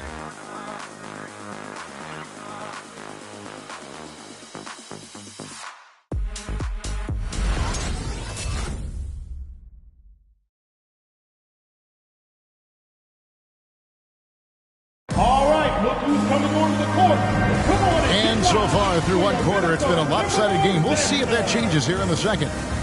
And a chance for just a second to check out the scoring breakdown for Brooklyn. A lot of time they've been spending at the foul line so far, guys. They'll take those points all game long if they can get them. Also, guys, the passing has been terrific in the first half. They'll be happy with all those assists. Timberwolves trail by 11, setting the floor for the Nets. We've got Duncan, Iguodala out there with Jordan. Then it's Jones, and it's Russell in at the 5 down low. Grant, that's good. Well, I tell you, I like the fact that Grant is selective in the shots that he takes. He's looking for quality. If he senses the defense is playing off him, as the pass is coming to him, he's prepared. He's getting shot ready as the pass is in the air. And so Ibaka will bring it up for Minnesota. Their last game, a win against the Lakers, looking to carry it into this one. And that one was all about offensive execution, running your plays, picking your spots. Yeah, you know, not deviating from the game plan is critical. You got to trust in the system. Outside Jordan. Here's the 3. No good on that one. And Minnesota now the other way. And this is their first time matched up with Brooklyn this year. Duncan with the block. And that's part of his game. Love seeing Duncan just sky up there to reject shots. Does a great job of utilizing that wingspan along with his timing. And obviously his momentum from the last game has carried over here tonight. And you know, that's how it goes with him. I mean, his hot streaks, guys, don't last minutes. They last days. All right, let's catch up with our sideline reporter, David Aldridge. Thank you for the baton, Kevin. Kyrie Irving, of course, marches to the beat of his own drum. At times, that might rub people the wrong way, but Kyrie says, I've learned lessons from it. That's the most beautiful and exciting part, just the growth. What I'm saying is, it's always been bigger than the game for me. And guys, you have to respect his willingness to go it alone. You do indeed, D.A. Thank you for that portrait. Boy, much respect for the defensive Jordan. I mean, he gives his all on this end of the floor. I mean, fantastic at getting his hands up to block shots. You know, even though they have the lead, you can tell he's frustrated with himself that he's not doing more. Here's Dumars, and it's blocked by Jordan. Iguodala dishes to Jordan. Iguodala outside, drives to the hoop, and Duncan throws it down. Boy, the unselfishness of Iguodala is really admirable. A forward with excellent vision, has a feel for when one of his guys is open.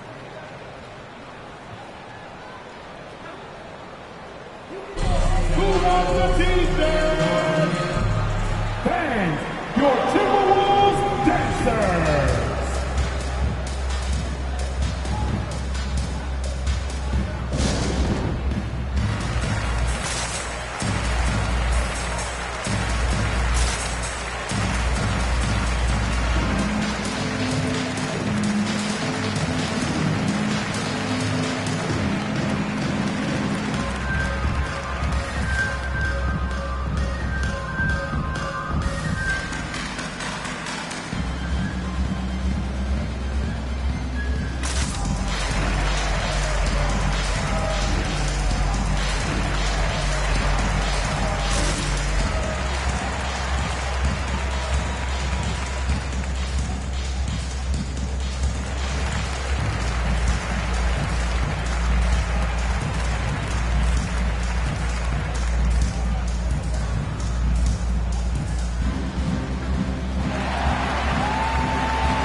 Coming onto the court. Come on and get loud for your Minnesota Timberwolves dancers.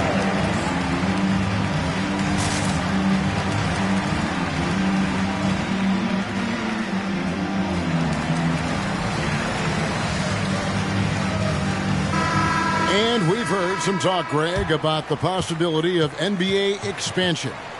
What do you think about that? Kevin, I think it would be great for the league. I mean, I played in Seattle for a season, and I know they would love to have a team back in the great Northwest.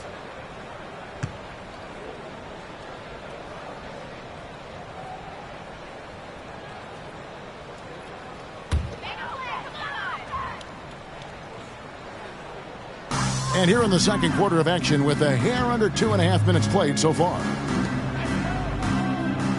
Back to Grant. Poked loose. It's stolen by Jones. And Jordan has it in the corner. And that comes off the assist by Jones. Jones has got 3 assists in the game. They need this. The Timberwolves again can't hit. Rare you'll see him miss such an open look. Russell and the rejection by Towns. The second chance effort. Duncan with the bucket. Duncan's got 10 points. And they've got a big lead, not just on the scoreboard, but really in the rebounding numbers as well. And what I like about it, it's been a physical brand of basketball. It's had a little sandpaper element to it. Gritty and rough, but that's how you win games. And once again off the mark by Minnesota. Boy, you can just see the frustration growing on their faces. Nothing going their way. You know, guys, no denying it's been a rough patch here. I think they've got to run whatever is best in their playbook to get a good shot. Now, here's Dumars after the miss from Tim Duncan. Screen by Ibaka. 6 to shoot. Dumars misses.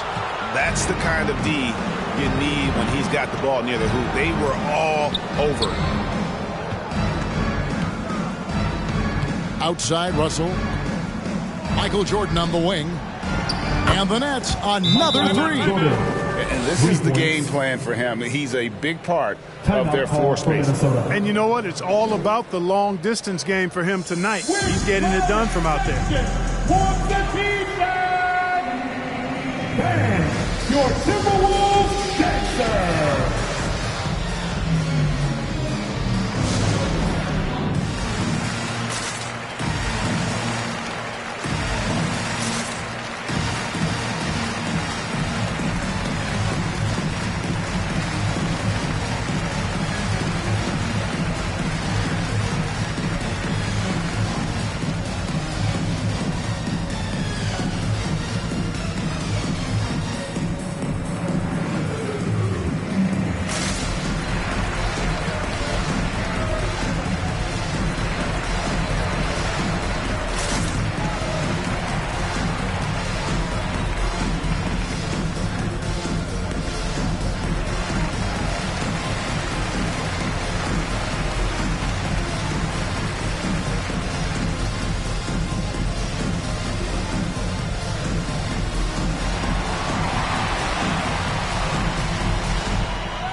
Minnesota making some changes.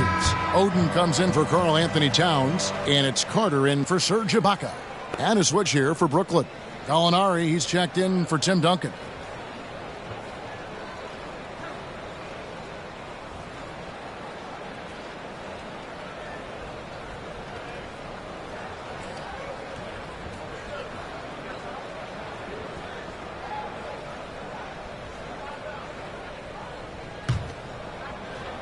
So it's the Timberwolves now, trailing by 19.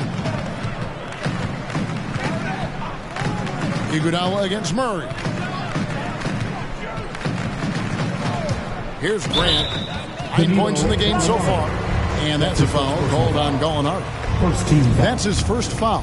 Yeah, that's a tough call right there, and really a tough break for the D.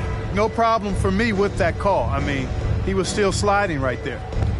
Minnesota making some changes. Kings checked in for Grant, and it's Payton in for Murray. The Nets also changing it up. Vucevic comes in for Russell, and it's Kukoc in for Andre Iguodala. Now here is Carter, coming in off a 10-point performance last game out. Just 5 on the clock. To stop the drought, the rebound by Jordan. Just a solid performance on the interior. The rebounding has been off the charts. Yeah, you look across the board, it's actually sizing up, shaping up to be a great game. I mean, strong performances throughout, and they've really been strong on the glass. Jones in the post, covered by Dumars. And there's the shot clock violation. Couldn't get the shot off in time.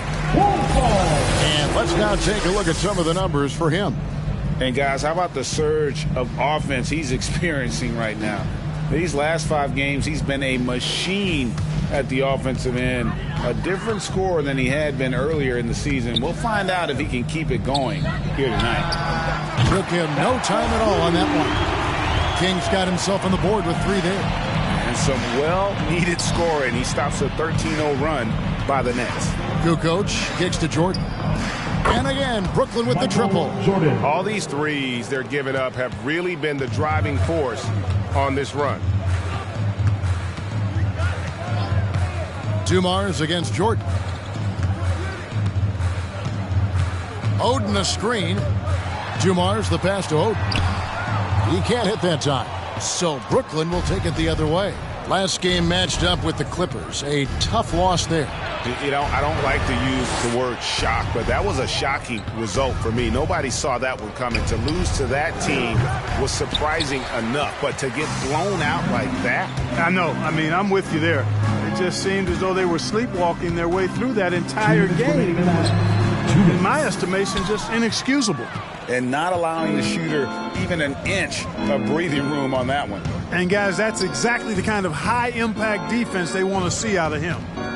Now here's Kukoc. 19-point lead, which is the largest margin in the game. And an amazing performance he's putting on from three-point range here in the second quarter. Here's Payton. Pass to King. Gallinari against Carter. Over Gallinari, and it's blocked. And they get it back. Pass to Payton. Here's King. Kept alive, Minnesota. Count the basket. Carter's got his second bucket. Right there. I mean, Carter using his instincts and his motor to track down the miss and convert it into second chance points. That's just really good work. Great open look there. Man, the triples keep falling, guys. That's 3 in a row. I think they're playing too soft on the perimeter. They can't stay so soft. They've got to get up into the shooters here. Now, here's Dumars. No points in the game yet for him. Oden a screen, driving in. Oh, and he plucks it off the glass. Wow. Boy, just cannot buy a bucket, guys. I'll tell you what, that's a painful quarter for him, and it's painful for me to watch, too. And a wide open look for Jordan. And that's a foul called on Gallinari. That's his second personal That's foul number 2 for him. Minnesota making a switch here. Crawford's checked in. Michael Jordan, 3. Coming onto the floor for the Nets. Minnesota's gone 2 for 5 from three-point land since the end of the first. It's 9 seconds separating the shot clock and game clock. Here's Payton. Another miss by Minnesota. And another miss. Oof. He's having a really ugly game. Yeah, about as ugly as you can have, you're right. Vucevic with the bucket. How many times have we seen a possession like that from them today? Ending with a basket, coming off a pretty pass. Well, when you look at the assist totals, heck, they've been clearly the better team. King. And he can't stop the run as he misses. Oh, just incredible. That spin shook him loose from the defender, but he just couldn't gather his balance there to follow through with the shot. And so it's the Brooklyn Nets in complete command. Their lead at 28 points going into the break. They've been playing some ferocious defense. And now we'll send it over to David Aldridge, who is standing by courtside. David. Thank you, Kevin. Carl, they made a run there at the end. How did that happen? We didn't do a good job of closing the half. We got to contain them from not making shots. We just got to do a better job. We'll see if you can do that. Thanks, Carl. Back to you, Kevin. Thanks so much, David, and we'll step away briefly, but get you right back out here for the start of the third quarter after this break.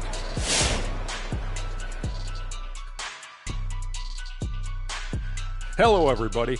Maybe a bit of a surprise in this one, but what a fantastic first half we witnessed for the Brooklyn Nets. There was no shortage of dimes on this team, that's for sure. Numerous guys displayed good court vision, moved the ball, led to great shots. They're in full control of this game right now. And this might be a good time to check out the power rankings coming down the stretch. You know, right now for the Nets, they've been treading water for a long time. Has to be frustrating for everyone there. Ownership has promised these fans a title contender, but at this point, I don't see it. Thank you for being with us. Now let's send it to Kevin Harlan for the second half tip.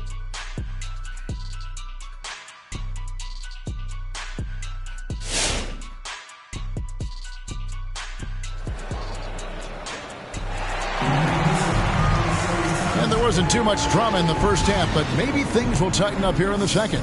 What a game we're seeing from Michael Jordan. And how about the amount he's contributing in the scoring column through 2 quarters? He has been terrific. And you know what? They've come at him a few different ways defensively, and nothing has slowed him down.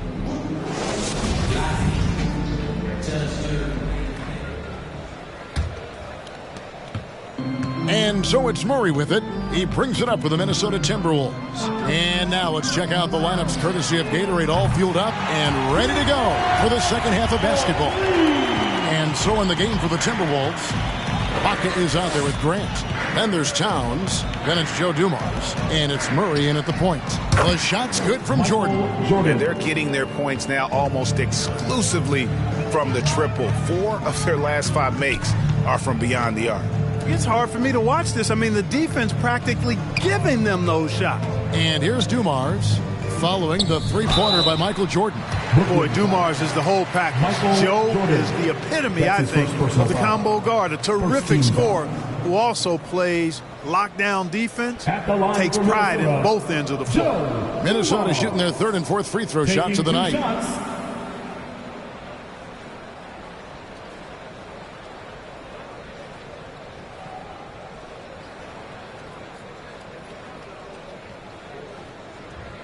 Take a break. Take a break. 2 shots.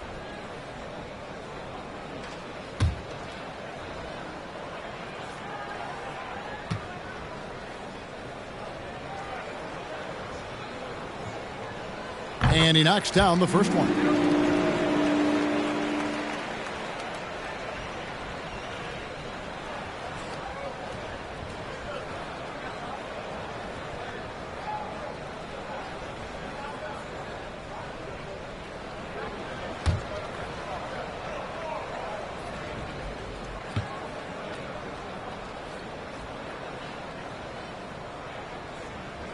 And Dumars drops them both. Brooklyn in control. Feeds it to Jordan. Stolen by Dumars. And it's Grant in the corner. Back to Dumars.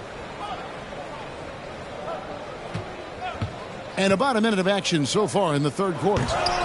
A rebound by Bill Russell. And you're just not going to see him do that very often. Usually when he rises up, there's a guarantee it's going down. Minnesota shooting around 24%. Not a good showing here. And Dumars gets it to go.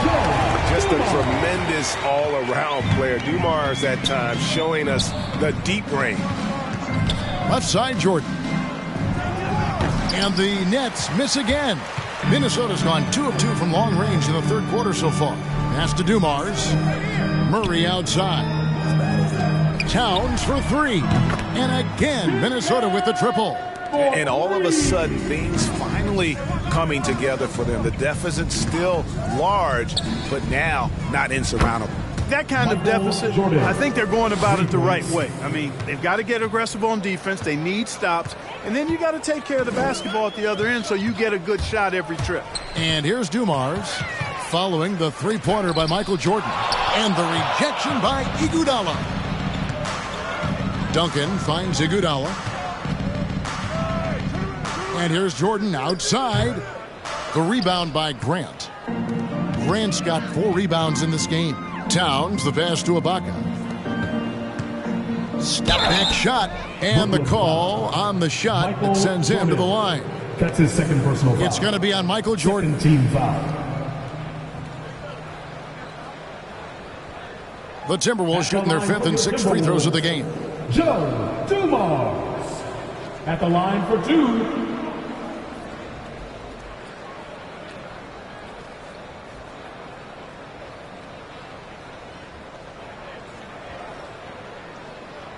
Shooting 2.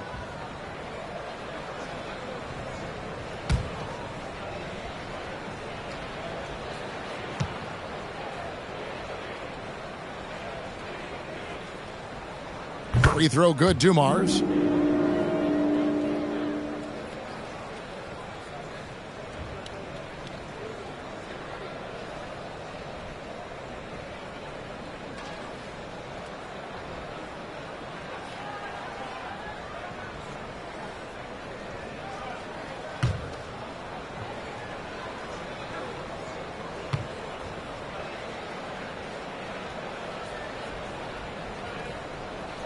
And Dumars drops them both. Not quite 2.5 minutes played here in the second half. The pass to Jordan. And again for 3. Jordan. You can tell he is feeling it. Kevin, he's on fire. Outside Dumars. Ibaka with a screen on Jordan. And it's blocked by Jordan. And a big lead for them on both the scoreboard and the backboard thus far. Yeah, rebounding has been a big key in this one. They've asserted their will and have taken control on the glass. Now, here's Grant, following the miss by Michael Jordan. Outside Dumars. 5 to shoot. Deep 2 from Murray. And it's wide right. Hits off the rim. Brooklyn's gone 3 of 5 with the long ball since entering the second half. And in the past, Murray's coaches have said he wants to be pushed. He's a tough kid who's overcome a ton. Takes nothing for granted, wants to earn his keep. He understands what a privilege it is to play in this league. And here is Murray after the three-pointer from Andre Iguodala. Count that one.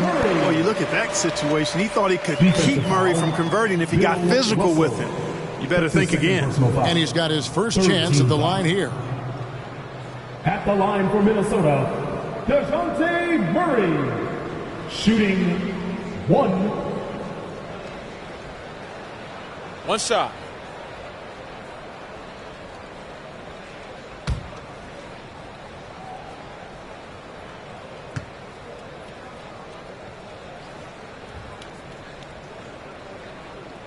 You know, you look at the potential Murray has, and it's exciting, quite honestly. He's a lead guard. He plays the point, but he's more of a scorer than a distributor at this point. It's Jordan on the wing. The shot's good on the assist by Iguodala. Iguodala's got assist number 10 tonight with that last one. Outside Dumars. Murray outside.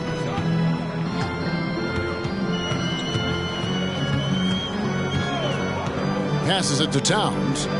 Grant with the ball. Over Russell, and it's sent back by Russell. Great timing there. Outstanding instincts by Bill Russell. And the long reach. It's a wrap. Ibaka, the pass to Murray.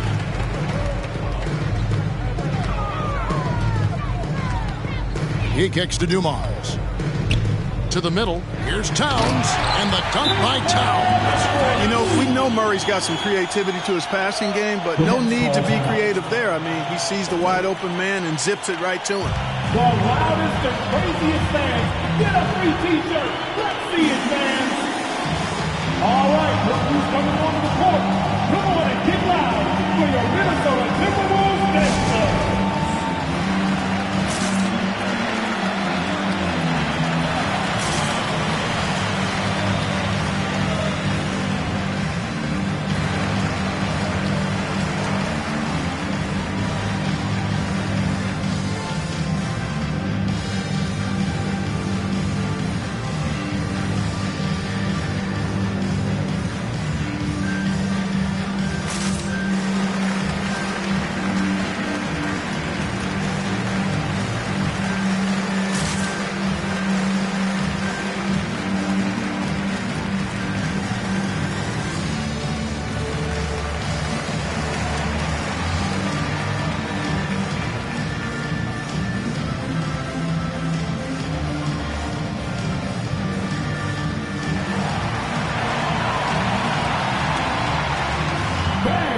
Your Timberwolves dancer.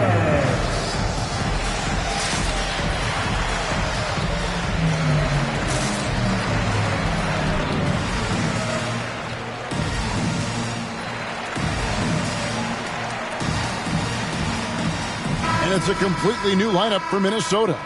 And a moment now to check out some of the numbers for Payton.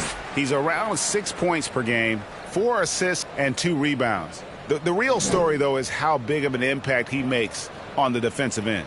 Absolutely. I mean, he's a lockdown guy for him, both on the ball and when helping out.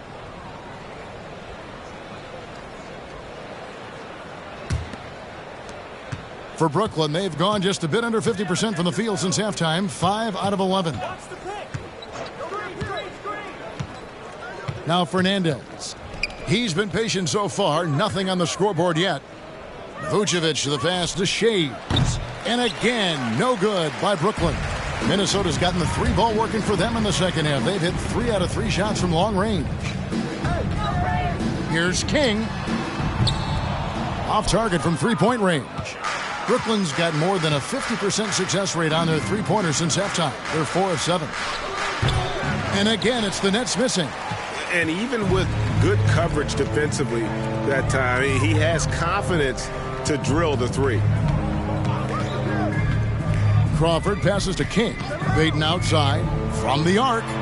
Nailed from 3-point land. Payton's got his second basket of the night. Boy, the sharp shooting of Payton, admirable. You can't afford to give him daylight from deep. Pass to Gallinari. And they come right back with their own 3-pointer. And an eye for an eye. Both teams working to stretch the floor. Nothing like answering back. One team gets 3, you fire 3 of your own. Boom. Now here's King. Stats on him, he's averaging 9 points a game. Inside, here's Payton. Great D that time for Vucevic. And the shots just continue to say no in terms of falling. Outside, Kukoc to the paint. A fader. And it's Vucevic missing. And so it's Carter who brings the ball up for the Minnesota Timberwolves. Crawford passes to King. Here's Payton. Payton with another miss. Nets shooting around 40% in the third. Maybe settling for some less than ideal looks out there. Here's Fernandez. The shot, no good. Good D by Payton. The Timberwolves have gone 6 of 14 since halftime. A little cold from the field. Pass to Carter. Over Fernandez. And once again off the mark by Minnesota. Carter's gone 2 for 5, shooting 40% from the field here. The Nets working the ball around now. Shea's the pass to Gallinari. Carter pulls it in. Carter's got 6 rebounds here tonight. Carter with the screen. There's Crawford with the 3. Rebound, Brooklyn. Shea's has got 6 rebounds here tonight. Kukoc pass to Gallinari. Payton against Kukoc. And there's the pass to Shea's. And it's sent back by Carter. Here's Payton.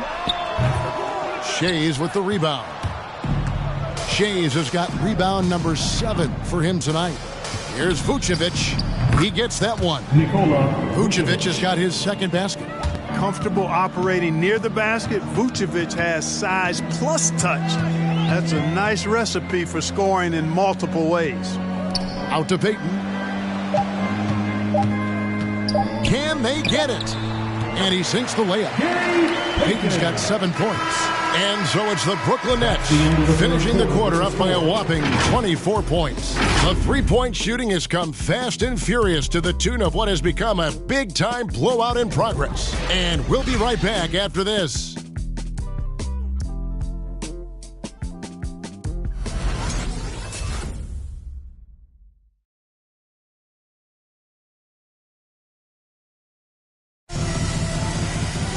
And there may not be a lot of drama down the stretch as we head into the 4th quarter, but stranger things have happened.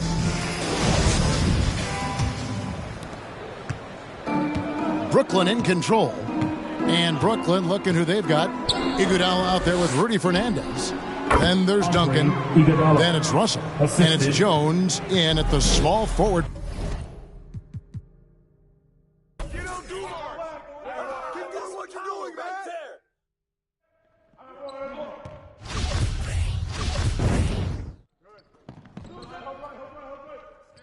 Hey, check up on Cat. Woo! Pressure force, no! Tuck it!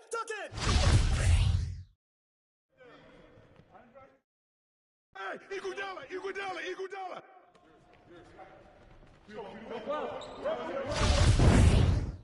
All day. Who's got Bill? Who's that, Jordan? Come on! Yeah.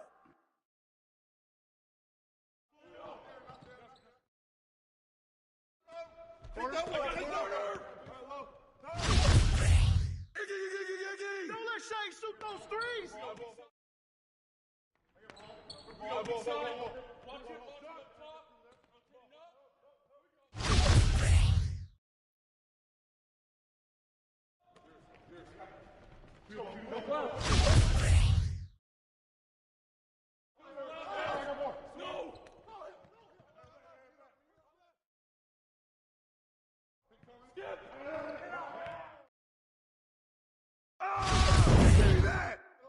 Who's got two guns?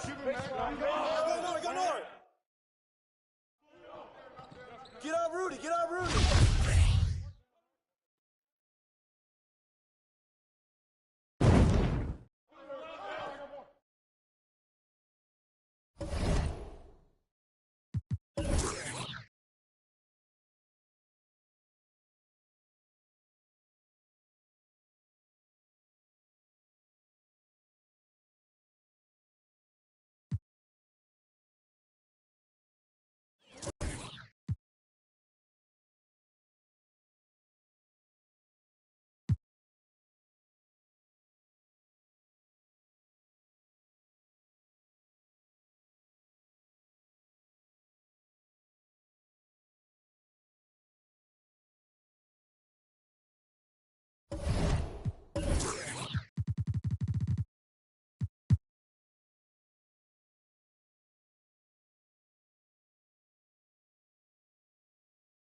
Welcome to 2K Sports, everyone. Allie, it's all yours.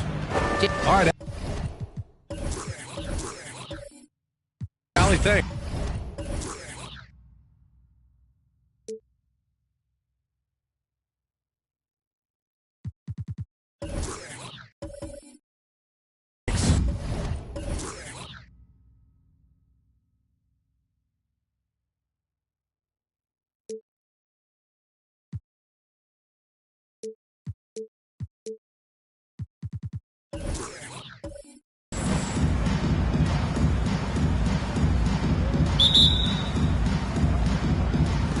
So the Rockets win the tip. Here are the starters for Houston.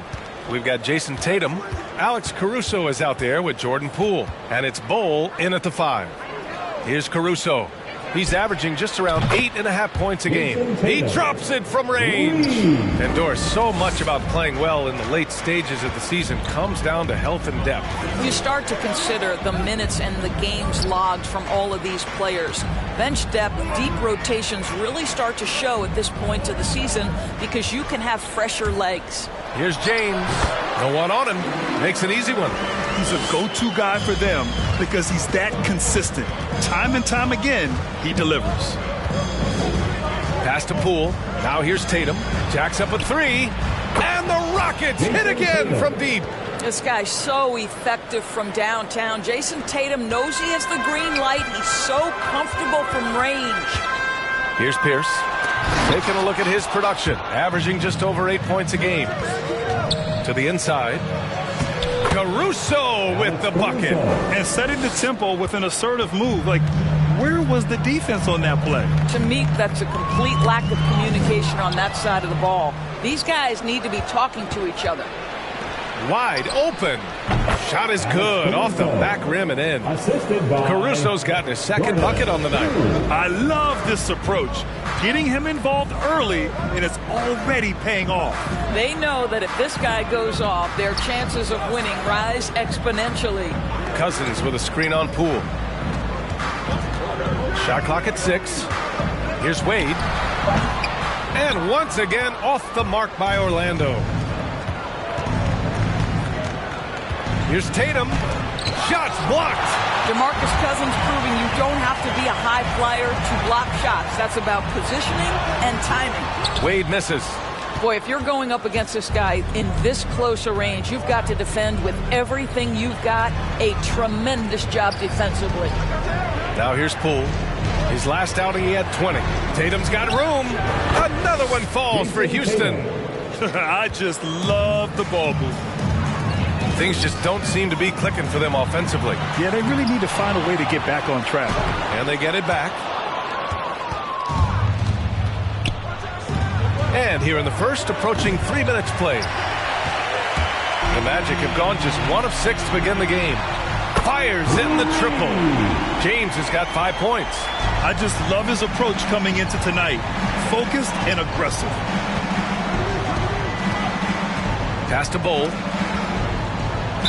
Magic foul. Hornets strike. And now let's revisit that exceptional mobile 1 block. I mean, letting them know up front that he's on the hunt tonight and eager to knock away shots. I love it.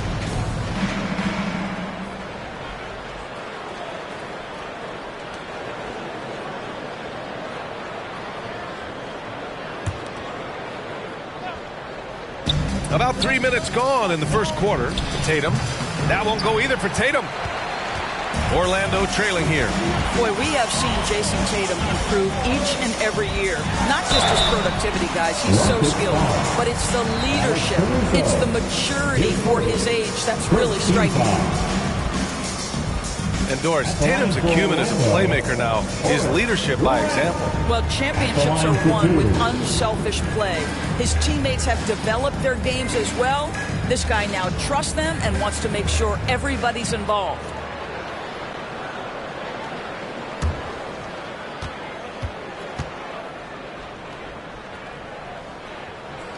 And he knocks down the first one.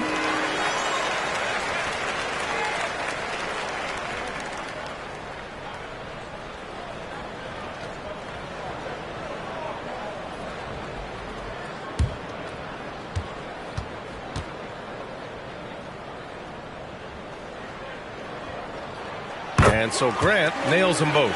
Productive trip to the line. He doesn't like to leave points on the table. Poole outside. Pass to Tatum from behind the arc.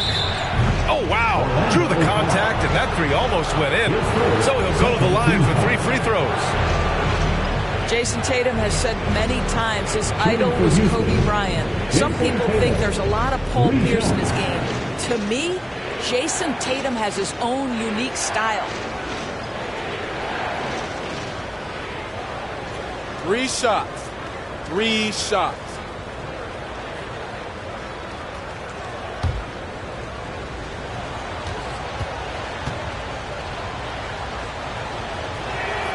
And he hits the first of 3.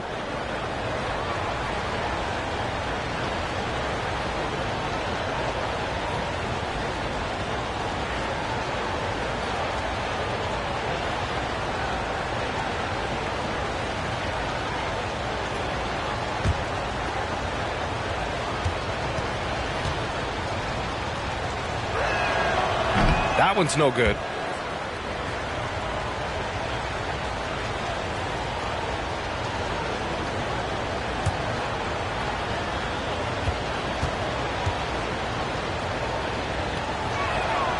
And he nails the third.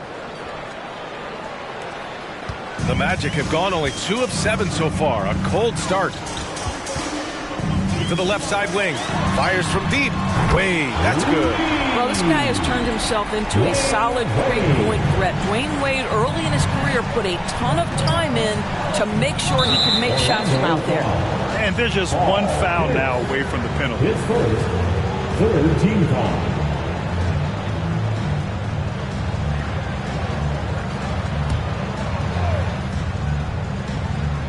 And here in the first quarter, a little over 3.5 minutes played. Back to Caruso.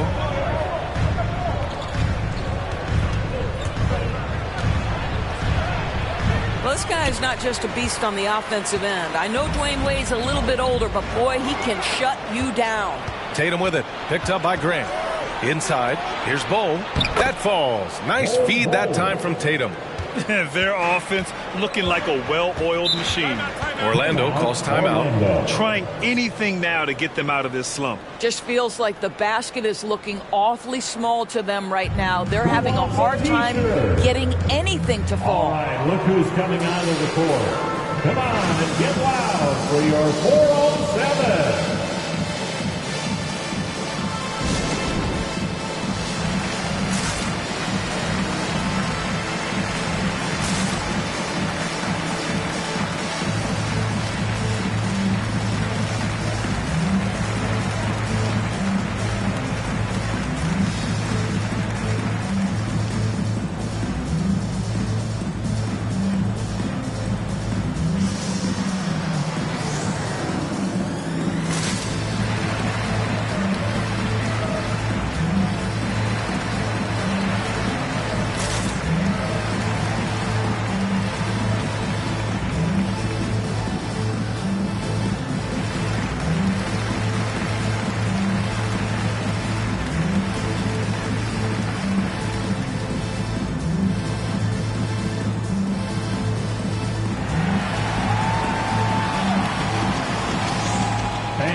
Your 4-on-7.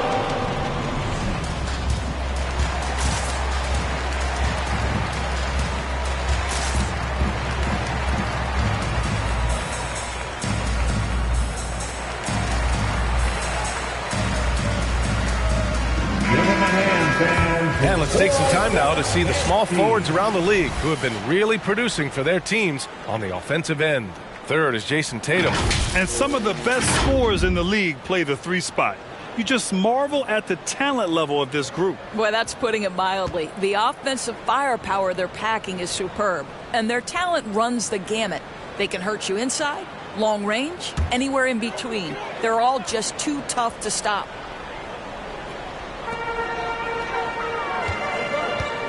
Here's Pierce. Still getting warmed up offensively. No buckets yet in the game from him. Count the basket. The Rockets have got 6 of 10 attempts to fall. Poole outside. Tatum from long range. That shot is off. The Magic go the other way with it. A tough loss coming against the Lakers in their last game played. It really just wasn't a fun game for them. Their offense looked stagnant, and they couldn't get anything going. I thought they were outworked and outplayed in just about every phase of the game. Maybe that's one of those situations where you say, hey, let's move on. And it's a completely new group for the Rockets.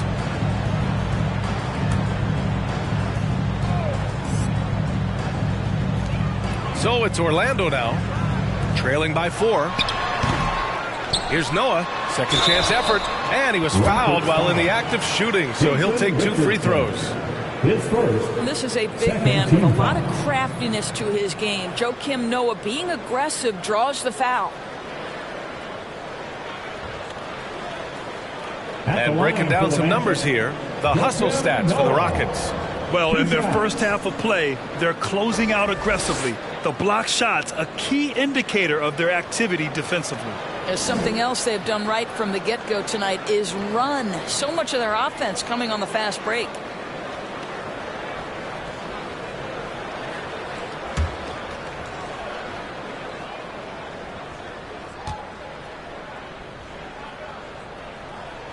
The first one falls. You know, part of what you love about Joakim Noah is his leadership ability. He inspires his teammates to raise their level with the way he plays. The Magic making a switch here. Powell's checked in.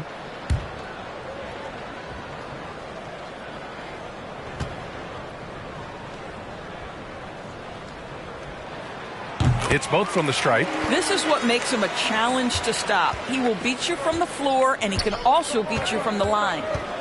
Pass to Bowen. Fox outside. Here's Richardson. Down to 5 on the shot clock. Down low. There's the steal. Here's Bailey, guarded by Richardson, and Bailey gets it to go. Well, everyone's seeking those high percentage looks in the restricted area. Nicely done there. Pass to Bowen from deep three-point range. Unable to get that one. So far, rebounding has been a focal point for them. Here's Danley, guarded by Richardson. And down it goes. Jam that one home. He's a living highlight reel. Seriously, that could end up being one of the best dunks of the year. Here's Bowen. Now quiet so far offensively, searching for his first points of the game. I'll tell you what, he has as much lift as anyone in the game. Man, just explosive leaping ability and the creativity in the air. Wow. And Fox powers it home. Strong defense followed by some smart offense. That's just good fundamentals. In some ways, De'Aaron Fox is a good lesson in patience for owners. He didn't explode out the gate after being picked 5th overall back in 2017. But after a long time, he has found his footing and looks spectacular out there on the floor. One shot.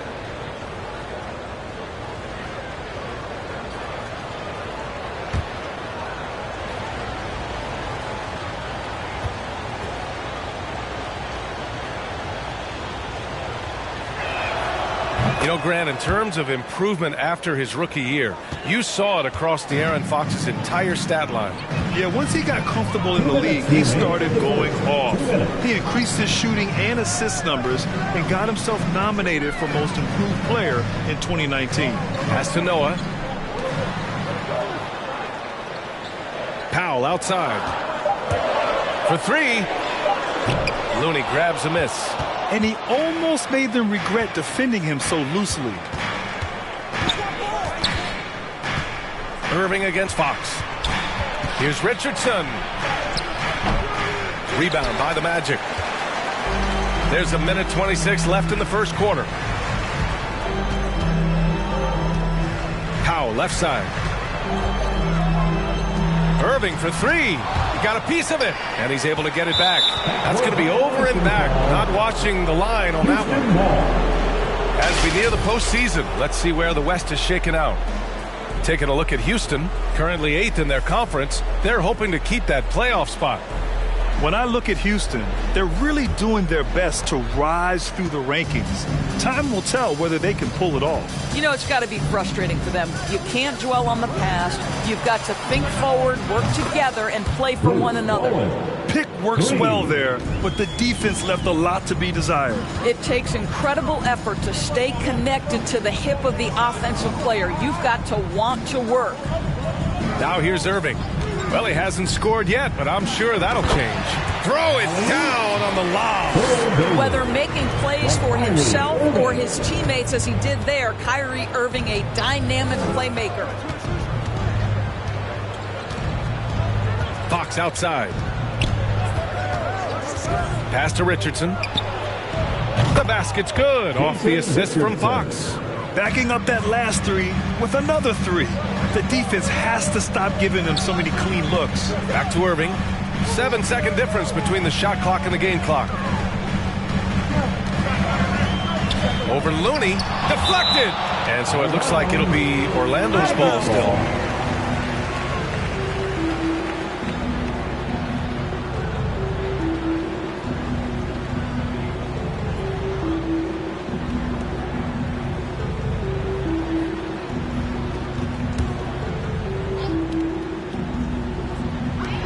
.16 seconds left in the first quarter of the game.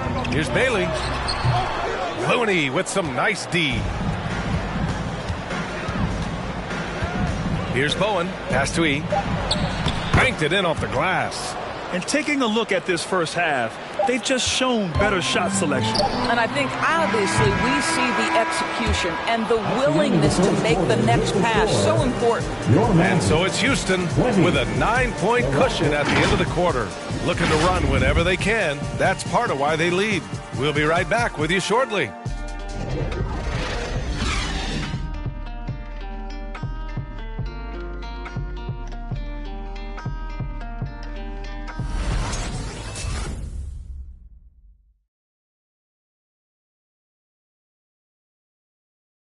All right, look who's coming out of the court.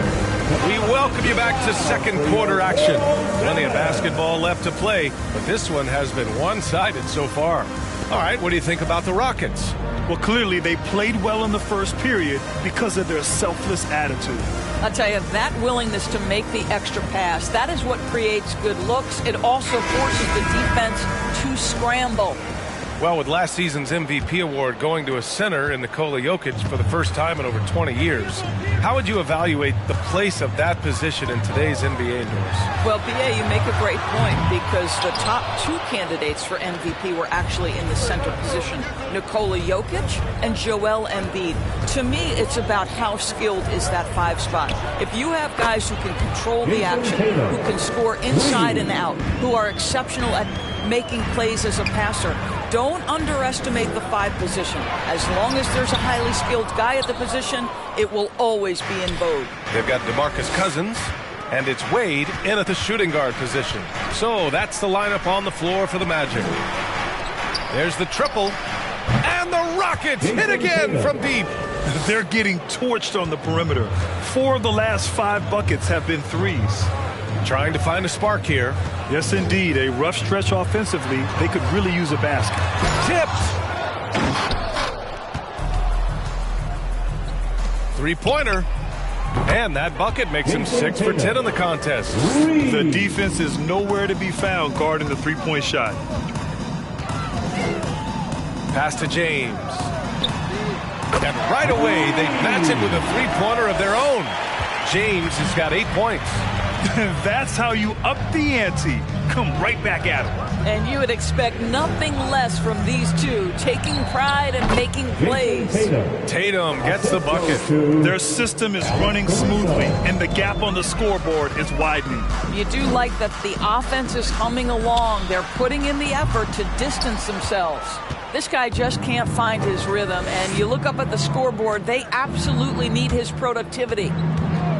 Pass to Poole. Now Tatum.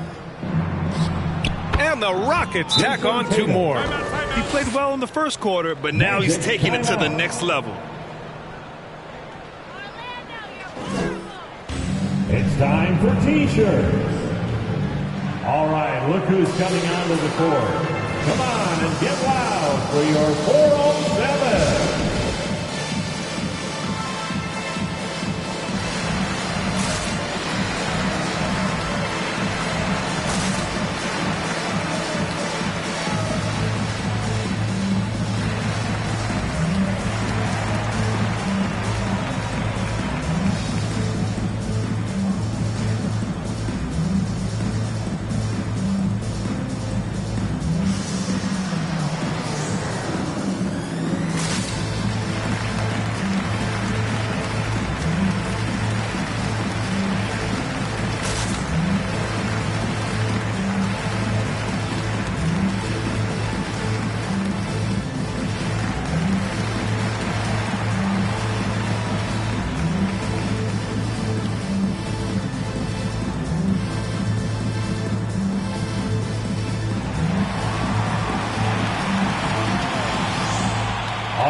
Look who's coming onto the court.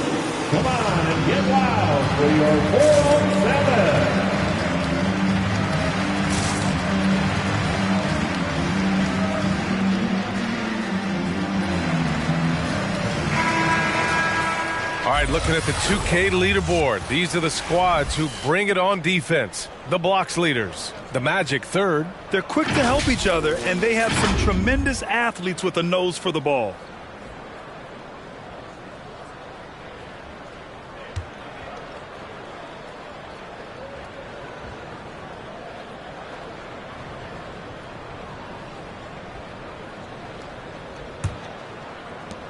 We're now about 2 minutes into the second quarter.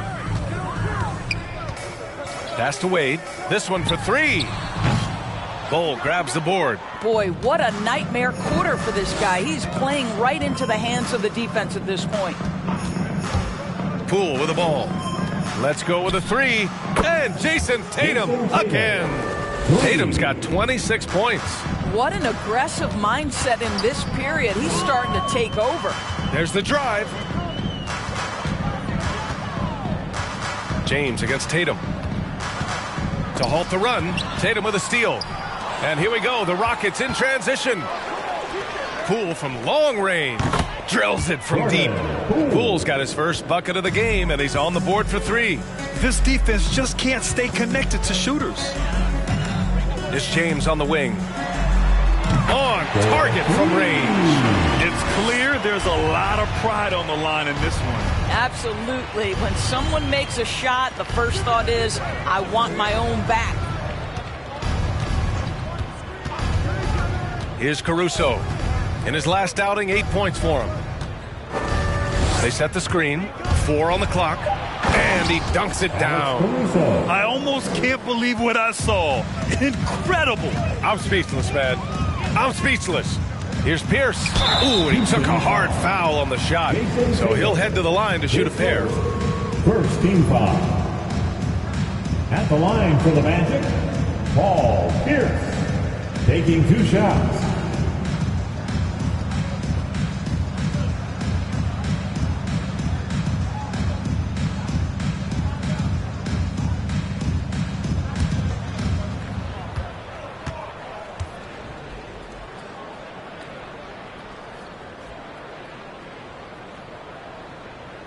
First free throw is good.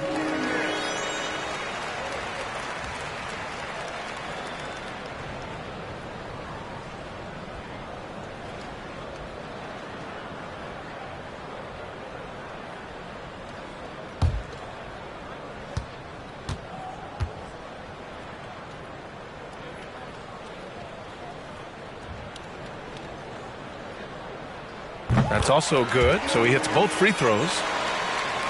And a little under 3.5 minutes elapsed here in the second quarter. Here's Caruso. He's got 6. Tatum from long range gets the 3 ball to go. Tatum's got 29 points. They've had a hard time shutting down the three-point shot. To the inside, Wade. And there's the rejection. Boy, it's been a struggle in this quarter, and the team needs more from him, there's no doubt. He drops yet another dive, just facilitating this offense like a maestro. Pass to Wade. Lets the 3 fly. Rockets with a rebound. They're coming off a win against the Nuggets. Great communication on defense in that one. They worked really well as a unit to frustrate the offense. You knew they were on a string all night on the defensive end, and it always helps when someone got caught out of position, help was on the way. Cousins down low. Nice D from Tatum. Well, the Rockets' shooting has been ridiculous. 75% in this game. The 3. The shot comes out. Now Orlando takes it the other way. Oh, and the jam by James. Just rising up to the rim. Man, when he gets up there, he gets up there. You know what I'm saying?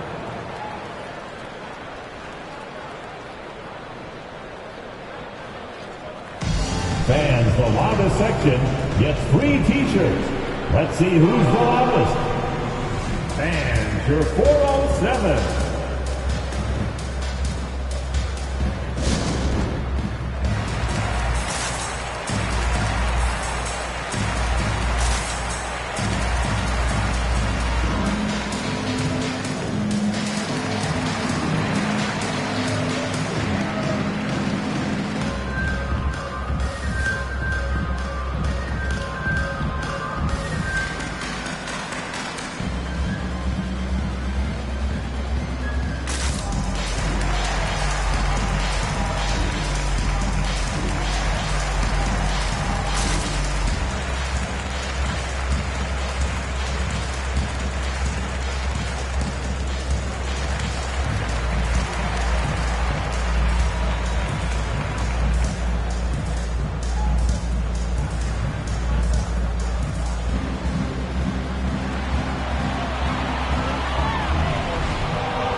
All right, look who's coming onto the court.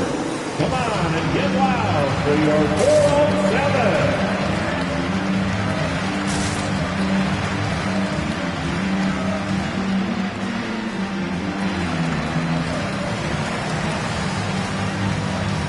So Orlando ends up going with a new group.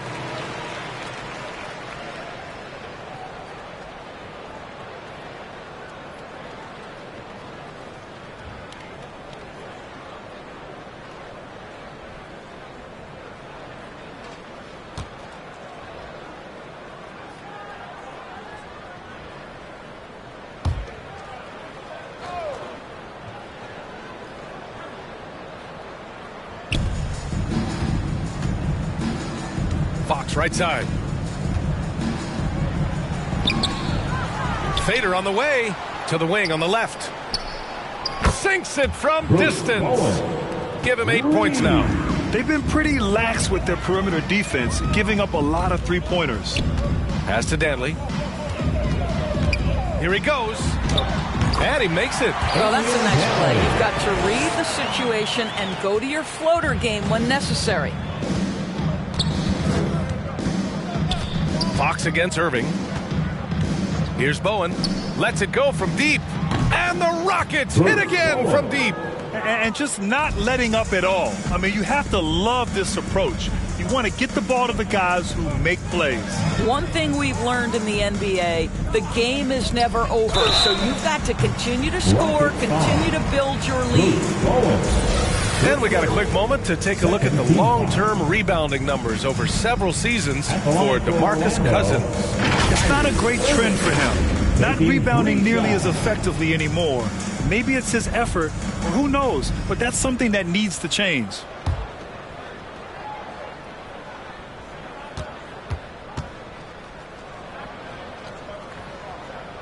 That free throw good from Irving. This guy is an absolutely electric talent, can completely take over a game. Kyrie Irving able to be a facilitator, a scorer, and we know he doesn't duck the big moments.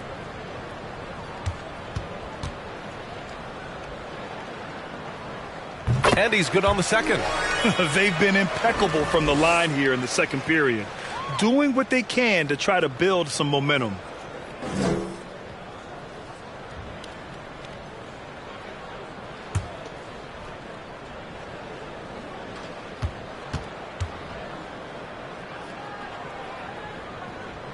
And he makes all three. And so it's Houston with it. Pass to Bowen. Back to Fox.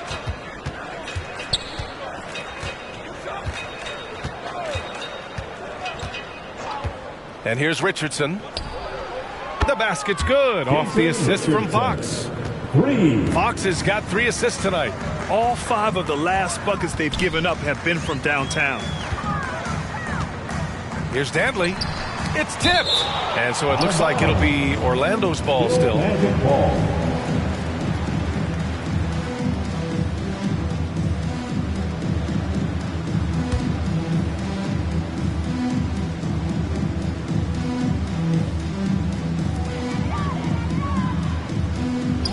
Powell outside. In transition, here they come. Fox with the ball. Irving picks him up. That's their plan, to get him an opportunity to finish in tight. That's a miss they can live with. Pass to Noah.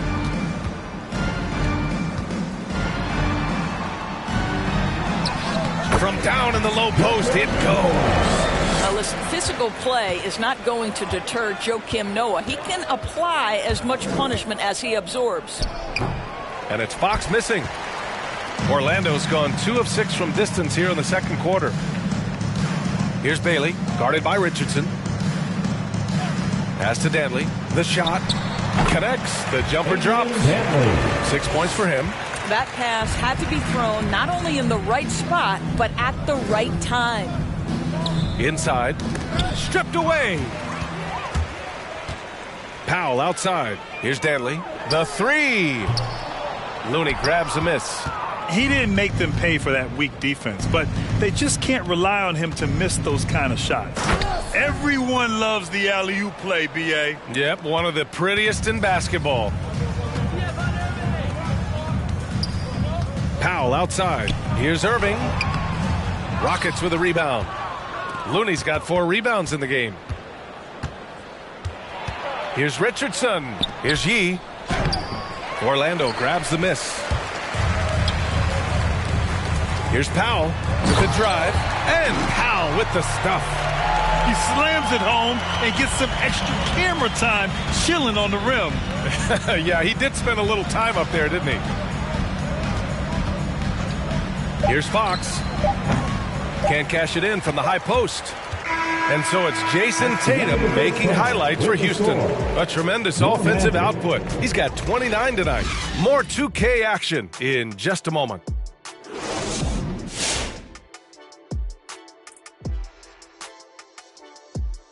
Hey everybody, we've seen plenty of action in that first half to chat about. But first, we're taking a look at the power rankings during this late season push. Did they even have power rankings when you played, Kenny? It wasn't that long ago. Come on, stop it, Ernie. You're both older than me. I don't remember power rankings until recently. How about Power Rangers? Oh, I was the red one. Ooh. I used to like to be the blue one. I was the Blue Ranger. Now let's talk first half. The production from Jason Tatum has been special. He is in the zone. He's known for his exceptional range, and he's proving it once again tonight, dialing it up from distance repeatedly. I think he's got more threes than Shaq had his entire career tonight. Yeah. Sorry, big fella. Oh, Kenny. Appreciate you joining us. It's been our distinct pleasure, and I mean that. Let's now take you back over to the third quarter with Brian Anderson.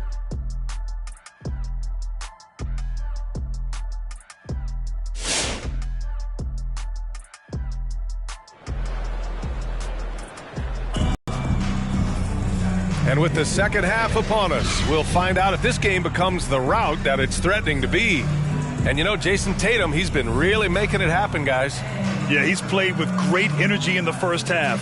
Very disruptive at the defensive end. Well, it was about effort and anticipation. Hard to get into an offensive rhythm when you know this guy is lurking. Just about ready for the second half here. A big comeback is needed for this game to be competitive, and it probably has to happen quickly. Taking a look at the Rockets. We've got Jordan Poole. He's out there with Alex Caruso. And it's Bowl in at the pivot spot, manning the middle. Wade misses. Nice rebound. Trying to match the other team's intensity right now. Tatum can't hit. He couldn't believe how open he was. He just couldn't convert it. Pass to Cousins. Here's Pierce.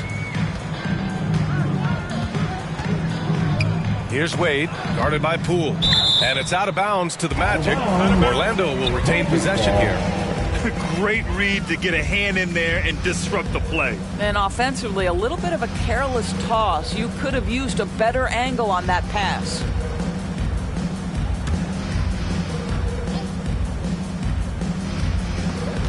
Over to the left wing. Clock at 6. Pass to Pierce. Blocked. All alone. Drained it for 2 points. And clearly he needs no time to warm up. Orlando shooting just 37% so far in this one. To the left side wing. Here's Wade. That falls. Nice feed that time from James. Give him 8 points now. Now don't let Dwayne Wade start to find his rhythm. That form, that release, everything working right now. Tatum from long range. And the three-pointer goes. Well, you love his effort level, right? Particularly when it's winning time. He is going for the finish. Pass to Wade. Cuts off the pass. Poole outside. Now here's Tatum. Check by James. Here's Caruso. He has 6. 6 to shoot.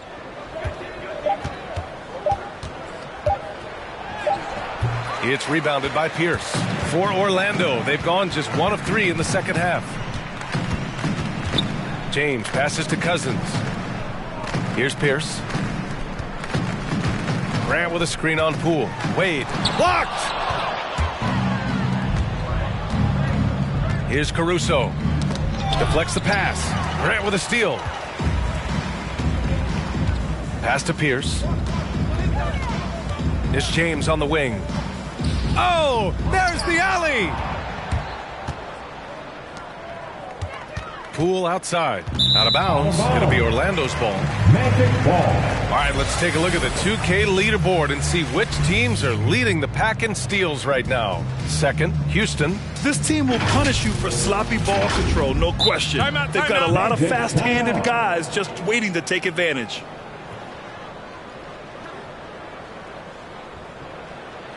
Who wants a t-shirt? Make some noise. And your 4-on-7.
And your 4-on-7.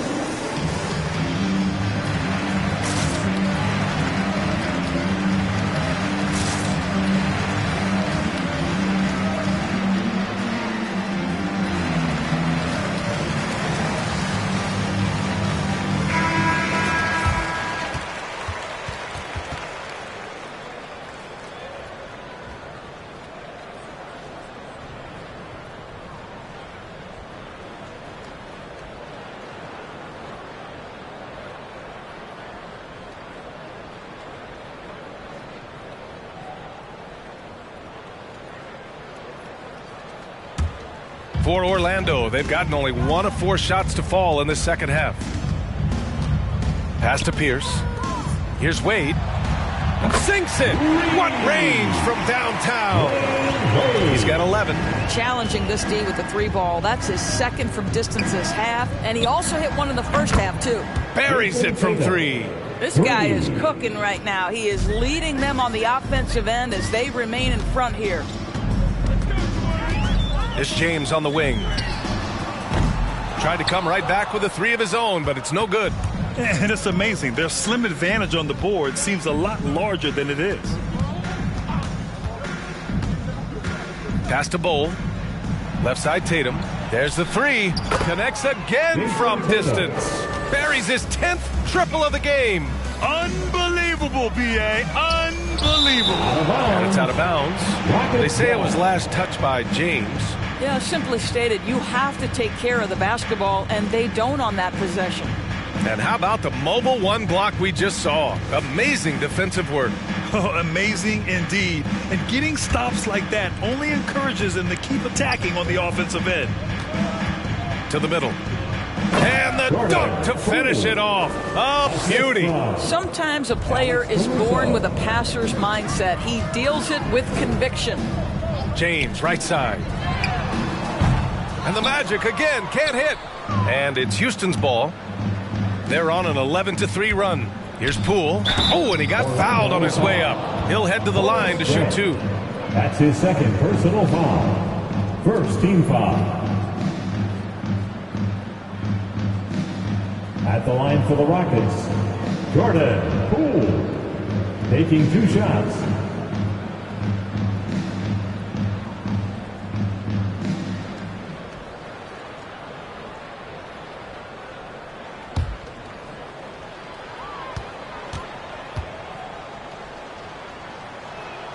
And the first one at the line is good. And I think we're all giving more attention to health and well-being. Grant, anything the league can do better to protect player health? Well, I know they've tried to cut down on travel and minimize back-to-backs, but at the end of the day, you're playing 41 road games and 41 home games. That's what it is. It's a marathon. It's going to be hard, and it's an endurance race. And so, yeah, maybe reducing regular season games, but I'm not sure that's an option. So sometimes you just got to grind it out and get through it and hope for the best for your ball club. Oh, a clear foul there on the missed shot. So he'll get a pair at the line. And even from where we're sitting, you could clearly tell it was a foul. At the line for the Magic, Paul Pierce. 2 shots. Take a break. Take a break. 2 shots.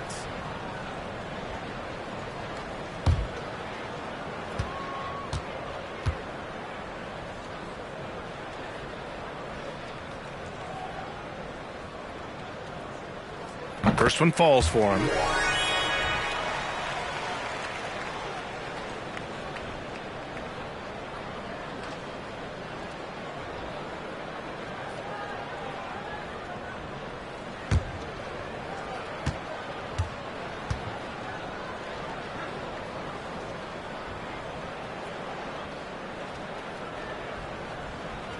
Both shots good from the strike. Here's Caruso. He's got 6.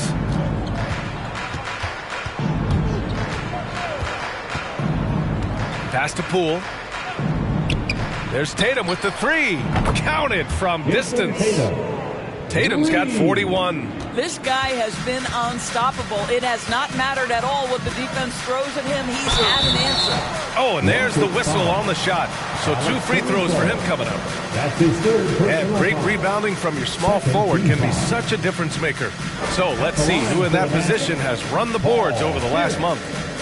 All right, guys, what do you think so far on the offensive approach for the Rockets? Take a break. They've made the long-range shot look like a layup at times in this one. Yeah, something else that stands out tonight is how many assists they have.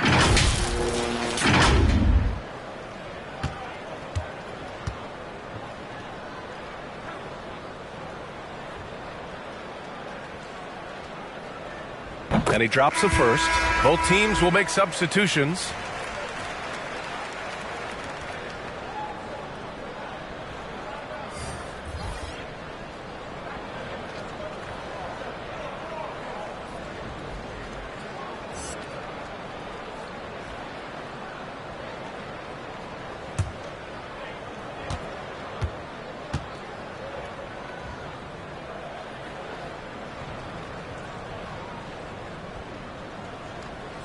And so he makes both from the line.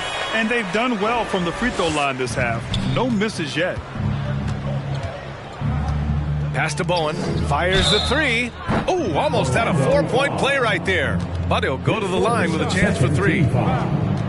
You know, not the smartest play a defender can make there. Bruce Bowen at the line for 3.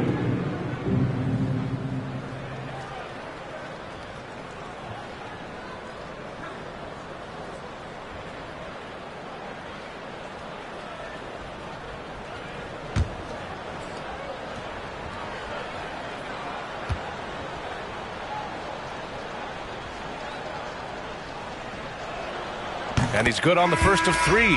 Kyrie Irving's checked in for Orlando.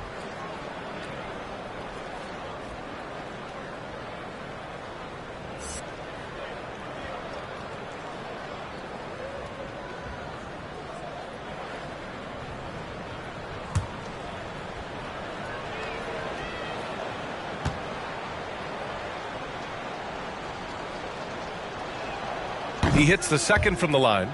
And really strong at the line since the break.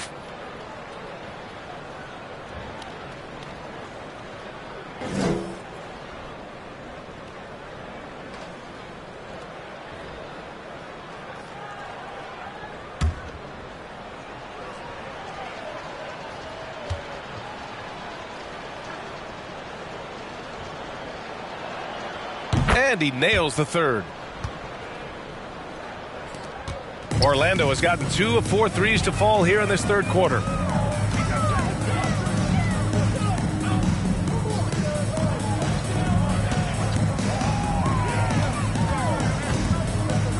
Pass to Bailey. Powell with it. 6 on the shot clock. The Magic need to put one up here. Puts up a 3. Bailey's shot is off. And they're +5 on the boards after that rebound. It's stolen.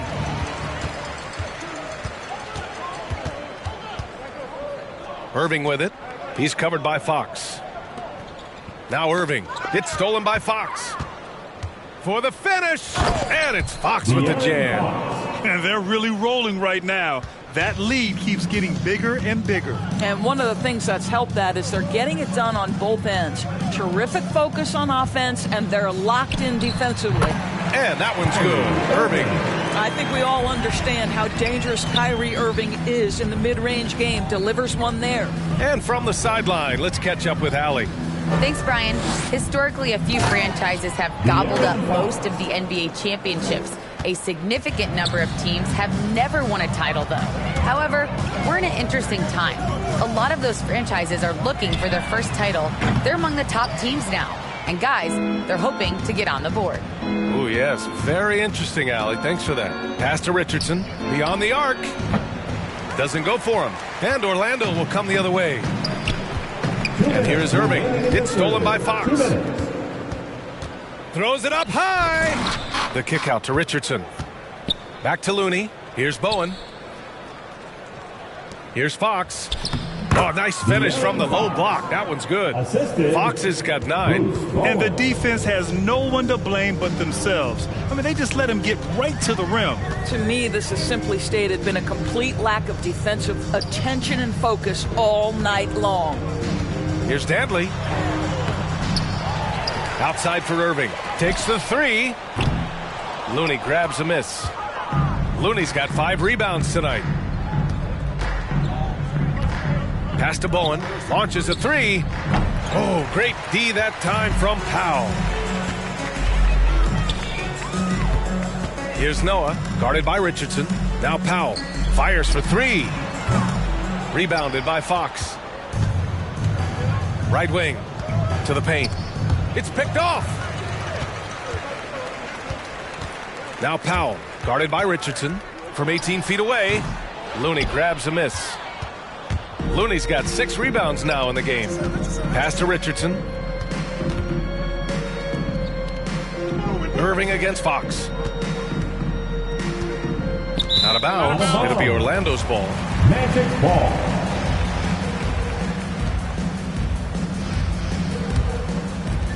.36 seconds left in the third. Irving, the pass to Powell.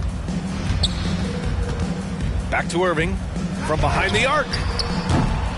And the rebound goes to the Rockets. I'll tell you, it feels all night like this guy's been forcing shots, rushing shots. He's really struggling on the offensive end. Fox outside. Back to Richardson. Yes! And a nice assist from Fox. Fox has got 5 assists in the game. Here's Dantley. Oh, they need this! And so it's the Houston Rockets making this game a no contest. They poured it on early, and they've never let up. Their efficiency has been off the charts. They're running their sets well with patience and purpose. And more NBA action on 2K Sports coming your way right after this.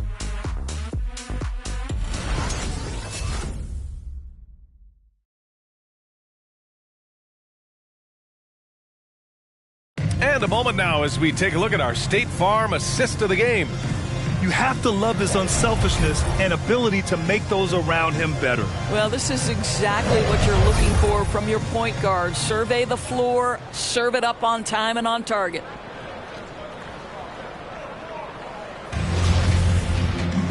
And as we head into the fourth, we'll see if there's a comeback in the works or if it's more of the same for the first 3 quarters. Outside Davis. There's Tatum with the 3. Good! Another from 3. Man, he's really launching them from outside the arc.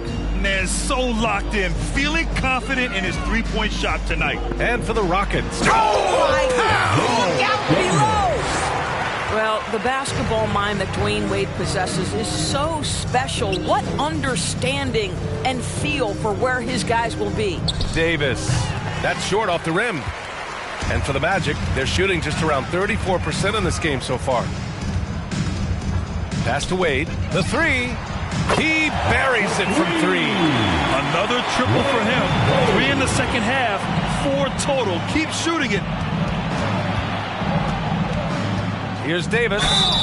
And he's going to the line for 2. The official saw contact while he was going up. You know, at the end of last season, Doris, we saw some teams rest their entire starting lineup to avoid playoff matchups. You know, it was interesting, VA. There were a lot of people who took exception to this strategy. But to me, as long as it's within the rules, every team has the right to make the best decisions possible to set themselves up for postseason success. It is their livelihood on the line day after day. And he makes a first.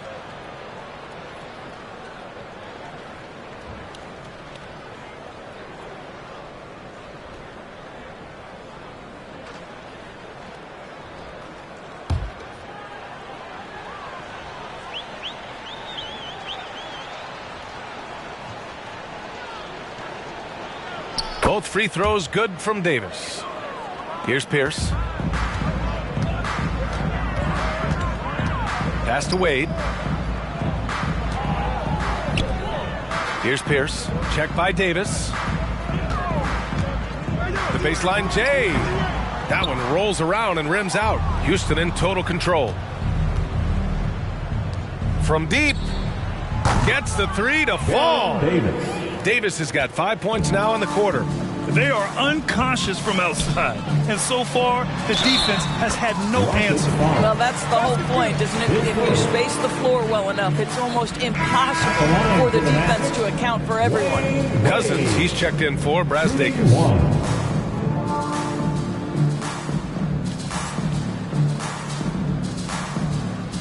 One shot.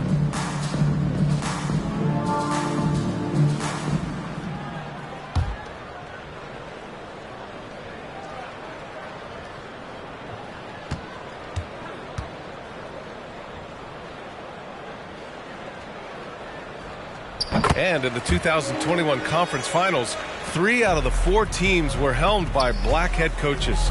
Many hoping that'll help create more opportunities moving forward, Grant. No question. The NBA is #1 in embracing diversity in its league. Now, we still have a long way to go, but you have to be proud of the coaches who performed, as you said, in last year's Conference Finals, but also seeing the steps move in the right direction this summer with a lot of hires who are African-American head coaches. So, obviously it's a results-driven business, but greater diversity is certainly welcome. Boy, aggressive move by DeMarcus Cousins. He'll dish out more punishment than he receives, that's for sure. Out left to the wing. Here's Bowl. That's in there. Davis with the assist. You have to have the vision to find the open man. Beautiful pass. Out to the wing. Here's Wade. And again, it's the Magic from deep. When this guy starts hitting threes, watch out. He's just pouring it on this half. If you're just joining us, fourth quarter here. We're just over 2.5 minutes into it. Pass to Davis. Off target from three-point range. Given his range, you'd expect him to capitalize on that opening. Here's Pierce. And again, it's Orlando converting. Listen, you give a good shooter that kind of look, and it's going to go in. With the step back. Now here's Davis. Pass to Nix. Out to the right wing. Here's Bull. Checked by Cousins. Clock at 6. And the ball is tied up, so we'll have a jump ball.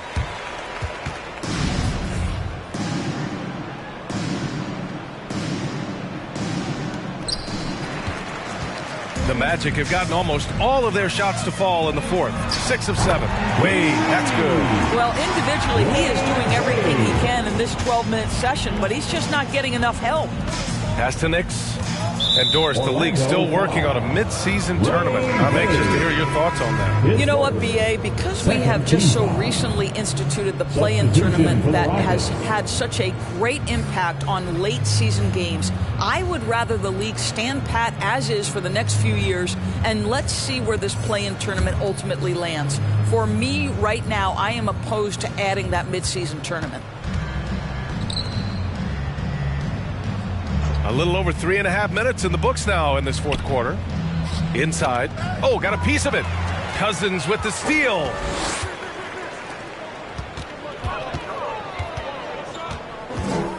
Here's Pierce, and it's blocked. And so it looks like it'll be Orlando's ball still. And the Magic making a change here. James is checked in.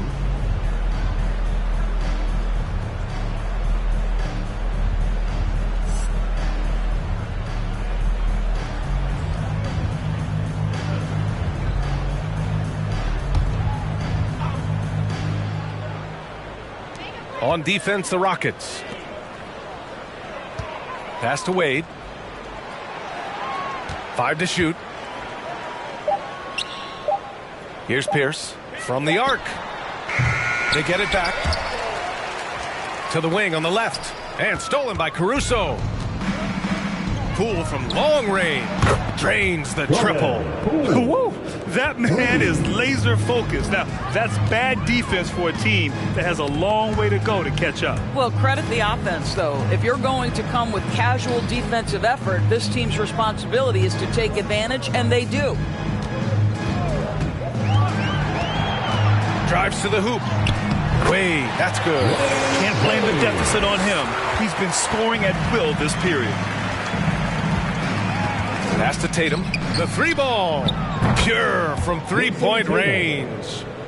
Tatum's got 47 points. We've been watching him hold court out of the arc.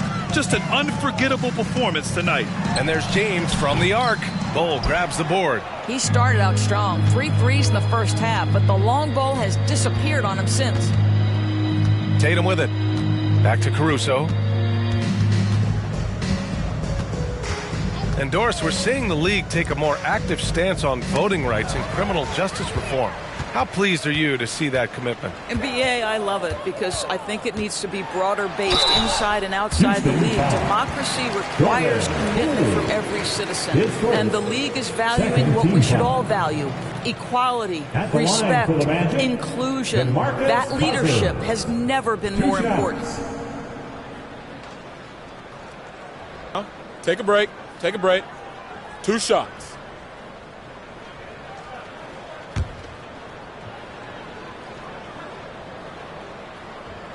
First one falls for him. Yeah, and when you think of Tristan Thompson, you are thinking about a very specific skill set. It's highlighted, obviously, by stellar rebounding, particularly at the offensive end of the floor.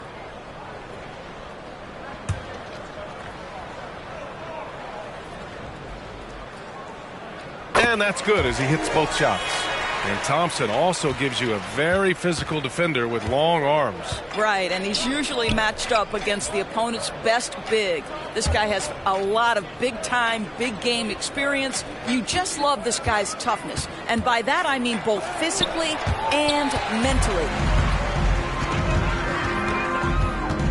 And he lobs it up to the rim. It's stolen by Looney. Pass to Tatum. Down low. Cousins with the steal. The three, James. Nails it from beyond the arc. Well, you love it. DeMarcus Cousins drawing the defensive attention and still has the court awareness to make the play. Poole, the pass to Tatum. To the middle. Back to Caruso. Cousins with it. Pass to Pierce. To the wing, right side. Fires from deep. And again, it's Orlando with a three. And this is how he shines. He's a big part of their floor spacing. And right now, Greg, he is doing a great job delivering for this team, productive and efficient. Here's Tatum. The Rockets with another miss. Hey, sometimes the best looks don't equate to points. It's safe to say they have dominated this game. The game wasn't even as close as the score says in a great win for the Rockets. And the disparity in the talent was obvious by the end. Sometimes you just don't have enough ammunition to compete. Yeah, B.A., just a total beatdown. And the next time these teams meet, I can't imagine it'll be any different. And this is a nice victory for them. It's win number 14 of the year. And of all the highlights and performances we've seen here tonight, the one thing that stands out is what an unbelievable night it's been for Jason Tatum. A quality offensive outing. When you get it going like he did, I'll tell you, it's one of the best feelings in basketball. And they knew it wasn't going to be easy to win on the road, but they've controlled the pace on this one. And sometimes when everyone's rooting against you, it seems to bring the unit closer together. It certainly did tonight. Here's James. Denied by Tatum. Probably the most underrated aspect of Jason Tatum's game is his defense. Size, length, strength, you name it. Sends that one back.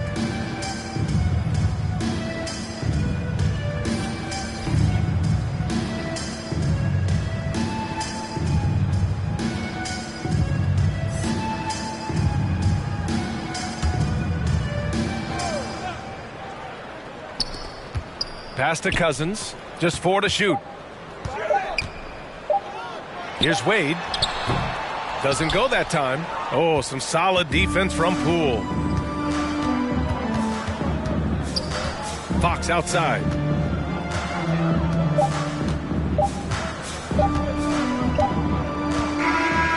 And so Houston takes this one by a big margin.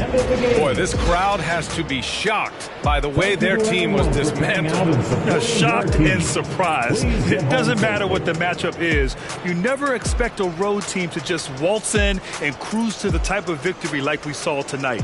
And that's going to do it tonight, folks, for our broadcast. For Doris Burke, Allie LaForce, and Grant Hill, and our entire crew, this is Brian Anderson thanking you for tuning in as New Balance presents our player of the game, Jason Tatum.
Let's meet the starting lineup for the visitors.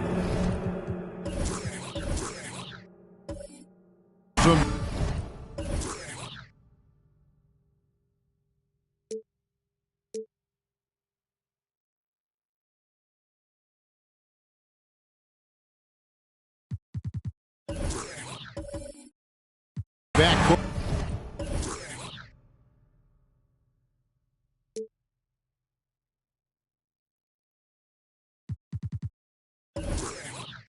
Battle tonight, Steve. Let me ask, are we in a guard-centric league right now? I think we are, Kevin. I mean, obviously it was more balanced back in the day, guards and bigs. But with the three-point shot, it has really made this a guard league. So the opening lineup for the Heat. Yao is out there with Kevin McHale. Then it's Morant. Then there's Drexler. And it's Odom in at the 3 slot. And so it's the Heat heading on the board first. Johnson, the pass to Durant. The wide open look here for Holiday. And he can't answer back. The three-pointer offline. And taken away by Johnson. Lets it go from 14.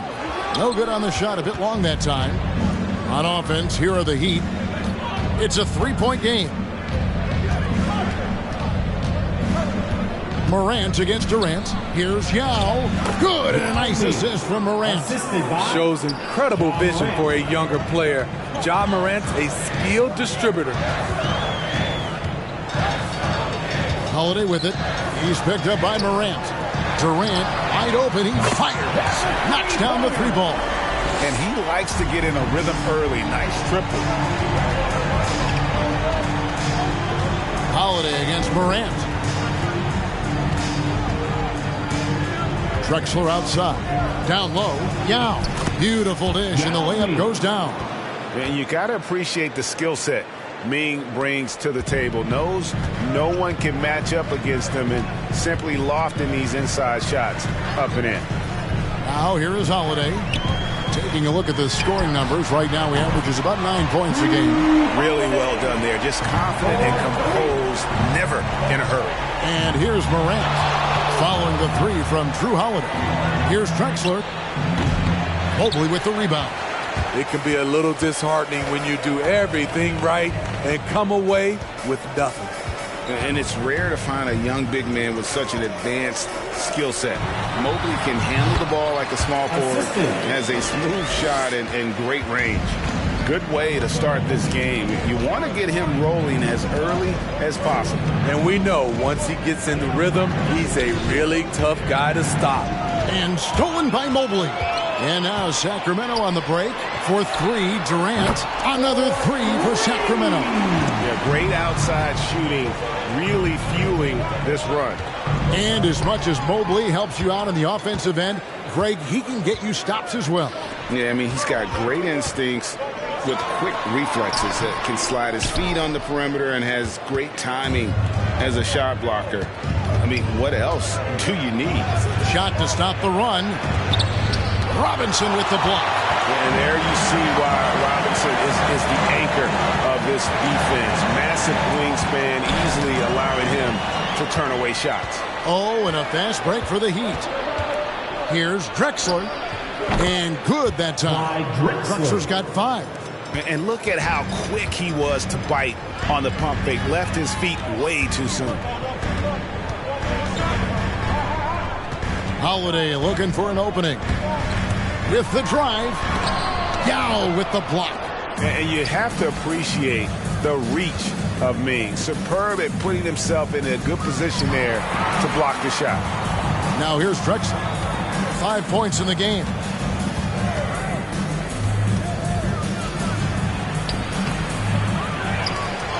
And the layup is good. 7 points in the game. Shots are just flowing from him right now, having a really strong quarter. Oh, and there's the alley-oop. Drexler with the steal. Up top, Morant, guarded by Holiday. Drexler against Robinson. So they take the lead. This is what you do when your opponent's trying to take away the 3 and the painted area. So the Kings called timeout. They're first. And this is their first time matched up with this year's Heat team.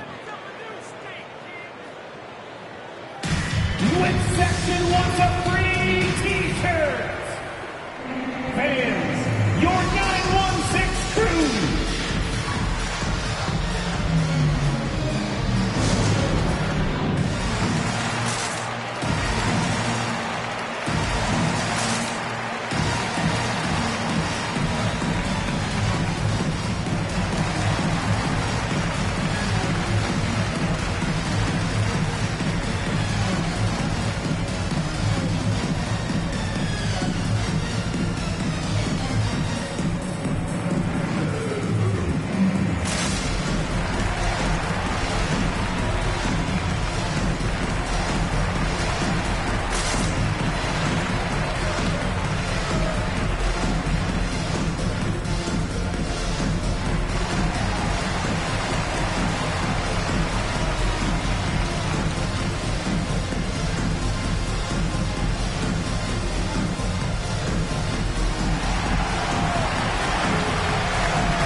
look who's coming out onto the court.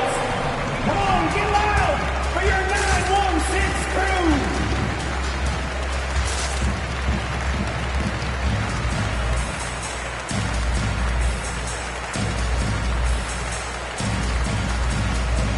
And some changes here for the Kings. Roy Hibbert's checked in for Robinson, and Halliburton subbed in for Drew Holiday. The Heat also changing it up. Jared Allen's checked in for Yao. Marley comes in for Clyde Drexler. And it's Chalmers in for John Morant.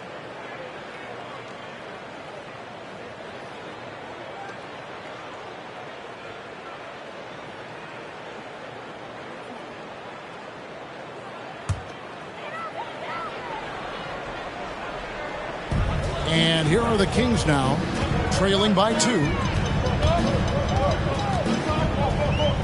Marley against Johnson. Halliburton for 3. The shot will not fall. Now the Heat take it the other way. They're moving on after the tough loss they took at the hands of the Blazers. Yeah, a snowball effect in that one. One thing would go wrong, and then another. Really, the story of the game. I was surprised they put up so little fight. That was not the team I expected to see that night. Flushed by Allen there. What I love about him, he's a center and he's not trying to be a guard. He knows who he is. Now, here is Halliburton. Taking a look at his stats, he's averaging around 7.5 points a game. Their offense has been great here. Yeah, the ball movement has been terrific, and they've kept the defense off balance. And now you see them starting to really work the ball inside. And Johnson with the stop. And dropping the sledgehammer there. He curbs a 10-0 run by Miami. Chalmers against Halliburton. Here's Odom. And again, Miami with the triple. Oh, great ball movement there. They've been struggling here on offense. Yeah, a bit of a dry spell for sure. Johnson dishes to Hibbert over Allen. And it's Hibbert missing. Offensively, that's how you want to end the possession, except for the result. And let's take a look at Mario Chalmers. Some stats on him. He's been a factor for them over the last month. First in free throw percentage, and he's in the top 20 in assists per game. His talent for creating easy buckets for his teammates, such an asset. And it's nice when you have the NBA's best free throw shooter just keep the ball in his hands in clutch situations. Take a break. He's been completely automatic this season.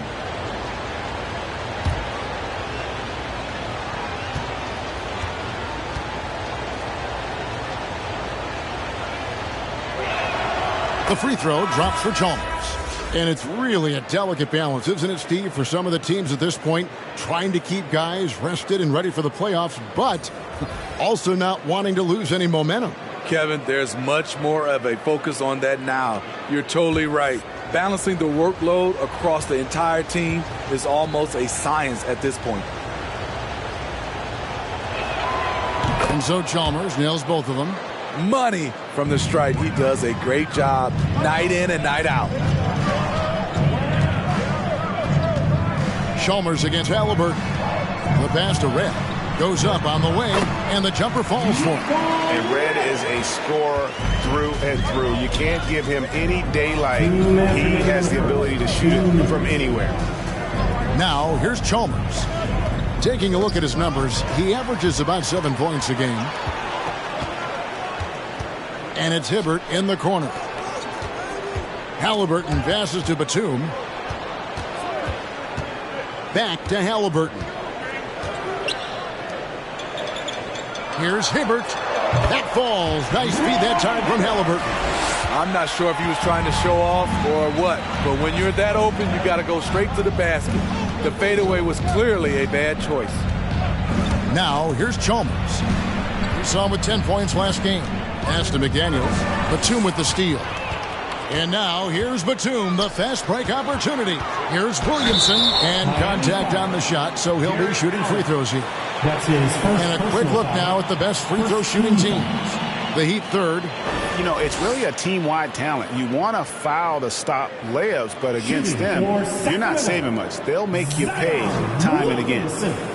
And guys, let's get your take on the scoring breakdown for the Heat. They've gotten a lot of high-quality shots in the paint early on. That was clearly part of their game plan coming in.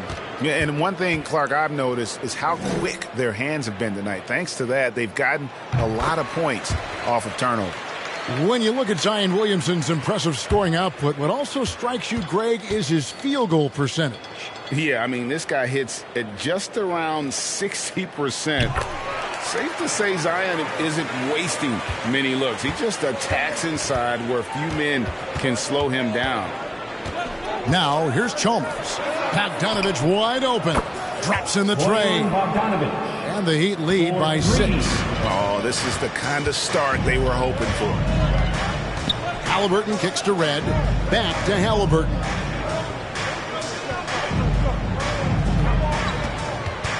Dishes it to Williamson. And that one is good. And once Zion refines his post moves, develops the right hand, I don't know how you're going to defend him.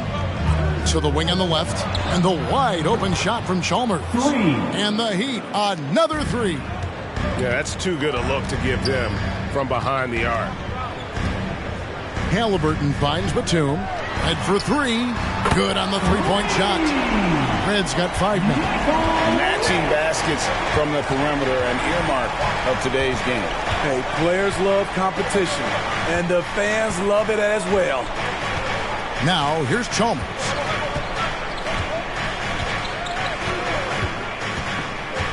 Six on the shot clock. Tries it from the top of the key. That shot, no good.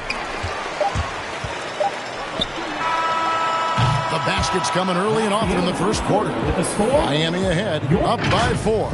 Live from Golden One Center. You're watching 2K Sports.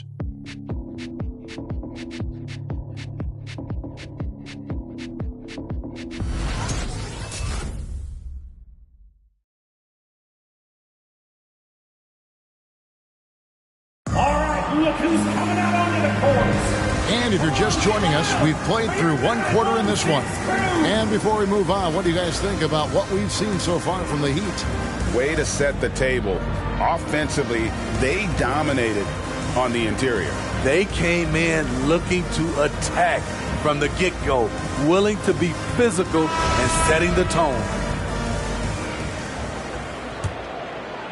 And so here's Sacramento. 4-point game. So with Johnson on the bench, here's who Luke Walton's going with. Holiday out there with Michael Redd. Then there's Williamson. Then it's Robinson. And it's Durant in at the 3. And boy, he's really in a groove. Dominant performance last game. Same thing this time out. Here's the thing. He's a guy who will go on hot streaks for you over a number of games. Clearly a foul. That's his first personal foul. First team foul. And Holiday just does so much on the floor. But for me, defense is his number one attribute. He's arguably the best perimeter defender in the league. Two shot.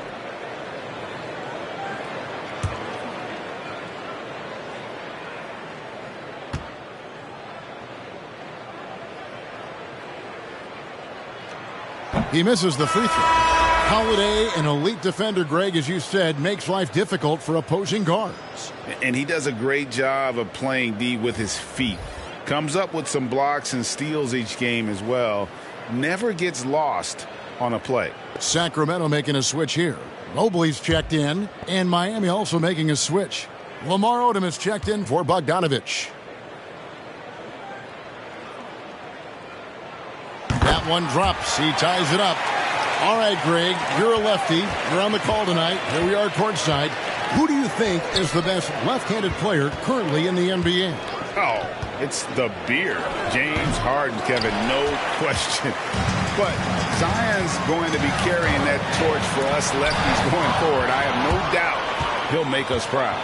And gotta like what they've been doing down low in the post. A 3 from Drexler. Good, and a nice assist from Morant. Morant's got 3 assists now in this one. And how about the offensive explosion here by Clyde Drexler? Has really developed his skill set. No one's been able to match up with him all night. Here's Holiday, and it's slammed in by Holiday. And once he gets clear off the screen, there is no stopping him. No, not when there's a flush waiting to happen. That's a big-time move and a